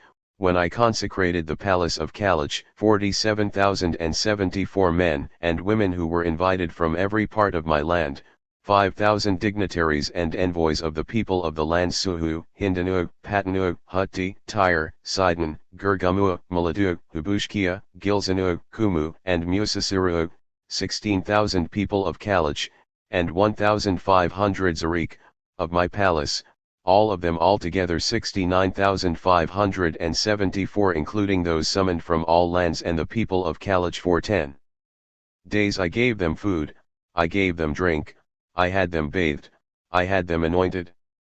Thus did I honor them and send them back to their lands in peace and joy. What does the extensive list of food and drink listed in the text tell the reader about the size and geographical reach of the empire and the role of trade in it? What techniques, as reflected in the text of the banquet stele, did Ashurnasirpal use to build loyalty among his subjects?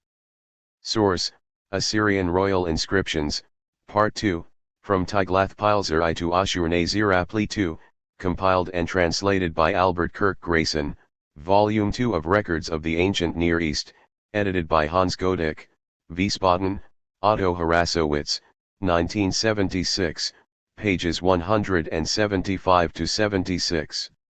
J. Starting in the 3rd millennium BCE, the rulers of Mesopotamia used architecture to signal their power to their subjects. When a change of dynasty or other reorganization of power occurred, rulers would build new palaces or even move their capital city. In the 9th century, Ashurnasirpal II established Assyria as an imperial power that intended to expand and consolidate its economic and political control of surrounding peoples. After moving the capital and building a new palace and royal precinct, he called all of the empire's peoples to a 10-day celebration. This remarkable event was commemorated by an inscribed stele, an inscribed stone pillar, that he erected next to the throne room. Primary source: 135. The Persian Empire. In what ways was the Persian Empire similar to the Neo-Assyrian Empire, and in what ways was it different? Categories of workers had differing privileges. Those who were enslaved because they could not pay their debts were allowed to marry non-slave partners, conduct financial transactions, and even own property with other slaves attached. In contrast, foreigners who were enslaved after being captured had no rights. They were forced to do hard manual labor on the state's monumental building projects. Those who were forcibly relocated were not slaves but became attached to the lands that they had to work. Families were small and lived on modest plots of land, where they raised vegetables and planted vineyards. Women in Assyria were far more restricted than their counterparts in the earlier periods of Sumerian and Old Babylonian Mesopotamia, see Chapter 3. Under the Assyrians' patriarchal social system, women had almost no control over their lives. Because all inheritance passed through the male line, it was crucial that a man be certain of the paternity of the children born by his wives. As a result, all interactions between men and women outside of the family were highly restricted. The Middle Assyrians introduced the practice of veiling in the 13th century BCE, requiring it of all respectable women. Indeed, prostitutes who serviced the men of the army and worked in the taverns were forbidden to wear the veil, so that their revealed faces and hair could signal their disreputable status. Any prostitute found wearing the veil would be dragged to the top of the city wall, stripped of her clothing, flogged, and sometimes even killed. The queens of Assyria obeyed the same social norms, but their lives were more comfortable and varied than the commoners. They lived in a separate part of the palace with servants who were either women slaves or eunuchs, castrated males. Though Assyrian queens rarely wielded genuine power, they enjoyed respect and recognition, especially in the role of mother of the king. In fact, a queen could serve as regent for her son if the king died while his heir was still a child. Such was the case of Samuramid, who served as regent from 810 to 806 BCE, successfully ruling the empire until her son came of age. The instability of the Assyrian Empire. At their peak, the Assyrians controlled most of the lands stretching from Persia to Egypt. This was an awesome feat, but the empire was unstable nonetheless.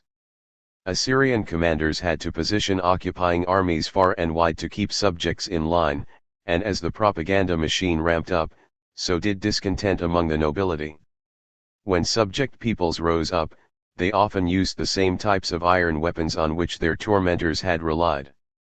Once a successful rebellion challenged the Assyrian worldview of invincibility, the empire's fall was inevitable.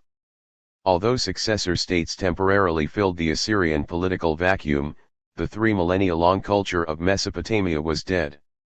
In 612 BCE, the Neo-Assyrian Empire collapsed as Nineveh was conquered. The Persian Empire. The Persians were successors to the Neo-Assyrians. They created a gentler form of imperial rule, based more on persuasion and mutual benefit than on raw power. A nomadic group speaking an Indo-Iranian language, the Persians had arrived on the Iranian plateau from Central Asia during the 2nd millennium and gradually spread to the plateau's southwestern part. These expert horsemen shot arrows with deadly. In what ways was the Persian Empire similar to the Neo-Assyrian Empire, and in what ways was it different? Cyrus the Great. This great genius with 4 wings was preserved in the doorjam of Gate R at the palace of Cyrus the Great at Pasargati. When Cyrus forged the Persian Empire from Media, Assyria, Babylonia, and Egypt, there was no coherent imperial imagery to represent the new political entity.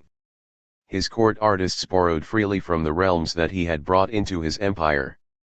The image is a combination of features borrowed from Egypt, the headdress, Assyria, low-relief representation on a stone slab and the 4 wings, and Babylonia, the long garment. Accuracy while whirling on horseback in the midst of battle.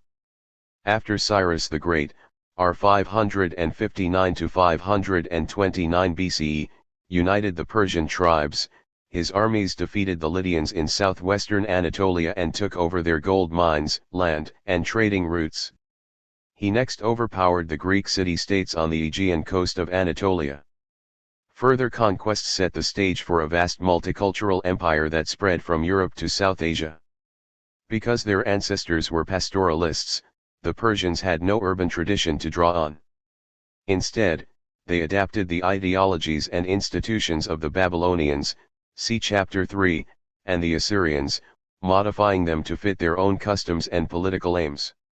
This process gave rise to uniquely Persian institutions that undergirded the new empire, which would last until the arrival of Alexander the Great in 331 BCE.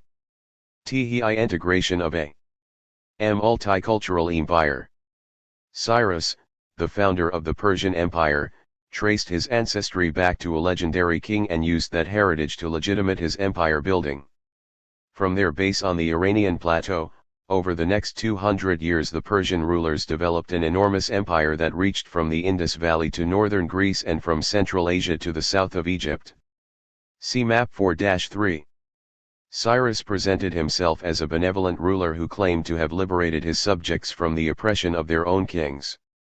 He pointed to his victory in Babylon as a sign that the city's gods had turned against its king as a heretic. According to the cuneiform text known as the Cyrus Cylinder, the Babylonians greeted him with shining faces. At the same 136 MAP 4-3 THP Arcean Empire, 550 to 479 BCE. Starting in the 6th century BCE, the Persians succeeded the Assyrians as rulers of the large regional empire of Southwest Asia and North Africa. Compare the Persian Empire's territorial domains to those of the Neo-Assyrian Empire in map 4-2. Geographically, how did the Persian Empire differ from the Neo-Assyrian state? Analyzing the map, how many Persian satrapies existed, and what role do you think they played in the success of the Persian Empire? How does geography help explain why the Greeks were able to defeat the Persians twice? 137. The Persian Empire. In what ways was the Persian Empire similar to the Neo-Assyrian Empire, and in what ways was it different? Time: Cyrus released the Jews from their 50-year captivity in Babylon. They, too, considered him a savior who, having freed them on the orders of their God, allowed them to return to Jerusalem and rebuild their temple. Even the Greeks, who later defeated the Persians, saw Cyrus as a model ruler. Following Cyrus's death on the battlefield, Darius I, r. 521 to 486 BCE, put the nascent empire on a solid footing. First he suppressed revolts across the lands, recording this feat on a monumental rock relief overhanging the road to his capital, Persepolis. See primary source, Byzantine inscription. Then he conquered territories held by 70 different ethnic groups, stretching from the Indus River in the east to the Aegean and Mediterranean seas in the west, and from the Black, Caspian, and Aral seas in the north to the Nile River in the south. To manage this huge domain, Darius introduced dynamic administrative systems that enabled the empire to flourish for another 2 centuries.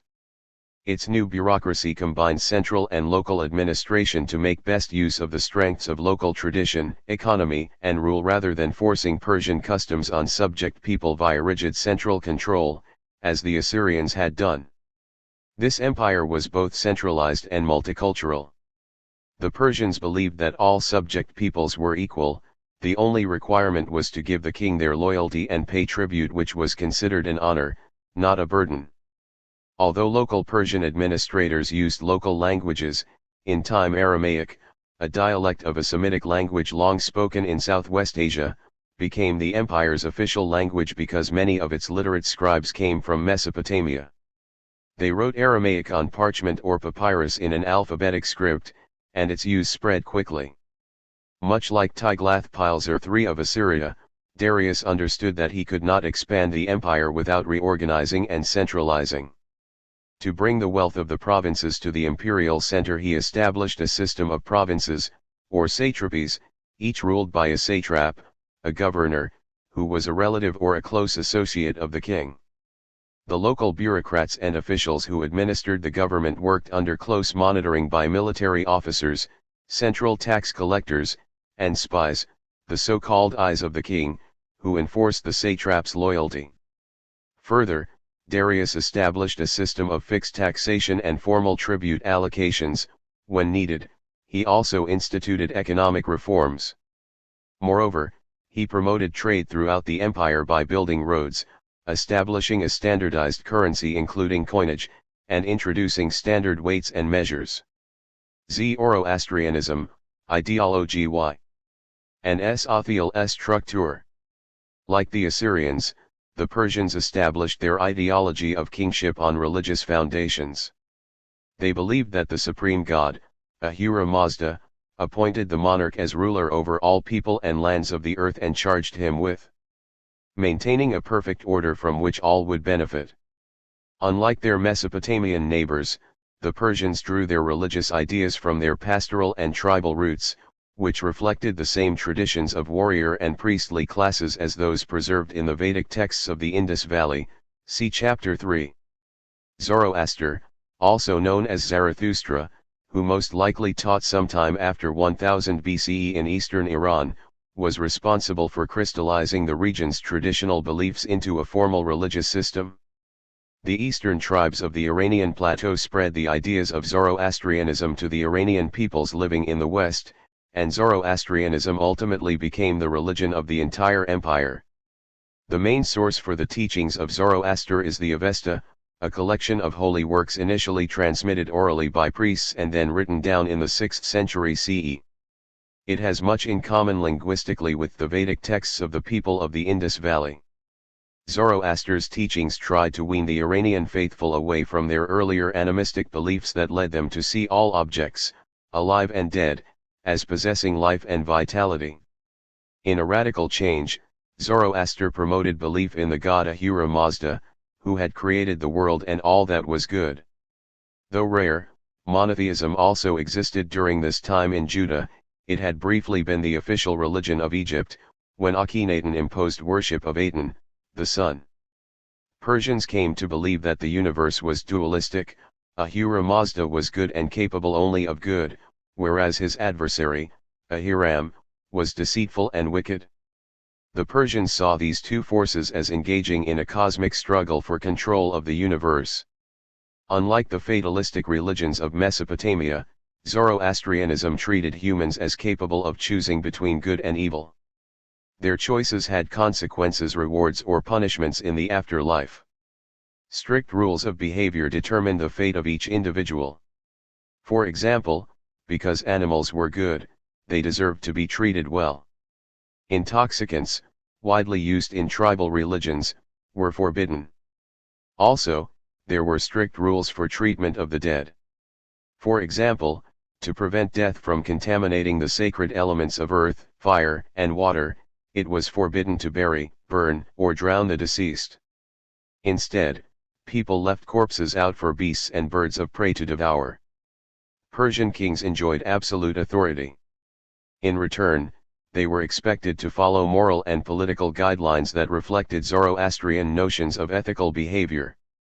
As the embodiment of the positive virtues that made them fit to hold power, they were to display insight and the ability to distinguish right from wrong so that they could preserve justice and maintain social order. In addition, kings had to show physical superiority that matched their moral standing. They had to be awe-inspiring horsemen and peerless in wielding bows and spears, qualities valued by all Persian nobles, who revered the virtues of their nomadic ancestors. Indeed, the ancient Greek historian Herodotus tells us that Persian boys were taught three things only: to ride, to shoot with the bow, and to tell the truth. The Persian social order included four diverse groups: a ruling class of priests, nobles, and warriors, an administrative. Byzantine inscription. 4.31-2. Saith Darius the king, these 9 kings I took prisoner within these battles. 4.33-6. Saith Darius the king, these are the provinces which became rebellious. The lie made them rebellious, so that these men deceived the people. Afterwards Ahura Mazda put them into my hand, as was my desire, so I did unto them. 4.36-40. Saith Darius the king, thou who shalt be king hereafter, protect thyself vigorously from the lie. The man who shall be a lie follower, him do thou punish well. If thus thou shalt think, may my country be secure. 4.40-3. Saith Darius the king, this is what I did, by the favor of Ahura Mazda, in one and the same year I did it.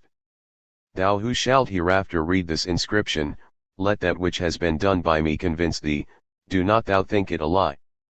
4.43-5 Saith Darius the king, I turn myself quickly to Ahura Mazda, that this is true, not false, which I did in one and the same year.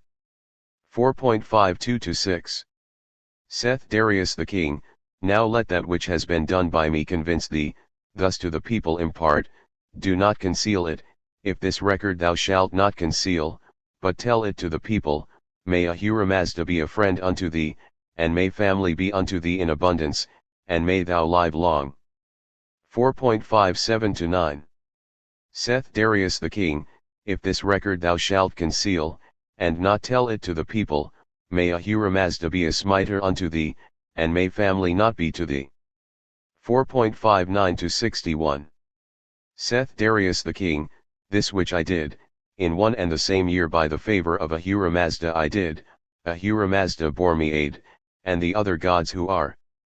4.61-7 Saith Darius the king, for this reason Ahura Mazda bore aid, and the other gods who are, because I was not hostile, I was not a lie follower, I was not a doer of wrong, neither I nor my family. According to righteousness I conducted myself. Neither to the weak nor to the powerful did I do wrong.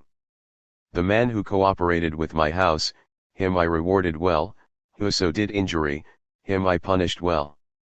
4.67-9 Saith Darius the king, thou who shalt be king hereafter, the man who shall be a lie follower or who shall be a doer of wrong unto them do thou not be a friend, but punish them well. 4.69-72 Saith Darius the king, thou who shalt hereafter behold this inscription which I have inscribed, or these sculptures, do thou not destroy them, but thence onward protect them, as long as thou shalt be in good strength. Throughout the millennia, local and imperial rulers on the Iranian plateau used rock reliefs such as the Byzantine inscription to project their power and to mark boundaries. Who would see these monuments, and what messages would they receive? Source: Roland G. Kent, Old Persian, Grammar, Texts, Lexicon, 2nd Rev. ed. New Haven, American Oriental Society, 1953, pages 131-32. J.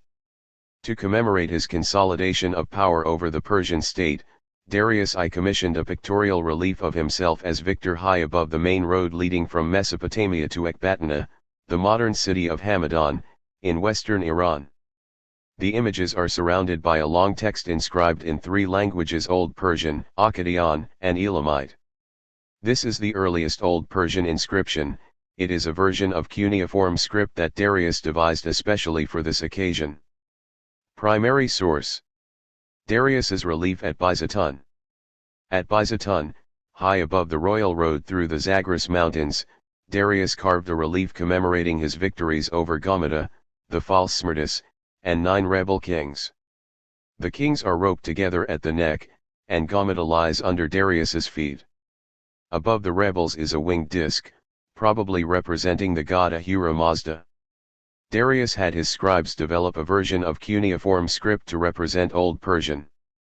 In a trilingual inscription, Old Persian, Elamite, and Akkadian, he recorded this victory, which consolidated and expanded the empire founded by Cyrus.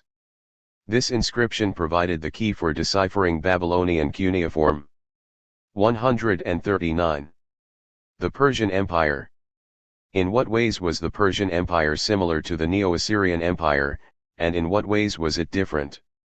An commercial class consisting of scribes, bureaucrats, and merchants, and 2 laboring groups of artisans and peasants.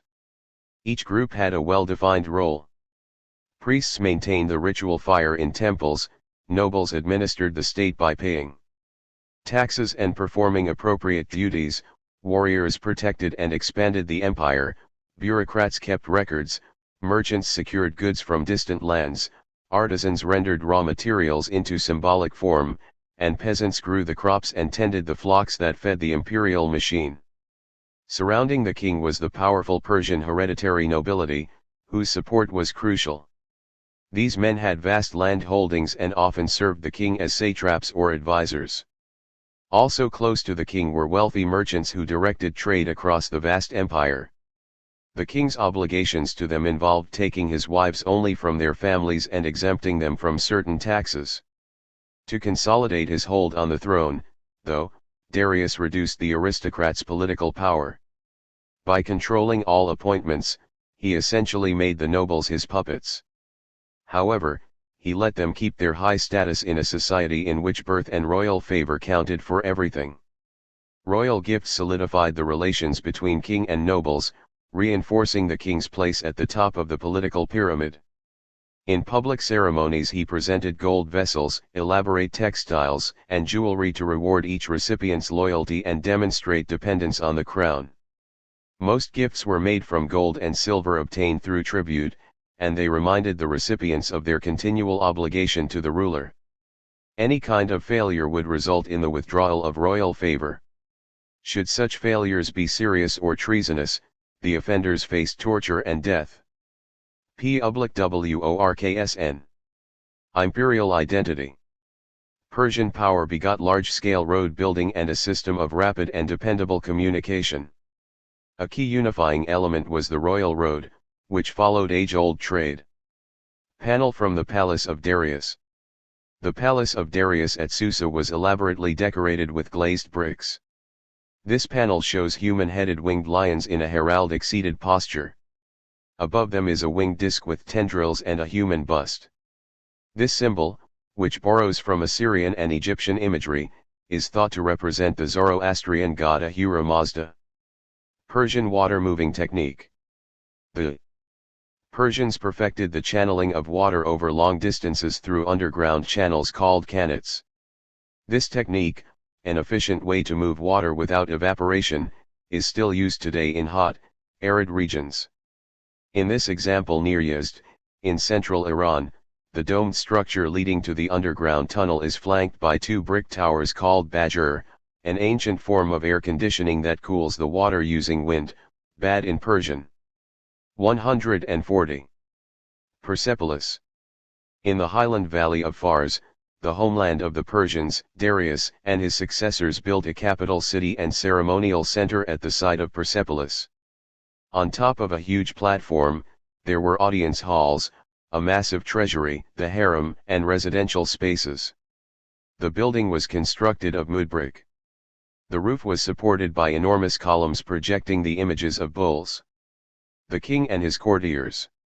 Leading to the Apadana, reception hall, are two monumental staircases that are faced with low-relief representations of the king and his courtiers, as well as all of the delegations bringing tribute to the center of the empire. The lion attacking the bull is a symbolic rendering of the forces of nature. Above the central plane is the winged disc of Ahura Mazda and the human-headed lion griffins. 141. Imperial fringes in Western Afro-Eurasia. How did the growth of the first empires in Southwest Asia affect the broader region? Routes some 1,600 miles from western Anatolia to the heart of the empire in southwestern Iran, continuing eastward across the northern Iranian plateau and into Central Asia. Traders used the royal road, as did the Persian army, and, later, other warriors.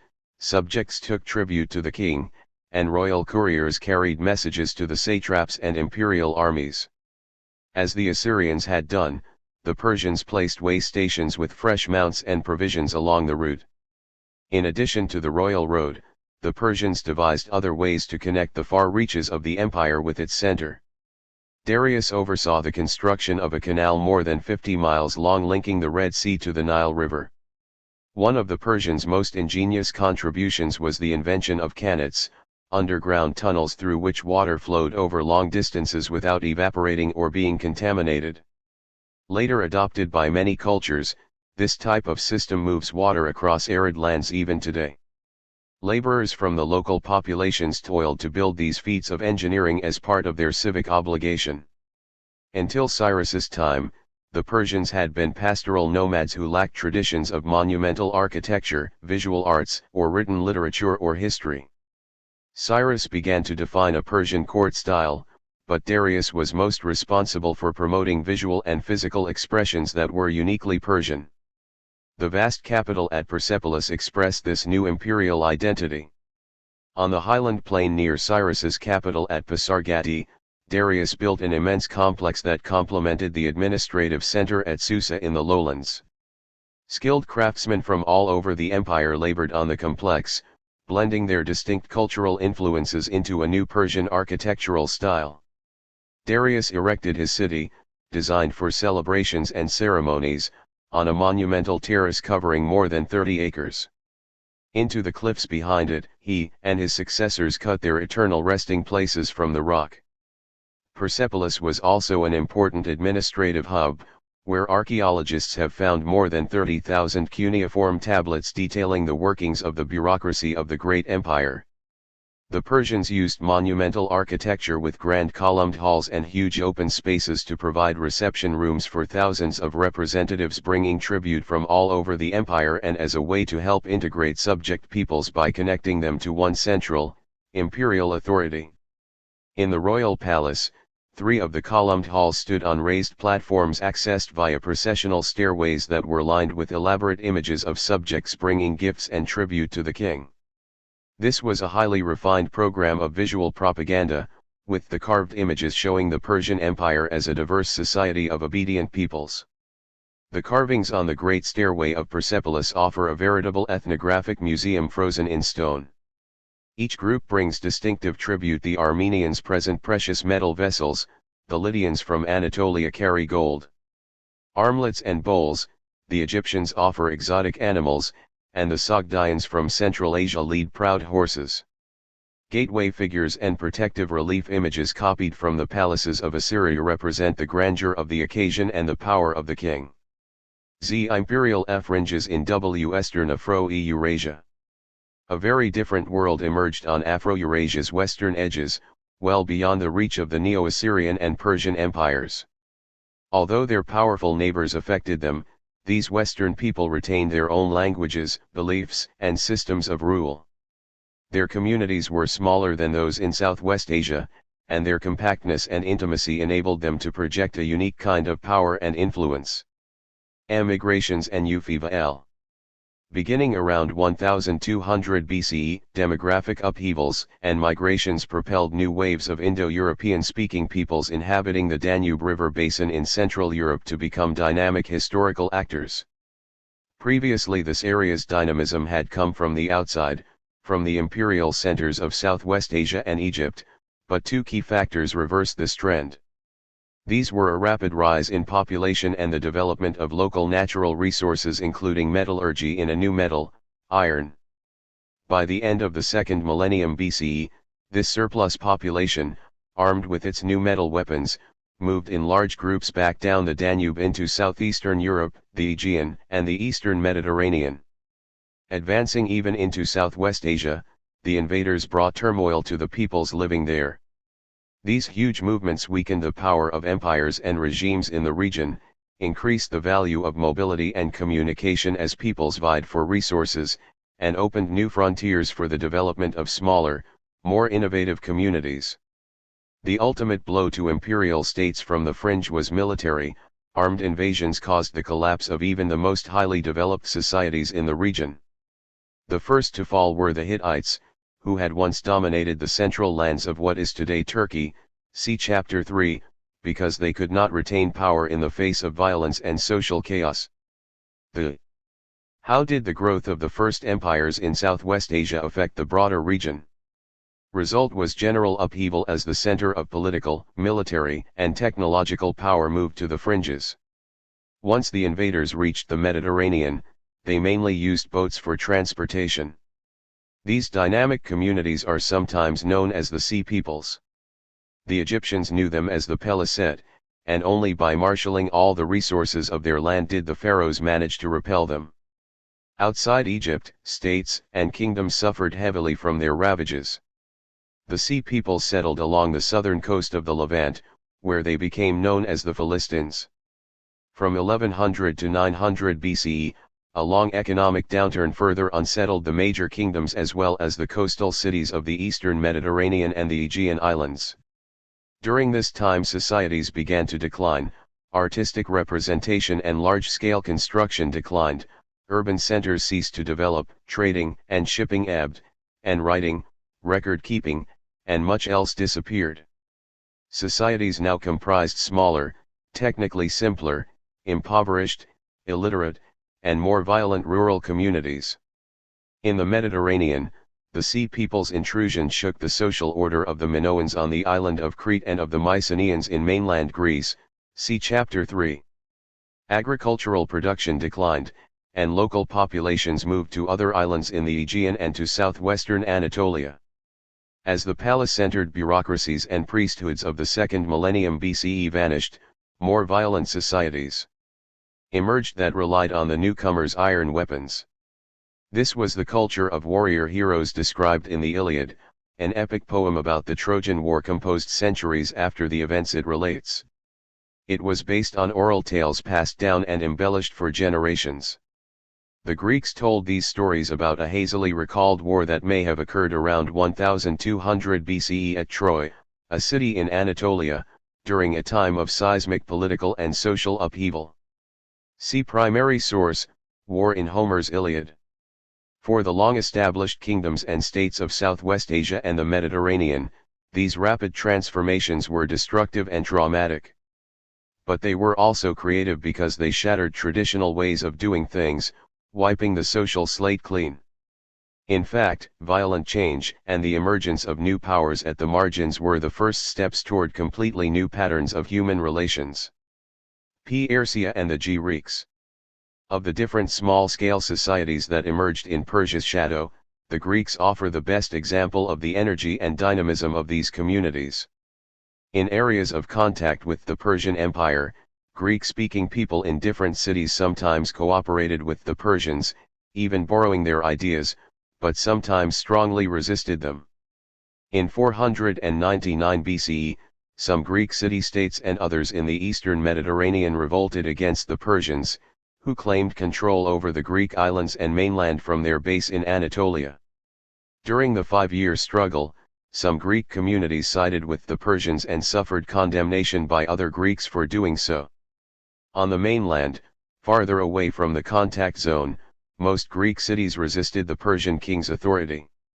So, in 492 BCE, Darius sent his fleet to subdue Athens and Sparta on the mainland, but the ships were destroyed in a storm. 2 years later, Darius and his vast army invaded mainland Greece but suffered a humiliating defeat at the hands of the much smaller force of Athenians at Marathon, near Athens. The Persians retreated and waited another decade before challenging their western foe again. Meanwhile, however, Athens was becoming a major sea power. Under the leadership of Themistocles in the 480s BCE and exploiting newfound silver mines, Athens became a naval power whose strength was its fleet of triremes, battleships. This shift in power had a significant effect on the subsequent relationship between Greeks and Persians. When the two forces met again in 480 BCE, the Persians lost the pivotal naval battle at Salamis. A year later, they suffered a decisive defeat on land and eventually lost the war. But in a way that was typical of the intertwined relationships between the two cultures, Themistocles, the hero of Salamis, later finished his career in the service of the Persian king. Persian military defeats changed the balance of power. For the next 150 years Persia lost ground to the Greeks. 142. Mycenaean arms and armor. A Mycenaean vase that illustrates the central role of arms and war to the societies on mainland Greece in the period down to 1200 BCE. The men bear common suits of armor and weapons, helmets, corsets, spears, and shields, most likely supplied to them by the palace-centered organizations to which they belonged. Despite these advantages, they were not able to mount a successful defense against the land incursions that destroyed the Mycenaean palaces toward the end of the 13th century BCE. 143. Imperial fringes in Western Afro-Eurasia. How did the growth of the first empires in Southwest Asia affect the broader region? War in Homer's Iliad. The son of Priam, wearing a gleaming breastplate, let fly through the lines, but his sharp spear missed and he hit Lucus instead, Odysseus' loyal comrade, gouging his groin as the man hauled off a corpse it dropped from his hands and Lucus sprawled across it. Enraged at his friend's death Odysseus sprang in fury, helmed in fiery bronze he plowed through the front and charging the enemy, glaring left and right he hurled his spear a glinting brazen streak and the Trojans gave ground, scattering back, panicking there before his whirling shaft a direct hit. Odysseus struck Demophoon. Speared him straight through one temple and out the other punched the sharp bronze point and the dart came swirling thick across his eyes down he crashed, armor clanging against his chest. And the Trojan front shrank back, glorious Hector too as the Argives yelled and dragged away the corpses, pushing on, breakneck on. But Lord God Apollo, gazing down now from the heights of Pergamus, rose in outrage, crying down at the Trojans, up and at them, you stallion-breaking Trojans. Never give up your lust for war against these Argives. What are their bodies made of, rock or iron to block your tearing bronze? Stab them, slash their flesh. Now Amarynce's son. Diores, a jagged rock struck him against his right shin, beside the ankle. Pyrrhus son of Imbrasus winged it hard and true, the Thracian chief who had sailed across from Aeneas, the ruthless rock striking the bones and tendons. Crushed them to pulp he landed flat on his back, slamming the dust, both arms flung out to his comrades, gasping out his life. Pyrrhus who heaved the rock came rushing in and speared him up the navel his bowels uncoiled, spilling loose on the ground and the dart came swirling down across his eyes. But Pyrrhus Aetolian Thoas speared him as he swerved and sprang away, the lance head piercing his chest above the nipple plunged deep in his lung, and Thoas, running up, wrenched the heavy spear from the man's chest, drew his blade, ripped him across the belly, took his life but he could not strip his armor. And now, no man who waded into that work could scorn it any longer, anyone still not speared or stabbed by tearing bronze who whirled into the heart of all that slaughter not even if great Athena led him by the hand, flicking away the weapons hailing down against him. That day ranks of Trojans, ranks of Achaean fighters sprawled there side by side, face down in the dust. What does this selection reveal about the style of combat and the weapons used in this period? More important, what do the poet's words tell us about how violence connects gods, humans, social identity, and personal relationships? What can we surmise about the cultures from which these soldiers come? Source: The Truce Erupts in War from the Iliad by Homer, translated by Robert Fagles, copyright 1990 by Robert Fagles. Used by permission of Viking Penguin, a division of Penguin Group, USA, Inc. J. The great epic poem called the Iliad about the war that took place at Ilium, a Greek name for the city of Troy, was attributed by the later Greeks to a poet named Homer. However, the written text is actually the result of generations of oral singers who composed different versions of this story in the 9th and 8th centuries BCE. The story takes place on the plains in front of Troy, and it focuses on a few prominent warriors such as Achilles and Odysseus on the side of the Achaeans, the Greeks, also called Achaeans, and Hector and Paris, the son of Priam, king of Troy, on the Trojans' side. Historians debate the historical reality of the story, but almost all agree on the side of the ancient city it describes. Primary source: who gradually regained territory in southeastern Europe and western Anatolia. During this time, palace intrigues and rebellions throughout the empire preoccupied the Persian court. The Greek historian Xenophon wrote that whereas the king's empire was strong in that it covered a vast territory with large numbers of people, it also was weak because of the need to travel great distances and the wide distribution of its forces, making it vulnerable to a swift attack. In the end, the fatal blow against Persian rule came from the most remote Greek outpost in the eastern Mediterranean, Macedonia. Its armies, led by Alexander the Great, later ranged as far as India in their own quest for empire, see Chapter 6. Phoenicians. Certain peoples living on the borderlands of empire, such as the Phoenicians, coexisted with and flourished under imperial rule and also created autonomous spheres of action. Particularly successful were those on the western edges of the emerging Assyrian and later Persian empires. See map 4-4. Living in the region of modern-day Lebanon were the Canaani, called Canaanites in the Bible. We know these entrepreneurial people by the name that the Greeks gave them, Phoenicians, purple people, because of an expensive purple dye that they manufactured and traded. A mixture of the local population and the sea peoples from recent centuries, these traders preferred opening up new markets and new ports to subduing frontiers. Their coastal cities were ideally situated to develop trade throughout the entire Mediterranean basin. Inland stood an extraordinary forest of massive cedars, perfect timber for making large, seaworthy craft, and a highly desirable export to the treeless heartlands of Egypt and Mesopotamia.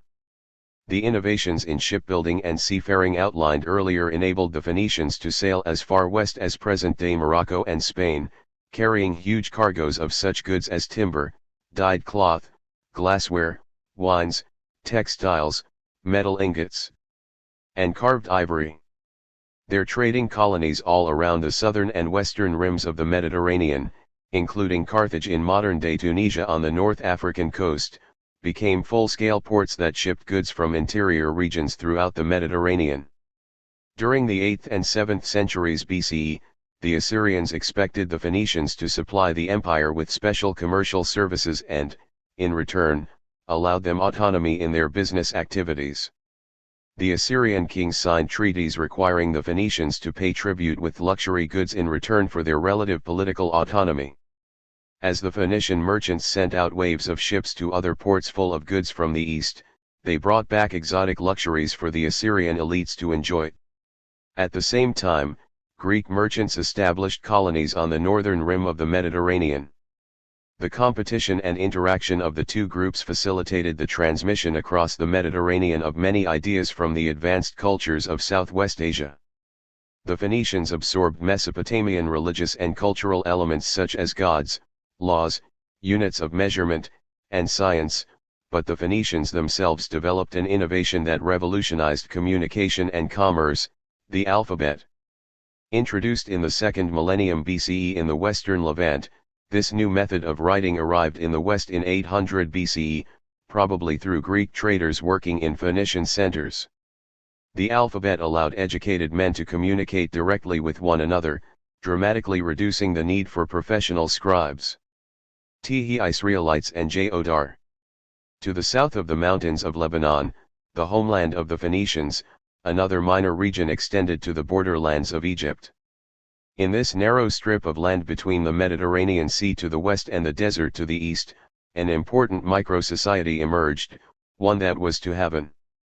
144. The Sea Battle at Salamis.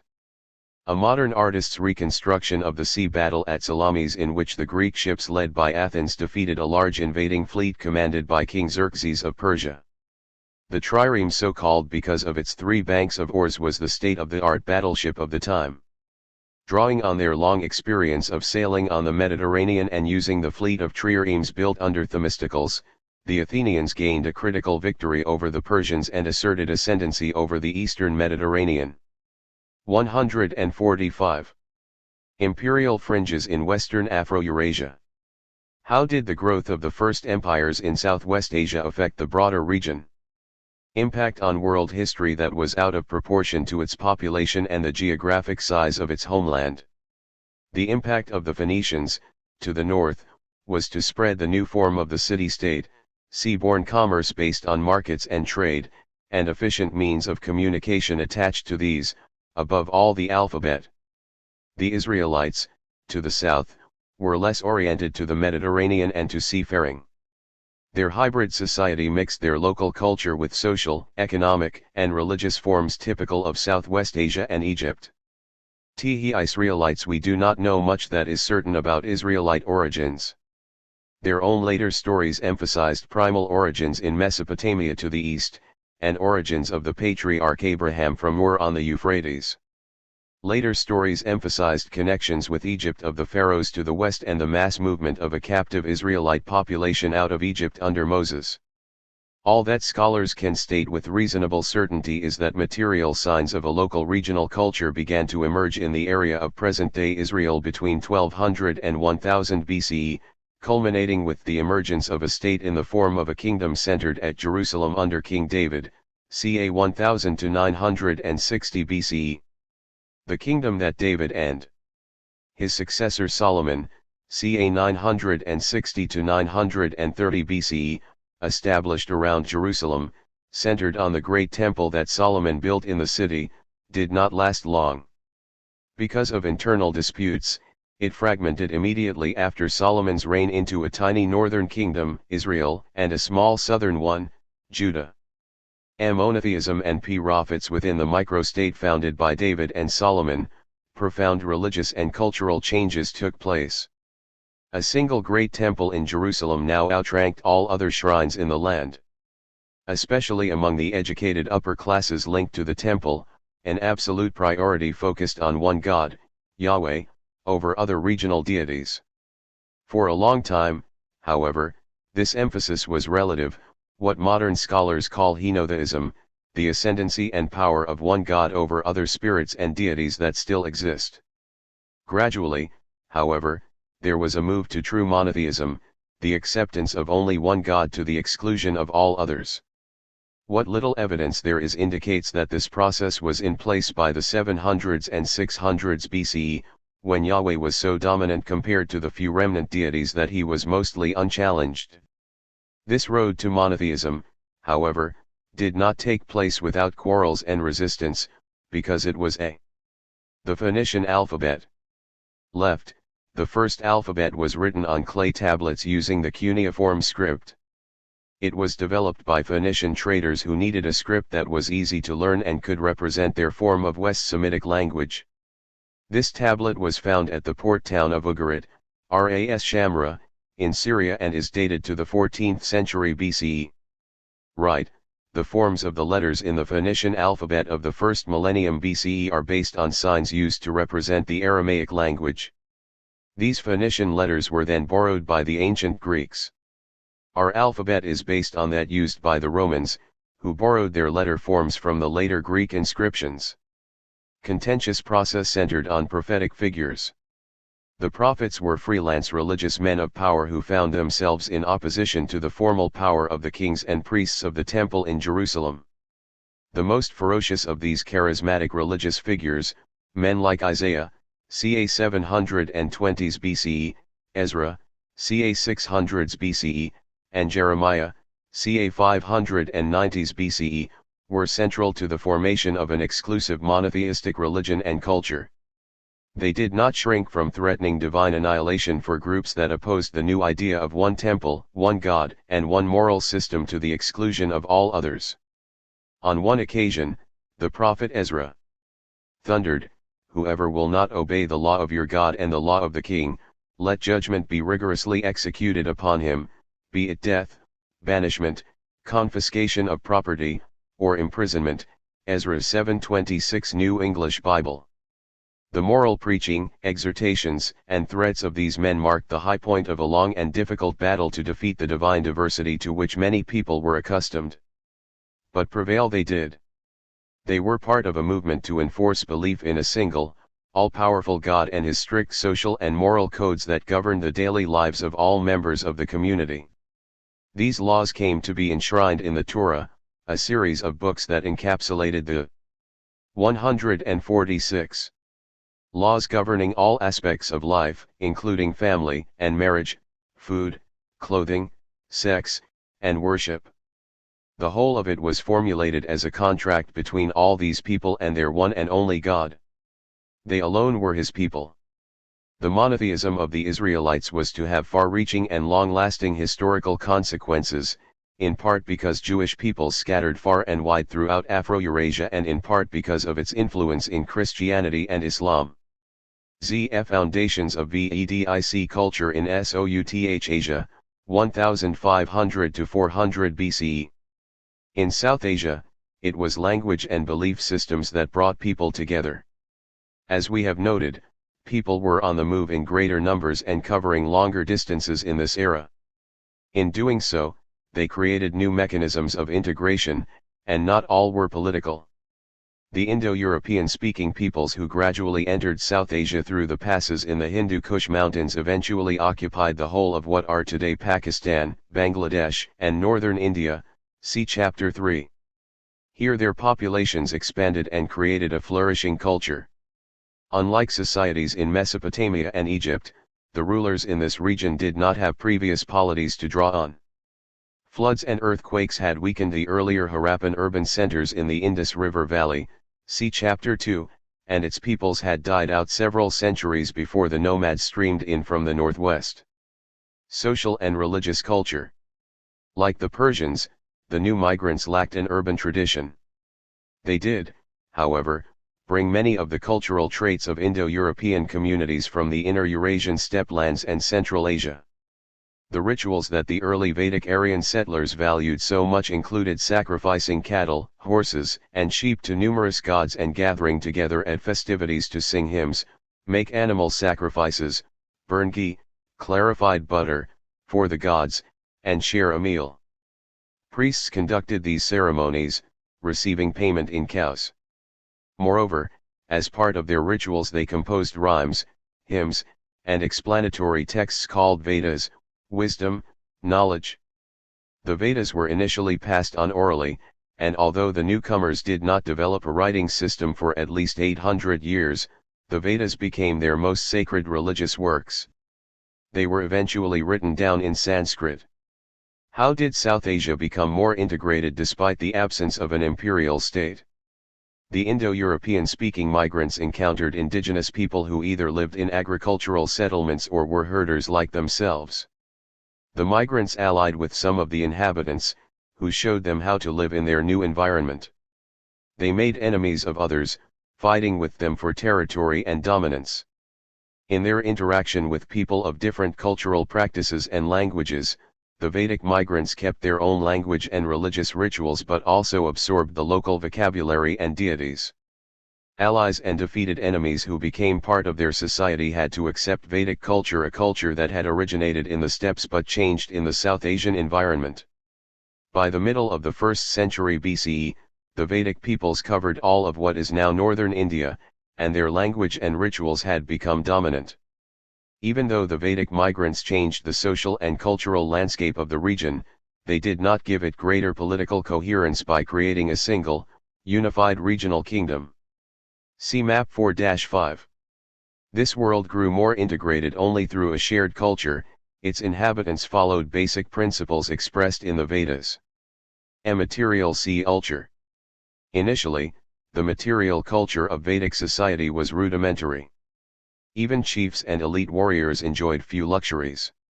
Early trade was not based on imported luxuries but on horses, which had to come in from the northwest beyond the Hindu Kush because local environmental factors prevented successful breeding or training. The ruling elite never gave up their preoccupation with fine horses, though. To make their trade in these coveted beauties easier, they created a long-distance route across the North Indian plain that stretched from the Khyber Pass to the lower Ganges.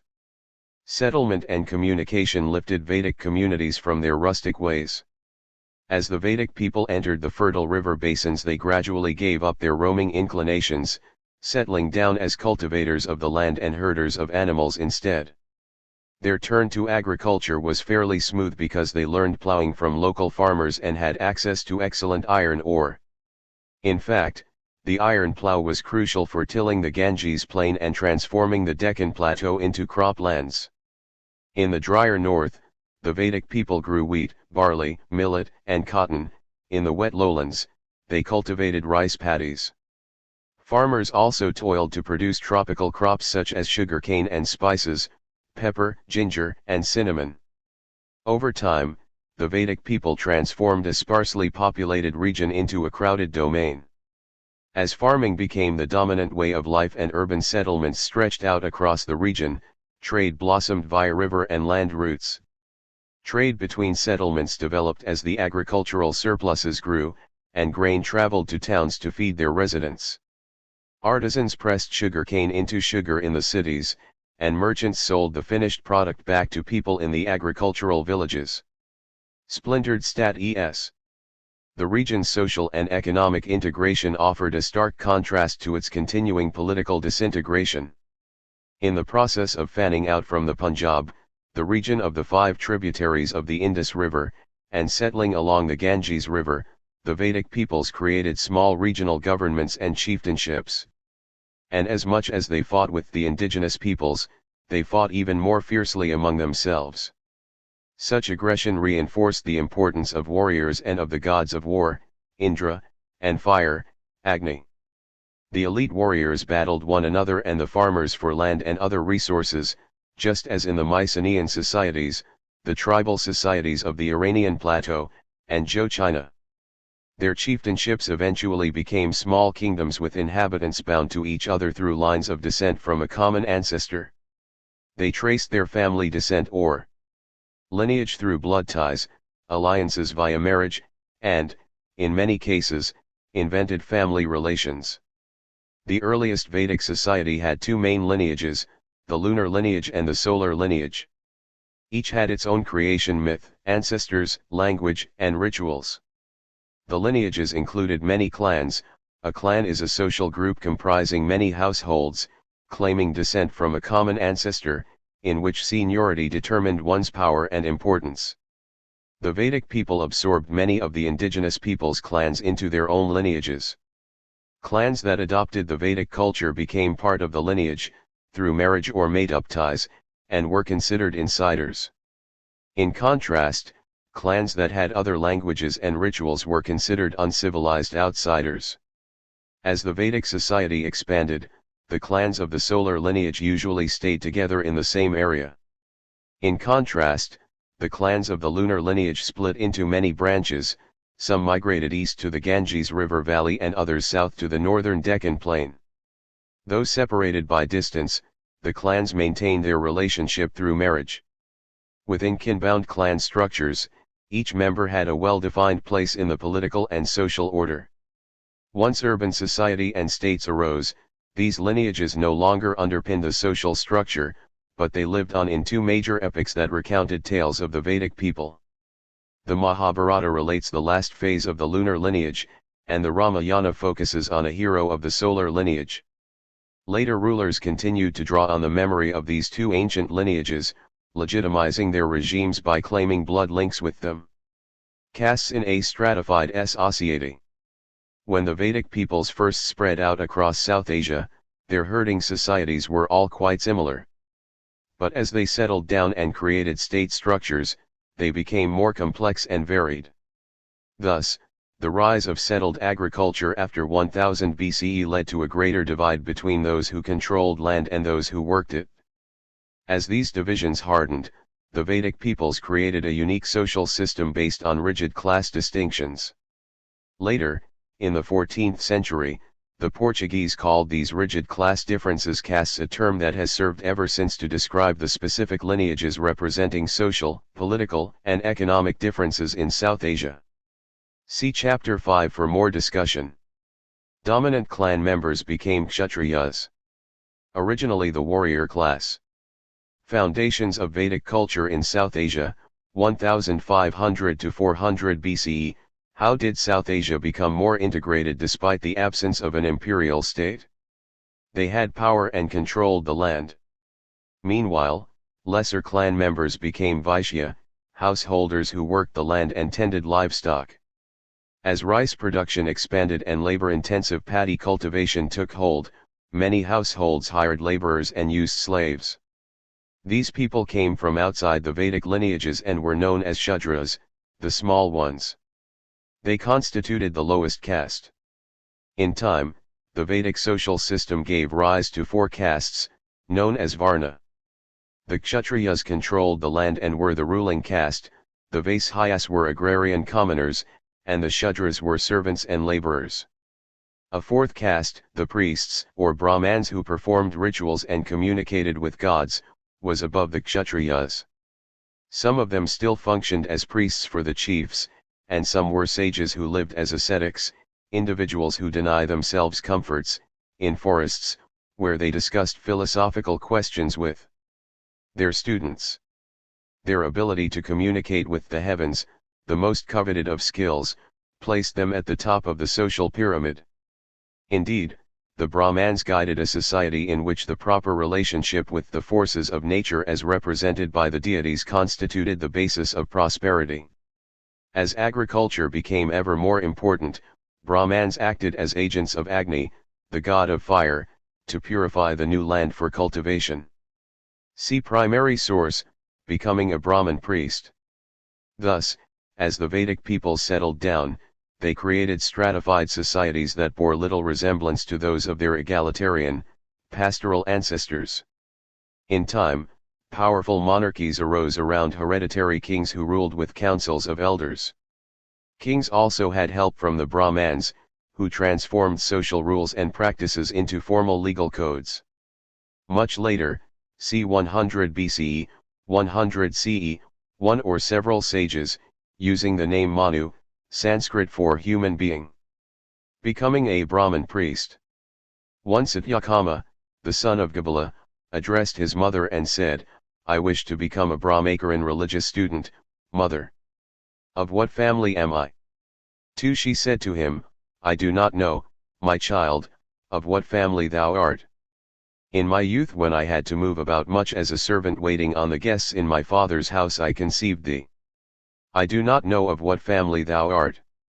I am Gabala by name, thou art Satyakama Philolithes. Say that thou art Satyakama Gabala." 3. He going to Gautama Haradrumata said to him, "I wish to become a Brahmacharan with you, sir. May I come to you, sir?" 4. He said to him, "Of what family are you, my friend?" He replied, "I do not know, sir, of what family I am.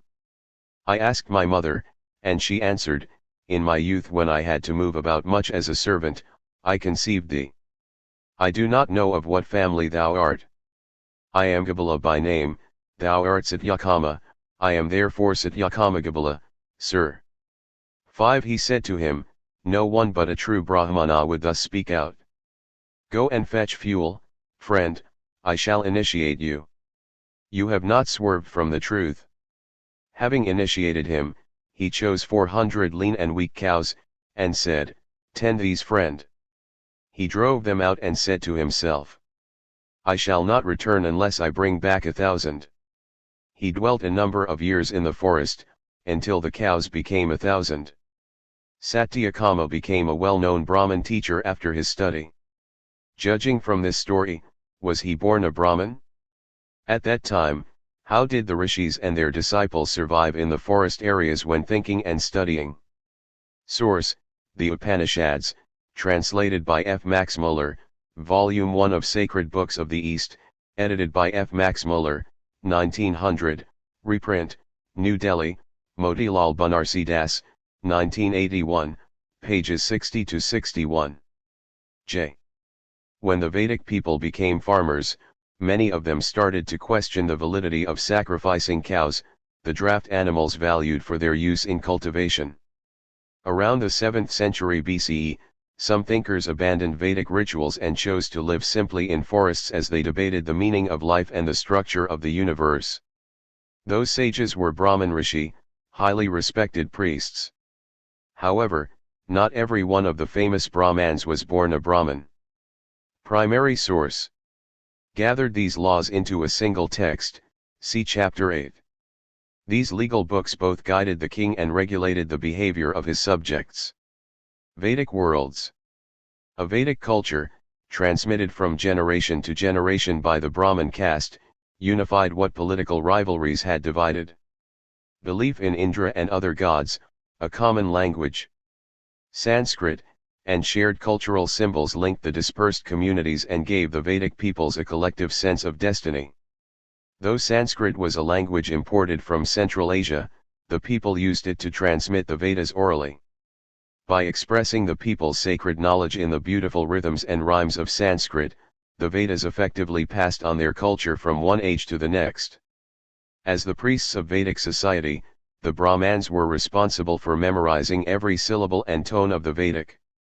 The Jews did not originally use the name Bible.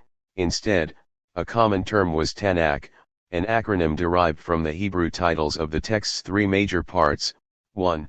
Torah, literally, instruction, the law of the Jewish people whose authorship was traditionally ascribed to Moses. 2. Nevi'im, prophets, texts ascribed to prophets who preached about how to live in accordance with the law. 3. Ketuvim, writings, texts that include the Psalms and Proverbs. According to Jewish tradition, the Tanakh consists of 24 books that took their canonical written form gradually, beginning with the Torah in the 6th century BCE. Determined to ensure their religion's survival, priests in exile in Babylon combined and finalized writings that others had begun to record in the 10th century BCE. The entire canon was not closed until the 1st or 2nd century CE, when the Jewish religion was imperiled by social and religious upheaval following the Romans' destruction of the Second Temple in Jerusalem in 70 CE. The huge compilation of oral law, the Talmud, was finally written down, in 2 versions, around the 5th and 6th centuries BCE. Taken together, these texts express the Jewish community's ability to adapt and persevere when historical conditions changed. We have already discussed the 4 foundational Vedic texts and their use in religious rituals. Brahmans, the priests and intellectuals of Vedic society, composed other works, the Brahmanas and Aranyakas, to explain how and when to recite the hymns and chants of the Vedas during ritual performances. However, as Vedic peoples embraced settled agriculture and abandoned their former nomadic life ways, some thinkers doubted the validity of sacrificial rituals based on gods driving chariots and began to reflect on the meaning of life and the universe. Scholars then composed the Upanishads, mystic speculative works whose concepts of global connections and disconnect ions. Founding texts. Comparing Jewish and Vedic sources. Biblical texts from a Hebrew Bible. Written around 3,000 years ago, these texts served as the primary source of the religion of the Israelites, Judaism. One of the defining traits of religious movements is a reliance on sacred texts. Their stories, historical material, and parables contributed to belief systems that have become the backbone of religious identity. In many faiths we find one immutable core text, such as the Bible, for Jews and Christians, the Vedas, for Hindus, and the Quran, for Muslims. Additional supplementary texts clarify or expand on the core texts. Like many religions, Judaism is based on a revealed scripture, thought to have been transmitted directly from God to his prophets. Rabbis argued for centuries over the interpretation of these works, and their students passed on the discussions orally. Judaism is thus built on a series of texts that include debates about the Bible by generations of scholars. Works. These included commentaries on sacred works from early nomadic times, as well as new rules and rituals explaining the settled, farming way of life. The Vedas promoted cultural unity and pride through common ritual practices and support for hereditary Raja kingdoms. The main body of Vedic literature includes the 4 Vedas, Rig Veda, Samaveda, Yajurveda, and Atharvaveda. The Rig Veda, the earliest text, is a collection of hymns praising the gods, including Indra, god of war, Agni, god of fire, and Varuna, god of water. Indra stands out as the most powerful and important, as he is the one who set the order of the universe and made life possible. The Samaveda is a textbook of songs for priests to perform when making ritual sacrifices. Most of their stanzas also appear in the Rig Veda. The Yajurveda is a prayer book for the priest who conducted rituals for chariot races, horse sacrifices, or the king's coronation. The Atharvaveda includes charms and remedies. Many address problems related to agriculture, a central aspect of life. The Bodhisattva Manjusri.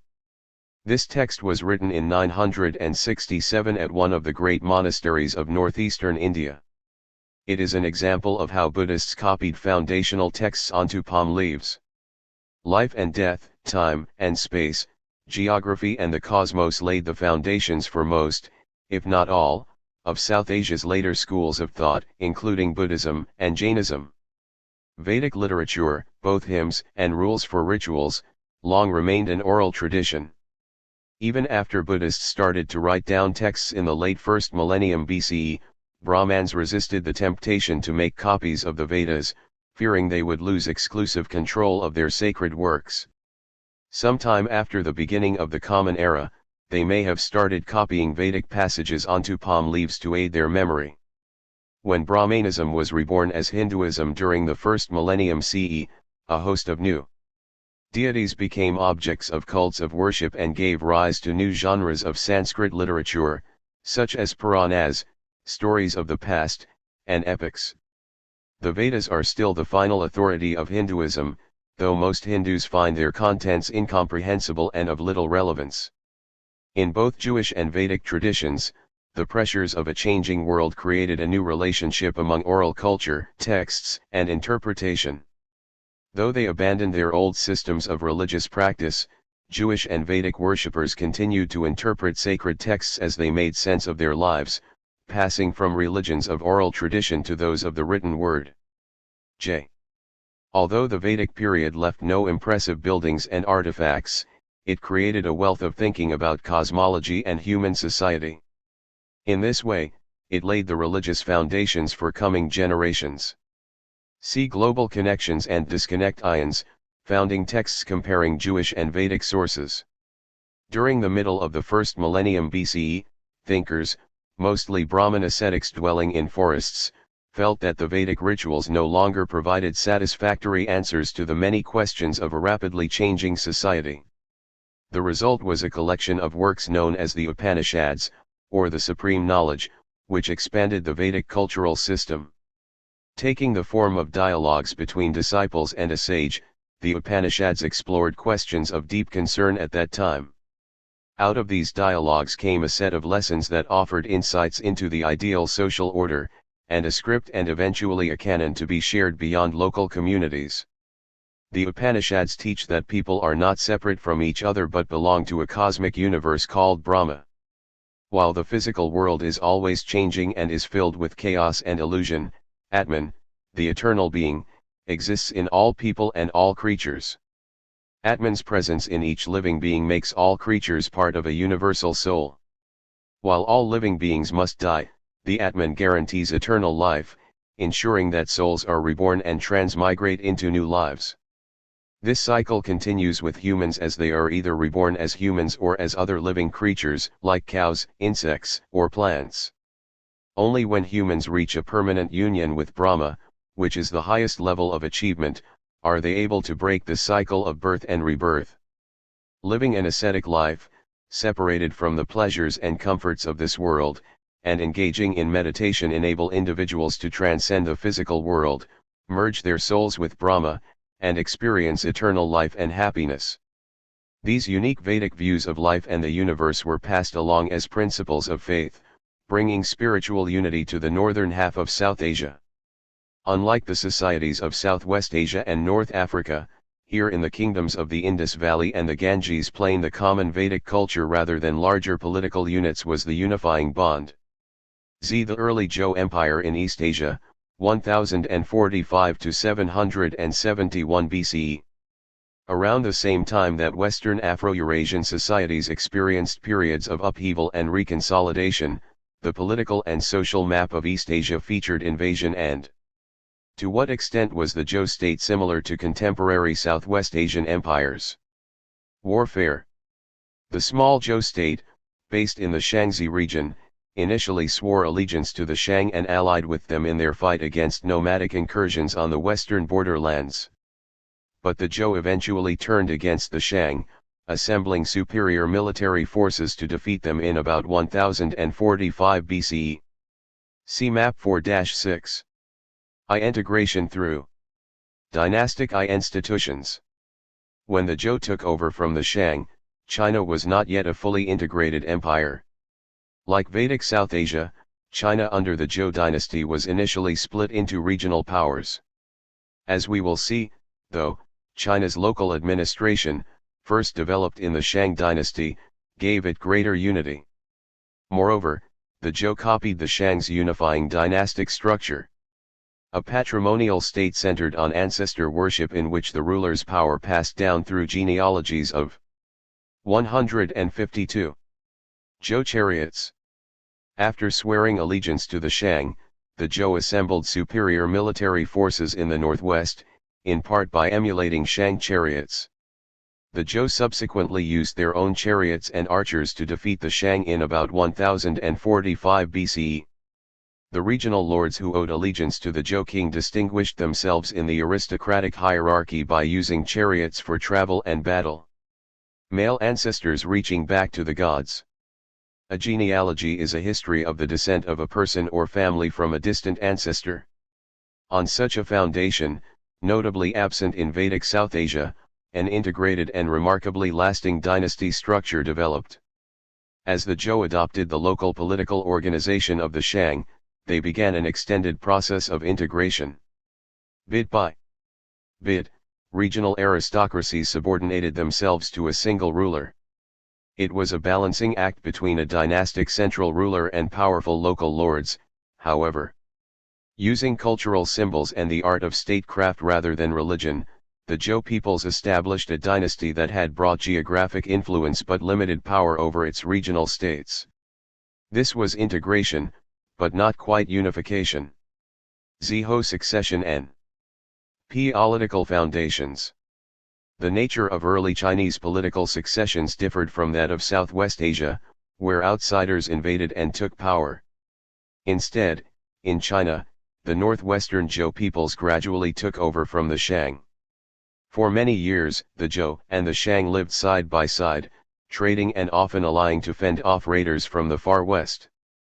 Though initially less advanced in writing and technology than the Shang, the Zhou learned and borrowed from them. And when the Zhou became strong enough, they overcame the Shang. Evidence from this period indicates that a powerful King Wu established Zhou control in northwestern China and expanded north toward what is now Beijing and south toward the Yangtze River Valley. See primary source, Zhou succession story.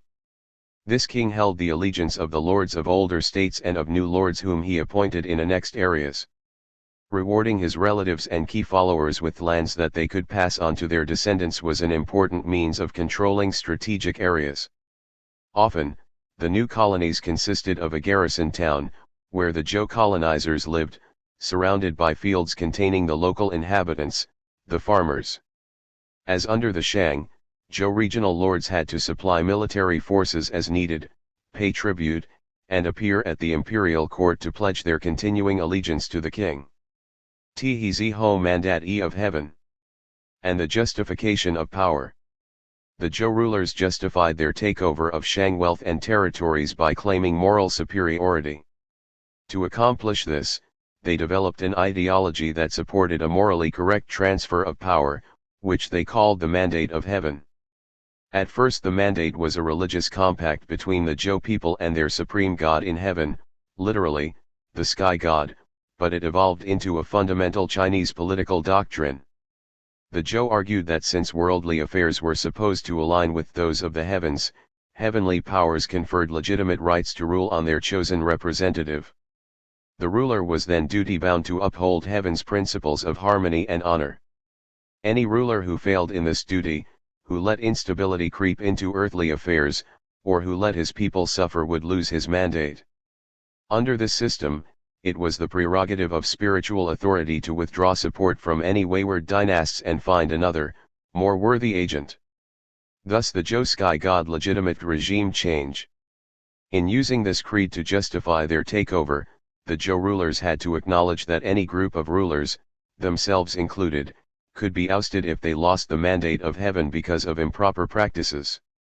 After the Zhou overturned the Shang line of succession, rulers were no longer considered gods. From that point on, dynastic legitimacy depended on ruling in accordance with the principles of good governance and upright behavior. China's rulers, unlike the theocracies of Southwest Asia and the later emperor system of Japan, created an empire based more on politics, military power, and morality than on religious legitimacy. The early Zhou kings contended that heaven favored their triumph because the last Shang kings had been evil men whose policies brought pain to the people through waste and corruption. Thereafter, the mandate became a political tool. It was a compelling way to defend continuity of political institutions, if not rulers, in the name of preserving a natural order. It also helps explain why the change in power did not bring about an abrupt overhaul of political and cultural institutions. The Shang had used writing to communicate with the divine world, and the Zhou continued this practice. But the Zhou also expanded its use, recording matters ranging from royal divinations, omens, predictions, and questions for the gods, to a variety of political practices, such as kingly speeches, grants of official offices, and rewards. Other texts described the organization and administration of government. These were reportedly the work of the Duke of Zhou, but they were actually from a much later period. Writing became even more essential when King Mu, r. 956 to 918 BCE, established a more formal system of bureaucratic governance. He restructured the court and military by appointing officials, supervisors, and military captains who were not related to him, and he instituted a formal legal code. These changes created a need for bureaucratic records, including archives of appointments and legal verdicts. Increasingly, a pool of scribes and scholars joined the entourage of royal diviners, using their mastery of writing to find patrons at court and among regional powers. Through their powerful rhetoric, they tied many of the new changes to the early Zhou founding myth. One of the duties and privileges of the king was to create a royal calendar. This official document defined times for undertaking agricultural activities and celebrating rituals, and it was an impartial measure of the ruler's success or failure. In fact, unexpected events such as solar eclipses or natural calamities threw into question the ruling house's authority. Since rulers claimed that their authority came from heaven, the Zhou made great efforts to gain accurate knowledge of the stars and to perfect the astronomical system on which they based their calendar. By creating a calendar that improved on the Shang's version, they enhanced their public legitimacy. Advances in astronomy and mathematics enabled Zhou astronomers to precisely calculate the length of a lunar month, 29.53 days, and measure the length of the solar year, 365.25 days. But a year of 12 lunar months is 354.36 days long, so to resolve the discrepancy the Zhou occasionally inserted a leap month.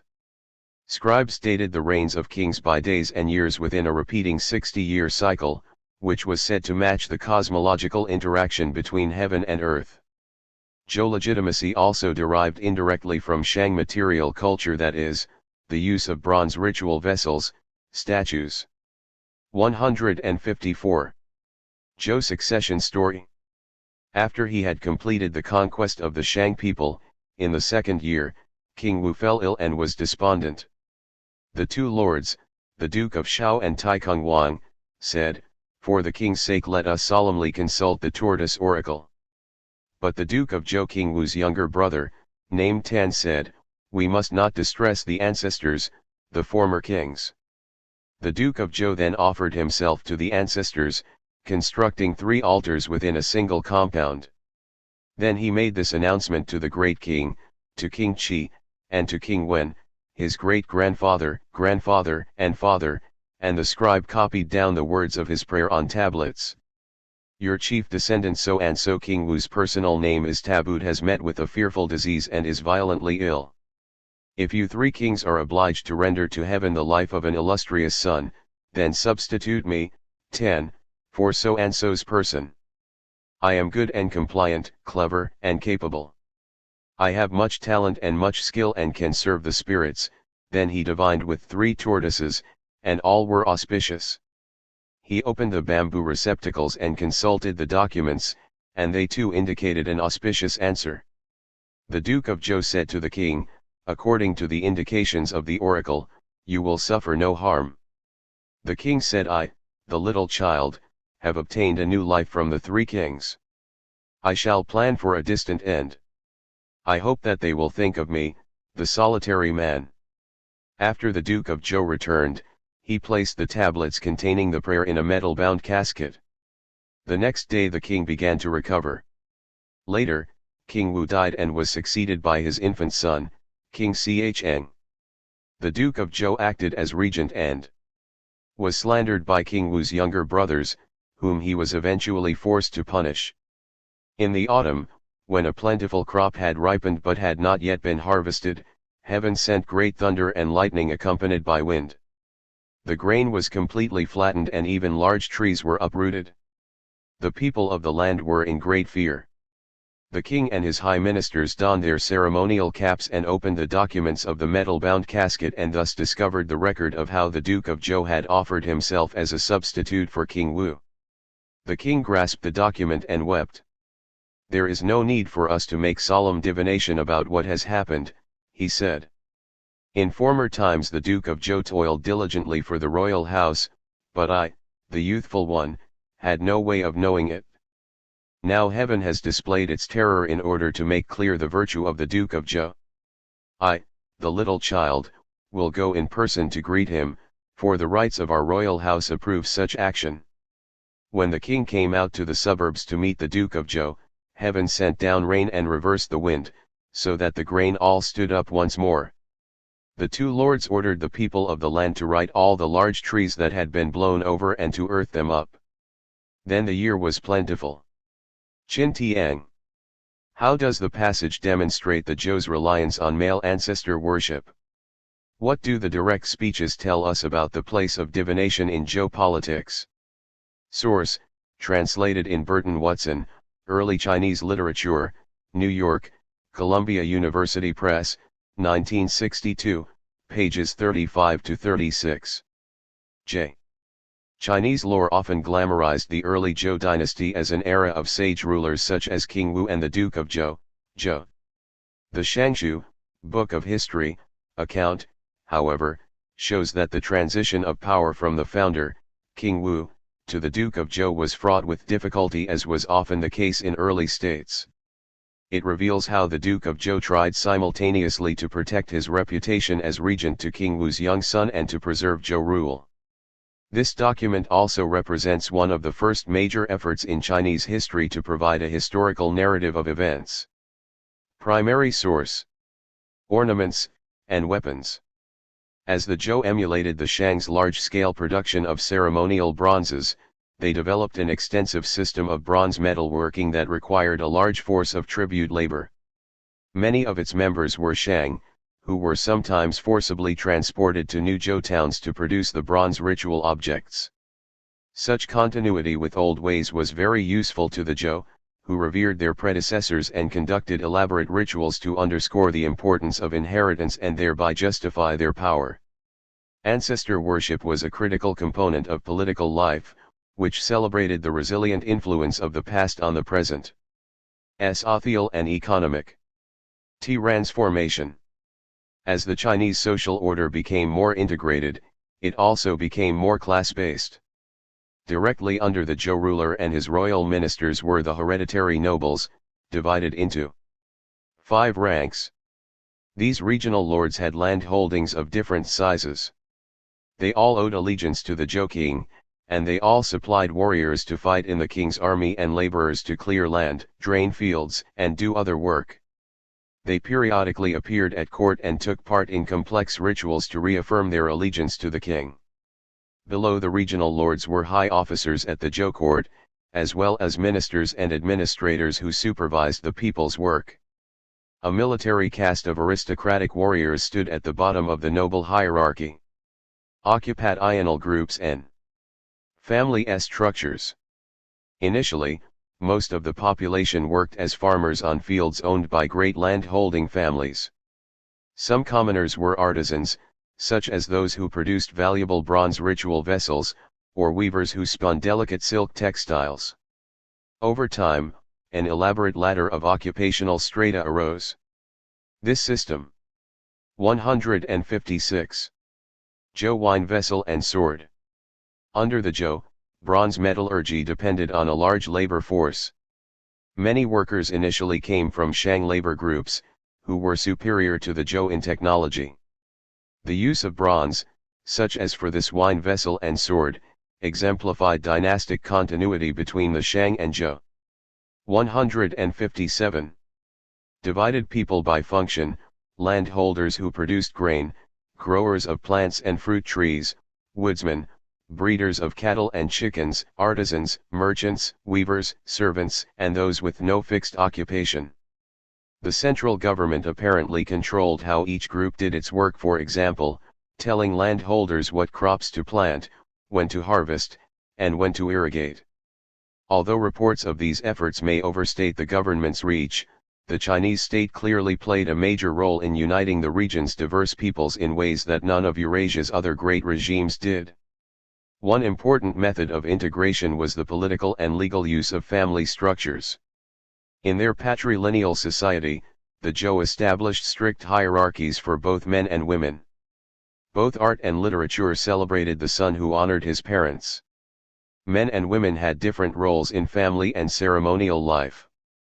On land holdings, men farmed and hunted, while women produced silk and other textiles and fashioned them into clothing. Wealth increasingly trumped gender and class distinctions, however.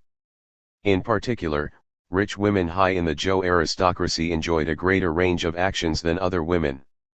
And wealthy merchants in emerging cities challenged the authority of local lords.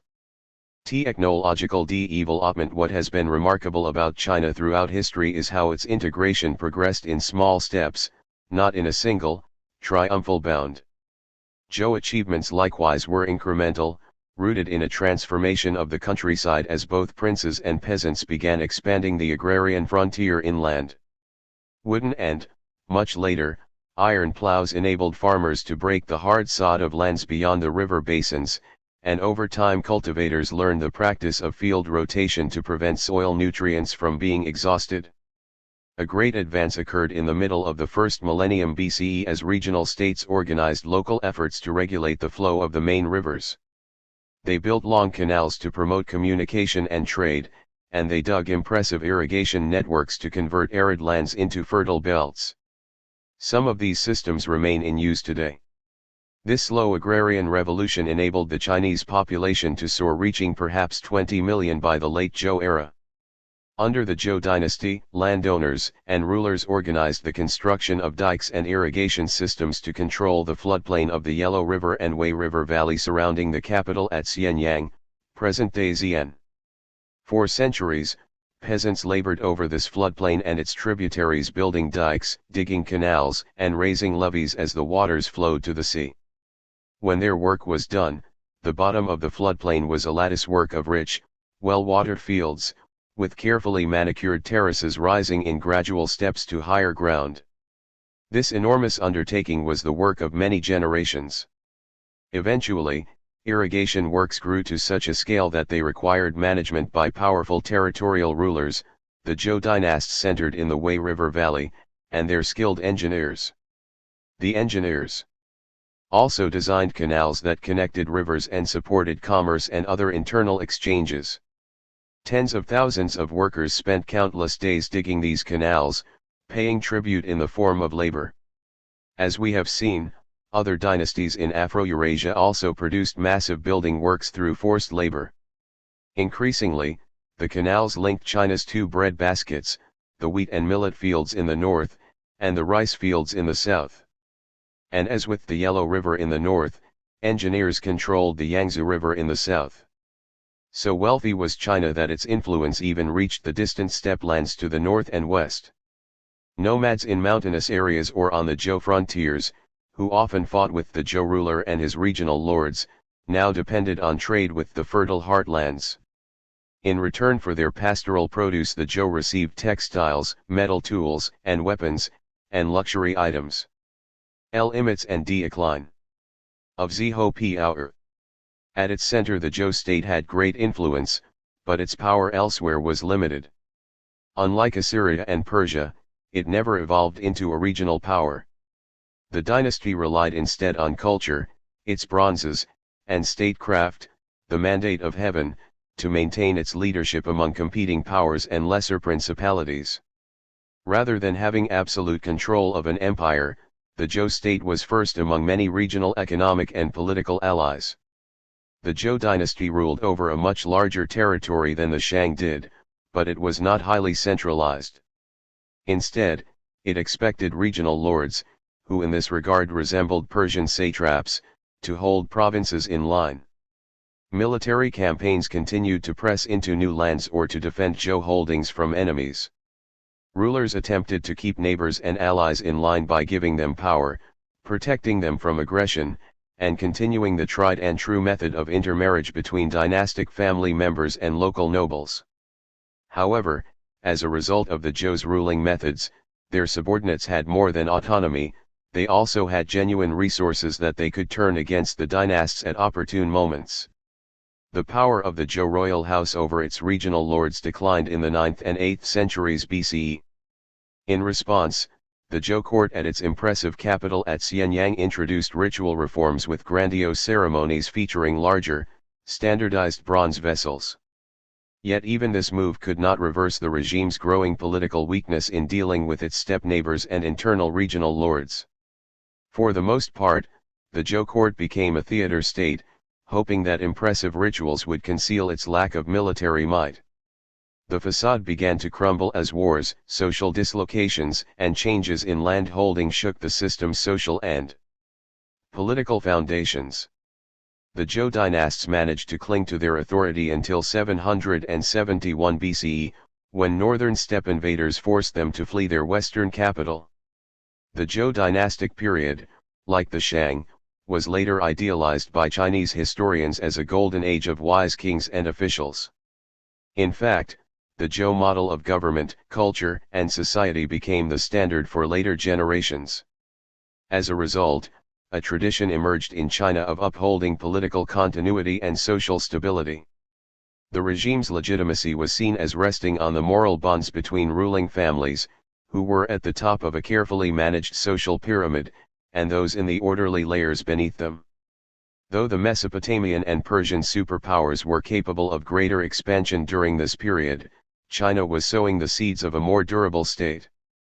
Inclusion upheavals in the territorial states of Afro-Eurasia led to the emergence of more extensive political powers in Mesopotamia, Persia, and China during the first half of the first millennium BCE. For 7 centuries, both the Assyrian Empire based in Mesopotamia and the Persian Empire based in Iran were superpowers whose reach continued to grow. These first empires expanded territorial states far beyond their ethnic or linguistic homelands and, in so doing, brought more extensive interactions and exchanges to parts of Afro-Eurasia. Driving these events were changes in climate, invasions by nomadic people, new weaponry, trade, and new administrative strategies and institutions. The Assyrian and Persian empires differed in fundamental ways from the earlier city-states and territorial states of this area. Assyrians and Persians created ideologies, political institutions, economic ties, and cultural ways that extended their power across vast regions. Indeed, their strong imperial institutions enabled them to exploit human and material resources at great distances from the imperial centers. But there were other models of expansion that did not yield political empires, at least at first. In the Vedic world of the Indus Valley and Ganges Plain, shared values and revered texts did not lead even to a single state. The unparalleled degree of integration across northern South Asia was cultural and economic rather than political. Centuries would pass before a regime would layer a state over this shared cultural world. In China as well, a core of cultural and political beliefs developed. As in Persia and the Indus Valley and Ganges Plain, shared ideas and values spanned a wide geographic area. But unlike in Vedic South Asia, a powerful dynastic political system emerged in China when the Zhou rulers began integrating diverse peoples and territories. Their rule could not last, however. Although the Zhou transformed China, they could not overcome the power of local nobles or fully protect the western frontier from nomadic attacks. Thus the regime never developed military and fiscal powers as great as those of the Southwest Asian empires. Nevertheless, Zhou efforts did implant the foundations of a political and ruling culture that enabled later imperial rulers to achieve success. Empire building did not occur everywhere, the majority of the world's people still lived in smaller political groupings. Even within Afro-Eurasia, some areas were completely untouched.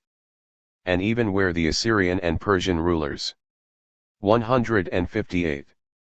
Chronology 1000 BCE 900 BCE 950 to 612 BCE Neo-Assyrian Empire 1000 BCE New Vedic migrations into the Ganges River Valley begin 1045 to 771 BCE Zhou state 1000 BCE emergence of caste system 1000 BCE development of settled agriculture 1100 BCE East Asia, South Asia, the Mediterranean, Southwest Asia and North Africa 159.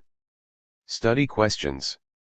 Soldiers and traders came into contact with certain groups, they did not necessarily crush them. For example, the nomadic peoples of the northern steppes and the southern desert locations throughout Eurasia continued to be autonomous. But fewer and fewer were untouched by the technological, cultural, and political pulses of empires. The peoples living on the eastern Mediterranean shore, in the Vedic society of South Asia, and in the Zhou Kingdom of China made lasting contributions to the cultural and religious history of humanity. The Phoenician Sea peoples traversed the whole of the Mediterranean basin and spread their simplified alphabet. From the land of Judah, a budding monotheism sprouted. Late Vedic South Asia spun out the concept of cyclic universal time in the form of reincarnation. And in late Zhou China, an ideal of statecraft and social order took shape. All evolved into powerful cultural forms that in time spread their influences far beyond their sites of origin. Review and research materials are available at StudySpace, onorto.com/studiespaki. KEYTERMS. S2DQ Yustins. 1. Migrating populations paved the way for greater cultural integration across Afro-Eurasia after 1200 BCE. Where did the migrants come from, and where did they invade? In South Asia, for example, how much of the original culture did the migrants incorporate into their own way of life? 2. Compare and contrast the statecraft of the Neo-Assyrian and Persian empires. How did each try to integrate their multicultural empires? 3. Analyze the role of the fringe societies in the Aegean and Levant in Western Afro-Eurasia during the first millennium BCE. How did they contribute to cultural integration and expansion during this time? 4. Explain the role of clans and castes in Vedic society in South Asia during the first millennium BCE. To what extent did they maintain a culturally integrated and distinct world in the absence of political unity? 5. Compare and contrast the Zhou state to the regional empires in Western Afro-Eurasia in the second millennium BCE. What legacies did each leave? 6. Compare and contrast the role of the state in facilitating regional integration in East Asia, South Asia, and Western Afro-Eurasia. 800 BCE, 700 BCE, 500 BCE, 600 BCE. 550 to 479 BCE Persian Empire. 800 to 700 BCE Phoenician colonization 700 to 600 BCE Greek colonization 499 to 480 BCE Greek/Persian battles. Struggle for power and territory gripped societies from China to Africa. It turned the 6th century BCE into an age of violent upheaval. In the midst of this mayhem, Master Confucius of China instructed his disciples on how to govern, saying, "Guide them by edicts, keep them in line with punishments, and the people will stay out of trouble but will have no sense of shame. Guide them by virtue, keep them in line with the rights, and they will, besides having a sense of shame, reform themselves." Confucius, The Analects, 2, 3. Master Kong, also known as Confucius, represented a new breed of influential leaders, teachers and thinkers, not kings, priests, or warriors. Instead of fighting wars of conquest, they conducted wars of ideas. At the same time, it was the convulsions around them that motivated the search for new insights and solutions. By viewing the world in new ways, they sought to lead societies out of that turbulence. Their arsenal, words. Their strategy, instruction. These teachers strove to instruct rulers on how to govern justly, and to show ordinary individuals how to live ethically. In doing so, they began to integrate regional worlds with shared beliefs. 161. Worlds. Turned. Inside. Out, 1000 to 350 BCE. Chapter 5. Teachers and prophets are a primary focus of this chapter, for the period's thinkers were some of the most influential in history. In China, Confucius elaborated a set of principles for ethical living that has guided the Chinese population up to modern times. In South Asia, Siddhartha Gautama, the Buddha, laid out social and spiritual tenets that challenged the traditional caste system and the privileged warrior and priestly classes. In Greece, Socrates, Plato, and Aristotle described a world that conformed to natural and intelligible laws. New thinking also led to new institutions, most notably in the city-states of the Eastern Mediterranean, where political, economic, and cultural innovations led to new political institutions, including experiments in democratic forms of government, and vigorous economic activity. Some modern thinkers call these centuries the Axial Age, to emphasize it as a pivotal period between the declining empires of ancient Egypt, northern India, and Zhou China, and the successor empires of Alexander the Great, Rome, and the Han Chinese, see chapters 6 and 7. This intellectually and institutionally dynamic period gave rise to the ethical, philosophical, and religious foundations of cultures in India, China, and what later became Western Europe. Even distant worlds saw major breakthroughs in belief systems that created more culturally integrated regions. In Mesoamerica, the Olmecs established the first complex, urban-based society, with artistic and religious reverberations well beyond their homelands. In Africa, distinct regional identities spread in the Upper Nile, in Nubia, and West Africa. The philosophers, theologians, poets, political leaders, and merchants of the Axial Age founded literary traditions, articulated new belief systems, and established new political and economic institutions that spread well beyond the places that inspired them. While wars and havoc occurred within their societies and long-distance trade and travel linked societies. These centuries were dominated by a search for order and an appetite for new thinking. This created opportunities for texts and their authors to create cultural systems that reimagined entire regions integrated by more than trade or conquest, but by common values and shared beliefs. The Axial Age involved powerful impulses for cultural integration. The alternative pathways and ideas. During the first millennium BCE, societies on the edges of regional empires or within declining empires started to follow innovative paths. See Map 5-1. They tinkered with new types of political and social organization, and new ways of fighting and expanding borders. Such innovation occurred, for example, in eastern Zhou China, where nearly constant warfare and power struggles ultimately led to the formation of several large and powerful territorial states and led to ethical and political formulas for ordering human behavior. Radical changes also occurred in Greece and the Levant, where the chaos and economic decline caused by the Sea People's onslaught culminated in the emergence of dynamic city-states and new ideas about good governance. Along the great river valleys of East and South Asia, the Caribbean coast of Mexico, and the coasts of the Mediterranean, complex societies arose with cultural and political ideas that differed radically from those of the regional empires. How did second-generation cultures expand social, political, and cultural options? 162. Onorto.com/studispaki. How did second-generation cultures expand social, political, and cultural options?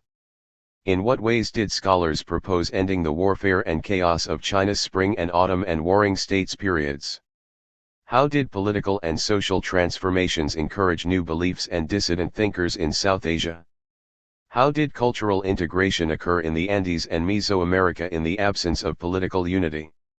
How did the spread of iron smelting shape the social landscape of sub-Saharan Africa? In what ways did city-states integrate the dispersed settlements of the Mediterranean, of Southwest Asia? In the Indus Valley, such societies emphasized sacred categories, especially caste, which determined every individual's status and occupation, and new religious experiences. These communities revolved around small-scale monarchies and urban oligarchies, societies led by small cliques, dominated by elite families. In China, small polities held by regional lords under the Zhou king gave way to increasingly centralized and belligerent states. In the Americas, the dispersed settlements of the Olmecs in Mesoamerica and the Chavan peoples of the Andes produced increasingly hierarchical social orders despite a continued reliance on simple agricultural technology. Around the Mediterranean Sea, new social forms were taking shape in independent cities. These communities borrowed some elements from older societies, but more often they developed in place to match their environments. The new communities were not just extensions of old lifeways. In each, dramatic innovations in cultural and religious beliefs expanded people's social, political, and cultural options. Although the cultures were clearly different from one another, we might call them all second-generation societies, simultaneously building on their predecessors and representing a departure from ancient legacies. New ideas by no means bred consensus. In fact, the age of great ideas witnessed magnificent disputes over what was best for humanity, and over the very political and moral status of the individual. In Greece, philosophers questioned the possibility of gaining and transmitting true or reliable knowledge of the world. They began to doubt the permanence of the social order and pondered the relationship between humans and the cosmos. In Eastern China, beset by constant warfare, sages debated how best to restore order. Some advocated engagement while others urged withdrawal from government. In the Ganges Valley, thinkers questioned the traditional Brahmanic rituals and sought new ways of behaving morally and attaining enlightenment.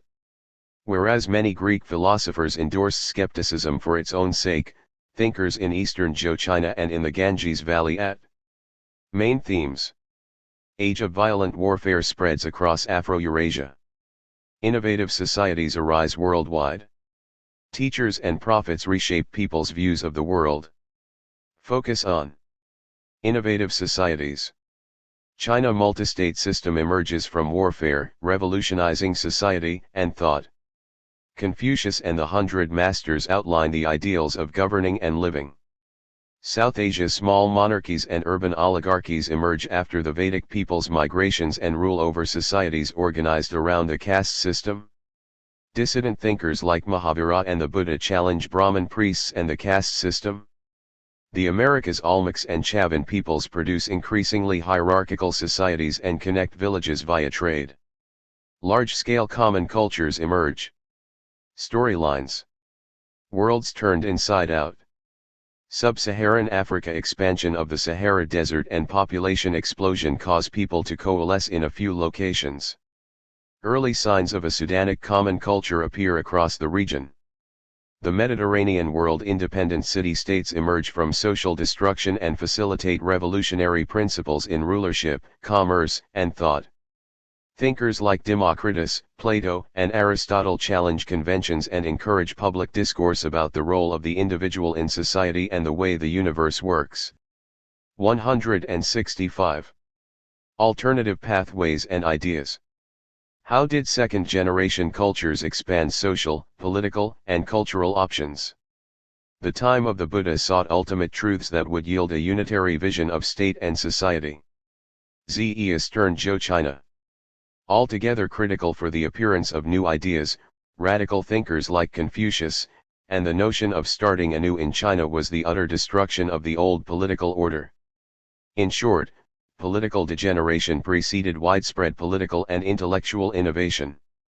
Thus, to understand the circumstances that led to Confucian thought and China's cultural flourishing, one must begin with the political arena.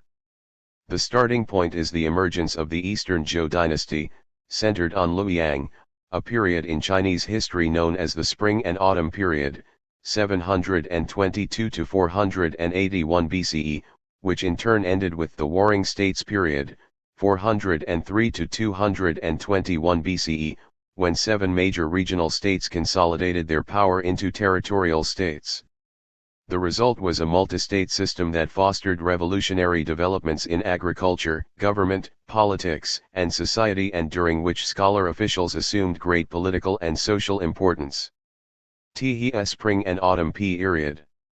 From the outset of the Spring and Autumn period, China witnessed levels of anarchic violence previously unseen for centuries. Regional states possessed more power than the central Zhou ruler.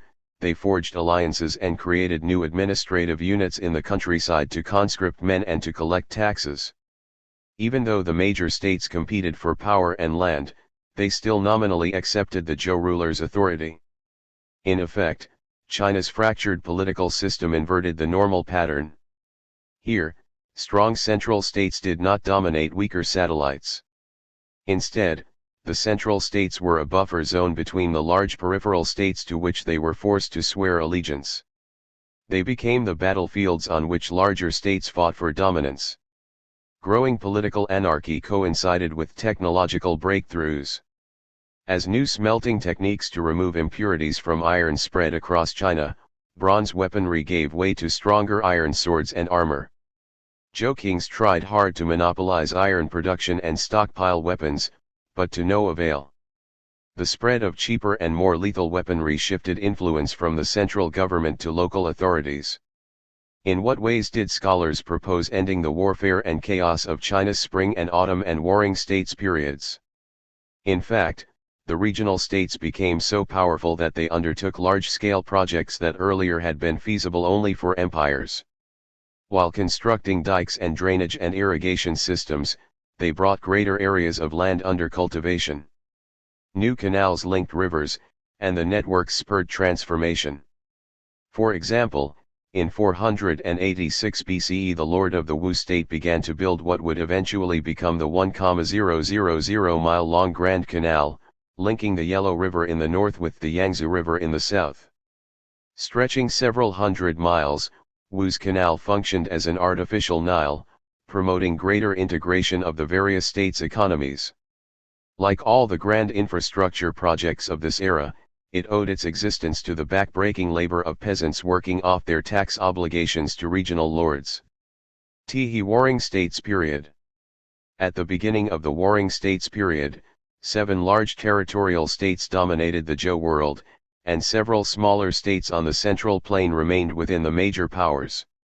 166. Bronze Spearhead. Although bronze weaponry gave way to stronger iron swords and armor during the Warring States era, stylized bronze spearheads were still prized by Zhou kings and regional lords. Sphere of influence. See Map 5-2. Their wars and shifting political alliances involved the mobilization of armies and resources on an unprecedented scale, far surpassing the Assyrian armies at the height of their power. Qin, the greatest state, ultimately replaced the Zhou dynasty in 221 BCE. Its armies in particular combined huge infantries in the tens of thousands with lethal cavalries and even more lethal legions of skilled archers using state-of-the-art crossbows. To ensure the Qin war machine could match all threats, the preparation to defend the Chinese heartland even crossed into the other world. Some 7,000 artisans and workers prepared thousands of ornate, carefully made terracotta warriors and horses, which the Qin buried in precise military formations within the tomb of the first Qin emperor to help him in the expected wars he would face in the next life. The warring states alternately engaged in diplomacy or battle, depending on which furthered their interests at the moment. Thus statecraft emerged, similar to that among 167 major Southwest Asian states in the 2nd millennium BCE, see Chapter 3. Trained diplomats traveled on missions seeking alliances with rulers of other states, and if dismissed by their first employer they would offer their services to another. Always seeking to maintain a balance of power, the warring states would reform their coalitions if one state became too powerful. Moreover, impersonal legal codes, which established uniform punishments based on the crime rather than the perpetrator's social status, enhanced these rulers at the expense of the aristocratic elites. Overall, the conception of central power changed dramatically during this era, as royal appointees replaced hereditary office holders. By the middle of the 4th century BCE, power was so concentrated in the major states' rulers that each began to call himself king. Despite the incessant warfare, scholars, soldiers, merchants, peasants, and artisans thrived in the midst of an expanding agrarian economy and interregional trade. At the same time, major innovations occurred in government, warfare, culture, and the economy. New ideas and the 100 Masters. Out of this political and social turmoil came bold new ideas that dominated Chinese thinking about man's, and, to a much lesser extent, woman's, place in society and the polity for many centuries.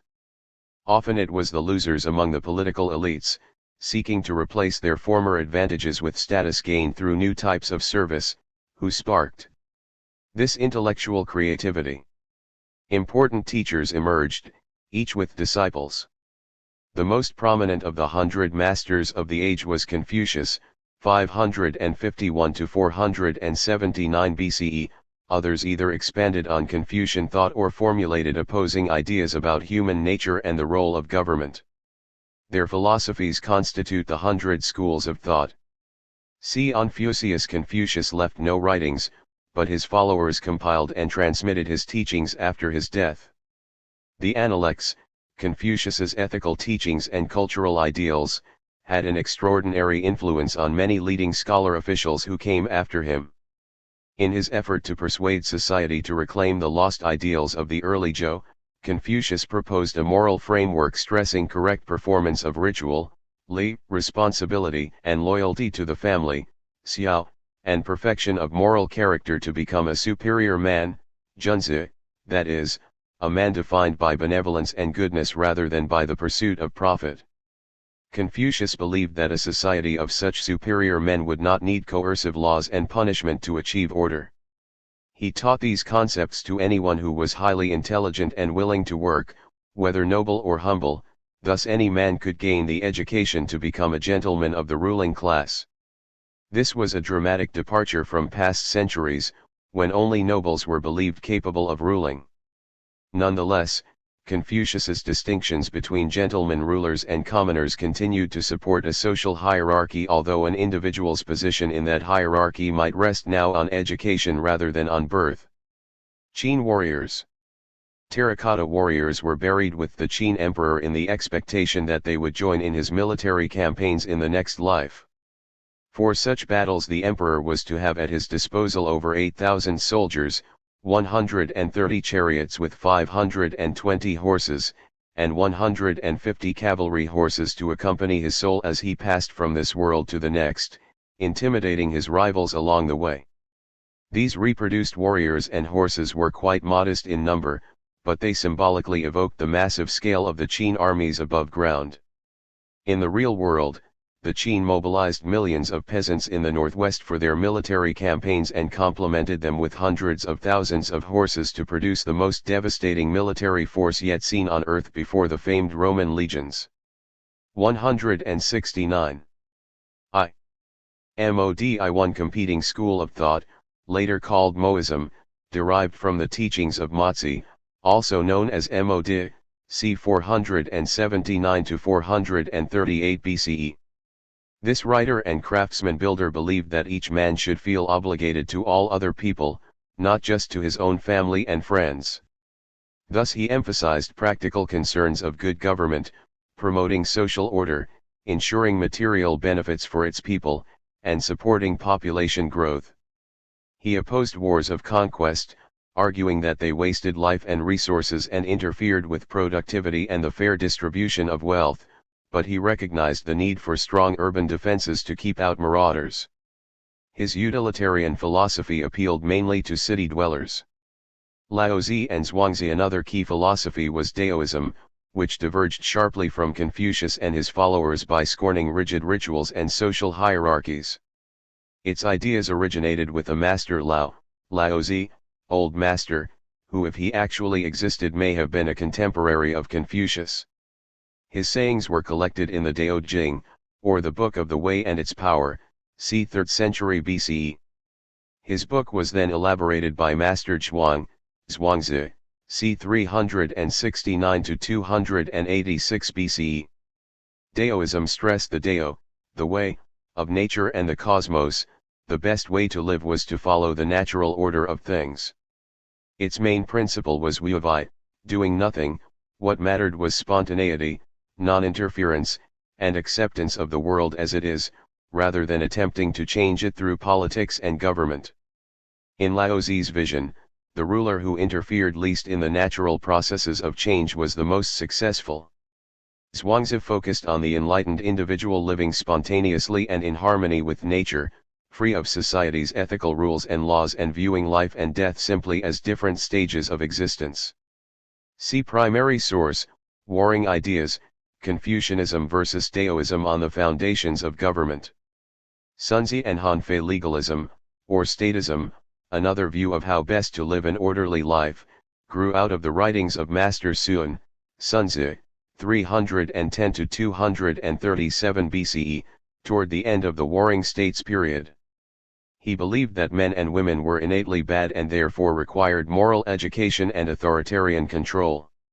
In the decades before the Qin victory over the Zhou, the legalist thinker Hanfei, 280 to 233 BCE, agreed that human nature was primarily evil. He imagined a state with a ruler who followed the Daoist principle of Wuwei, detaching himself from everyday governance but only after setting an unbending standard, strict laws, accompanied by harsh punishments, for judging his officials and people. For Hanfei, the establishment and uniform application of these laws would keep people's evil nature in check. As we will see in Chapter 7, the Qin state, before it became the dominant state in China, systematically followed the legalist philosophy. Scholars and the state. What emerged from all this activity was a foundational alliance of scholars and the state that was destined to become a vital feature of Chinese society through many centuries. Scholars became state functionaries dependent on the ruler's patronage. In return, rulers recognized the scholars' expertise in matters of punishment, ritual, astronomy, medicine, and divination. Philosophical deliberations, which tended to view the world as static, focused on the need to maintain order and stability by preserving the state. In contrast, philosophers and priests in Greece and South Asia did not exclusively serve the state or a particular ruler, so they freely speculated on a far broader range of issues. Also, they viewed the world as constantly changing. The bonds that rulers forged with their scholarly elites distinguished governments in warring states China from the other Afro-Eurasian polities. The growing importance of statecraft and philosophical discourse promoted the use of writing. In fact, even though the Chinese script was not standardized until 221 BCE, its use in the philosophical debates raging across states and regions helped foster cultural unity at a time of intellectual pluralism, diversity of thinking. As scholar diplomats and scribes debated in forceful prose the best methods for creating stable and harmonious societies, some 9,000 to 10,000 graphs or signs became required for writing. The elevated influence that scholar bureaucrats enjoyed in these debates set China apart from other societies of this period. Over ensuing centuries, the ideas of Confucianism, Daoism, and legalism merged into a unified story about the ancient sage king's crucial role in empire building. This account invoked the mandate of heaven, see Chapter 4, but scholars embellished the concept with details of how the dynastic cycle of history worked. The Qin imperial victors statists who achieved order through raw military power and strict legalist approaches drew on the unifying themes in their rivals' political and social discourses even as they scorned Daoists, who they said were naive for leaving things alone, and Confucians, who they said were overly concerned with ritual. This new formulation described the evolution of state power as a natural process, borrowing from the Daoists, as small states grew into a unified empire, and thus gave the chaotic warring states period a virtuous, moral purpose, borrowing from the Confucians, aiming toward unity. Innovations in state administration. Although the most durable new developments in China in this era occurred in the realm of ideas, important innovations also took place in politics and economics. To begin with the political arena, the spring and autumn period saw regional rulers enhance their ability to obtain natural resources. 170. Warring Ideas, Confucianism versus Daoism on the Foundations of Government. Confucius wanted to end the chaos of the times and restore order by promoting education, moral behavior, and the performance of ritual. He thought that cooperation rather than conflict, ethical behavior rather than reckless actions, merit rather than heredity, and concern with the welfare of others rather than self-aggrandizement should be the basis of society and government. Not as interventionist as the legalists, the Confucians opposed autocracy and appealed to the mandate of heaven as the voice of the people. Not as laissez-faire as the deists, the Confucians prioritized strict ritual as a philosophy of behavior that would lead to cultural solidarity even in times of political chaos. The deists' rejoinder charged that the Confucians were, in effect, shutting the barn door after the horses had already escaped. A natural morality had once been the rule in small villages, a true morality was now the social exception, betrayed in practice by the moral hypocrisy of Confucian officials in the capital. Initially, Confucius's call for moral rigor had little appeal to those in power. But some saw the attractions of his beliefs after they realized that a tyrannical government that punished its citizens harshly could be brought down by a peasant rebellion. In one exchange with a student, Confucius described the core foundations of government. Zigong asked about government. The master said, sufficient food, sufficient military force, the confidence of the people. Zigong said, if one had, unavoidably, to dispense with one of these, which of them should go first? The master said, get rid of the military. Zigong said, if one had, unavoidably, to dispense with one of the remaining two, which should go first? The master said, dispense with food, since ancient times there has always been death, but without confidence a people cannot stand. Analects 12.7. Many individuals who sought power were drawn more to Daoism, whose teachings warned that overly assertive rulers could ruin the state. Thus, the Dao Jing, the Book of the Way and Its Power, a famous Daoist work attributed to Master Lao, Laozi, argued that political and social intervention was futile and that long-term rule should be based on doing nothing, wubai, that is, letting everything take its natural course without premeditated human intervention. If one desires to take the empire and act on it, I say that he will not succeed. The empire is a sacred vessel, that cannot be acted upon. In being acted upon, it is harmed, and in being grasped, it is lost. Thus the sage rejects the excessive, the extravagant, the extreme. The Book of the Way and Its Power, Volume 1, p. 86. What elements of Confucius's teaching emphasized moral rigor and, when applied to government, would enable it to win the confidence of the people? Why did Confucius believe that a cruel tyrant could not remain in power for very long? Why did the legalists find Daoism more appealing than Confucianism as a practical and moral philosophy?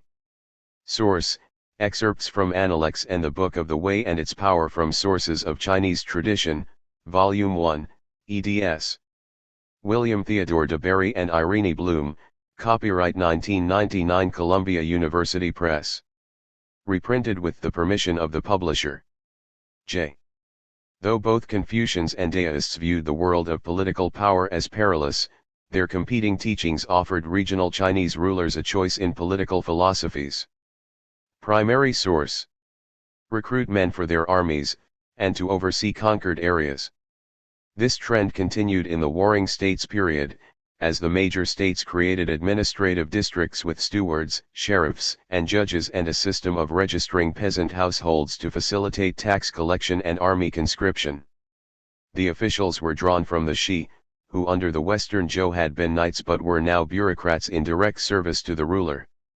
Confucius and other classical masters called them gentlemen or superior men, junzi, and considered them partners of the ruler in state affairs. Officials were paid in grain and sometimes received gifts of gold and silver, as well as titles and seals of office, from the ruler. Of all the ministers who sought to enhance the central government, none was more successful than Shangyang of Qin. His reforms positioned the Qin domain to become the dominant state of its time. Dividing the state into administrative districts and appointing their magistrates, vice-magistrates, military commanders, and overseers, he extended the ruler's authority into the hinterland and used the districts for universal military recruitment. He divided the land into blocks for individual households to farm, and he introduced a head tax, ensuring that households having 2 or more adult sons would pay more taxes than families with only one. Those who distinguished themselves in war, as determined by the number of enemy killed in battle, earned titles and land. Conversely, nobles who failed to distinguish themselves in war were stripped of status and honors. Shangyang introduced a harsh penal code that stressed collective responsibility. For example, those who harbored criminals had their bodies cut in two. The legal code applied equally to government officials and peasants, with severe punishments for violent crimes, theft, use of non-standard weights and measures, and wrongdoing in office. Innovations in warfare. The most successful states in China ruled over millions of people, and by 221 BCE they boasted million-man armies. Contrast this with Athens, the most powerful city-state in the Mediterranean, with a population of 250,000, it could field an army of just 20,000 men. Only Rome, later to become a megastate, could ultimately match China's scale. With administrative reform came reforms in military recruitment and warfare. As noted above, one purpose of registering the rural population was to guarantee their military service. During the spring and autumn period, rulers relied on men from the countryside to expand their armies and to serve as personal bodyguards. During the Warring States period, as such practices persisted, the conscription of peasants guaranteed ever larger military organizations. In earlier battles, nobles had let fly their arrows from chariots while conscripted peasants fought beside them on the blood-stained ground. Now the warring states relied on massed infantries of peasants bearing iron lances who fought fiercely and to the death, unconstrained by their relationships with nobles. War now involved huge state armies containing as many as 1 million commoners in the infantry, supported by 1,000 chariots and 10,000 bow-wielding cavalrymen. During the spring and autumn period, one state's entire army would face another state's. Now armies could divide into separate forces and wage several battles simultaneously. Armies also boasted elite professional troops wearing heavy iron armor and helmets, brandishing iron weapons, and wielding the recently invented crossbow. The crossbow's tremendous power, range, and accuracy, with its ingenious trigger mechanism, enabled archers to easily kill lightly armored cavalrymen or charioteers at a distance. The technology of siege warfare also advanced in response to the growing presence of defensive walls along frontiers and around towns. Enemy armies used counterweighted siege ladders, the Chinese called them cloud ladders, to scale urban walls or dug tunnels under them. Defenders often pumped smoke into the tunnels to thwart the attackers. The rhythms of warfare also changed. Rather than lasting through an agricultural season, campaigns now stretched over a year or longer. As commanders strategized over which troops to place where, which terrain was best suited for battle, and how to outmaneuver opposing armies, military action and thought became increasingly sophisticated. 171. Shangyang of Qin. An important statesman of Qin during the Warring States period, Shangyang introduced administrative reforms that enhanced the power of the central government. Economic, social, and cultural changes. Rather than draining the economy, the incessant warfare of both the spring and autumn period and the Warring States period spurred China's economic growth to remarkable heights. As an agricultural revolution on the North China Plain along the Yellow River led to rapid population growth, the inhabitants of the eastern Zhou reached approximately 20 million. Demographic changes also affected the environment. As more people required more fuel, deforestation particularly on the North China Plain led to erosion of the fields. In addition, many animals were hunted to extinction, others, like the elephant, found their open range sharply curtailed. Many inhabitants migrated south to domesticate the marshes, lakes, and rivers of the Yangtze River Delta. Here they created new arable frontiers out of former wetlands, thus averting the ecological disaster that swept through northern China. Eventually, such population pressures on arable land set in motion a vicious and tragic economic cycle for Chinese peasants. The shortage of cultivable land eventually pushed agricultural technology, based largely on peasant manual labor, to its limits. The agrarian methods of the time could produce only so much food. With historical hindsight, we know that population growth typically outpaces agricultural productivity, that is, until some kind of technological breakthrough raises productivity. Agricultural growth was the result of ever-attentive peasant farmers tilling the fields of North and South China. From the late Zhou forward, they produced more rice and wheat than anyone else on earth, but they also created families with an unprecedented number of mouths to feed. The long-term economic result was a declining standard of living for the massive numbers of Chinese peasants, unless new land or new miracle rice came under cultivation. In the meantime, the search for food propelled farmers into new frontiers at the expense of the wetlands, its flora and its fauna. When this frontier hit its limits, which it did, invariably Chinese families faced terrible food shortages and famines. Nevertheless, in the short term, economic changes began in the spring and autumn period, when some rulers gave peasants the right to own their land in exchange for taxes and military service.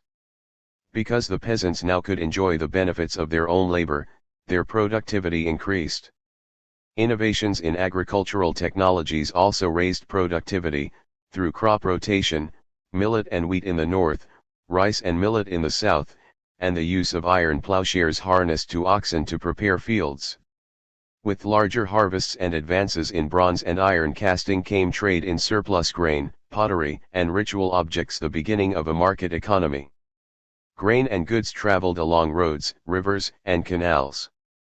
Peasants continued to barter, but elites and rulers used minted coins.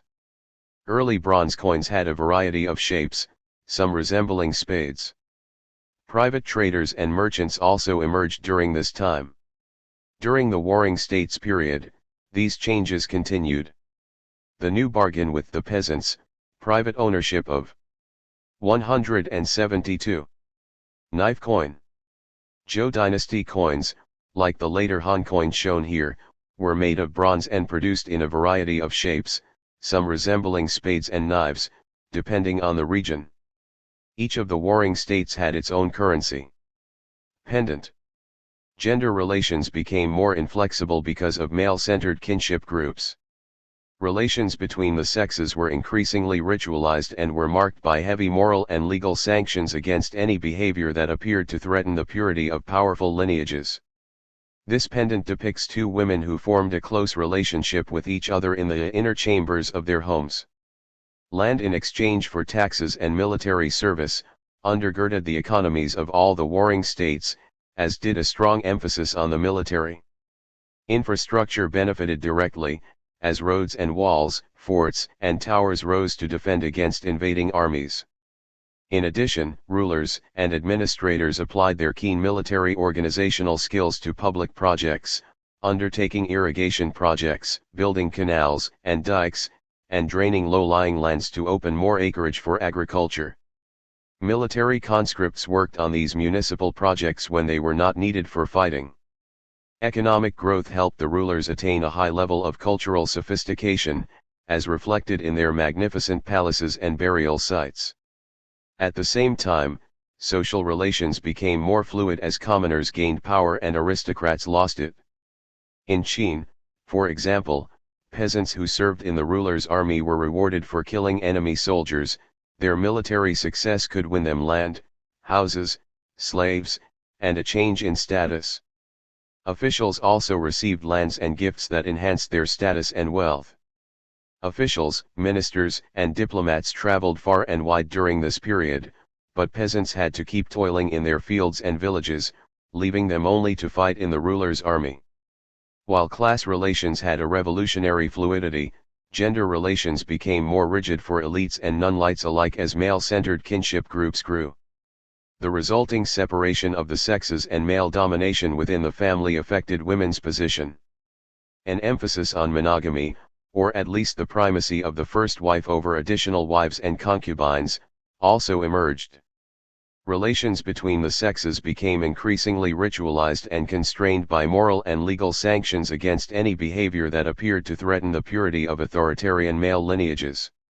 Archaeological evidence reveals that commoners and elites alike tried to restore stability in their lives through religion, medicine, and statecraft. The elites' rites of divination to predict the future and medical recipes to heal the body found parallels in the commoners' use of ghost stories and astrological almanacs to understand the meaning of their lives and the significance of their deaths.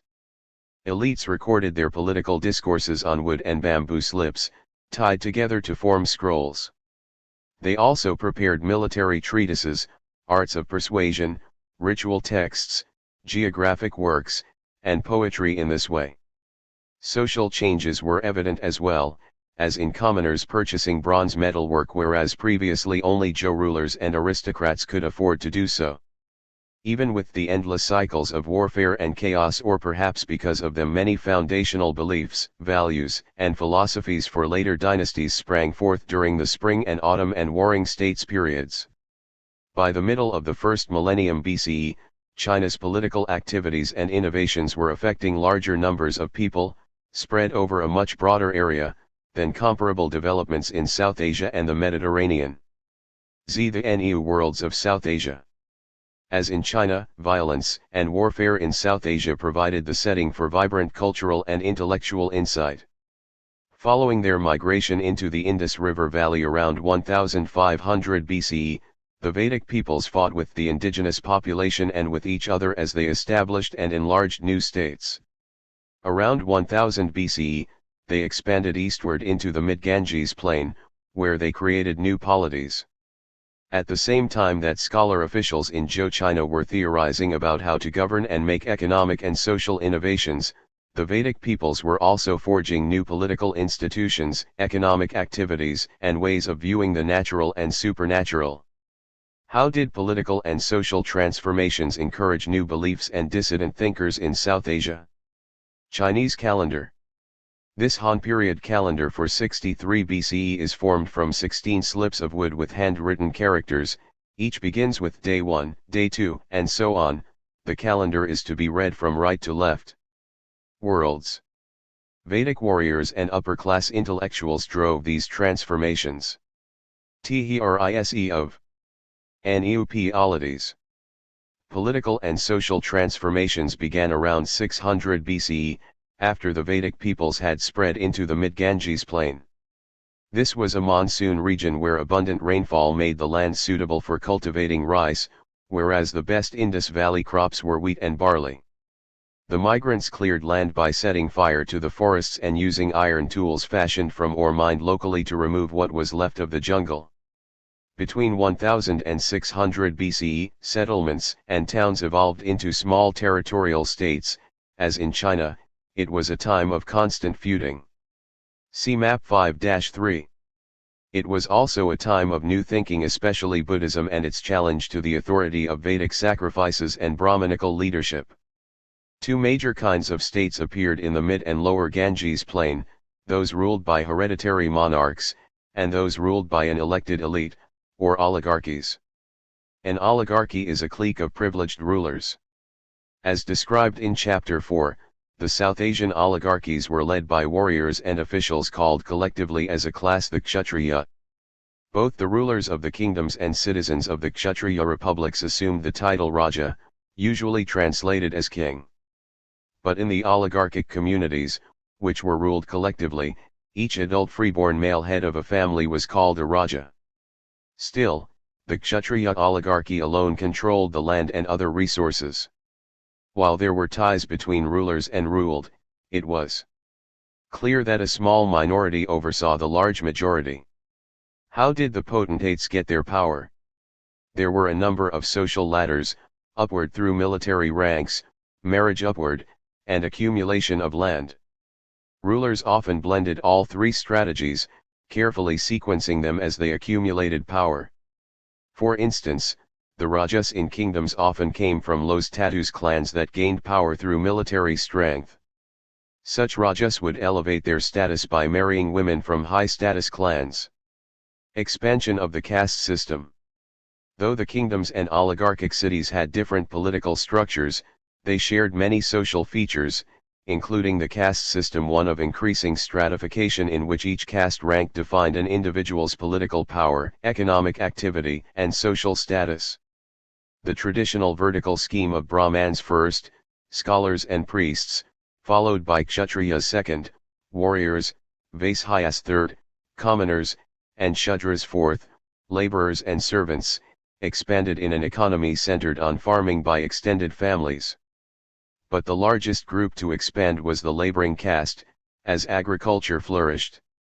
Many more Shudras, from clans outside the Vedic lineages, joined the agricultural economy as subcastes or laborers of the farming households. The Shudra laborers planted rice seedlings and harvested crops in the watery paddies. Cows could not work in rice paddies and therefore were replaced by water buffaloes. Some plows required 6 or 8 of the well-muscled animals to pull them. Cultivating rice paddies was highly labor-intensive, since irrigation water had to flow in from distant rivers through elaborate irrigation canals that needed constant maintenance. As households had to rely on hired workers and slaves, Shudra peasants became a distinct social group. While men in the other castes were twice born, having undergone a ritual rebirth around age 12, this ceremony was denied to the Shudras, who remained outsiders, so they invented their own social hierarchy based on kinship and religious rituals. Even when they joined the Vedic landowners' farming economy as laborers, tenants, or cultivators, they maintained their communal structure by marrying inside their group. Called jatis, which signified being born into the group, they became the lower orders of an expanding caste system. The four-caste system, buttressed by Brahmanical ideals, seemed right and natural. Its great success was measured by its ability to bring newcomers into existing ranks. In this fashion, the caste system combined hierarchical order with absorptive strength, making the South Asian social order stable yet dynamic. Further expansion of the caste system occurred as the booming agricultural economy generated even more labor specialization. Carpenters and ironsmiths, traders and artisans, all fell within subcastes defined not only by profession but even by product. For example, a carpenter jatis was more prestigious than a tradesman such as a blacksmith, and all farmers viewed all leather tanners as literally untouchable. Social hierarchies layered cities as well as countryside. In the emerging urban centers, traders were purer than artisans, while those making gold utensils had higher status than those making copper or iron ones. Yet, members of each group colluded to contain internal competition, and they closed ranks to preserve their status. Even these subcastes monopolized skills and resources by banning intermarriage, thereby preventing other groups from accessing their knowledge. The increasingly elaborate caste system in part reflected the growing complexity of rural and urban worlds, and the resultant specialization of social roles. The guardians of this system contrived practices to make it harder and harder to move between ranks, even as the number of members swelled within them. 175. Brahmin recluse. When Buddhists started to tell stories in sculptures and paintings, Brahmans were included when appropriate. This character in Gandharan Buddhist art probably represents a Brahmin who lived as a recluse, instead of as a priest. He is not shaved or dressed, but his expression is passionate.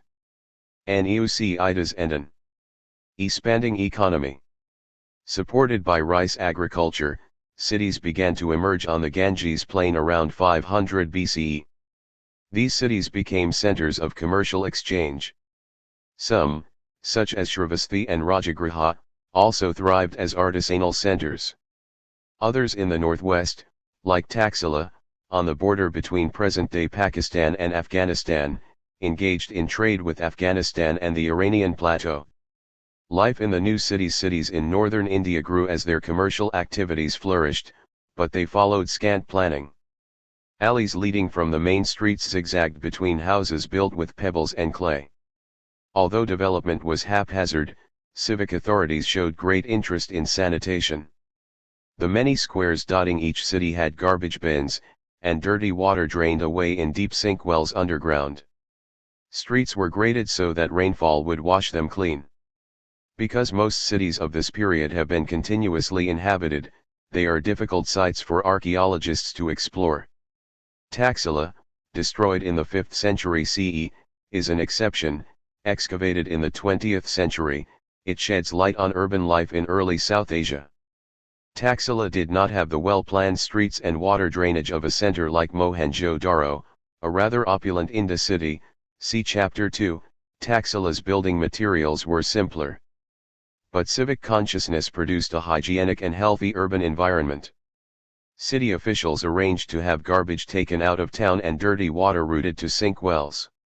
There is, moreover, archaeological evidence of deep ruts on the roads, from wagon wheels that plied the winding lanes and streets, revealing that bull and horse carts moved in and out of the city's open squares, which probably served as marketplaces. The new cities offered exciting opportunities for those who were adventurous. Rural householders who moved into them prospered by importing rice and sugar cane from villages to sell in the markets. They then transported manufactured goods such as sugar, salt, and utensils back to their villages. Those who already possessed capital became bankers who financed trade and industry. The less affluent turned to craftwork, fashioning textiles, tools such as needles, fine pottery, copper plates, ivory decorations, and gold and silver utensils. Other professions included physicians, launderers, barbers, cooks, tailors, and entertainers. The elaborate division of labor suggests high degrees of specialization and commercialization in the urban hubs. Traders and artisans formed guilds, associations of people with similar interests, to regulate competition, prices, and wages, to support destitute members and their families, and to set standards. To protect their monopolies, guilds required their members to marry within their organizations. As the guild leaders gained financial influence over the new urban communities, even kings heeded their advice on issues as important as war and peace. Coins came into use in these cities at about the same time as they appeared in Greece and China. Traders and bankers established municipal bodies that issued the coins and vouched for their worth. Made of silver, the coins had irregular shapes but specific weights, which determined their value. They also were punch-marked, or stamped with symbols of authority on one side. 176. Taxila. Left, Taxila became the capital of Gandhara, a kingdom located in what is today northern Pakistan and eastern Pakistan, at the time that it was occupied by the Persian Empire in the 5th century BCE. Dharmarahika was one of the most important monasteries. The walkway around the stupa, a mound-like structure containing Buddhist relics, was covered with glass tiles, and the stupa itself was decorated with jewels. Right, this corner of a stupa exhibits a variety of the architectural styles that prevailed in Gandharan art at its height. Both square and round columns are covered by Corinthian capitals. The right archgate shows the style of Sanchi, the famous stupa in central India. Unique opportunities. The new cities were melting pots of considerable social mobility despite the rigid caste system. The story of the famous physician Jivaka illustrates this combination of considerable mobility with persistent hierarchy. Jivaka lived during the time of the Buddha, in the mid-6th century BCE. His mother was a courtesan in the important city of Rajagriha in the lower Ganges Valley, beautiful and highly accomplished in dancing, singing, and playing the lute. Her fame spread far and wide, attracting business to the city. When she discovered she was pregnant, she hid until the baby was born. Then, under cover of darkness, she had her maid carry the infant in a basket to a trash dump. The next morning, the baby's crying attracted the attention first of a crowd and then of a prince named Abhaya, who sent a servant to find out the reason for the disturbance. When he learned that the newborn boy was alive, he adopted the child as his own and named him Jivaka, meaning alive. Prince Abhaya raised the boy like a son, but after learning of his low birth, Jivaka decided to earn his own livelihood. From his hometown of Rajagriha, Jivaka set out for Taxila. He traveled more than 800 miles along the Ganges River, a journey well worth the effort, for Taxila was an important center of learning.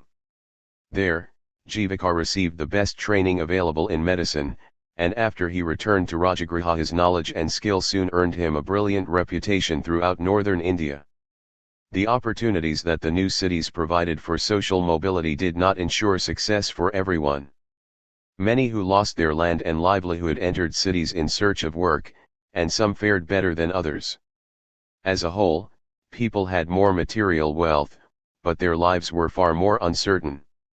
In addition, urban life created a new social class, those who did the dirtiest jobs, such as removing garbage and sewage, and were therefore viewed as physically and ritually impure untouchables. They were thought to be so polluting that a daughter of a decent householder was expected to wash her eyes after seeing one. Even though their work kept the cities clean, they were forced to live in shanty towns outside the city limits. Some untouchables were dissatisfied with their fate. At a time when thinkers were questioning all types of authority, some of the outcasts joined dissident sects. As the turbulence in the new cities affected even the most abject of their inhabitants, they became receptive audiences for those challenging the Vedic rituals and Brahmin priests. Brahmins, Trc Hollingers, and Neub Elifs. Wise men looked at the urban life around them and the increasing levels of social violence and decried what they saw. For Brahmin priests, mingling was a problem, castes mixing indiscriminately, they felt, polluted society. Moreover, low-born persons grasped at higher status by acquiring wealth or skill. Even worse, as people learned to write they threatened. The priests inherited monopoly of oral traditions. When an alphabetic script appeared around 600 BCE, it undermined the Brahmins' ability to control the definition of right and wrong and thus weakened the moral legitimacy of the order they dominated. Formerly all of Vedic literature had been memorized, and only the brightest Brahmans could master the tradition. The newer, simpler writing made sacred knowledge more accessible. To the Brahmans, nothing about the cities seemed good. Frightened by these conditions, Brahmans sought to strengthen their relationships with the Rajas by establishing the idea of a king endowed with divine power. Kingship had been unnecessary according to Brahmanic scripts in a Longajo golden age, a moral code and priests to uphold it were enough to keep things in order. Over time, though, the world deteriorated and the pure mixed with the impure, until many inhabitants spoke of fish eating fish to refer to the practice of individuals killing each other for wealth. According to Brahmanic writings, the gods then decided that people on earth needed a king to maintain order. The gods selected Manu, man, but Manu did not want to accept the difficult job. To win his consent, the gods promised him 1/10 of the grain harvest, 1/50 of the cattle, 1/4 of the merits earned by the good behavior of his subjects, and the most beautiful woman in his domain. In this Brahmanic account, royal power has a divine origin, the gods chose the king and protected him. Moreover, priests and Vedic rituals were essential to royal power, since kingly authority was validated through religious ceremonies carried out by Brahmin priests. Another Brahmanic account conveys this point, relating a story in which the priests themselves magically create a king, whose birth wins divine celebration and approval. See primary source, Warring Ideas, the Buddha versus the Brahmans on the origin of the king. This emphasis on divine kingship solved some problems but created new ones. The Brahmins' claim to moral authority caused resentment among the Kshatriyas, especially those in the oligarchic republics, whose leaders did not assert divine power. Merchants and artisans, as members of growing subcastes, also chafed at the Brahmins' claims to superiority. Such resentments provoked challenges to the Brahmins' domination. Some thinkers in South Asia, like those in China and in the Greek cities experiencing similar upheavals around this time, believed that they were in an age of acute crisis because their culture's ancient harmony had been lost. And like many scholars and philosophers elsewhere in this era, a new group of South Asian scholars and religious leaders developed their own answers to questions about human existence. Dissident Dissident South Asian thinkers challenged the Brahmins' worldview by refusing to recognize the gods that populated the Vedic world. Some of these rebels sprang from inside the Vedic tradition. Though Brahmans, they rejected the idea that sacrificial rituals pleased the gods. To them, God was a universal concept, not a superhuman. 177. Creature. Also, they felt that the many cows that priests slaughtered for ritual sacrifices could serve more practical uses, such as plowing the land and producing milk. Their discussions and teachings about the universe and life were later collected in the Upanishads, see chapter 4. Other dissidents came from outside the Vedic tradition. Consider the Buddha and Mahavira, discussed below, who both came from the middle Ganges region where a pastoral economy and rituals of cattle sacrifice were non-existent. Here people had never spoken Brahmanical Sanskrit and never had a Brahmin caste in their communities. But they, too, challenged the Brahmans, though some adopted and developed ideas expressed in the Upanishads. Mahavira and Jainism and Buddhism were the two most influential schools outside the Vedic tradition. Warring ideas, the Buddha versus the Brahmans on the origin of the king. The election of a king. This passage is from one of the earliest Buddhist texts, Dialogues of the Buddha. Here the Buddha explains to one of his disciples, Vasetha, how the state and king came into being. Early human beings were pure, but they became greedy and chaotic. As a result, they elected one person as king to maintain order. They rewarded the chosen one, called the great elect, with a share of their rice. Note that in this account the people themselves choose the king. Unlike the Brahmanic account that follows, there is no mention of priests or gods. When they had ceased, rice appeared, ripening in open spaces, without powder, without husk, pure, fragrant and clean-grained. Where we plucked and took away for the evening meal every evening, there next morning it had grown ripe again.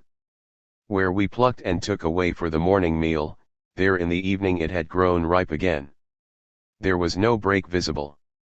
Enjoying this rice, feeding on it, nourished by it, we have so continued a long while.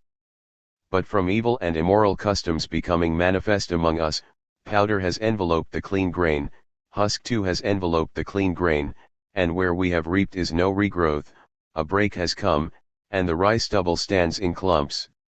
Come now, let us divide off the rice fields and set boundaries thereto. And so they divided off the rice and set up boundaries round it. Now some being, Vasetha, of greedy disposition, watching over his own plot, stole another plot and made use of it. They took him and holding him fast, said, Truly, good being, thou hast wrought evil in that, while watching thine own plot, thou hast stolen another plot and made use of it. See, good being, that thou do not such a thing again. Aye, sirs, he replied. And a second time he did so. And yet a third. And again they took him and admonished him. Some smote him with the hand, some with clods, some with sticks. With such a beginning, Vasetha did stealing appear, and censure and lying and punishment became known. Now those beings, Vasetha, gathered themselves together, and bewailed these things, saying, From our evil deeds, sirs, becoming manifest, inasmuch as stealing, censure, lying, punishment have become known, what if we were to select a certain being, who should be wrathful when indignation is right, who should censure that which should rightly be censured and should banish him who deserves to be banished? But we will give him in return a proportion of the rice. Then, Vasetha, those beings went to the being among them who was the handsomest, the best favored, the most attractive, the most capable and said to him, Come now, good being, be indignant at that whereat one should rightly be indignant, censure that which should rightly be censured, banish him who deserves to be banished. And we will contribute to thee a proportion of our rice. And he consented, and did so, and they gave him a proportion of their rice. Primary source. That set themselves against the Brahmans. In the 6th century BCE, Vardhamana Mahavira, c. 540 to 468 BCE, popularized the doctrines of Jainism, which had emerged in the 7th century BCE. Born a Kshatriya in an oligarchic republic, Mahavira left home at age 30 to seek the truth about life. He spent 12 years as an ascetic, one who rejects material possessions and physical pleasures, wandering throughout the Ganges valley before reaching enlightenment. He taught that the universe obeys its own everlasting rules and cannot be affected by any god or other supernatural being. He also believed that the purpose of life is to purify one's soul through asceticism and to attain a state of permanent bliss. The Jains' religious doctrines emphasized asceticism over knowledge. Strict self-denial enabled one to avoid harming other creatures and thereby purify the soul. Moreover, the doctrine of ahimsa, no hurt, held that every living creature has a soul. Killing even a king selected by Brahmans and endorsed by God. Several stories about the beginning of monarchy are preserved in Brahmanic Hindu literature. The story of Prithu tells of the mutual dependence of the king and Brahmin priests, who selected the king and guaranteed the gods' endorsement of him. Initially a king named Vina refused to worship gods, so the Brahmans killed him. Then they created a new king, Prithu, who followed all the rituals. Afterwards, after the Brahmans killed the vicious king Vina who refused to worship gods, the Munis, Brahmans, beheld a great dust arise, and they said to the people who were nigh, "What is this?" And the people answered and said, "Now that the kingdom is without a king, the dishonest men have begun to seize the property of their neighbors. The great dust that you behold, excellent Munis, is raised by troops of clustering robbers, hastening to fall upon their prey." The sages, hearing this, consulted, and together rubbed the thigh of the king, who had left no offspring, to produce a son. From the thigh, thus rubbed, came forth a being of the complexion of a charred steak, with flattened features, and of dwarfish stature. "What am I to do?" cried he eagerly to the Munis. "Sit down, Nishida," said they, and thence his name was Nishada. His descendants, the inhabitants of the Vindhya mountain, are still called Nishadas, and are characterized by the exterior tokens of depravity. By this means the wickedness of Vina was expelled, those Nishadas being born of his sins, and carrying them away. The Brahmans then proceeded to rub the right arm of the king, from which friction was engendered the illustrious son of Vina, named Prithu, resplendent in person, as if the blazing deity of fire had been manifested.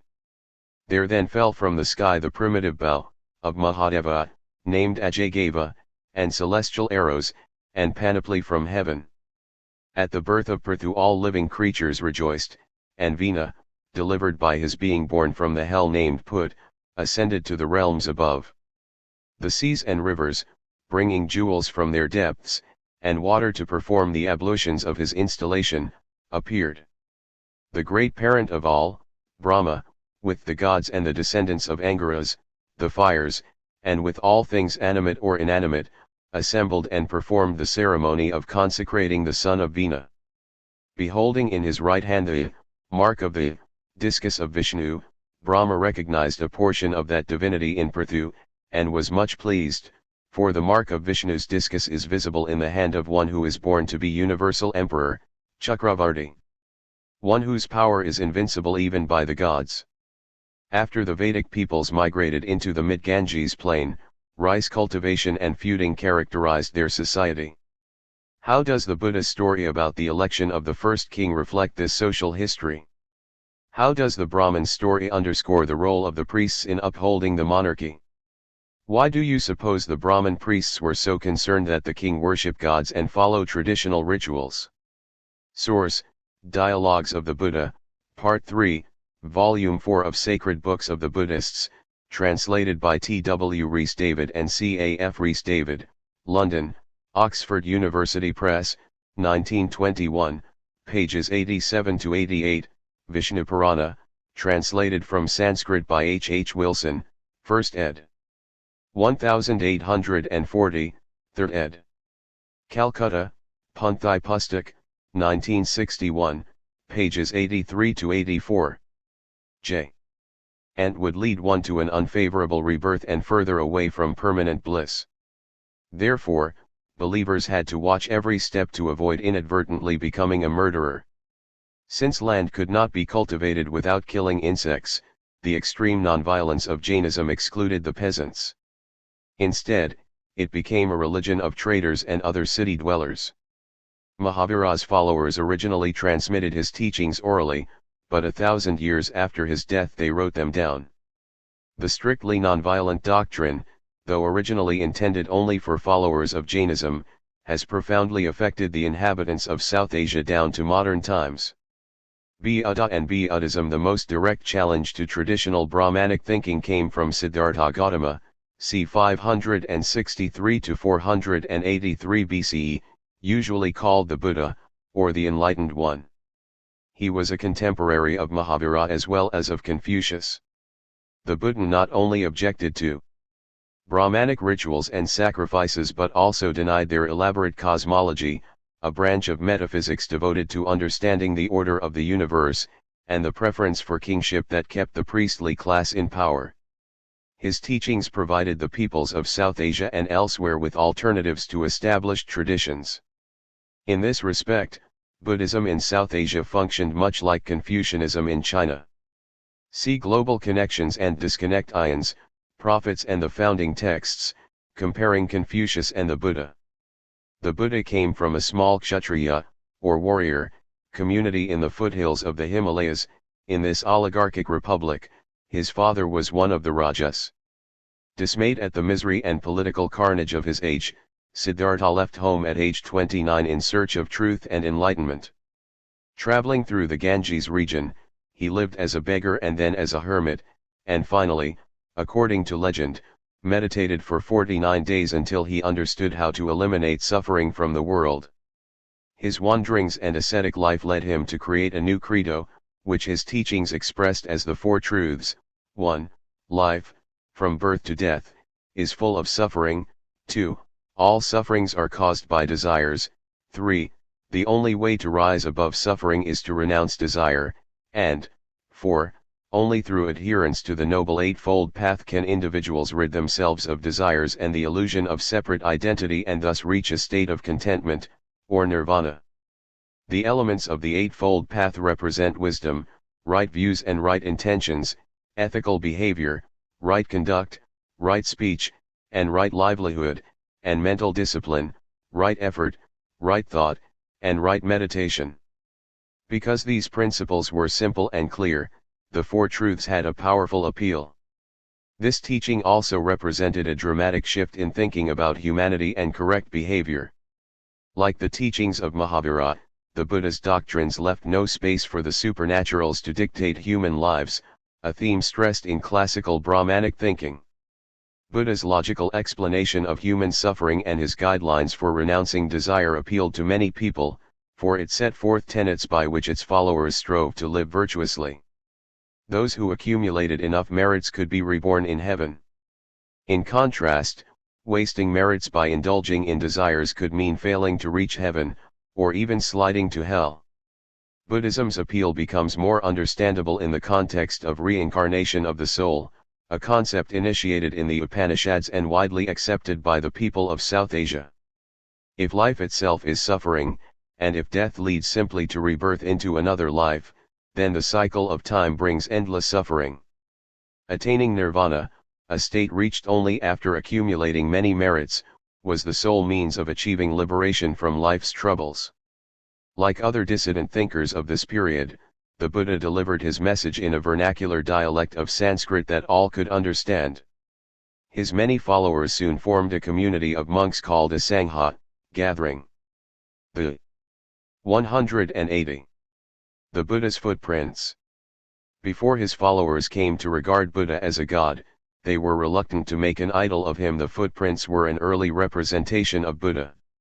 They were carved in a limestone panel in a 1st century BCE stupa in India. Confucius, 551 to 479 BCE, was one of the ancient world's great innovators. Born in China, he elaborated a code of behavior that valued individual performance of traditional rituals and governmental morality based on correct social relationships, sincerity, and justice. Seeing division and war among rival states, he wished to restore order by promoting education, moral behavior, and the performance of ritual. Over the centuries, the method and substance of his teaching, with many revisions, became the mainstream value system of imperial China. His idea of modeling the state on the patriarchal family, that is, the ruler should respect the heaven as if it were his father and protect his subjects as if they were his children, became the foundation of Chinese political theory. One could summarize his philosophy of teaching in 3 statements: I teach whoever wants to learn with no regard to his birth, the best educated men should serve the government, and those who work with their minds should rule, and those who work with their hands should be ruled. Confucius wanted people to perform the rituals bequeathed by the early Zhou and to emulate the sages who had ordered the world according to principles of civility and culture. Chinese philosophers did not always agree on how to interpret Confucius's ideas. Representing one school of Confucianists, Mencius, 372 to 289 BCE, held that while recognizing the tendency of people to be led astray by worldly appetites and ambitions, Confucius believed in the inherent goodness of human nature. To recover that innate goodness required moral training. But according to Sun Tzu, 310 to 237 BCE, Confucius saw humans as evil and lacking an innate moral sense. They therefore had to be controlled by education, ritual, and custom. Nevertheless, both Mencius and Sun Tzu embraced Confucius's dictum that people were perfectible through education and the practice of proper conduct. All Confucians, whether pessimists or optimists, viewed moral cultivation through education as the heart of the civilizing process, and they ensured that his ideas remained a vital force throughout Chinese history. The teachings of the Buddha, c. 563 to 483 BCE, like those of Confucius, had far-reaching influence. The two thinkers were roughly contemporary, and both formulated their ideas in response to social chaos and degeneration. The Buddha presented a vision of society that challenged the Brahmanic order. Buddhism shaped the views of life and death and the scheme of time and space of the universe in South Asia. It also had a profound impact on peoples outside the region and even replaced Confucianism as the dominant religion in China for a few hundred years. The Buddha offered a logical approach in the form of a unified system underlying the universe, instead of invoking divine intervention, to understand the universe and social life at a time of rapid political development. He believed that the universe and individual lives go through eternal cycles of birth, death, and rebirth, and he elaborated the concept of karma, fate or action, a universal principle of cause and effect. The birth of every living being, human or animal, reflects actions taken in his or her past lives. Karma embodies the sins and merits of each individual, establishing his or her status in the current life. In turn, deeds in the current life affect that karma and thus determine suffering and happiness in the next life. Buddhist believers therefore focused on the consequences of their actions. Through their own behavior, they could attain better future lives. Confucianism and Buddhism, much like the Vedic, Brahmin, and Judaic faiths discussed in Chapter 4, emerged in times of great turmoil. All the faiths were first transmitted orally, later, adherents created a written record to spread them more widely. But Buddhism and Confucianism stand out in that they have founders whose identification with their belief systems remains their most defining characteristic, the Buddha as an enlightened one, and Confucius as a sage teacher. We will see this phenomenon again with the rise of Christianity, from the teachings of Jesus, and Islam, from the teachings of Muhammad, as we continue our discussion of universalizing religions. Global connections and disconnections. Prophets and the founding texts. Comparing Confucius and the Buddha. Throughout history, universalizing religions have been defined not just by their sacred texts but also by central figures whose lives inspired movements and long-lasting traditions. In Confucianism and Buddhism, we find key leaders who inspired the faiths that were subsequently named for them. Buddha and his followers wandered from one city to another on the Ganges plain, where they found large audiences as well as the alms needed to sustain the expanding Sangha. In fact, the Buddha's most influential patrons were urban merchants. And in struggles between oligarchs and kings, the Buddha sided with the oligarchs, reflecting his upbringing in an oligarchic republic. He inevitably aroused opposition from the Brahmans, who favored monarchical government. While the Buddha himself did not seek to erase the caste hierarchy, the Sangha provided an escape from its oppressive aspects and the prestige that it afforded the Brahmans. Although Mahavira and the Buddha did not erase the Brahmins' spiritual authority or dismantle the caste hierarchy, nevertheless they established independent enclaves that carried out religious, scholarly, and social activities based on their own doctrines. ZC Oman C. Ultures in the Americas. Although peoples living in the Americas during what we have termed the Axial Age in Eurasia and North Africa did not have immense cities, elaborate written texts, domesticated animals, and the other ingredients that underlay the radical new ideas of this era elsewhere, political and intellectual leaders among the Chavin peoples of the Andes and the Olmecs of Mesoamerica provided answers to many of the same questions that were perplexing Eurasians and North Africans. Their insights also left a profound imprint on their communities and on future generations. Of course, because we do not have the impressive documentary record that exists for Eurasian and North African written texts, our knowledge of their beliefs has to be based primarily on archaeological remains. These, however, provide clues to the cultural systems that these communities embraced. THECHAVININTHEANDES. In a world of extreme localization and diversity, the steep mountainsides and deep fertile valleys of the Andes Mountains became the home of a distinctive people called the Chavin. In what is now northern Peru, farmers and pastoralists began to share a common belief system around 1400 BCE. How did cultural integration occur in the Andes and Mesoamerica in the absence of political unity? With time, their artistic influence and spiritual principles touched a broad expanse of Andean folk. Like the peoples of South Asia, the Chavin were united by culture and faith more than by any political structure. The Chavin peoples literally organized their societies vertically. Communities and households spread their trading systems up the mountainsides, valley floors yielded tropical and subtropical produce, the mountains supported maize and other crops, and in the highlands, potatoes became a staple and llamas produced wool and dung, as fertilizer and fuel, and, eventually, served as beasts of burden. Llamas could not transport humans, however, so the Chavin migratory and political reach remained limited. No empire would emerge in the Andes for another millennium. The ecological diversity of the Chavin societies enabled them to find all necessities close at hand, but they did undertake some long-distance trade mainly in dyes and precious stones, such as obsidian. By 900 BCE, the Chavin were erecting elaborate stone carvings, using advanced techniques to weave fine cotton textiles, and making gold, silver, and copper metal goods. Scholars have found evidence that by 400 BCE trade in painted textiles, ceramics, and gold objects spanned the Pacific coast, the Andean highlands, and the watershed eastward to the tropical rainforests of the Amazon basin. However, these networks were not extensive and only conveyed light precious goods.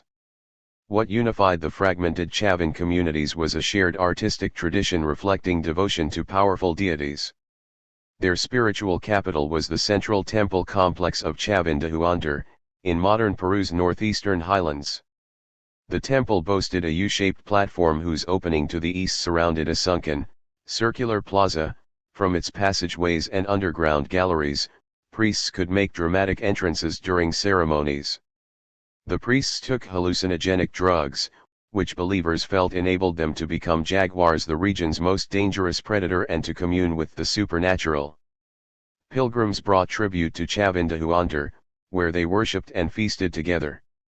The Chavin drew on influences from as far away as the Amazon and the Pacific coast as they created devotional cults that revered wild animals as representatives of spiritual forces. Carved stone jaguars, serpents, and hawks, bearing their large fangs and claws to remind believers of nature's powers, dominated the spiritual landscape.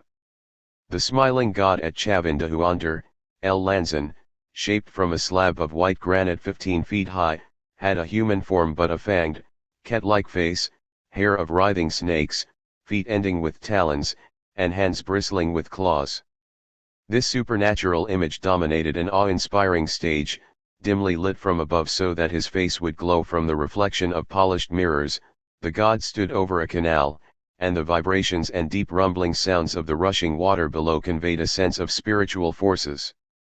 Though they borrowed from 182 neighbors and refined existing sculptural techniques, the Chavin created the first great art style of the Andes. Their cult gave way around 400 BCE to local cultural heirs, but some elements of it survived in successor religions adopted by stronger states to the south. THIRD-WORLDISM in Mesoamerica. Further to the north, in Mesoamerica, the first complex society emerged around 1500 BCE between the highland plateaus of central Mexico and the Gulf Coast around modern-day Veracruz. See Map 5-4. The Olmecs are an example of a first-generation community that created new political and economic institutions while contemplating profound questions about the nature of humanity and the world beyond. Mesoamerican cultures sprang up from local village roots. The region's peoples formed a loose confederation of villages scattered from the coast to the highlands, mainly nestling in river valleys and along the shores of swampy lakes. Their residents traded with one another, shared a common language, and worshipped the same gods. These were the Olmecs, a name meaning inhabitants in the land of rubber, one of their staples. Around 1500 BCE, the residents of hundreds of hamlets began to develop a single culture and to spread their beliefs, artistic achievements, and social structure far beyond their heartland. At the core of Olmec culture were its decentralized villages, which housed hundreds, possibly thousands of households apiece. In these settlements, productive subsistence farmers cultivated most of the foodstuffs their communities needed, especially maize, beans, squash, and cacao, while shipping lightweight products including ceramics and precious goods, such as jade, obsidian, or quetzal feathers, used to create masks and ritual figurines, to other villages. Most of the precious objects were for religious purposes rather than everyday consumption. See Idas as S. Acred C. enters. Despite their dispersed social landscape, the Olmec peoples created shared belief systems, a single language, and a priestly class who ensured that villagers followed highly ritualized practices. Their primary cities, including San Lorenzo, La Venta, and Tres Zapotes, were not large compared to the urban centers of Afro-Eurasia, but they were religious and secular hubs. They were built around specialized buildings that featured massive earthen mounds, platforms, palaces, and capacious plazas. The rulers of San Lorenzo, for instance, constructed a city of terraces and ridges on a plateau high above the Chiquito River. Their vassals used baskets to haul more than 2.3 million cubic feet of soil to lay out the enormous central platform, 2 football fields in length, upon which palaces and workshops rose. All around the courtyards and paths were massive stone monuments, colossal heads, jaguar sculptures, and 183 common cultures in the Americas. How did cultural integration occur in the Andes and Mesoamerica in the absence of political unity? L. Lanzan. The Chavin excelled at elaborate stone carvings with complex images of their deities. This image of El Lanzan is a good example. At the center of one of the Chavin people's greatest temples is this massive gallery with a giant monument in the middle, etched with images of snakes, felines, and humans combined into one hybrid supernatural form. Observe the hands and feet with claws and the eyebrows that turn into serpents. The rendering on the right makes it easier to see the details on the actual object. Basalt thrones as well as clusters of large wooden busts. These vast sculpture gardens depicted the human rulers and deities to whom the Olmecs paid homage and offered sacrifice. Artificial lagoons and channels crisscrossed the precinct. Beneath these mounds archaeologists have found axes, knives of sharpened obsidian, other tools, and simple yet breathtaking figurines made most often of jade, buried as tokens for those who dwelled in the supernatural world. San Lorenzo was not a capital city with rulers and laws that controlled territorial domains. Rather, it was a devotional center whose monumental architecture and art had widespread influence reaching as far as the Olmec hinterlands. Paying homage to their gods and rulers was part of the Olmecs' daily life. While devotional activity occurred on lake shores, in caves, on mountain tops, and in other natural settings. It occurred above all in the primary cities. In La Venta, huge pits, one was 13 feet deep and 75 feet wide, contained massive offerings of hundreds of tons of serpentine carved blocks. Olmec art speaks to the powerful influence of devotion on creativity. See primary source, Olmec art as ideology. Many images featured representations of natural and supernatural entities, not just snakes, jaguars, and crocodiles, but also certain humans called shamans, whose powers supposedly enabled them to commune with the supernatural and to transform themselves wholly or partly into beasts, also evident in images at Chavin sites. A common figurine is the war-jaguar, a being that was part man, part animal. Shamans representing jaguars invoked the 184. Olmec ideology emphasized ties among the natural, supernatural, and human worlds. It also sought to influence and possibly convert the Olmec's neighbors. Known primarily for their monumental architecture and artwork, Olmec crafts workers also made portable objects and miniature figures that unified their belief systems and could be transported over long distances to expand the spiritual frontier of Olmec belief throughout Mesoamerica. One of the most famous surviving portable spiritual icons, called Young Lord, combines many of the basic elements of Olmec belief into a single, beautiful jade figurine. Standing about 2 feet tall, Young Lord was a diplomatic artifact, intended to spread the influence of a complex belief system far and wide. His pose is rigid and tall, like that of a ruler who serves as the turning point to join earthly and supernatural worlds. Holding 2 scepters against his chest, and himself carved in the form of a scepter, he conveys power and influence. A scepter is a staff or baton signifying authority. Young Lord is fierce. The delicate incisions around his body represent ceremonial practices, rituals that he oversees and that enable him to exercise shamanic powers over believers. His face, for instance, wears a mask that evokes classic Olmec shamanic images, a snarling mouth like a jaguar's, and a nose like an eagle's beak. The mask and its carvings suggest that this lord is capable of transforming into a jaguar or a bird of prey to conduct sacrificial rites. Extensive incisions all over his body reinforce this point. The incisions or scars emphasize bloodletting and human sacrifice, and they underscore the importance of the scepters, which can be used to draw blood. These sacrifices were intended to please the forces of the supernatural world, which would reward believers with rain. In fact, images of ritual performers and victims cover Young Lord's arms and hands. Adorning his legs are figures of serpent-like creatures, monsters with gaping jaws, fangs, and forked tongues.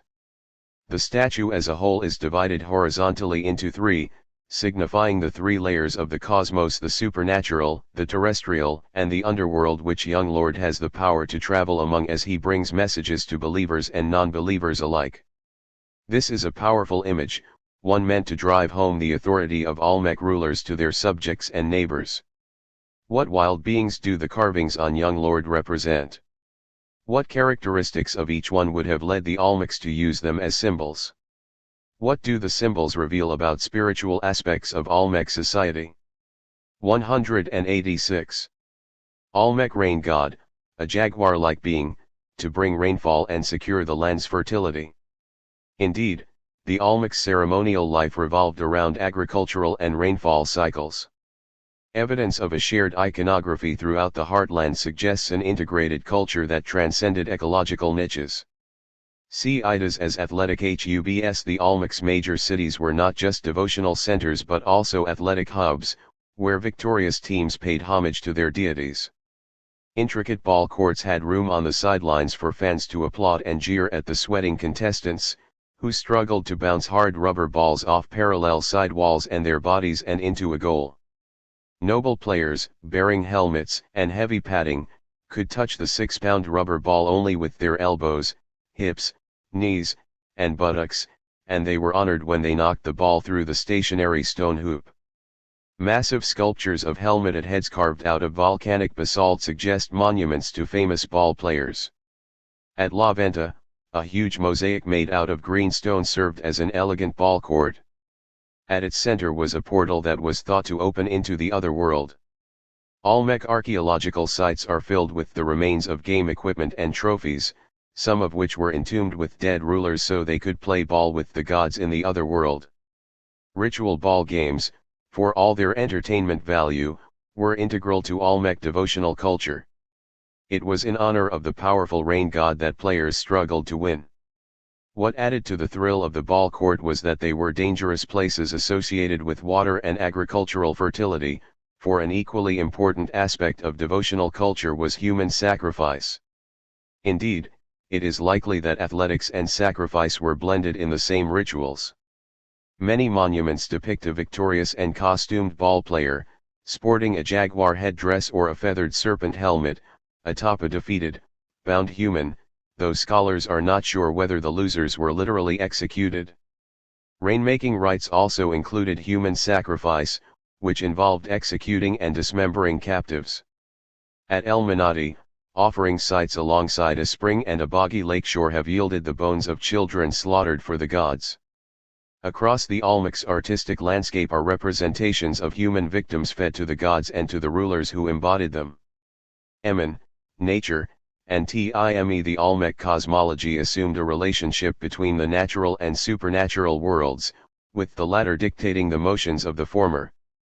Olmec culture was saturated with belief in the power of supernatural forces and with tales of shamans controlling the supernatural.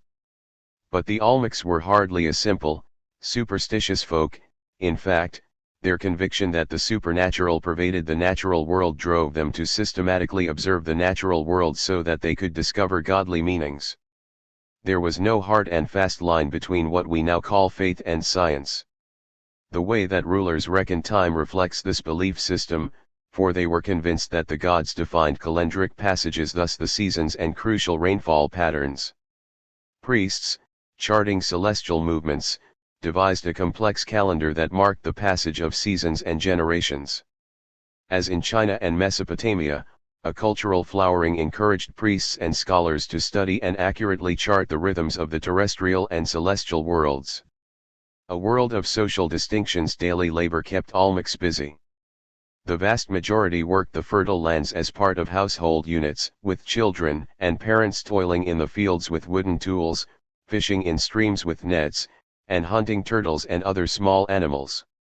Most Olmecs had to juggle the needs of their immediate families, their village neighbors, and the taxes imposed by rulers. Unlike many decentralized agrarian cultures that were simple and egalitarian, the Olmecs developed an elaborate cultural system marked by many tiers of social rankings. The priestly class, raised and trained in the palaces at La Venta, San Lorenzo, and Tres Zapotes, directed the exchanges of Olmec head. At La Venta, in Tabasco State in Mexico, 4 colossal heads rest on the ground, remnants of a field of monumental figures that once ornamented this Olmec site. 9 feet high and weighing up to 20 tons, the heads are the source of much speculation. Carved from single boulders, they are thought to be portraits of great kings or legendary ball players. Each head bears distinctive elements in homage to its subject. Sacred ritual objects among farming communities. Because these exchanges involved immense resources, the wealthy ruling families had to be involved in association that buttressed their claim to be the descendants of divine ancestors. At the same time, by controlling trade in precious secular goods, they added to their fortunes. As ruling families blurred the line between the everyday and the religious, they legitimized their power and gained access to vast resources. Alongside the priestly elite, a secular one emerged composed of chieftains who supervised agrarian transactions, oversaw artisans, and accepted villagers' tribute. They set up workshops, managed by foremen, where crafts workers created pots, painted, sculpted, and wove. Some of their work featured stones and gems imported from surrounding villages. The highest-ranking chieftains commanded villages scattered over the approximate area of a territorial state, such as current-day Veracruz in Mexico. The combination of an integrated culture and a complex social structure gave the Olmecs a degree of cohesion unprecedented in the Americas. Ultimately their influence radiated well beyond their heartland through trade. As the Olmec's arts expanded, so did their demand for imported obsidian and jade, seashells, plumes, and other precious goods. The Olmecs themselves exported rubber, made by combining different latexes from trees and vines into a tough but pliable material just right for a playing ball, cacao, pottery, ceramics, figurines, jaguar pelts, and crocodile skins all throughout Mesoamerica. Importing and exporting were probably in the hands of a merchant class, about which scholars know little. The Olmecs also conveyed their belief system to neighbors, if not to convert them, at least to influence them and reinforce a sense of superiority. Without an urge to conquer or colonize, the Olmecs nonetheless shaped the social development of much of Mesoamerica. THLOSS of C enters the breakdown of the Olmec culture is shrouded in mystery. The decline was abrupt in some centers and drawn out in others. At La Venta, the altars and massive basalt heads were defaced and buried, indicating a dramatic shift. Yet there is little evidence of a spasm of war, a peasant uprising, a population shift, or conflict within the ruling classes. Indeed, in many parts of the heartland, the religious centers that had been the hubs of the Olmec world were abandoned but not destroyed. Much of the Olmec hinterland remained heavily populated and highly productive. Apparently the machinery for drawing resources into Olmec capitals eventually failed. As the bonds between rulers and subjects weakened, so did the exchange of ritual objects that had enlivened the Olmec centers and made them magnets for obedience and piety. Olmec hierarchies then collapsed. Without a sacred elite to transmit the belief system, it too faded.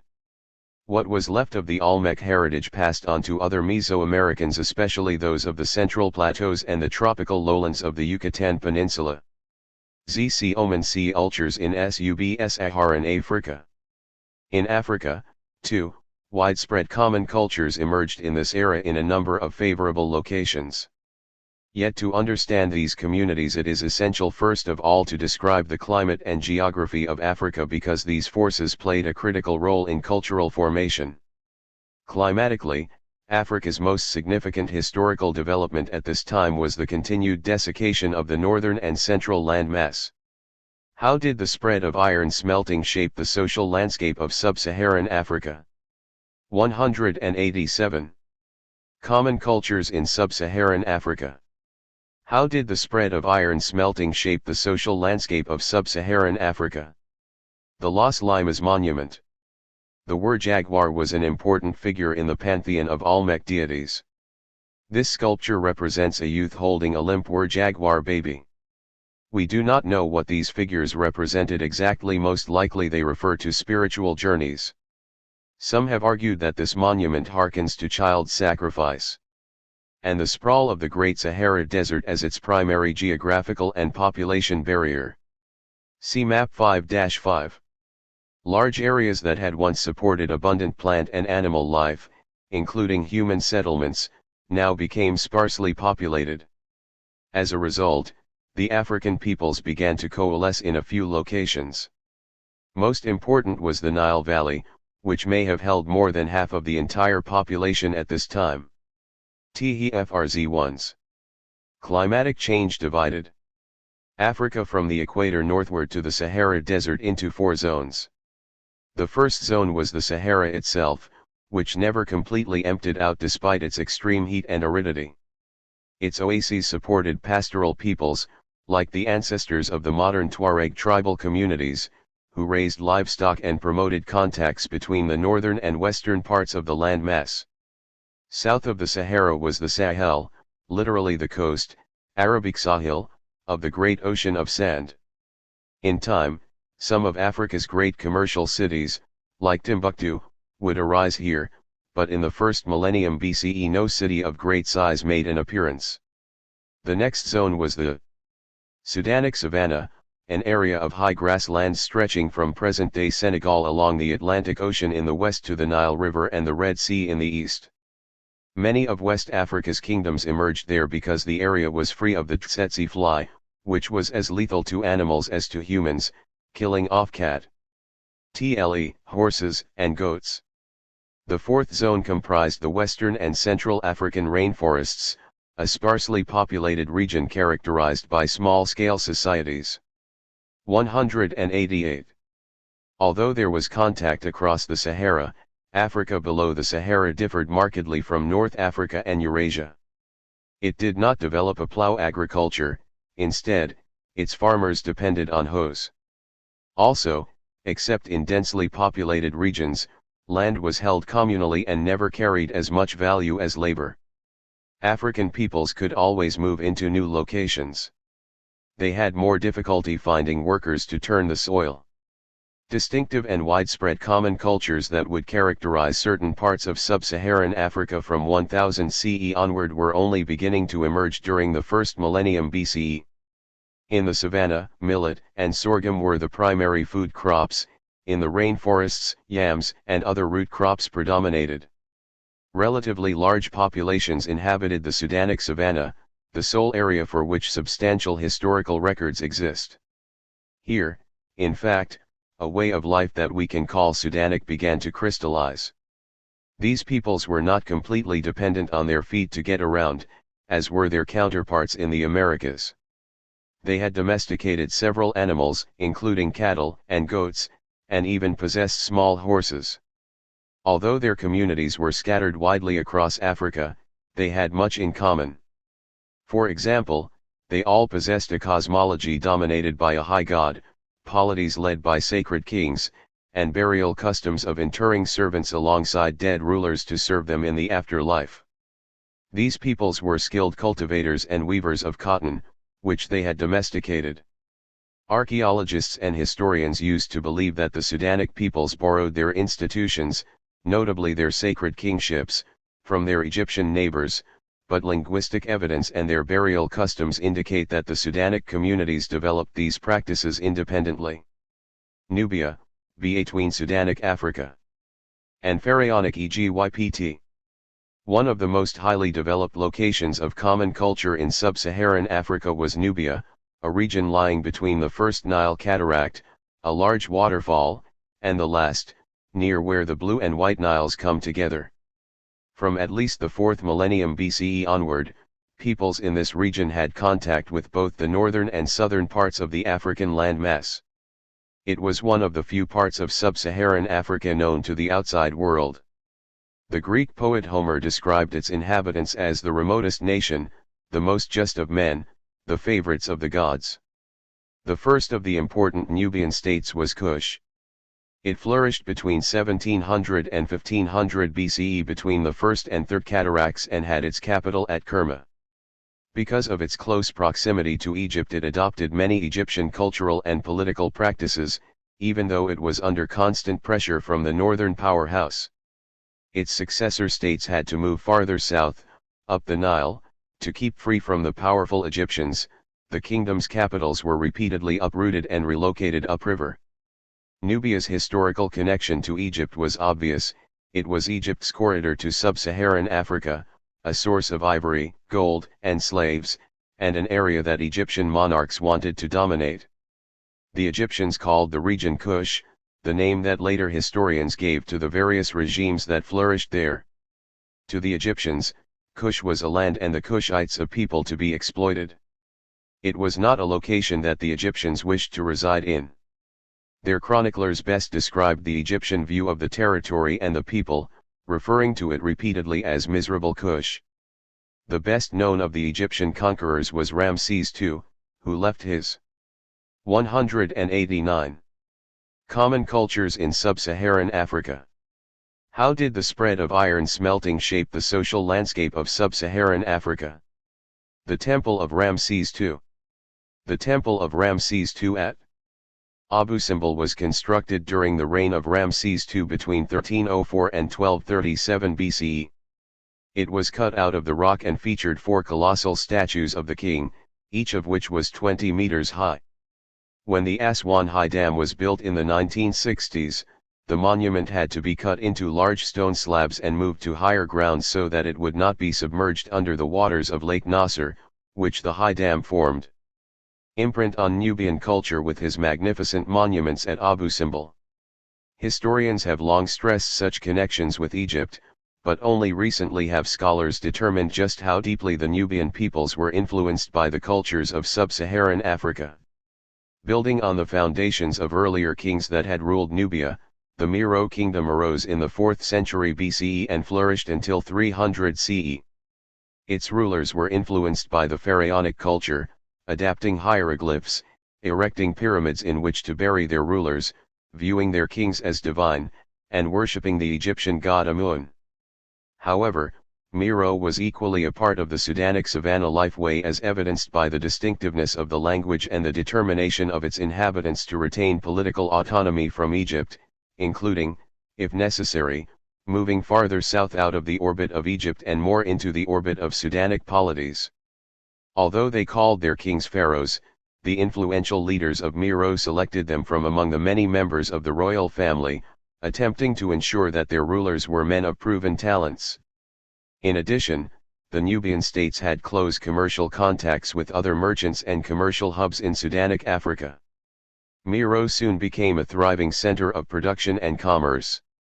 Its residents were especially skilled in iron smelting and the manufacture of textiles, and their products circulated widely throughout Africa. The capital city itself covered a square mile. At its center was a royal complex surrounded by a wall 300 yards long and half again as wide.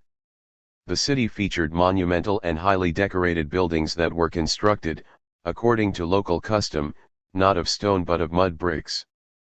West African kingdoms. Meroe was not the only sacred kingship in the Sudanic savanna lands. Similar polities thrived in West Africa, among peoples living in the Senegal River basin and among the Mande peoples living inland around the western branch of the Niger River.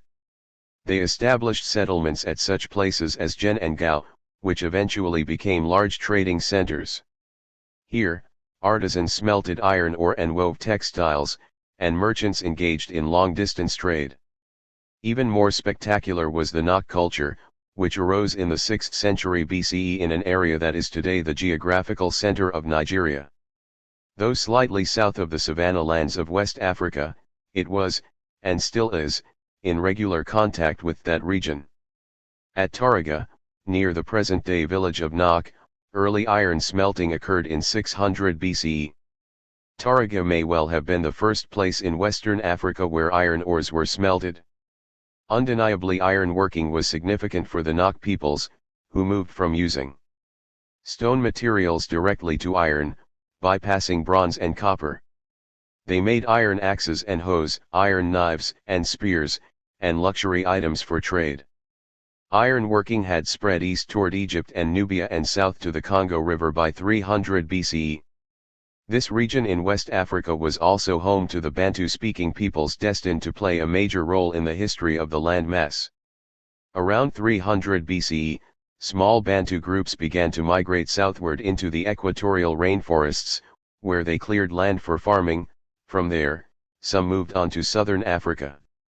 See Chapter 8 for a discussion of the Bantu peoples. Nok has achieved its historical fame not for its iron smelting prowess but for its magnificent terracotta figurines, discovered in the 1940s in the tin mining region of central Nigeria. These naturalistic figures, whose features bear a striking resemblance to those of the region's modern inhabitants, date to at least 500 BCE. They were altarpieces for a cult associated with the land's fertility. Placed next to new lands that were coming into cultivation, they were believed to bless the soil and enhance its productivity.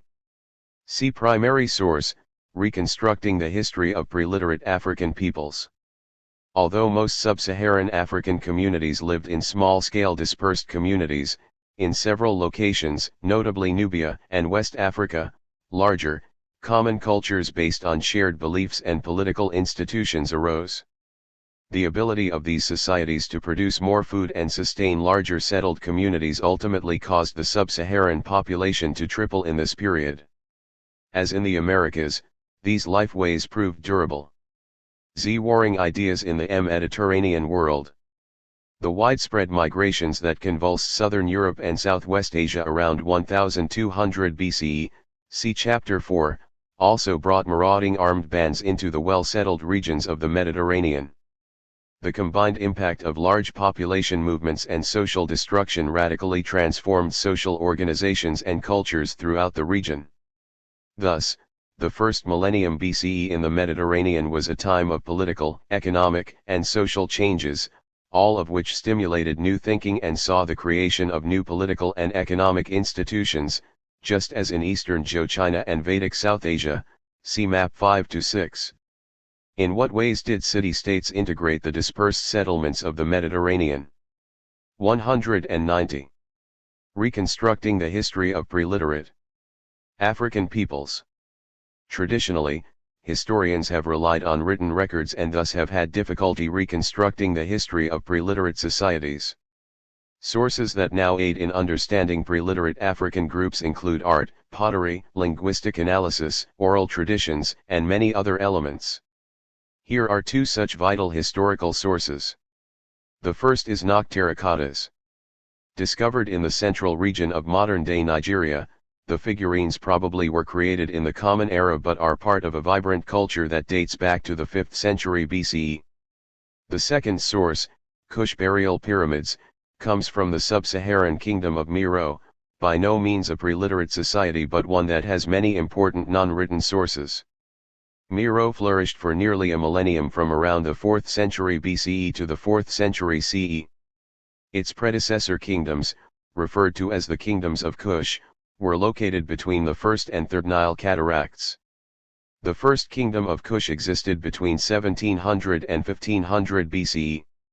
A second powerful Kushitic state arose around 1000 BCE, and its most dynamic dynasty even overpowered Egypt, creating Egypt's Black Pharaohs dynasty, Egypt's 25th dynasty. Later, when Egyptian power was again ascendant, the peoples of Nubia moved even farther south to establish the kingdom of Meroe. Although Meroe continued to be deeply influenced by the culture and political forms of Egypt, its peoples spoke a different language from the Egyptians, a Nilo-Saharan language. Nubia's close contact with Egypt led to profound and obvious influences. For example, the use of the term pharaoh to refer to the king, borrowed religious beliefs, and the use of hieroglyphs. Like the Egyptians, the Cushitic and Meroitic peoples buried their kings in pyramids and wrote texts on the walls of these burial chambers about what constituted an orderly and good life. The Meroitic peoples had a powerful priestly class, like the ancient Egyptians, but they retreated up the Nile to be independent of Egyptian rule. Scholars with the same archaeological and linguistic training as students of ancient Egypt, known as Egyptologists, have studied the Nubian cultures, but their studies have taken place more recently than those of ancient Egypt and have not yet yielded as much information. How do the Noctericottas help scholars understand the very ancient culture of West Africa? Do they provide insight into the artistic abilities of the people living in this region? What can they tell us about how people dressed and how they looked? Can you see the Egyptian influence in the photograph of the Kush burial pyramids? Primary source. Burial pyramids at the royal necropolis of the ancient kingdom of Kush. New thinking and new societies at the margins. The violent upheavals that tore through the borderland areas of the northern Levant, the coastal lands of Anatolia, the islands of the Aegean and Mediterranean seas, and mainland Greece freed these peoples from the domination of Assyria and Persia. More on their own than ever before, these borderland communities could explore new cultural ideas and create new social and political organization. Thus, around 1000 BCE, these peoples, second-generation societies, or hybrids that mixed the old and the new, devised new ways of organizing their societies. Sea-born peoples from around the Mediterranean Sea basin: Phoenicians, Greeks, Cretans, Cypriots, Lydians, Etruscans, and many others carried not just trade goods but also ideas about the virtues of self-sufficient cities whose inhabitants shared power more widely, even more democratically, than before. Inventions that proved valuable in one place, such as the use of money and the alphabet, spread rapidly. The result was an unprecedented degree of intercommunication among the region's diverse communities. Increased knowledge and refinements in maritime technology were crucial during this period. In the 9th and 8th centuries BCE, improved design and construction of ships, better deployment of sail and rowing technology, and greater knowledge of winds, currents, and shorelines enabled sailing peoples to transform the seaborne world of the Mediterranean. A new world of city-stat es. New ways of thinking about the world burst forth in the 9th and 8th centuries BCE, as order returned to the eastern Mediterranean and the population rebounded. The peoples who were clustered in more concentrated settlements at this time did not revive the old palace and temple organizations of the Mycenaeans and Minoans, see chapter 3, however. Instead, they created something quite novel, city-states that, unlike those of earlier Mesopotamia, were governed not by semi-divine monarchs but by their citizens. They also unleashed powerful waves of cultural innovation and economic activity. Self-government and democracy. The self-governing city-state was a new political form that profoundly influenced the Mediterranean region. First found among the Phoenicians, see chapter 4, and in their settlements such as Carthage, but ultimately associated with the Greeks, these new urban communities had multiplied throughout the Mediterranean by the 6th century BCE. The new urban entity was known by the Phoenicians as a cart, the Greeks as a polis, and the Romans as a civitas. Unlike the great urban centers in the Southwest Asian empires, the new city-states were not organized by an elite class of scribes or run by directives from high priests and monarchs. The new principles of rulership were revolutionary.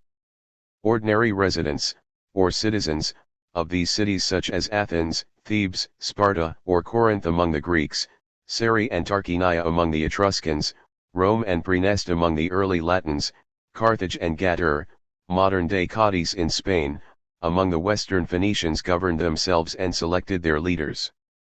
Their self-government took various forms. One kind was ruled by a popularly approved political head of the city, whom the Greeks called a tyrannes, tyrant. Another was ruled by a small number of wealthy and powerful citizens, the oligoi, meaning the few in Greek, hence oligarchs and oligarchies. The most inclusive type of government involved all free adult males in a city in Greek, a demokratia, democracy. The wealthiest landowners often formed the power elite, but farmers, craft workers, shopkeepers, merchants, soldiers, and traders were the backbone of the citizenry. They ran the city's affairs, set priorities for development, and decided when to go to war.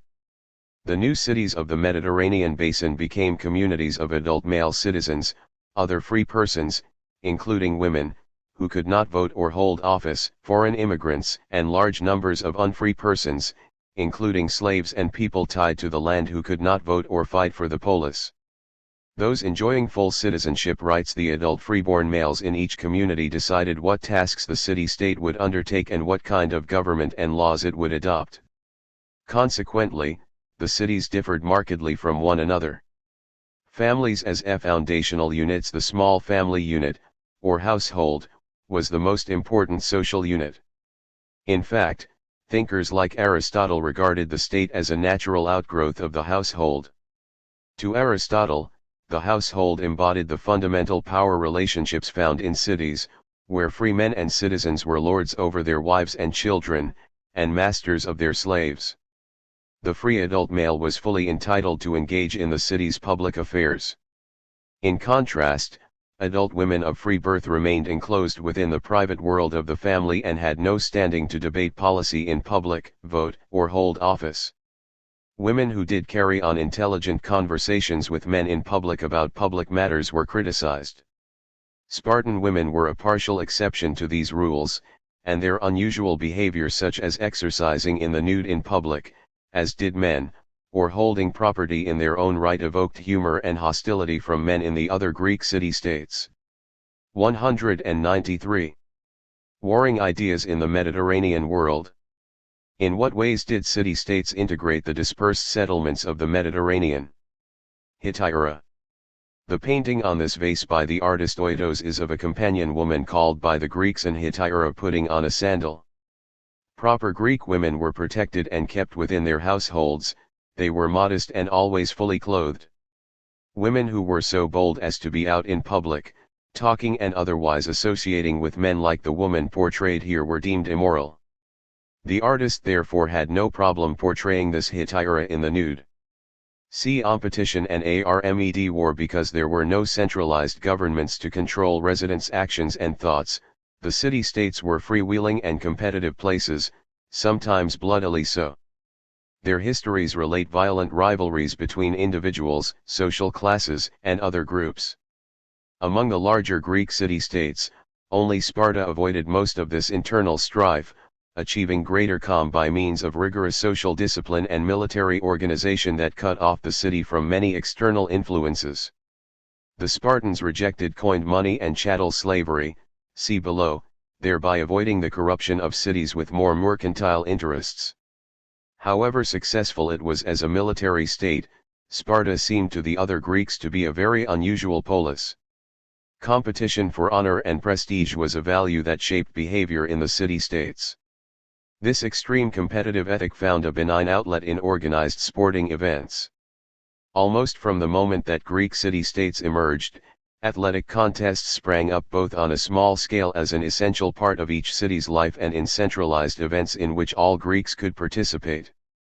The greatest competitions were the Olympic Games, which began in 776 BCE at Olympia in southern Greece. The competitive spirit among communities took the destructive form of armed conflicts over borderlands, trade, valuable resources, religious shrines, and prestige. Wars of one sort or another were characteristic of city-state relations, as they were among states in eastern China and Vedic South Asia during the same period. The incessant battles fueled new developments in military equipment, such as the heavy armor that gave its name to the hoplites, or infantrymen, and in tactics, such as the standard block-like configuration, which the Greeks called a phalanx, in which the regular rank and file fought.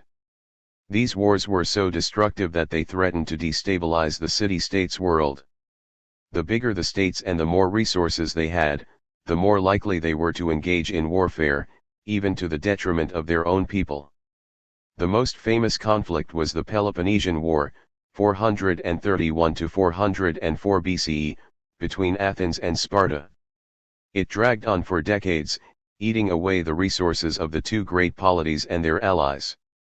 The story of the Peloponnesian War as told by the great historian Thucydides became a paradigm, an outstanding example, for the sheer destructiveness of these endless intercity conflicts. To protect itself against Spartan attacks, at the beginning of the war Athens barricaded its citizens within the city's walls.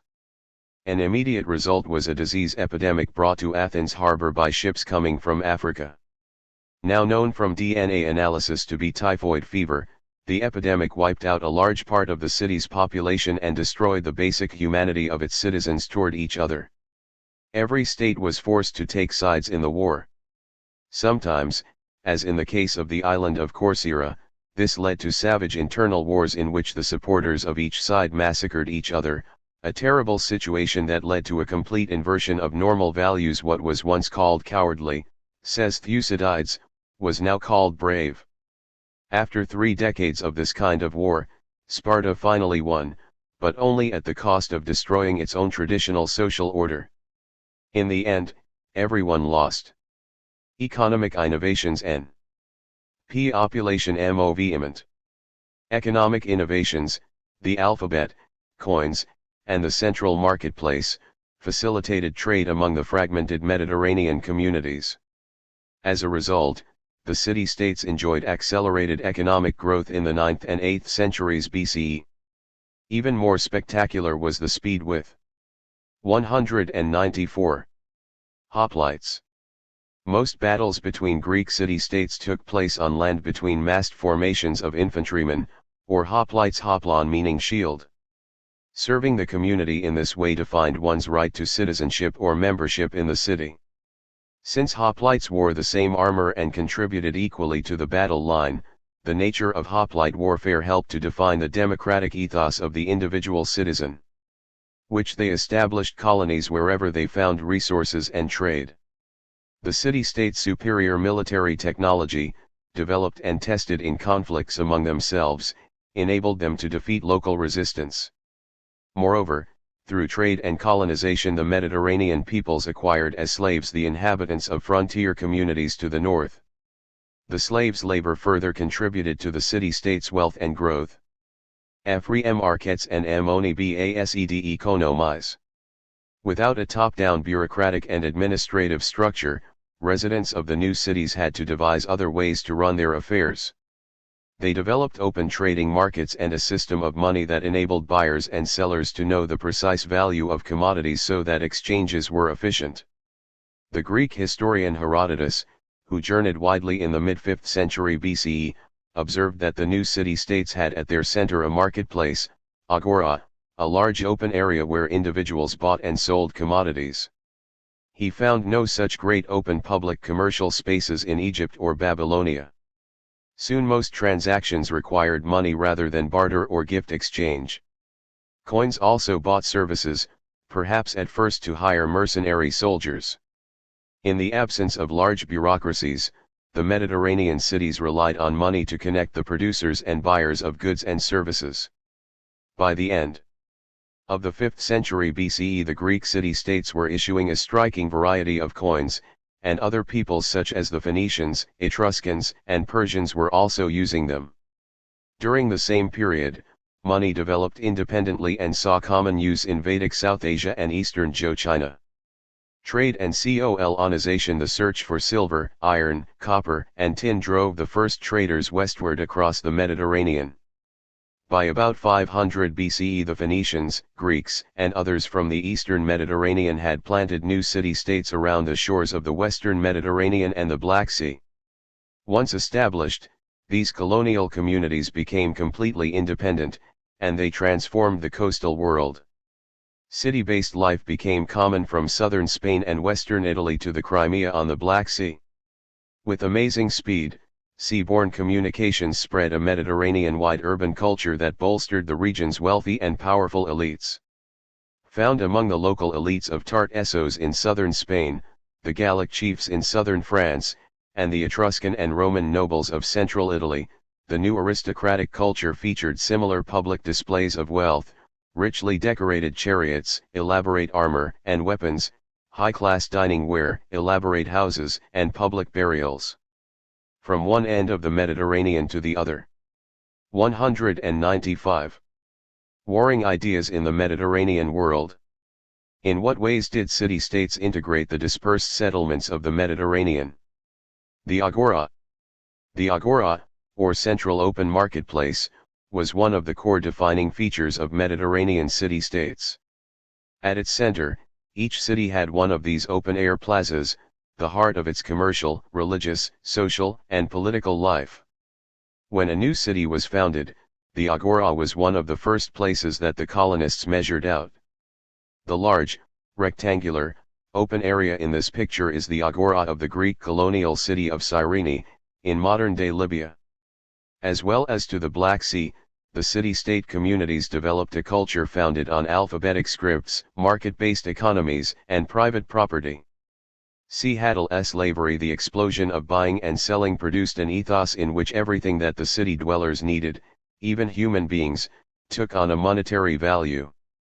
Treating men, women, and children as objects of commerce, to be bought and sold in markets, created something novel, a new form of slavery called chattel slavery. This commercial slavery spread quickly. Where dangerous and exhausting tasks such as mining required extra labor, the freeborn citizens purchased slave laborers. In Athens, the largest and most economically powerful Greek city-state, slaves may have constituted up to a quarter of the population. They were essential to every one of the new city-states, providing manual and technical labor of all kinds and producing the agricultural surpluses that supported the urban population. The seaborne communication networks enhanced the slave trade. Supply lines furnished human chattels for the next 2,000 years, especially from lands around the Black Sea. This trade in humans was one of the most profitable businesses of the entire Mediterranean region. Encounters with frontier sea communities, the forces that transformed the Mediterranean region's mosaic of urban communities and surrounding rural areas, also affected those in northern and central Europe. Whether they wished it or not, diverse tribes and ethnic groups, such as the Celts and Germans in Western Europe and the Scythians to the north of the Black Sea, who were living in nomadic bands. Isolated settlements and small villages became integrated into the expanding cities' networks of violence, conquest, and trade. Increasingly drawn to the city-states' manufactured goods, money, wine, ornate clothing, weapons, these tribal peoples became an armed threat to the region's core societies. Seeking to acquire the desired commodities through force rather than trade, frontier peoples convulsed the settled urban societies in wave-like incursions between 2200 and 2000 BCE, 1200 and 1000 BCE, and 400 and 200 BCE. Called barbarians, the Greeks' mocking name for foreigners unable to speak their language, the invaders actually were not much different from the Phoenicians or Greeks, who themselves had sought new homes and a better future by migrating. In colonizing the Mediterranean, they too had dispossessed the original inhabitants. The Celts, Gauls, Germans, Scythians, and other northerners came to the Mediterranean first as conquerors. Later, when Mediterranean empires grew more powerful and could keep them at bay, they were imported as slaves. Regarding these outsiders as uncivilized, the Greeks and Western Phoenicians seized and colonized their lands and sold the captives as commodities in their marketplaces. New ideas. New ways of thinking about the world emerged from the competitive atmosphere that the Greek city-states fostered. Moreover, since there were very few top-down controls, as in the kingdoms of Southwest Asia, citizens had to devise methods for managing their own affairs. In the absence of monarchical or priestly rule, ideas were free to arise, circulate, and clash. Individuals argued publicly about the nature of the gods, the best state, what is good, and whether to wage war. There was no final authority to give any particular idea a final stamp of approval and force its acceptance. Naturalistic Essenes and realistic art. In this atmosphere, some daring thinkers developed novel ways of perceiving the cosmos and representing the environment. Rather than seeing everything as the handiwork of all-powerful deities, they took a naturalistic view of humans and their place in the universe. Consider their art, which idealized the natural world. Artists increasingly represented humans, objects, and landscapes not in abstract or formal ways but in natural ways, as